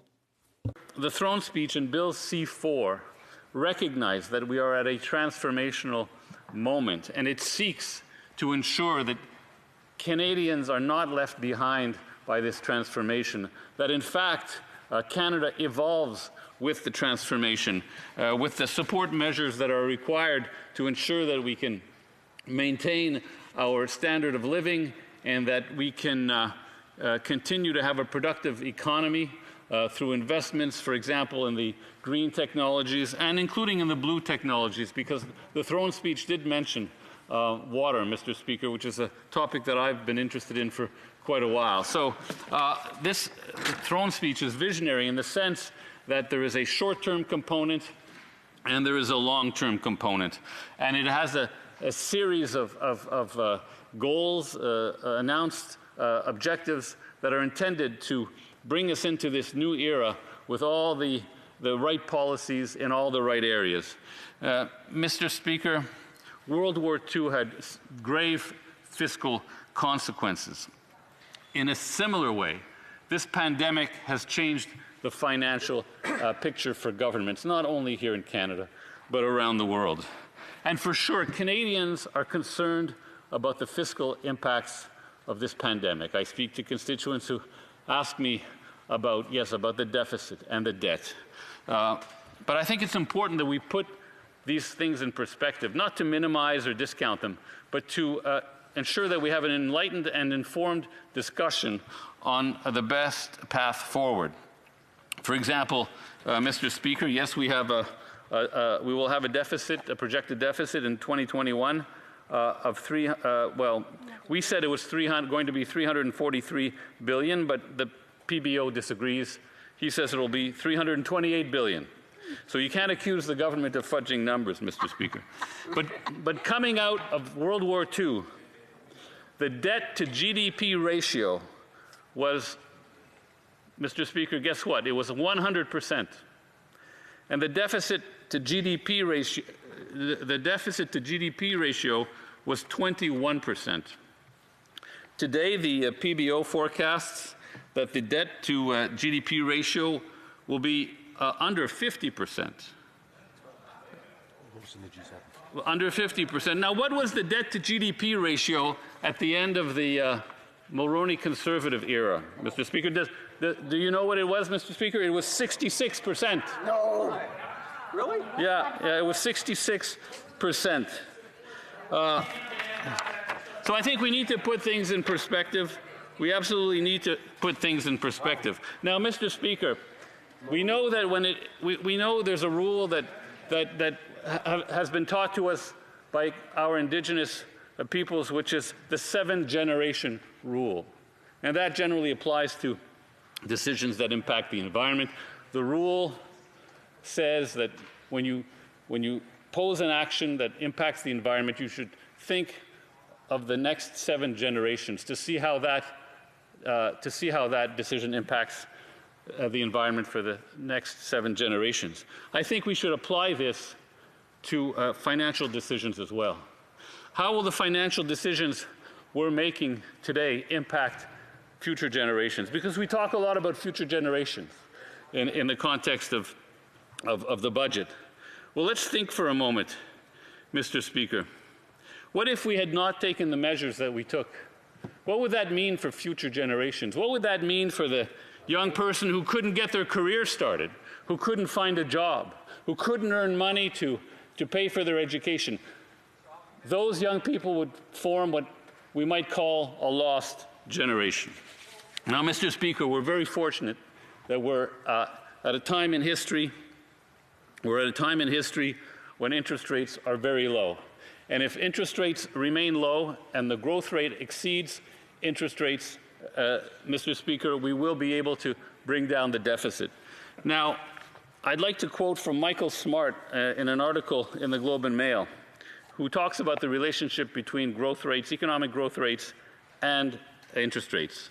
Quote, "After major economic depressions in our past, economic growth exceeded interest rates for decades at a stretch, allowing past governments to gradually reduce the debt without undue hardship on Canadians. In fact, in historical terms, the fiscal crisis of the late 1980s and early 1990s was an aberration, the only period since 1900 when interest rates exceeded growth rates for an extended period." Now, Mr. Speaker, I know that on the other side of the House, they tried to paint doom and gloom. They say we're on the cusp of financial ruin. But, Mr. Speaker, who do you believe? Do you believe a political party that is creating a narrative for the purpose of political gain, or do you believe those who are invested in the economy, who have invested billions of dollars in the economy, and who watch the governments move very closely, and at the first sign of bad economic policy, abandon markets, give lower credit ratings? Do we listen to them, or do we listen to the Conservative opposition? Well, let's hear what those who have invested in the economy and who keep a close eye on economic decisions by governments are saying about Canada, Mr. Speaker. And this was in Bloomberg News, Mr. Speaker. And I'll quote, Standard & Poor's said through Bloomberg News, "While fiscal and debt metrics will worsen due to the size of the unprecedented government response, we believe that the government's use of its policy flexibility will likely help the economy and labor market to recover. The largely temporary deviation of the government's fiscal profile does not offset Canada's structural credit strengths, in our view." I rest my case, Mr. Speaker. Questions and comments. Question et commentaire, the honourable member for Kelowna Lake Country. Thank you, Mr. Speaker, and thank you to the member for his intervention through you. In the throne speech, it refers to creating jobs, and 1 million jobs. And one of the methods in the throne speech, it states, is to extend or expand the wage subsidy.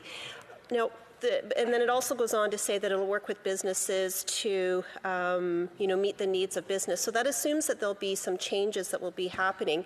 Actually, while we were here today, I received communication from a local business owner wondering what that means. Of course, they're planning, and it's really important that business owners can plan. So to the member, my question is, what does that mean? What does that look like? Because business owners need to have certainty now. And also, how is that creating jobs? Because actually the way that it works is that, you have workers and it's helping you to subsidize their wages. So how is that actually creating jobs? Member for Lac St. Louis.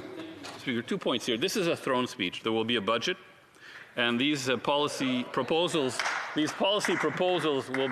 will be fleshed out. And of course, one of the strengths of the government's response to this pandemic is that it listens. It listens to opposition parties, it listens to stakeholders, and it designs and adjusts policies to make sure that they fit the needs. So I'm anticipating some very positive news with respect to the wage subsidy, Mr. Speaker, and I'm sorry, I forgot the second question.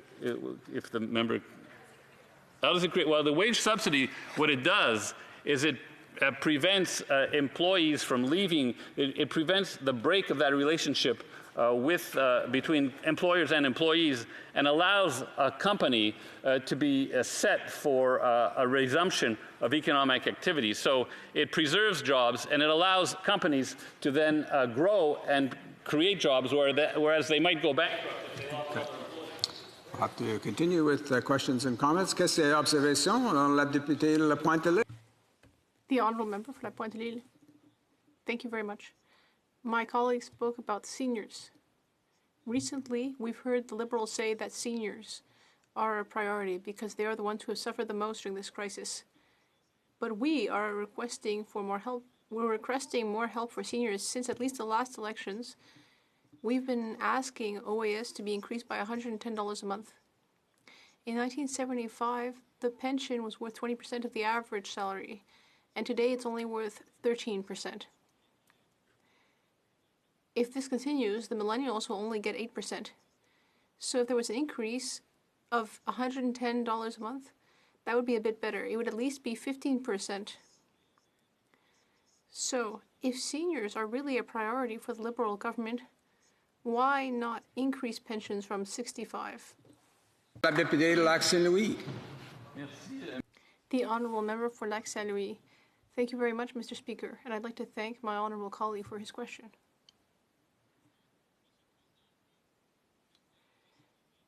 Mr. Speaker, making seniors a priority means taking action on multiple levels. For example, protecting seniors in long-term care.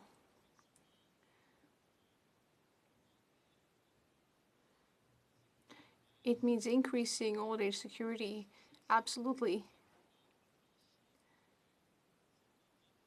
It's a multi-pronged approach. Protecting seniors' health during this crisis is extremely important, Mr. Speaker. Honourable Member for Windsor West. Thank you, Mr. Speaker, and thank you for your work on the Great Lakes. During COVID-19, we've had some progress and appreciate the support that you've provided. Real quickly, to my colleague, do you support the current government's program for family reunification related to COVID-19? Simple question. Do you support what's taking place right now, or do you believe it needs to be changed to allow more family reunification with accountability?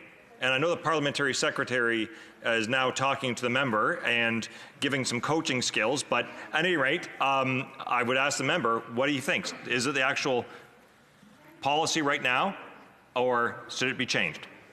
Honourable Member for Lac Saint-Louis. Well, Mr. Speaker, like the honourable member, I've interacted with many constituents who are in, who are suffering because they cannot see loved ones. Could be fiancés, boyfriends, girlfriends, and I think that ideally, yes, we would obviously like there to be more movement across borders. I have a lot of faith in the government, in the minister, in terms of consulting public health officials and trying to craft a policy that will help the situation, that will not cause us to slide backwards, which would bring about, worse consequences than the situations that we're facing now. I hope that a way can be found, indeed, that a way can be found to reunify more families. And I know that, for example, in terms of... We'll have to leave it at that. The time has expired. And we'll now go to resuming debate. Reprise de débat. La députée de Charbonneau-Saint-Charles. The Honourable Member for Charbonneau-Saint-Charles. Thank you very much, Mr. Speaker. I'd like to mention that I will be sharing my time with my colleague for Red Deer Mountain View. Mr. Speaker, I am very pleased to be here as new Shadow Minister for Public Services and Procurement, and specifically to give a speech in reply to the speech from the throne. Yesterday, I was very pleased to be next to the leader of my party when he gave his reply to the speech from the throne, a speech that lasted nearly an hour, I believe. He's very grounded, and it was a very well thought through speech. And I'm confident that Canadians will be able to see the real difference in leadership between the current Prime Minister, the leader of the Liberal Party, and the leader of the Conservative Party of Canada. Now, Mr. Speaker, I could spend all evening talking about the various mismanagements, mistakes, duplicity of this current government. And in some cases, we're talking about actual cases of corruption. We could also talk about the lack of, the ethical violations of their cabinet and the various other problems. The fact that the Prime Minister has a dictatorial way of managing his team and in general of approaching politics. And what bothers me the most, Mr. Speaker, is that several members of the cabinet aren't saying anything. They remain stone-faced, they're sticking their head in the sand, and they're defending the Prime Minister. But of course, it's easy to criticize. I could spend all evening talking about the last 5 years. We used to be told that the Conservative government had gotten into many scandals. That's what the Liberals used to say. Well, I can say that in the last 5 years, the Liberals have put themselves in a much more dubious position. Instead, I will, in this speech, talk to you about the positive proposals we have for Canada, Mr. Speaker. What we have to propose to Canadians is a realistic, honest, and transparent way of doing things. Of course, the word transparency gets thrown around a lot. But when it's the Liberals using it, it doesn't mean much. However, our party, will actually have transparent measures. The dangerous and ideological measures taken by this government over the last 5 years have led to a decrease in Canadian competitiveness. We will reestablish trust. We will work with small business, industry, entrepreneurs, and NGOs in order to allow Canada to progress. We will rebalance the budget while at the same time taking care of the most vulnerable members of our society. We need to simultaneously take care of the most vulnerable and reestablish an orderly management of our finances. We're talking about opposing visions of our finances. There's a very leftist vision which says, no, even if we go deep into the red, we should hand out as much money as possible. Then there's also a very rightist vision which says, no, we should tighten the screws and then have austerity. There's also a middle way which says that we should show compassion to the most vulnerable Canadians, but that also we should be stewards of our public finances, and that is the Conservative way. We need to be realistic and take concrete, prudent measures.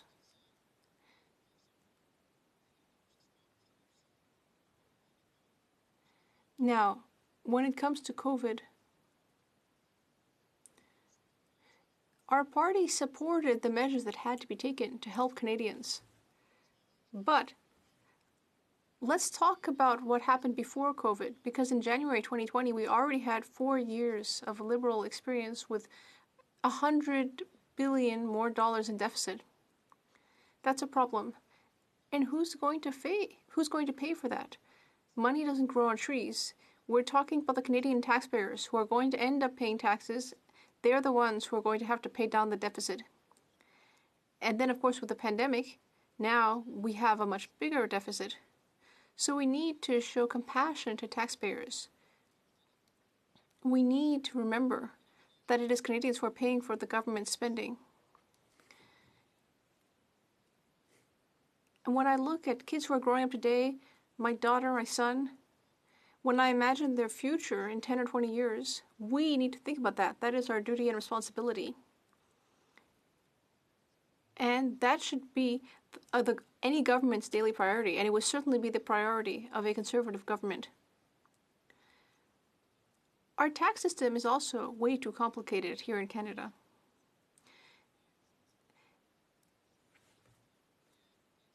Our rules are much too extensive. And ultimately what happens is that the best connected Canadians, the most wealthy ones who have friends who are accountants, they find loopholes and they find ways to pay less in taxes, whereas Canadians with small businesses end up paying through the nose and they don't know how to take advantage of the system because it's too complicated. A Conservative government would simplify the tax system. We would also review the matter of interprovincial trade.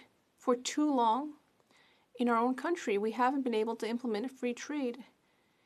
We sign FTAs all over the world, but not inside Canada.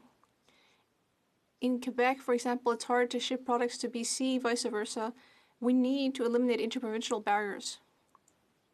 We need to ensure that Canada is worthy of the economic union that is part of the vision of Confederation.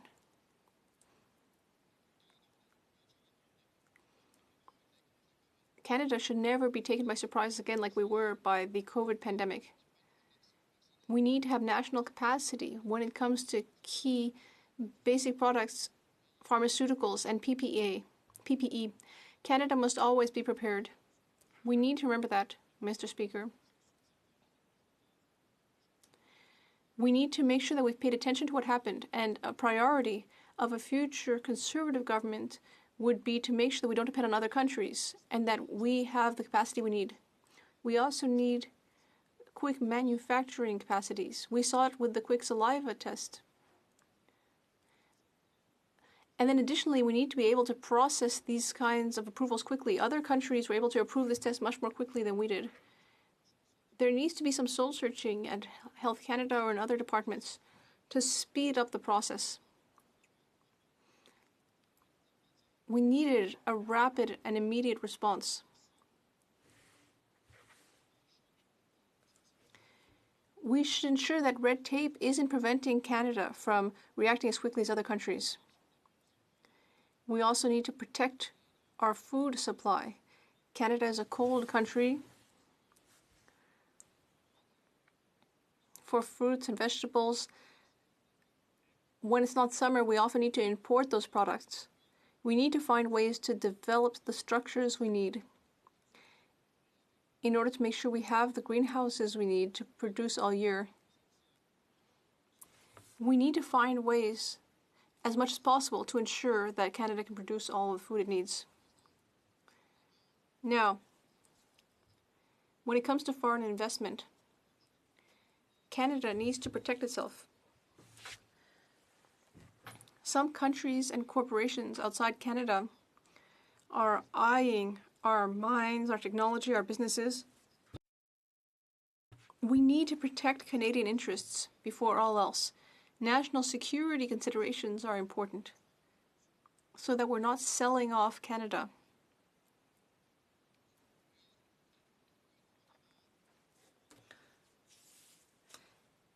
As a Conservative government, we experienced the 2008 financial crisis.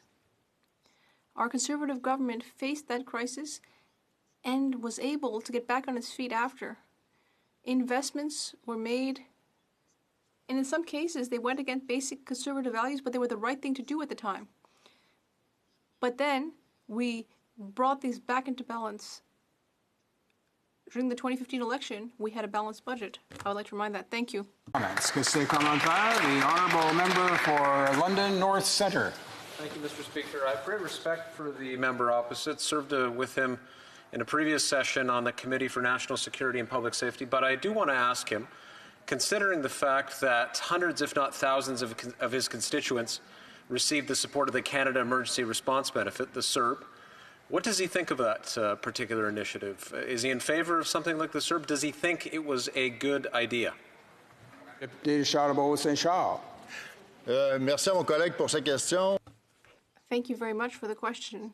I'd like to thank my colleague for the question, and as I said, I spoke about the deficit that happened during the first 4 years of his government. Although we do approve of expenses like the CERB, we might have done it differently or better. We might have had a different model, especially when it came to the student emergency benefit, which caused major problems. And we said that during previous debates. But the Conservative Party has always been willing and ready to help Canadians fight COVID. The Honourable Member for Shefford. Thank you very much. I'd like to congratulate my colleague for his appointment to the Shadow Cabinet. In his speech, he spoke a great deal about taxpayers, honesty, and transparency. I'd like to hear what he thinks of a block proposal, because when it comes to tax season, I'm not talking about people who are trying to commit fraud, but I'm talking about people who receive CERB, people who are having trouble making ends meet. They weren't able to put aside money to reimburse CERB. So what does my colleague think of the idea of offering amnesty to these people? The honourable member. I'd like to thank my colleague for her question. Earlier, I was talking about compassion as well. Sometimes people try to stereotype conservatives and say that we're cold and heartless. That's entirely untrue. Some people who have received CERB didn't know that they would end up having to pay taxes. They weren't able to put aside money. Yes, that will lead to problems for them, and people who committed fraud, who took CERB even though they knew they weren't eligible, I don't feel too bad for them. But for people who honestly made the mistake and will run into financial trouble, I do think there should be a form of amnesty. The honourable member for Rosemont-la-Petite-Patrie. Thank you very much, Mr. Speaker. I'd like to thank my colleague for his question. Unsurprisingly, he spoke to us about the public debt. Well, the Conservatives often forget to talk about the other side of the coin and how to reduce inequality. But I'd also like to talk about another form of debt, our ecological debt. All the Conservatives want to do is use billions of dollars to buy pipelines and fund fossil fuels, but there's no future in that industry. If he really wants to help children and teenagers, I'd like to remind him that thousands of people turned out in the streets of Montreal last year to ask for green measures and real action on the climate crisis. So if he really wants to listen to youth, he should be talking about the ecological debt. The honourable member for Charlebourg-Saint-Charles. I'd like to thank my colleague for his question. I'd like to remind him that during the last election campaign, the Conservative Party had the most elaborate green plan, even more so than the Green Party. People are always talking about Alberta and the oil patch, but 95% of people still use gas-powered automobiles. And other provinces need to import oil and gas. As long as cars and ships still exist, they're not going to disappear overnight. We're going to need gas, so why not use our gas for their own resources? That doesn't mean we can't develop other resources and tools to make sure that we end up having a greener economy. And in fact, we should export Canadian know-how abroad, because other countries might need our help to reduce their carbon footprint. Go to resuming debate, and the honourable member for Red Deer Mountain View. I'll let him know there are only about 6 minutes remaining in the time for government orders today. I'll interrupt him when we get close to that time in the usual way. Resuming debate, the honourable member for Red Deer Mountain View. Well, thank you very much, Mr. Speaker. It's indeed an honour for me to stand in this House today to speak on behalf of my constituents of Red Deer Mountain View. When we look at how this pandemic has affected countries around the world, we can take some comfort that despite the hardships endured by so many of our fellow Canadians, we did not experience the horror stories of overwhelming hospitalizations that were initially expected based on the realities of many European nations and some large U.S. cities. But that being said, there are still many heart-wrenching stories, especially of seniors and those in institutionalized care who have suffered immensely. On a personal note, I've been notified of many constituents whose last days were marked by isolation and whose loving families had to postpone or vastly limit their celebrations of life. To let their names live on in Hansard, let me name just a few. Neighbours Betty Howell, Daryl Dude Hughes, and Loretta Moran, lifelong 4-H ambassador Bob Bolton, former teaching colleague Ed Tessman, my niece Rosalie Moore-Engman, who sadly had to hear of her husband Andy's death through her hospital room window a few months prior to her own passing. My wife's cousin Betty Wood, and my dear friend Bob Clark, former legislator, teacher, and sports builder, whom I will specifically honor at a later date. To their memory and to the well-being of all of my constituents, I humbly speak on their behalf. Mr. Speaker, more than a month ago, the Prime Minister chose to hide from yet another ethical scandal by completely shutting down Parliament. All of the great work that the committees were doing to get to the bottom of the WE scandal came to an end, as did the work of all other committees, including the Standing Committee of Industry, Science, Technology, of which I was a member. We've just spent a few days debating the Liberal government's latest attempt to correct its mistakes. There's no question that because of the actions of this government, many Canadians are in need of the financial support which the 3 new programs we recently debated will deliver. Now, Mr. Speaker, I'll turn my attention now to the speech from the throne. What we've heard from the speech from the throne can't be called a plan at all. What we've heard is a lot of recycled promises and a continued failure to address the needs of my community, as well as the needs of hundreds of communities across Alberta and right across Canada. What we've heard is a self-serving political agenda that will bankrupt Canadians for generations to come, with spiraling debt and no commitment or viable ideas about returning to a balanced budget. Mr. Speaker, the Liberal government's speech from the throne completely ignores our resource sector, our critical importing farming sector, our retail and service sector, and our manufacturing sectors, all of which account for millions of Canadian jobs and contribute billions of dollars to our economic growth. In my riding of Red Deer Mountain View, farmers and ranchers remain a linchpin of our economy, as they do in countless numbers of other communities across Canada. And across Canada, the agriculture and agri-food system normally employs more than 2 million people, which account for about 12% of total Canadian employment. So how does the Liberal government acknowledge this fact? Well, quite simply, it doesn't. The speech from the throne has about 7,000 words. In all, the word agriculture is hardly mentioned at all. In fact, the word Alberta is only mentioned once. Is it any wonder, Mr. Speaker, that the vast majority of people living in Western Canada, and Alberta in particular, feel alienated by this Liberal government? Mr. Speaker, as this Liberal government builds its biased bluster from the speech from the throne, there is merely one line which references farmers and producers being key partners in the fight against climate change. So what could this mean? We have to look elsewhere to find the answers to that question. What it apparently means is the Liberals' government is additional crippling taxes. What we'll find from this Liberal government is a proposal to further cripple this sector as well, as businesses across Canada by imposing another tax on top of the Liberal government's ill-conceived carbon tax. That new tax will be hitting Canadians is the clean fuel standard. The last thing Canadian farmers and ranchers need is yet another tax that will increase their cost. We've already seen the devastating effects of the Liberal government's first carbon tax on farm incomes.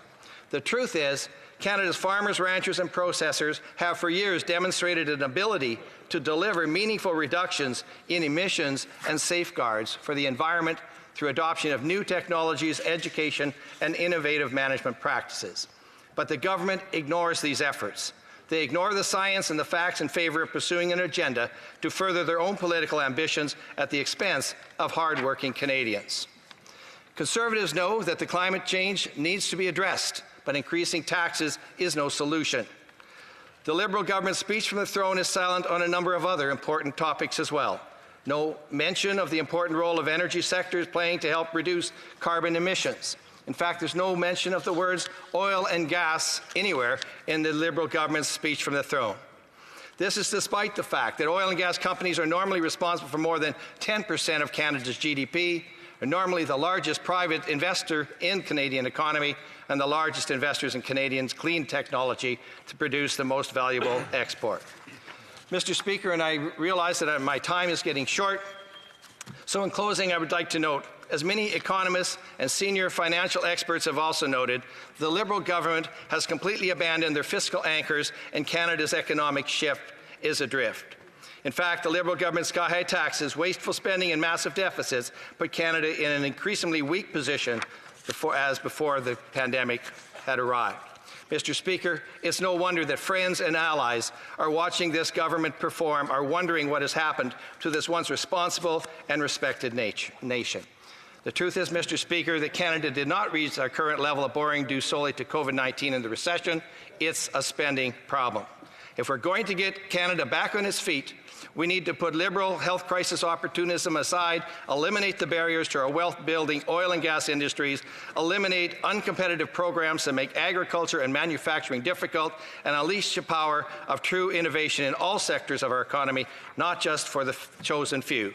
And Conservatives know that creating the groundwork for a solid recovery will make caring for Canadians now and in the future something we can all be proud of.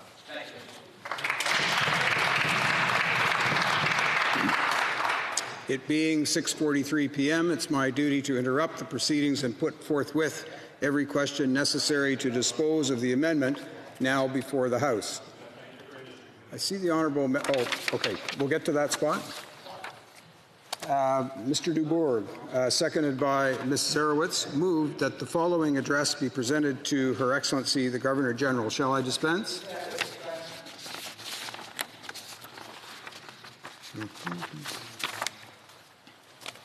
Mr. Deltel, appuyé. Mr. Deltel, seconded by Mr. Gould, moves the following amendment, that the motion be amended by adding what follows. May I dispense?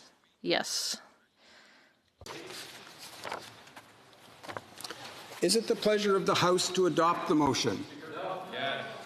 Yes. I see the honourable member for Wellington Halton Hills rising. Therefore, call in the members.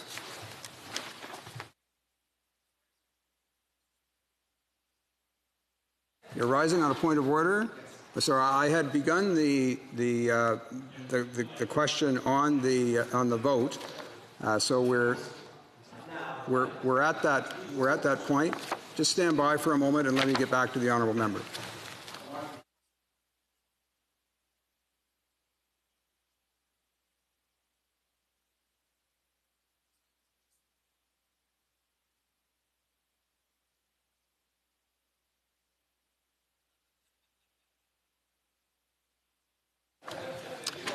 Let me order. So this is a new sequence for calling the question. So I'm going to do it again if it's acceptable to honourable members. And so we start with asking, is it the pleasure of the House to adopt the motion? At this point, we hear some yeas and some nays. Okay. And at that point, I would read, and I'll do that this time, and I neglected to the first time out, and I will say, pursuant to an order made Wednesday, September 23rd, 2020, we will not proceed to the voice vote. Okay? We will not proceed to a voice vote. At that point, if a member rises, essentially that would force the vote to a division. If just one member rises after we say pursuant to the order made September 23rd, that then indicates to the chair that a recorded division is requested. So we'll do that. And I see the honourable member for Wellington Halton Hills rising in his place. Therefore, call in the members.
Order.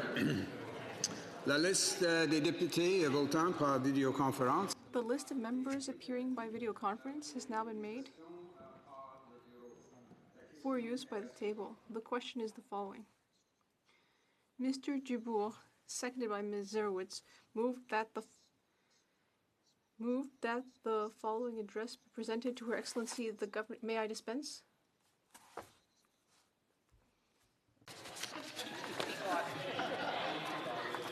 Mr. Deltel, seconded by Mr. Gourd, moved the following amendment, that the motion be amended by adding the following. Shall I dispense? No. And regrets, adding the following, and regrets to inform Your Excellency that your government has failed to provide a plan to approve and deploy new rapid testing measures to aid the provinces in the fight against COVID-19 pandemic. And nous regrettons également d'informer Votre Excellence. Further regrets to inform Your Excellency that your government has failed to provide an adequate plan to support the future of Canadian workers and small businesses, inclusive of a program for wage subsidization that protects Canadian jobs while effectively promoting the value and dignity of work, along with a more extensive plan for commercial rent assistance and effective small business supply chain protection.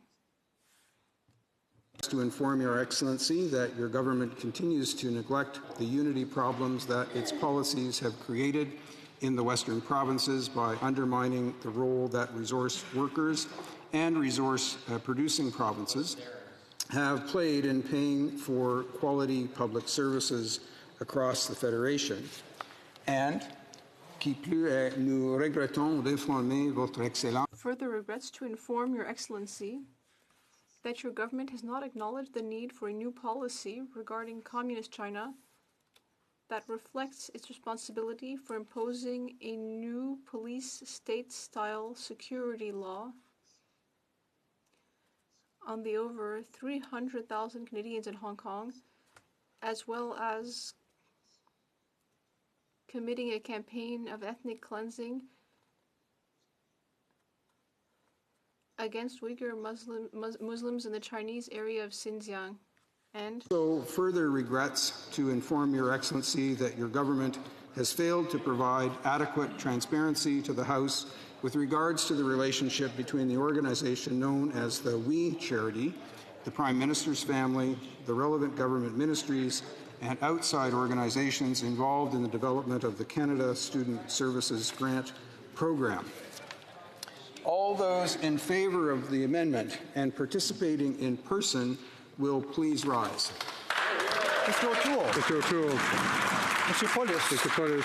Mr. Deltel. Mr. Deltel. Mr. Chong. Mr. Chong. Mr. Lehoux. Mr. Lehoux. Mr. Cummings. Mr. Cummings. Ms. Gray. Ms. Gray. Mr. D'Entremont. Mr. D'Entremont.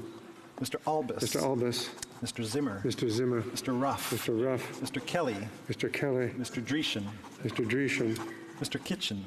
Mr. Kitchen. Mr. Soroya. Mr. Soroya. Mr. Patzer. Mr. Patzer. Mr. Viersen. Mr. Viersen. Mr. Mazer. Mr. Mazer. Mr. Aitchison. Mr. Aitchison. Mr. Steinley. Mr. Steinley. Mr. Lewis Essex. Mr. Lewis Essex. Monsieur Gould. Monsieur Gould.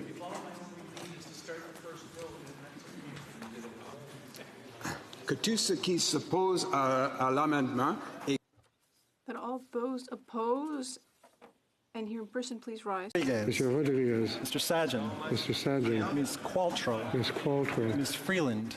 Ms. Freeland. Ms. Bennett. Ms. Bennett. Mr. Miller. Mr. Miller. Mrs. Jordan. Mrs. Jordan. Madame Leboutillier. Madame Leboutillier. Ms. Chager. Ms. Chager. Madame Mendez. Madame Mendez. Mr. Fisher. Mr. Fisher. Mr. Saini. Mr. Saini. Mr. Lamour. Mr. Lamour. Mr. Varani. Mr. Varani. Mr. Easter. Mr. Easter. Mr. Fragascatos. Mr. Fragascatos. Mr. Hardy. Mr. Hardy. Mr. Scarpalegia. Mr. Scarpalegia. Madame Martinez Ferrada. Madame Martinez Ferrada. Mr. Sorbera. Mr. Sorbera. Ms. Zerowitz. Ms. Zerowitz. Monsieur El Khoury. Monsieur El Khoury. Monsieur Robillard. Mr. Robillard. Ms. Ratansi. Ms. Ratansi. Madame Koutrakis. Madame Koutrakis. Mr. Ananda Sangri. Mr. Ananda Sangari.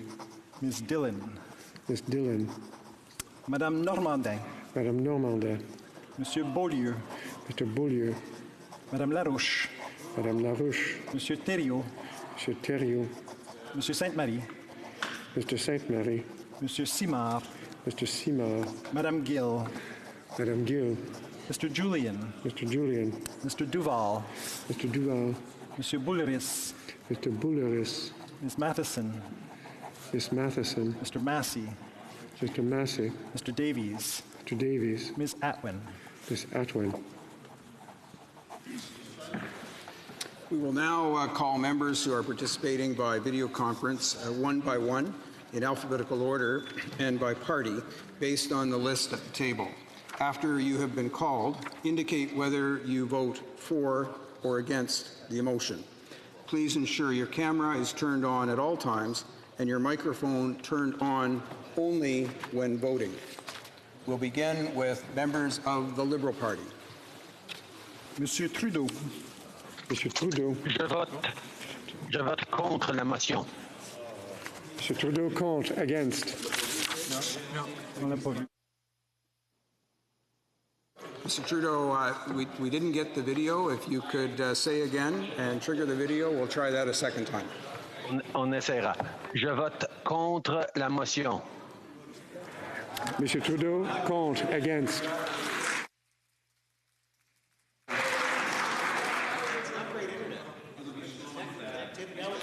Mr. Algabra.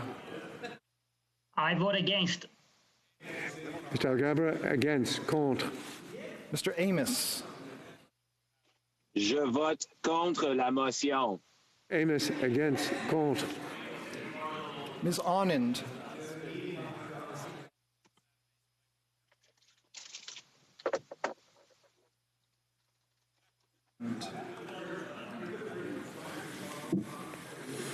Monsieur Arsenault.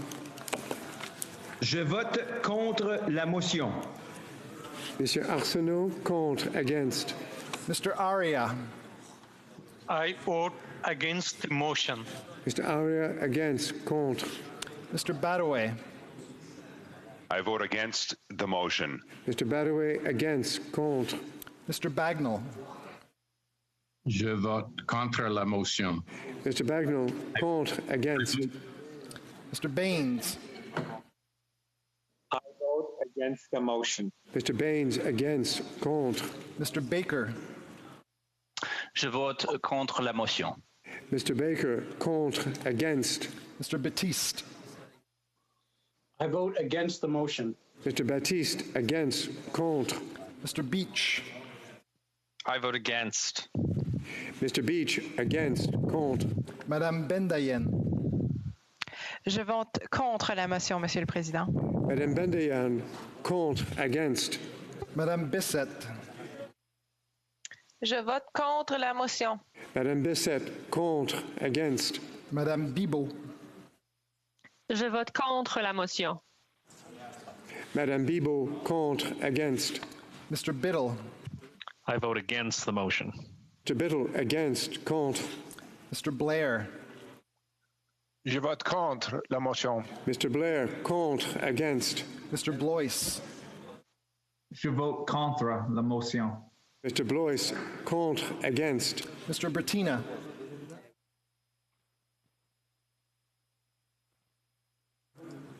Mr. Bertina.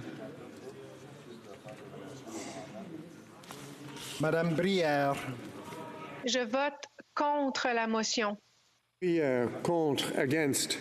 Mr. Casey. Je vote contre la motion. Mr. Casey, contre, against. Monsieur Champagne. Je vote contre la motion. Mr. Champagne, contre, against. Mr. Chen. I vote against the motion. Mr. Chen, against, contre. Monsieur Cormier. Je vote contre la motion. Monsieur Cormier, contre, against. Ms. de Brussen. Je vote contre la motion. Mr. Brussen, contre, against. Ms. de Moff. Je vote contre la motion. Ms. DeMoth, contre, against. Mr. Dollywall. I vote against, Mr. Speaker. Mr. Dollywall, against, contre. Mr. Dong. I vote against the motion. Mr. Dong, against, contre.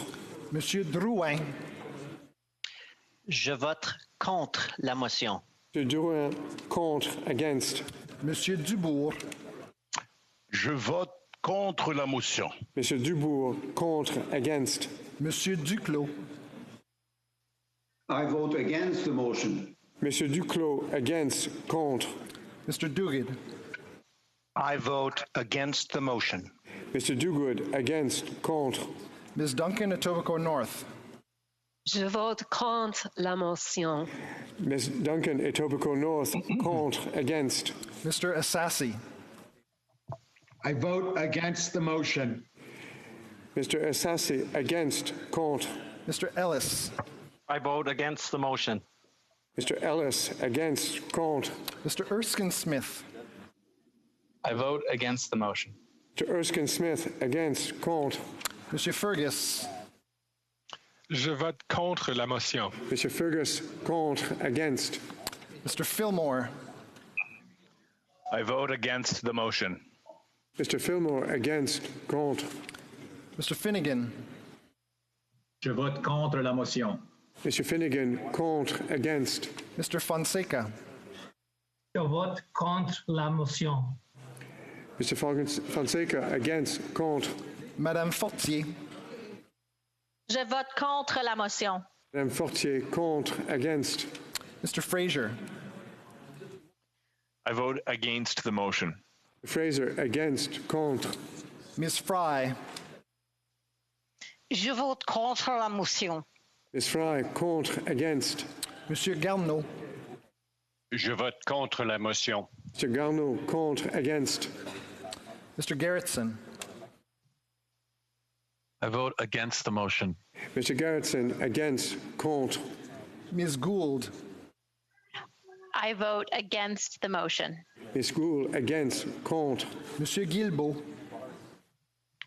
Je vote contre la motion, Monsieur le Président. Monsieur Guilbeault, contre, against. Mr. Holland. I vote against the motion, Mr. Speaker. Mr. Holland, against, contre. Mr. Housefather. Je vote contre la motion. Mr. Housefather, contre, against. Mr. Hussein. Je vote contre à la motion. Mr. Hussein, contre, against. Ms. Hutchings. Je vote contre la motion, Monsieur le Président. Ms. Hutchings, contre, against. Monsieur Iacono. Je vote contre la motion. Iacono, contre, against. Ms. Jazik. Je vote contre la motion. Ms. Jaggett, contre, against. Madame Joly. Je vote contre la motion. Madame Joly, contre, against. Ms. Jones. I vote against the motion. Ms. Jones, against, contre. Mr. Johari. I vote against the motion. Johari, against, contre. Mr. Kellaway.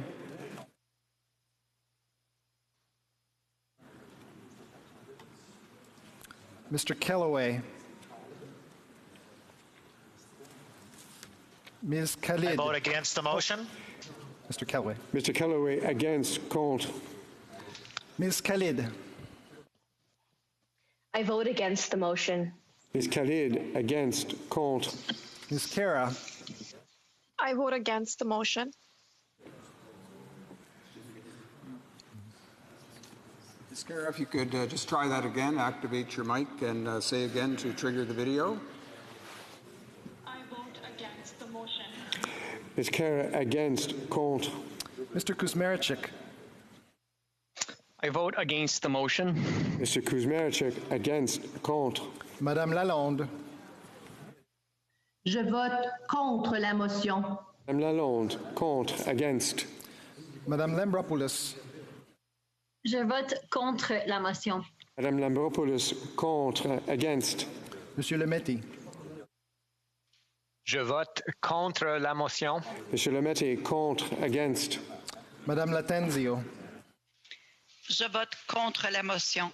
Latenzio, contre, against. Monsieur Lauzon.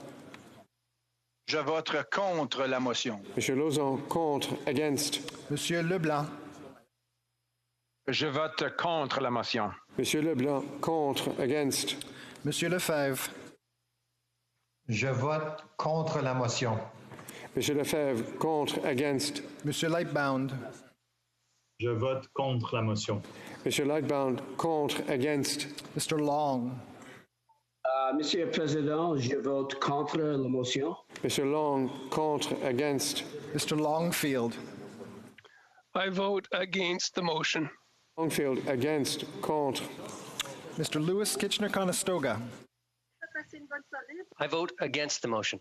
Mr. Lewis Kitchener-Conestoga, against, contre. Monsieur McKinnon-Gatineau. Je vote contre la motion. Mr. McKinnon, contre, against. Mr. Maloney. I vote against the motion. Mr. Maloney, against, contre. Mr. May Cambridge. Mr. Speaker, I vote against the motion. Mr. May Cambridge, against, contre. Mrs. McCrimmon. Mr. Speaker, I vote against the motion. Mrs. McCrimmon, against, contre. Mr. McDonald. Je vote contre la motion. Mr. McDonald, contre, against. Mr. McGuinty. I vote against the motion. Mr. McGuinty, against, contre. Mr. McKay. Je vote contre la motion. Mr. McKay, against, contre. Ms. McKenna. Je vote contre la motion. Ms. McKenna, against, contre. Mr. McKinnon Coquitlam por Coquitlam. Je vote contre la motion. Mr. McKinnon, Coquitlam por Coquitlam, contre, against. Mr. McLeod, Northwest Territories. I vote against the motion. Mr. McLeod, Northwest Territories, against, contre. Mr. Mendicino. I vote against the motion. Mr. Mendicino, against, contre. Ms. Monsef. I vote against. Ms. Monsef, against, contre. Mr. Morrissey. Je vote contre la motion. Mr. Morrissey, contre, against. Ms. Murray. I vote against the motion. Ms. Murray, against, contre. Ms. Ing. Je vote contre la motion. Ms. Ing, contre, against. Ms. O'Connell. I vote against the motion. O'Connell, against, contre. Mr. Oliphant. I vote against the motion. Mr. Oliphant, against, contre. Mr. O'Regan. Je vote contre la motion. Mr. O'Regan, contre, against. Ms. Petitpas-Taylor. Je vote contre la motion. Ms. Petitpas-Taylor, contre, against. Mr. Pulowski.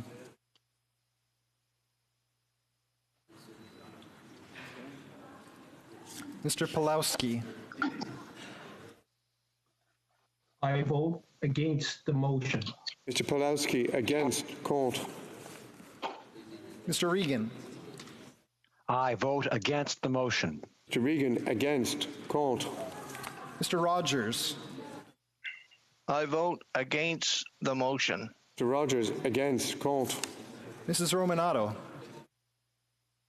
Je vote contre la motion. Ms. Romanato, contre, against. Ms. Sahota Brampton North. I vote against the motion. Ms. Sahota Brampton North, against, contre. Monsieur Sanson. Je vote contre la motion. Mr. Sanson, contre, against. Mr. Sangha. I vote against the motion. Mr. Sangha, against, contre. Mr. Sarai. I vote against the motion. Mr. Sarai, against, contre. Monsieur Shifke.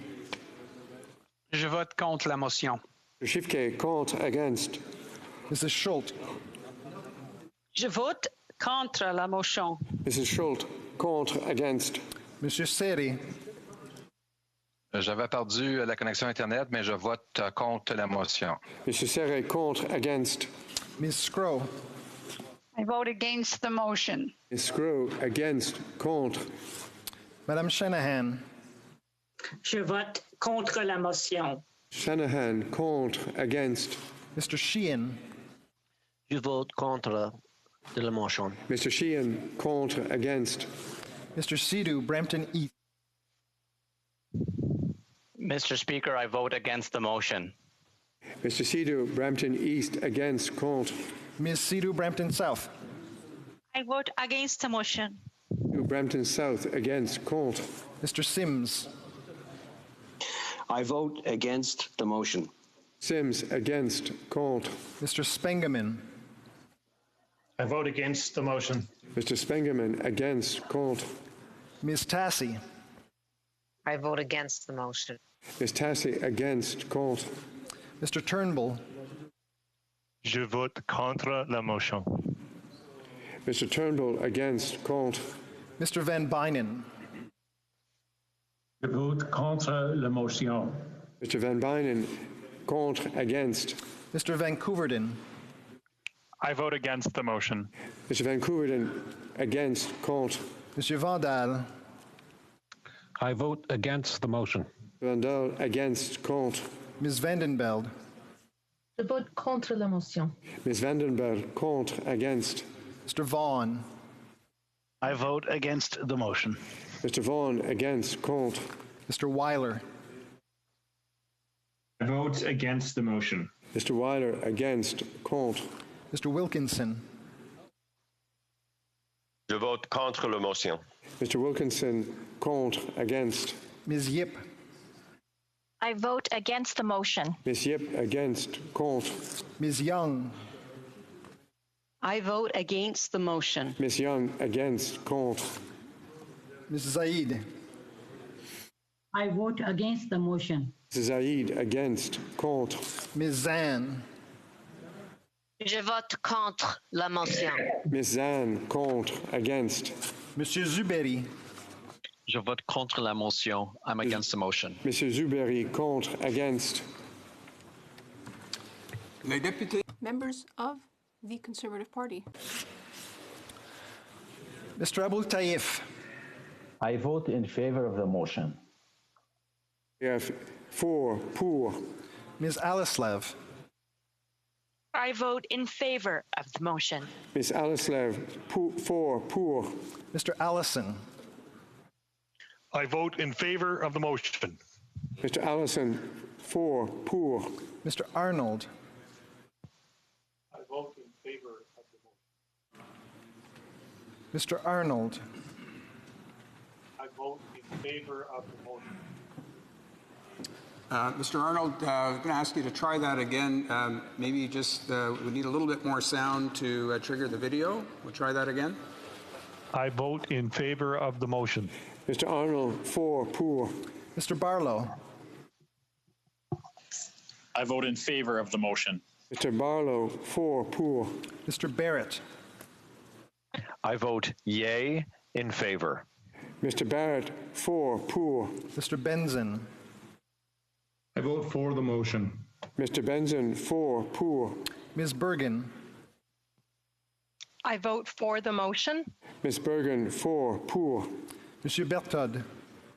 Je vote pour la motion. Monsieur Berthold, pour, 4. Mr. Bazan. I'm in favor of this very good motion. Mr. Bazan, 4 pour. Monsieur Blaney, Bellechasse, Les Etchemins, Lévis. Je vote en faveur de cette motion. Monsieur Blaney, Bellechasse, Les Etchemins, Lévis, pour, 4. Mrs. Block.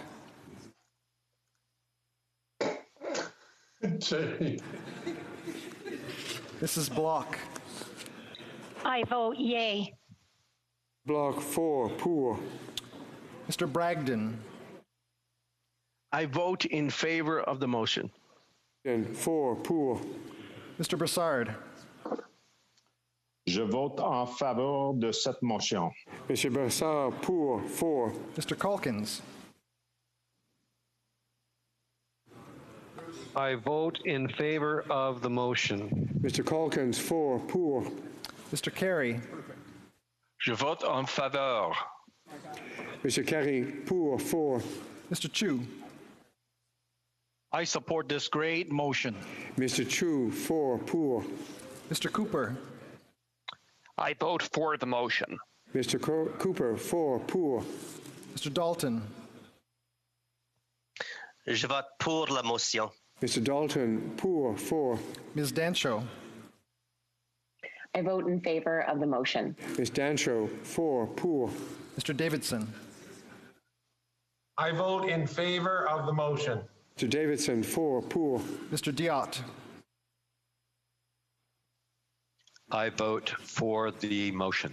Mr. Diot, pour. Mr. Doherty. Mr. Speaker, yep, I vote for it. Mr. Doherty, pour. Mr. Dowdle. I vote for the motion. Mr. Dowdle, pour. Mr. Duncan, Stormont Dundas, South Glengarry. Je vote pour la motion. Mr. Duncan, Stormont Dundas, South Glengarry, pour. Mr. Epp. I vote for the motion. Mr. Epp, pour. Mrs. Falk, Battlefords, Lloydminster. I vote for the motion. Mrs. Falk, Battlefords, Lloydminster, pour. Mr. Falk, Provencher. Je vote pour la motion. Mr. Falk, Provencher, pour. Mr. Fast. I vote for the motion. Mr. Fast, pour. Ms. Finley, South Surrey, White Rock. I vote for the motion. Miss Finley, South Surrey, White Rock, pour. Ms. Finley, Haldeman, Norfolk. I vote for the motion. Miss Finley, Haldeman, Norfolk, pour. Mrs. Gallant. I vote for the motion. Miss Gallant, pour. Mr. Généreux. Je vote pour la motion. Généreux, pour. Mr. Jenis. I vote for the motion. Mr. Jenis, pour. Ms. Gledoux. Je vote pour la motion. Pour. Monsieur Godin. Monsieur le Président, je vote pour la motion. Monsieur Godin, pour. Mr. Halan. I vote for the motion. Mr. Halan, pour. Ms. Harder. I vote for the motion. Miss Harder, pour. Mr. Hoback.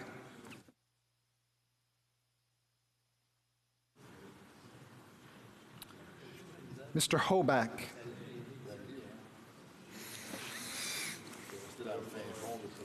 Mrs. Jansen. I vote for the motion. Pour. Mr. Generou. Mr. Speaker, I vote for the motion. Mr. General, pour. Mr. Kent. J'appuie la motion. Je vote pour. Mr. Kent, pour. Mr. Kimmich. I vote for the motion. Mr. Kimmich, pour. Mr. Cram. I vote for the motion. Mr. Cram, pour. Mr. Couric. Thank you, Mr. Speaker. I vote for the motion. Mr. Couric, pour. Mrs. Cousy. Je vote pour la motion. I vote for the motion. Mrs. Cousy, pour. Mr. Lake. I vote for the motion. Mr. Lake, pour. Mr. Lawrence. I vote for the motion. Mr. Lawrence, pour. Mr. Liepert. I vote for the motion. Mr. Liepert, pour. Mr. Lloyd. I vote for the motion. Mr. Lloyd, pour. Mr. Lobb.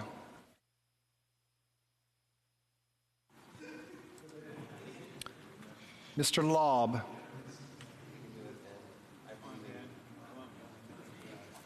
Mr. McKenzie. I vote for the motion. Mackenzie, pour. Mr. McGuire. I vote for the motion. Mr. McGuire, pour. Mr. McCauley, Edmonton West.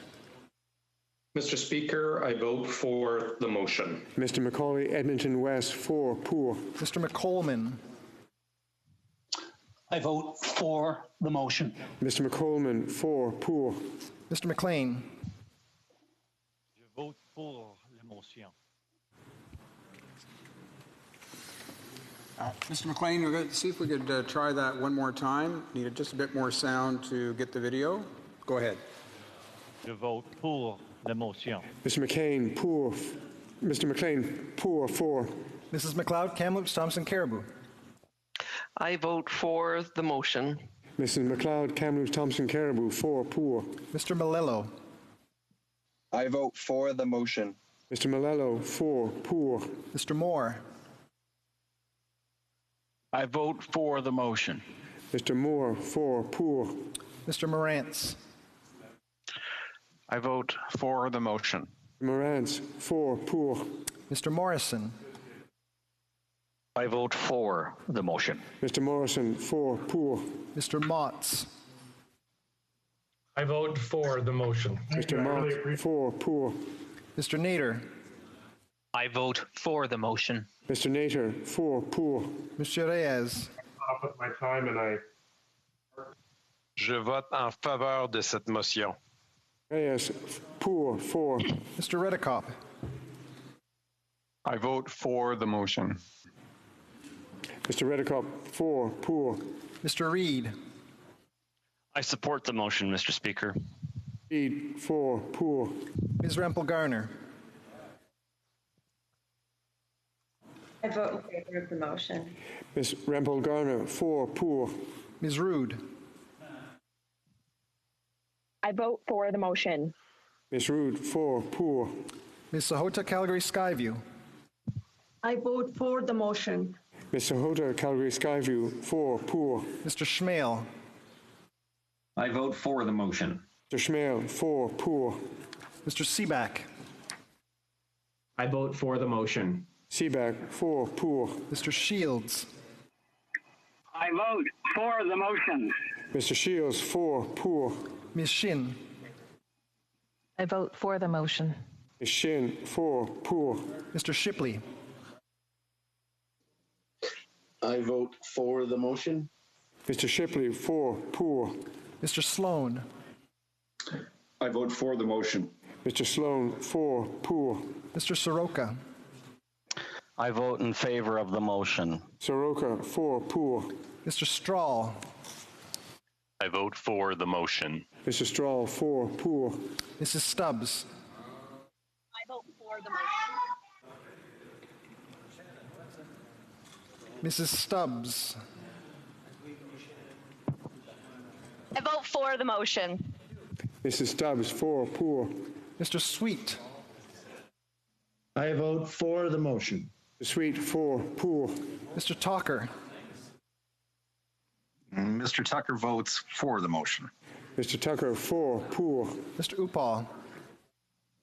I vote for the motion. Mr. Upal, 4, poor. Mr. Van Popta. I vote for the motion.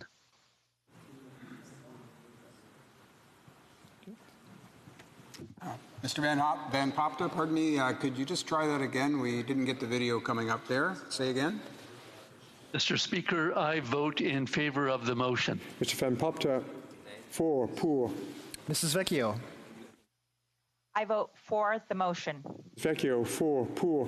Mr. Vidal.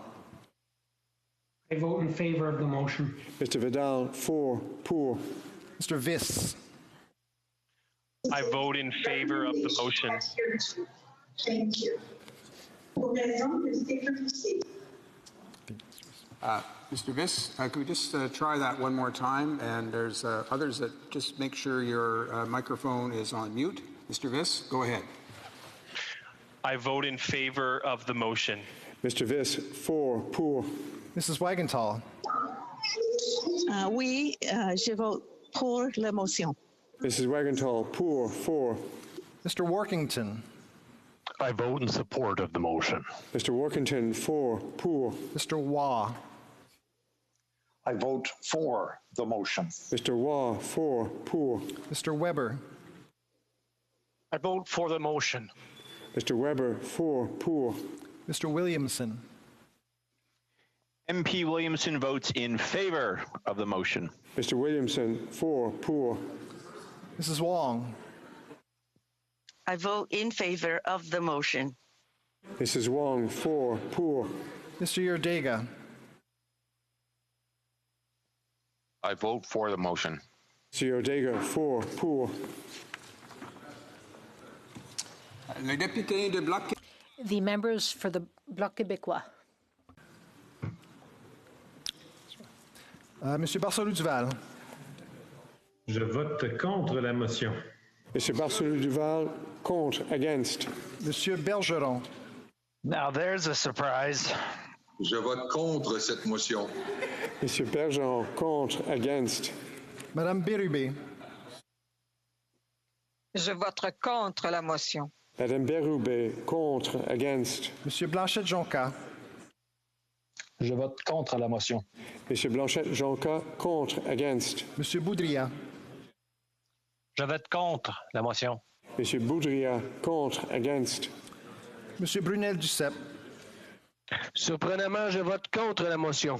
Monsieur Brunel-Duceppe, contre, against. Madame Chabot. Je vote contre la motion. Madame Chabot, contre, against. Monsieur Champoux.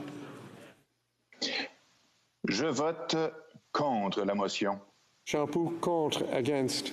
Madame Charbonneau. Je vote contre la motion. Madame Charbonneau, contre, against. Madame de Bellefeuille. Je vote contre la motion. Madame de Bellefeuille, contre, against. Madame Desbiens.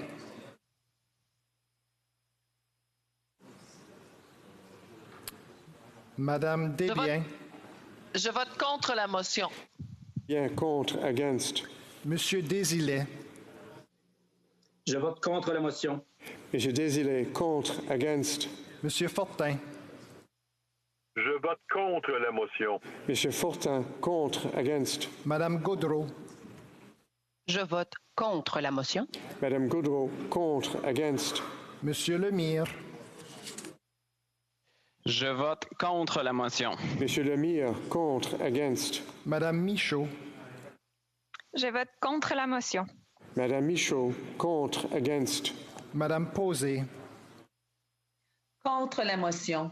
Madame Posé, contre, against. Monsieur Perron. Je vote contre la motion. Monsieur Perron. Je vote contre la motion. Monsieur Perron, contre, against. Monsieur Plamondon. Je vote contre la motion. Monsieur Plamondon, contre, against. Monsieur Savard-Tremblay. Je vote contre la motion. Monsieur Savard-Tremblay, contre, against. Monsieur Terrien. Je vote contre la motion. Monsieur Terrien, contre, against. Monsieur Trudel. Je vote contre la motion. Monsieur Trudel, contre, against. Madame Vignola. Je vote contre la motion. Madame Vignola, contre, against. Members of the New Democratic Party. Mr. Singh.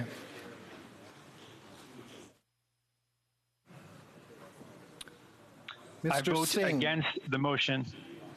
Mr. Singh, against, contre. What? Another surprise. Mr. Angus. Absolutely not. I vote. Order. Order. I'd ask honorable members to ensure that their microphone is deactivated. That is, the mute is on when other members are voting. Continue with the members of the New Democratic Party. My mistake, Mr. Speaker. My mic keeps switching on and off. My mistake. Mr. Angus. Yes, I've interfered with my right to vote, but I will definitely vote against this. Mr. Angus, against, contre. Ms. Ashton. I vote against the motion. Ms. Ashton, against, contre. Mr. Backrack. I vote against the motion.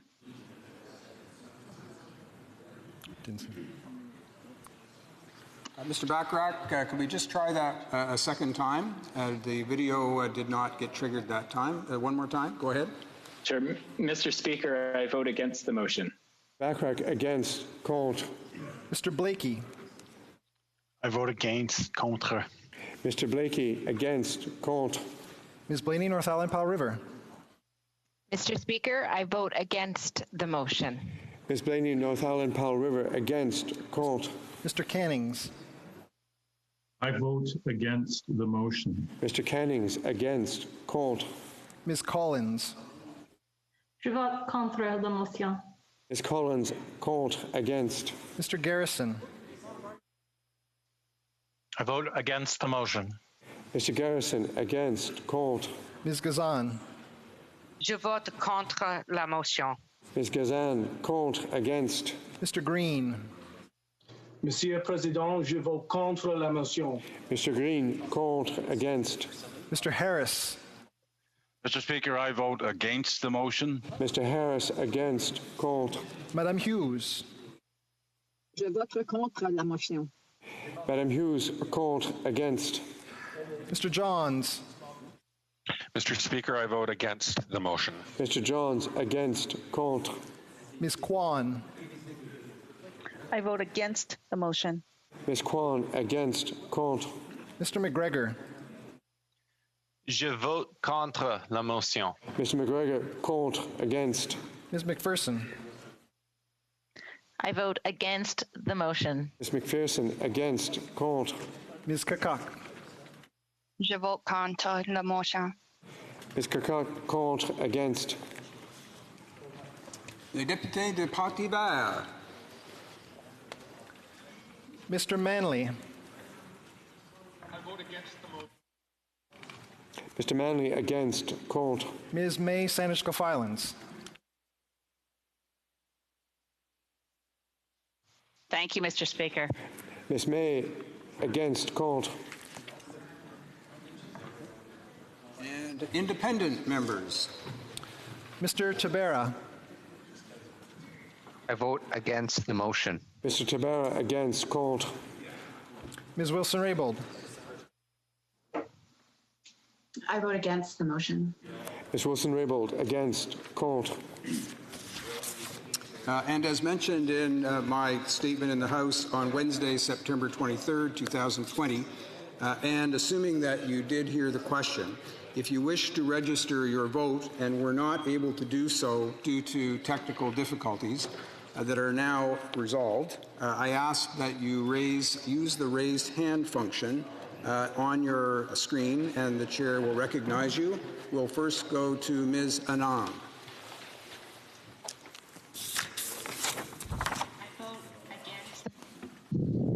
Ms. Anand, against, contre.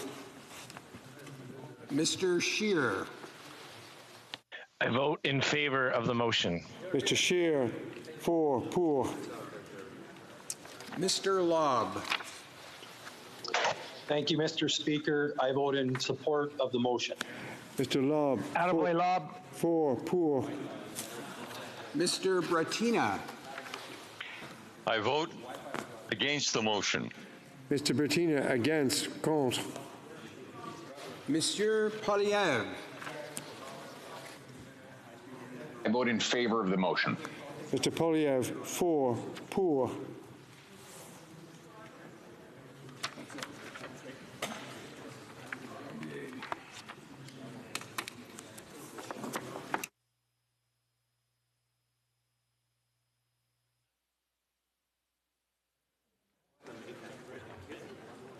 Yeas pour 115, 115.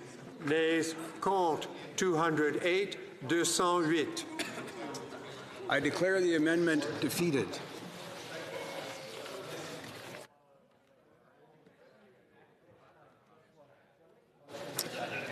Now, in accordance with Standing Order 38, a motion to adjourn the House is deemed to have been made and seconded at this time. Therefore, the question is that this House do now adjourn. The Honourable Member for Fredericton. Thank you, Mr. Speaker. Yesterday was Orange Shirt Day, a day that honors residential school survivors, a day that reflects our attempts as a country to erase Indigenous peoples. And for what purpose? To have access to the resources of this land unhindered, because our colonial government signed treaties they seemingly had no intention of following. Canada underestimated the strength and resilience of Indigenous peoples, and they continue to do so. Indigenous peoples have had to fight for their lives, for recognition, for rights. It is a matter of survival. 5 of the poorest postal codes in Canada are in New Brunswick First Nation communities. Some Nova Scotia communities are not far behind. The livelihood fishery in the St. Mary's Bay is not a large fishing operation. It is a collection of individuals exercising their right to provide for their families and lift themselves from poverty. I read the article that Minister Jordan, the Minister of Fisheries, shared today in The Guardian, honoring October 1st as Mi'kmaq Treaty Day. I respect the words that she shared, although they do seem to come a bit late considering how long this conflict has been going on. She stated that she grew up in a generation that was never taught about the history of Indigenous peoples. It was not until she became a member of Parliament that she became to see the huge, unsettling gaps in her education, including the legal and cultural significance of treaties, and her obligation as a Canadian to uphold them. I commend her for being brave enough to admit that she came to learn about Indigenous history so late in her life. This is important, and I truly believe that a severe lack of understanding and education is at the root of the current dispute. In 1760, the Peace and Friendship Treaty was signed between the Mi'kmaq, Wolastoqiyik, and Passamaquoddy and the British Crown. It was recognized as an international treaty between two sovereign nations and is upheld by the Supreme Court of Canada as being legitimate.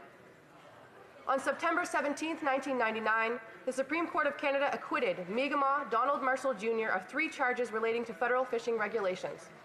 Marshall's legal team argued that he had the right to sell fish to make a living under the Peace and Friendship Treaties. Here's where the moderate livelihood comes into the picture. Marshall's ruling stated, "The accused's treaty rights are limited to securing necessities, which should be construed in the modern context as equivalent to a moderate livelihood, and do not extend to the open-ended accumulation of wealth. Catch limits that could reasonably be expected to produce a moderate livelihood for individual Mi'kmaq families at present-day standards can be established by regulation and enforced without violating the treaty right." This begs the question, did the Supreme Court of Canada mean Indigenous peoples have the right to fish with no regulations, under DFO regulations, or under their own regulations? And what does a moderate livelihood look like in 1999 or 2020? I would argue that a treaty right is a designate of a sovereign nation, and to extend the right without the ability to self-govern is not appropriate. Indigenous communities and leaders must take the lead in determining the definition of a livelihood fishery with the support of the federal government rather than the intervention. To begin to set monetary limits on a livelihood fishery through definition is problematic. A policy drawn by the Mi'kmaq, Wolastoqiyik, and Passamaquoddy describes a commitment to conservation as the first priority for the Indigenous fishery. The policy also specifies a commitment to education and peaceful coexistence with Canadians. It is as follows. Mi'kmaq Wolastoqiyik peoples will exercise control of all fisheries resources within traditional tribal territories. Any fisheries policy must protect and promote fishing rights recognized within relevant treaties and laws. Mi'kmaq and Wolastoqiyik leaders will not enter into fishing agreements that appear to abrogate or derogate from treaty or Aboriginal rights recognized in applicable treaties or are protected by law. Such treaties and laws express Mi'kmaq and Wolastoqiyik responsibilities and intentions to assert full control over all fisheries resources within traditional tribal territories. In 2017, Fisheries and Oceans Canada began to negotiate time-limited rights reconciliation agreements on fisheries, signing 2 such agreements in 2019. While these agreements seem to be in good faith, there is no formal mechanism for negotiation for Indigenous peoples. The unfairness on display continues an uneven relationship and ignores self-governance and sovereignty on unceded lands. Indigenous chiefs have the capacity and the knowledge to advocate for their nations and negotiate with the government. I ask that the minister immediately convenes a discussion table founded on respect and recognition that allows for these conversations to continue. I would also add that non-Indigenous fishermen must be given a voice. As frustrations boil over, the situation in St. Mary's Bay will only get worse. Thank you. The Honourable Parliamentary Secretary to the Minister of Fisheries and Oceans. Thank you, Mr. Speaker, and just thanks to my honourable colleague for the very thoughtful presentation that she just gave. Mr. Speaker, let me be clear. No relationship is more important to Canada than our relationship with Indigenous peoples. Our government is working to build a nation-to-nation, government-to-government relationship based on respect, partnership, and recognition of rights. We are fully committed to working in collaboration with First Nations to implement their treaty right to fish in pursuit of a moderate livelihood. Since the landmark Supreme Court of Canada Marshall decision in 1999 that affirmed this treaty right, the path towards implementation has had successes and setbacks. Over the years, the department has launched several programs and made investments to address the rights of Mi'kmaq and Maliseet communities in Atlantic Canada and Quebec, beginning with the Marshall Response Initiative.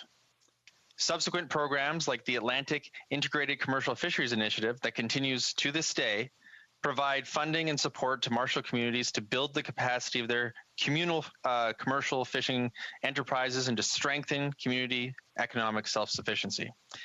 Last year, we signed the rights and reconciliation agreements with 3 First Nations communities. But there are challenges, and recent events surrounding Nova Scotia's fisheries have brought these issues to the forefront. Mr. Speaker, I want to stress first and foremost that our government's priority remains the safety of everyone involved and to lower all tensions on the water through a calm resolution to this impasse. This has to be a common objective for all. It is also this government's commitment to work collaboratively and respectfully with First Nation communities to fully implement their treaty rights. The Minister of Fisheries and Oceans speaks directly and regularly with First Nations leadership and industry representatives. Mr. Speaker and honorable members, and to that member, I think we can all agree that reconciliation is a Canadian imperative. And it's important, especially on this being Treaty Day in Nova Scotia, for each and every one of us to acknowledge that we all have a role to play. These issues surrounding this fishery are long-standing and deeply personal to all involved. The only way to resolve them is through a respectful and collaborative dialogue. We know that we need to do things differently and work in partnership with First Nations to launch a fishery where members of the community can earn a moderate livelihood. This fishery must be viable, sustainable, and have the tools it needs to succeed so that this fishery can be a resource for generations to come. Thank you, Mr. Speaker. The honourable member for Fredericton. Thank you, Mr. Speaker. I'm saddened that this issue has led to blatant displays of racism, threats, and intimidation. Mocking traditional ceremony, social media posts about the need to reestablish residential schools, signs in the woods of New Brunswick saying "Save a moose, shoot an Indian." I have heard from fishermen that there is a lot of anger, a lot of frustration, that the majority of people are not racist and that they are just fed up over the perceived threat to the sustainability of the fishery. I understand the uncertainty of our economy, the fluctuation of our natural resources, and the stressful cycle of fishing seasons and unemployment. I understand the concern around conservation. But none of this can override the behaviors exhibited throughout this dispute. These are the questions and concerns that must be raised with government. As the lead federal agency for aquaculture development and consistent with its departmental mandate, DFO must act and discharge its responsibilities in a manner that adheres to the policy principles, including addressing issues of public concern in a fair and transparent manner, communicating with Canadians, and respecting constitutionally protected Aboriginal and treaty rights. Today is Mi'kmaq Treaty Day, Mr. Speaker. How fitting that we are here to discuss this topic of such historical relevance on a day meant to remind all of Canada that we are treaty people and that a treaty is a covenant of law signed among sovereign nations. In Digby, there were celebrations at the wharf, cultural displays, and ceremony where the Mi'kmaq and Acadian flags flew together as they should. My work today is to ensure peace and prosperity for all, as the treaties originally intended. Waliwin, Walalin, thank you. Honourable Parliamentary Secretary. Thank you, Mr. Speaker, and I would again thank my colleague for her very thoughtful speech. We as a government are fully committed to working in collaboration with First Nations to implement their treaty right to fish in pursuit of a moderate livelihood. The Marshall decision was the trigger for many departmental programs and initiatives that have been implemented over the years. These programs have provided fisheries-related training and increased employment in Mi'kmaq and Maliseet communities, especially for women. It has also put licenses, vessels, and gear in the hands of these communities to help build their fisheries. We have been negotiating with Marshall Group since 2017 to collaborate on the articulation of their right through the rights and reconciliation agreements. But there, of course, has been challenges, and recent events surrounding Nova Scotia's fisheries have brought these to the forefront.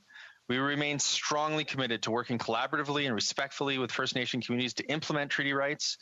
The issues surrounding this fishery are longstanding and deeply personal to everyone involved. The only way to resolve this impasse is through respectful and collaborative dialogue, much like we saw from my honourable member opposite today. Thank you, Mr. Speaker. Alors, la motion portant. The motion for adjournment is now deemed adopted. The House remains adjourned until tomorrow, 10 a.m., pursuant to Standing Order 24.1.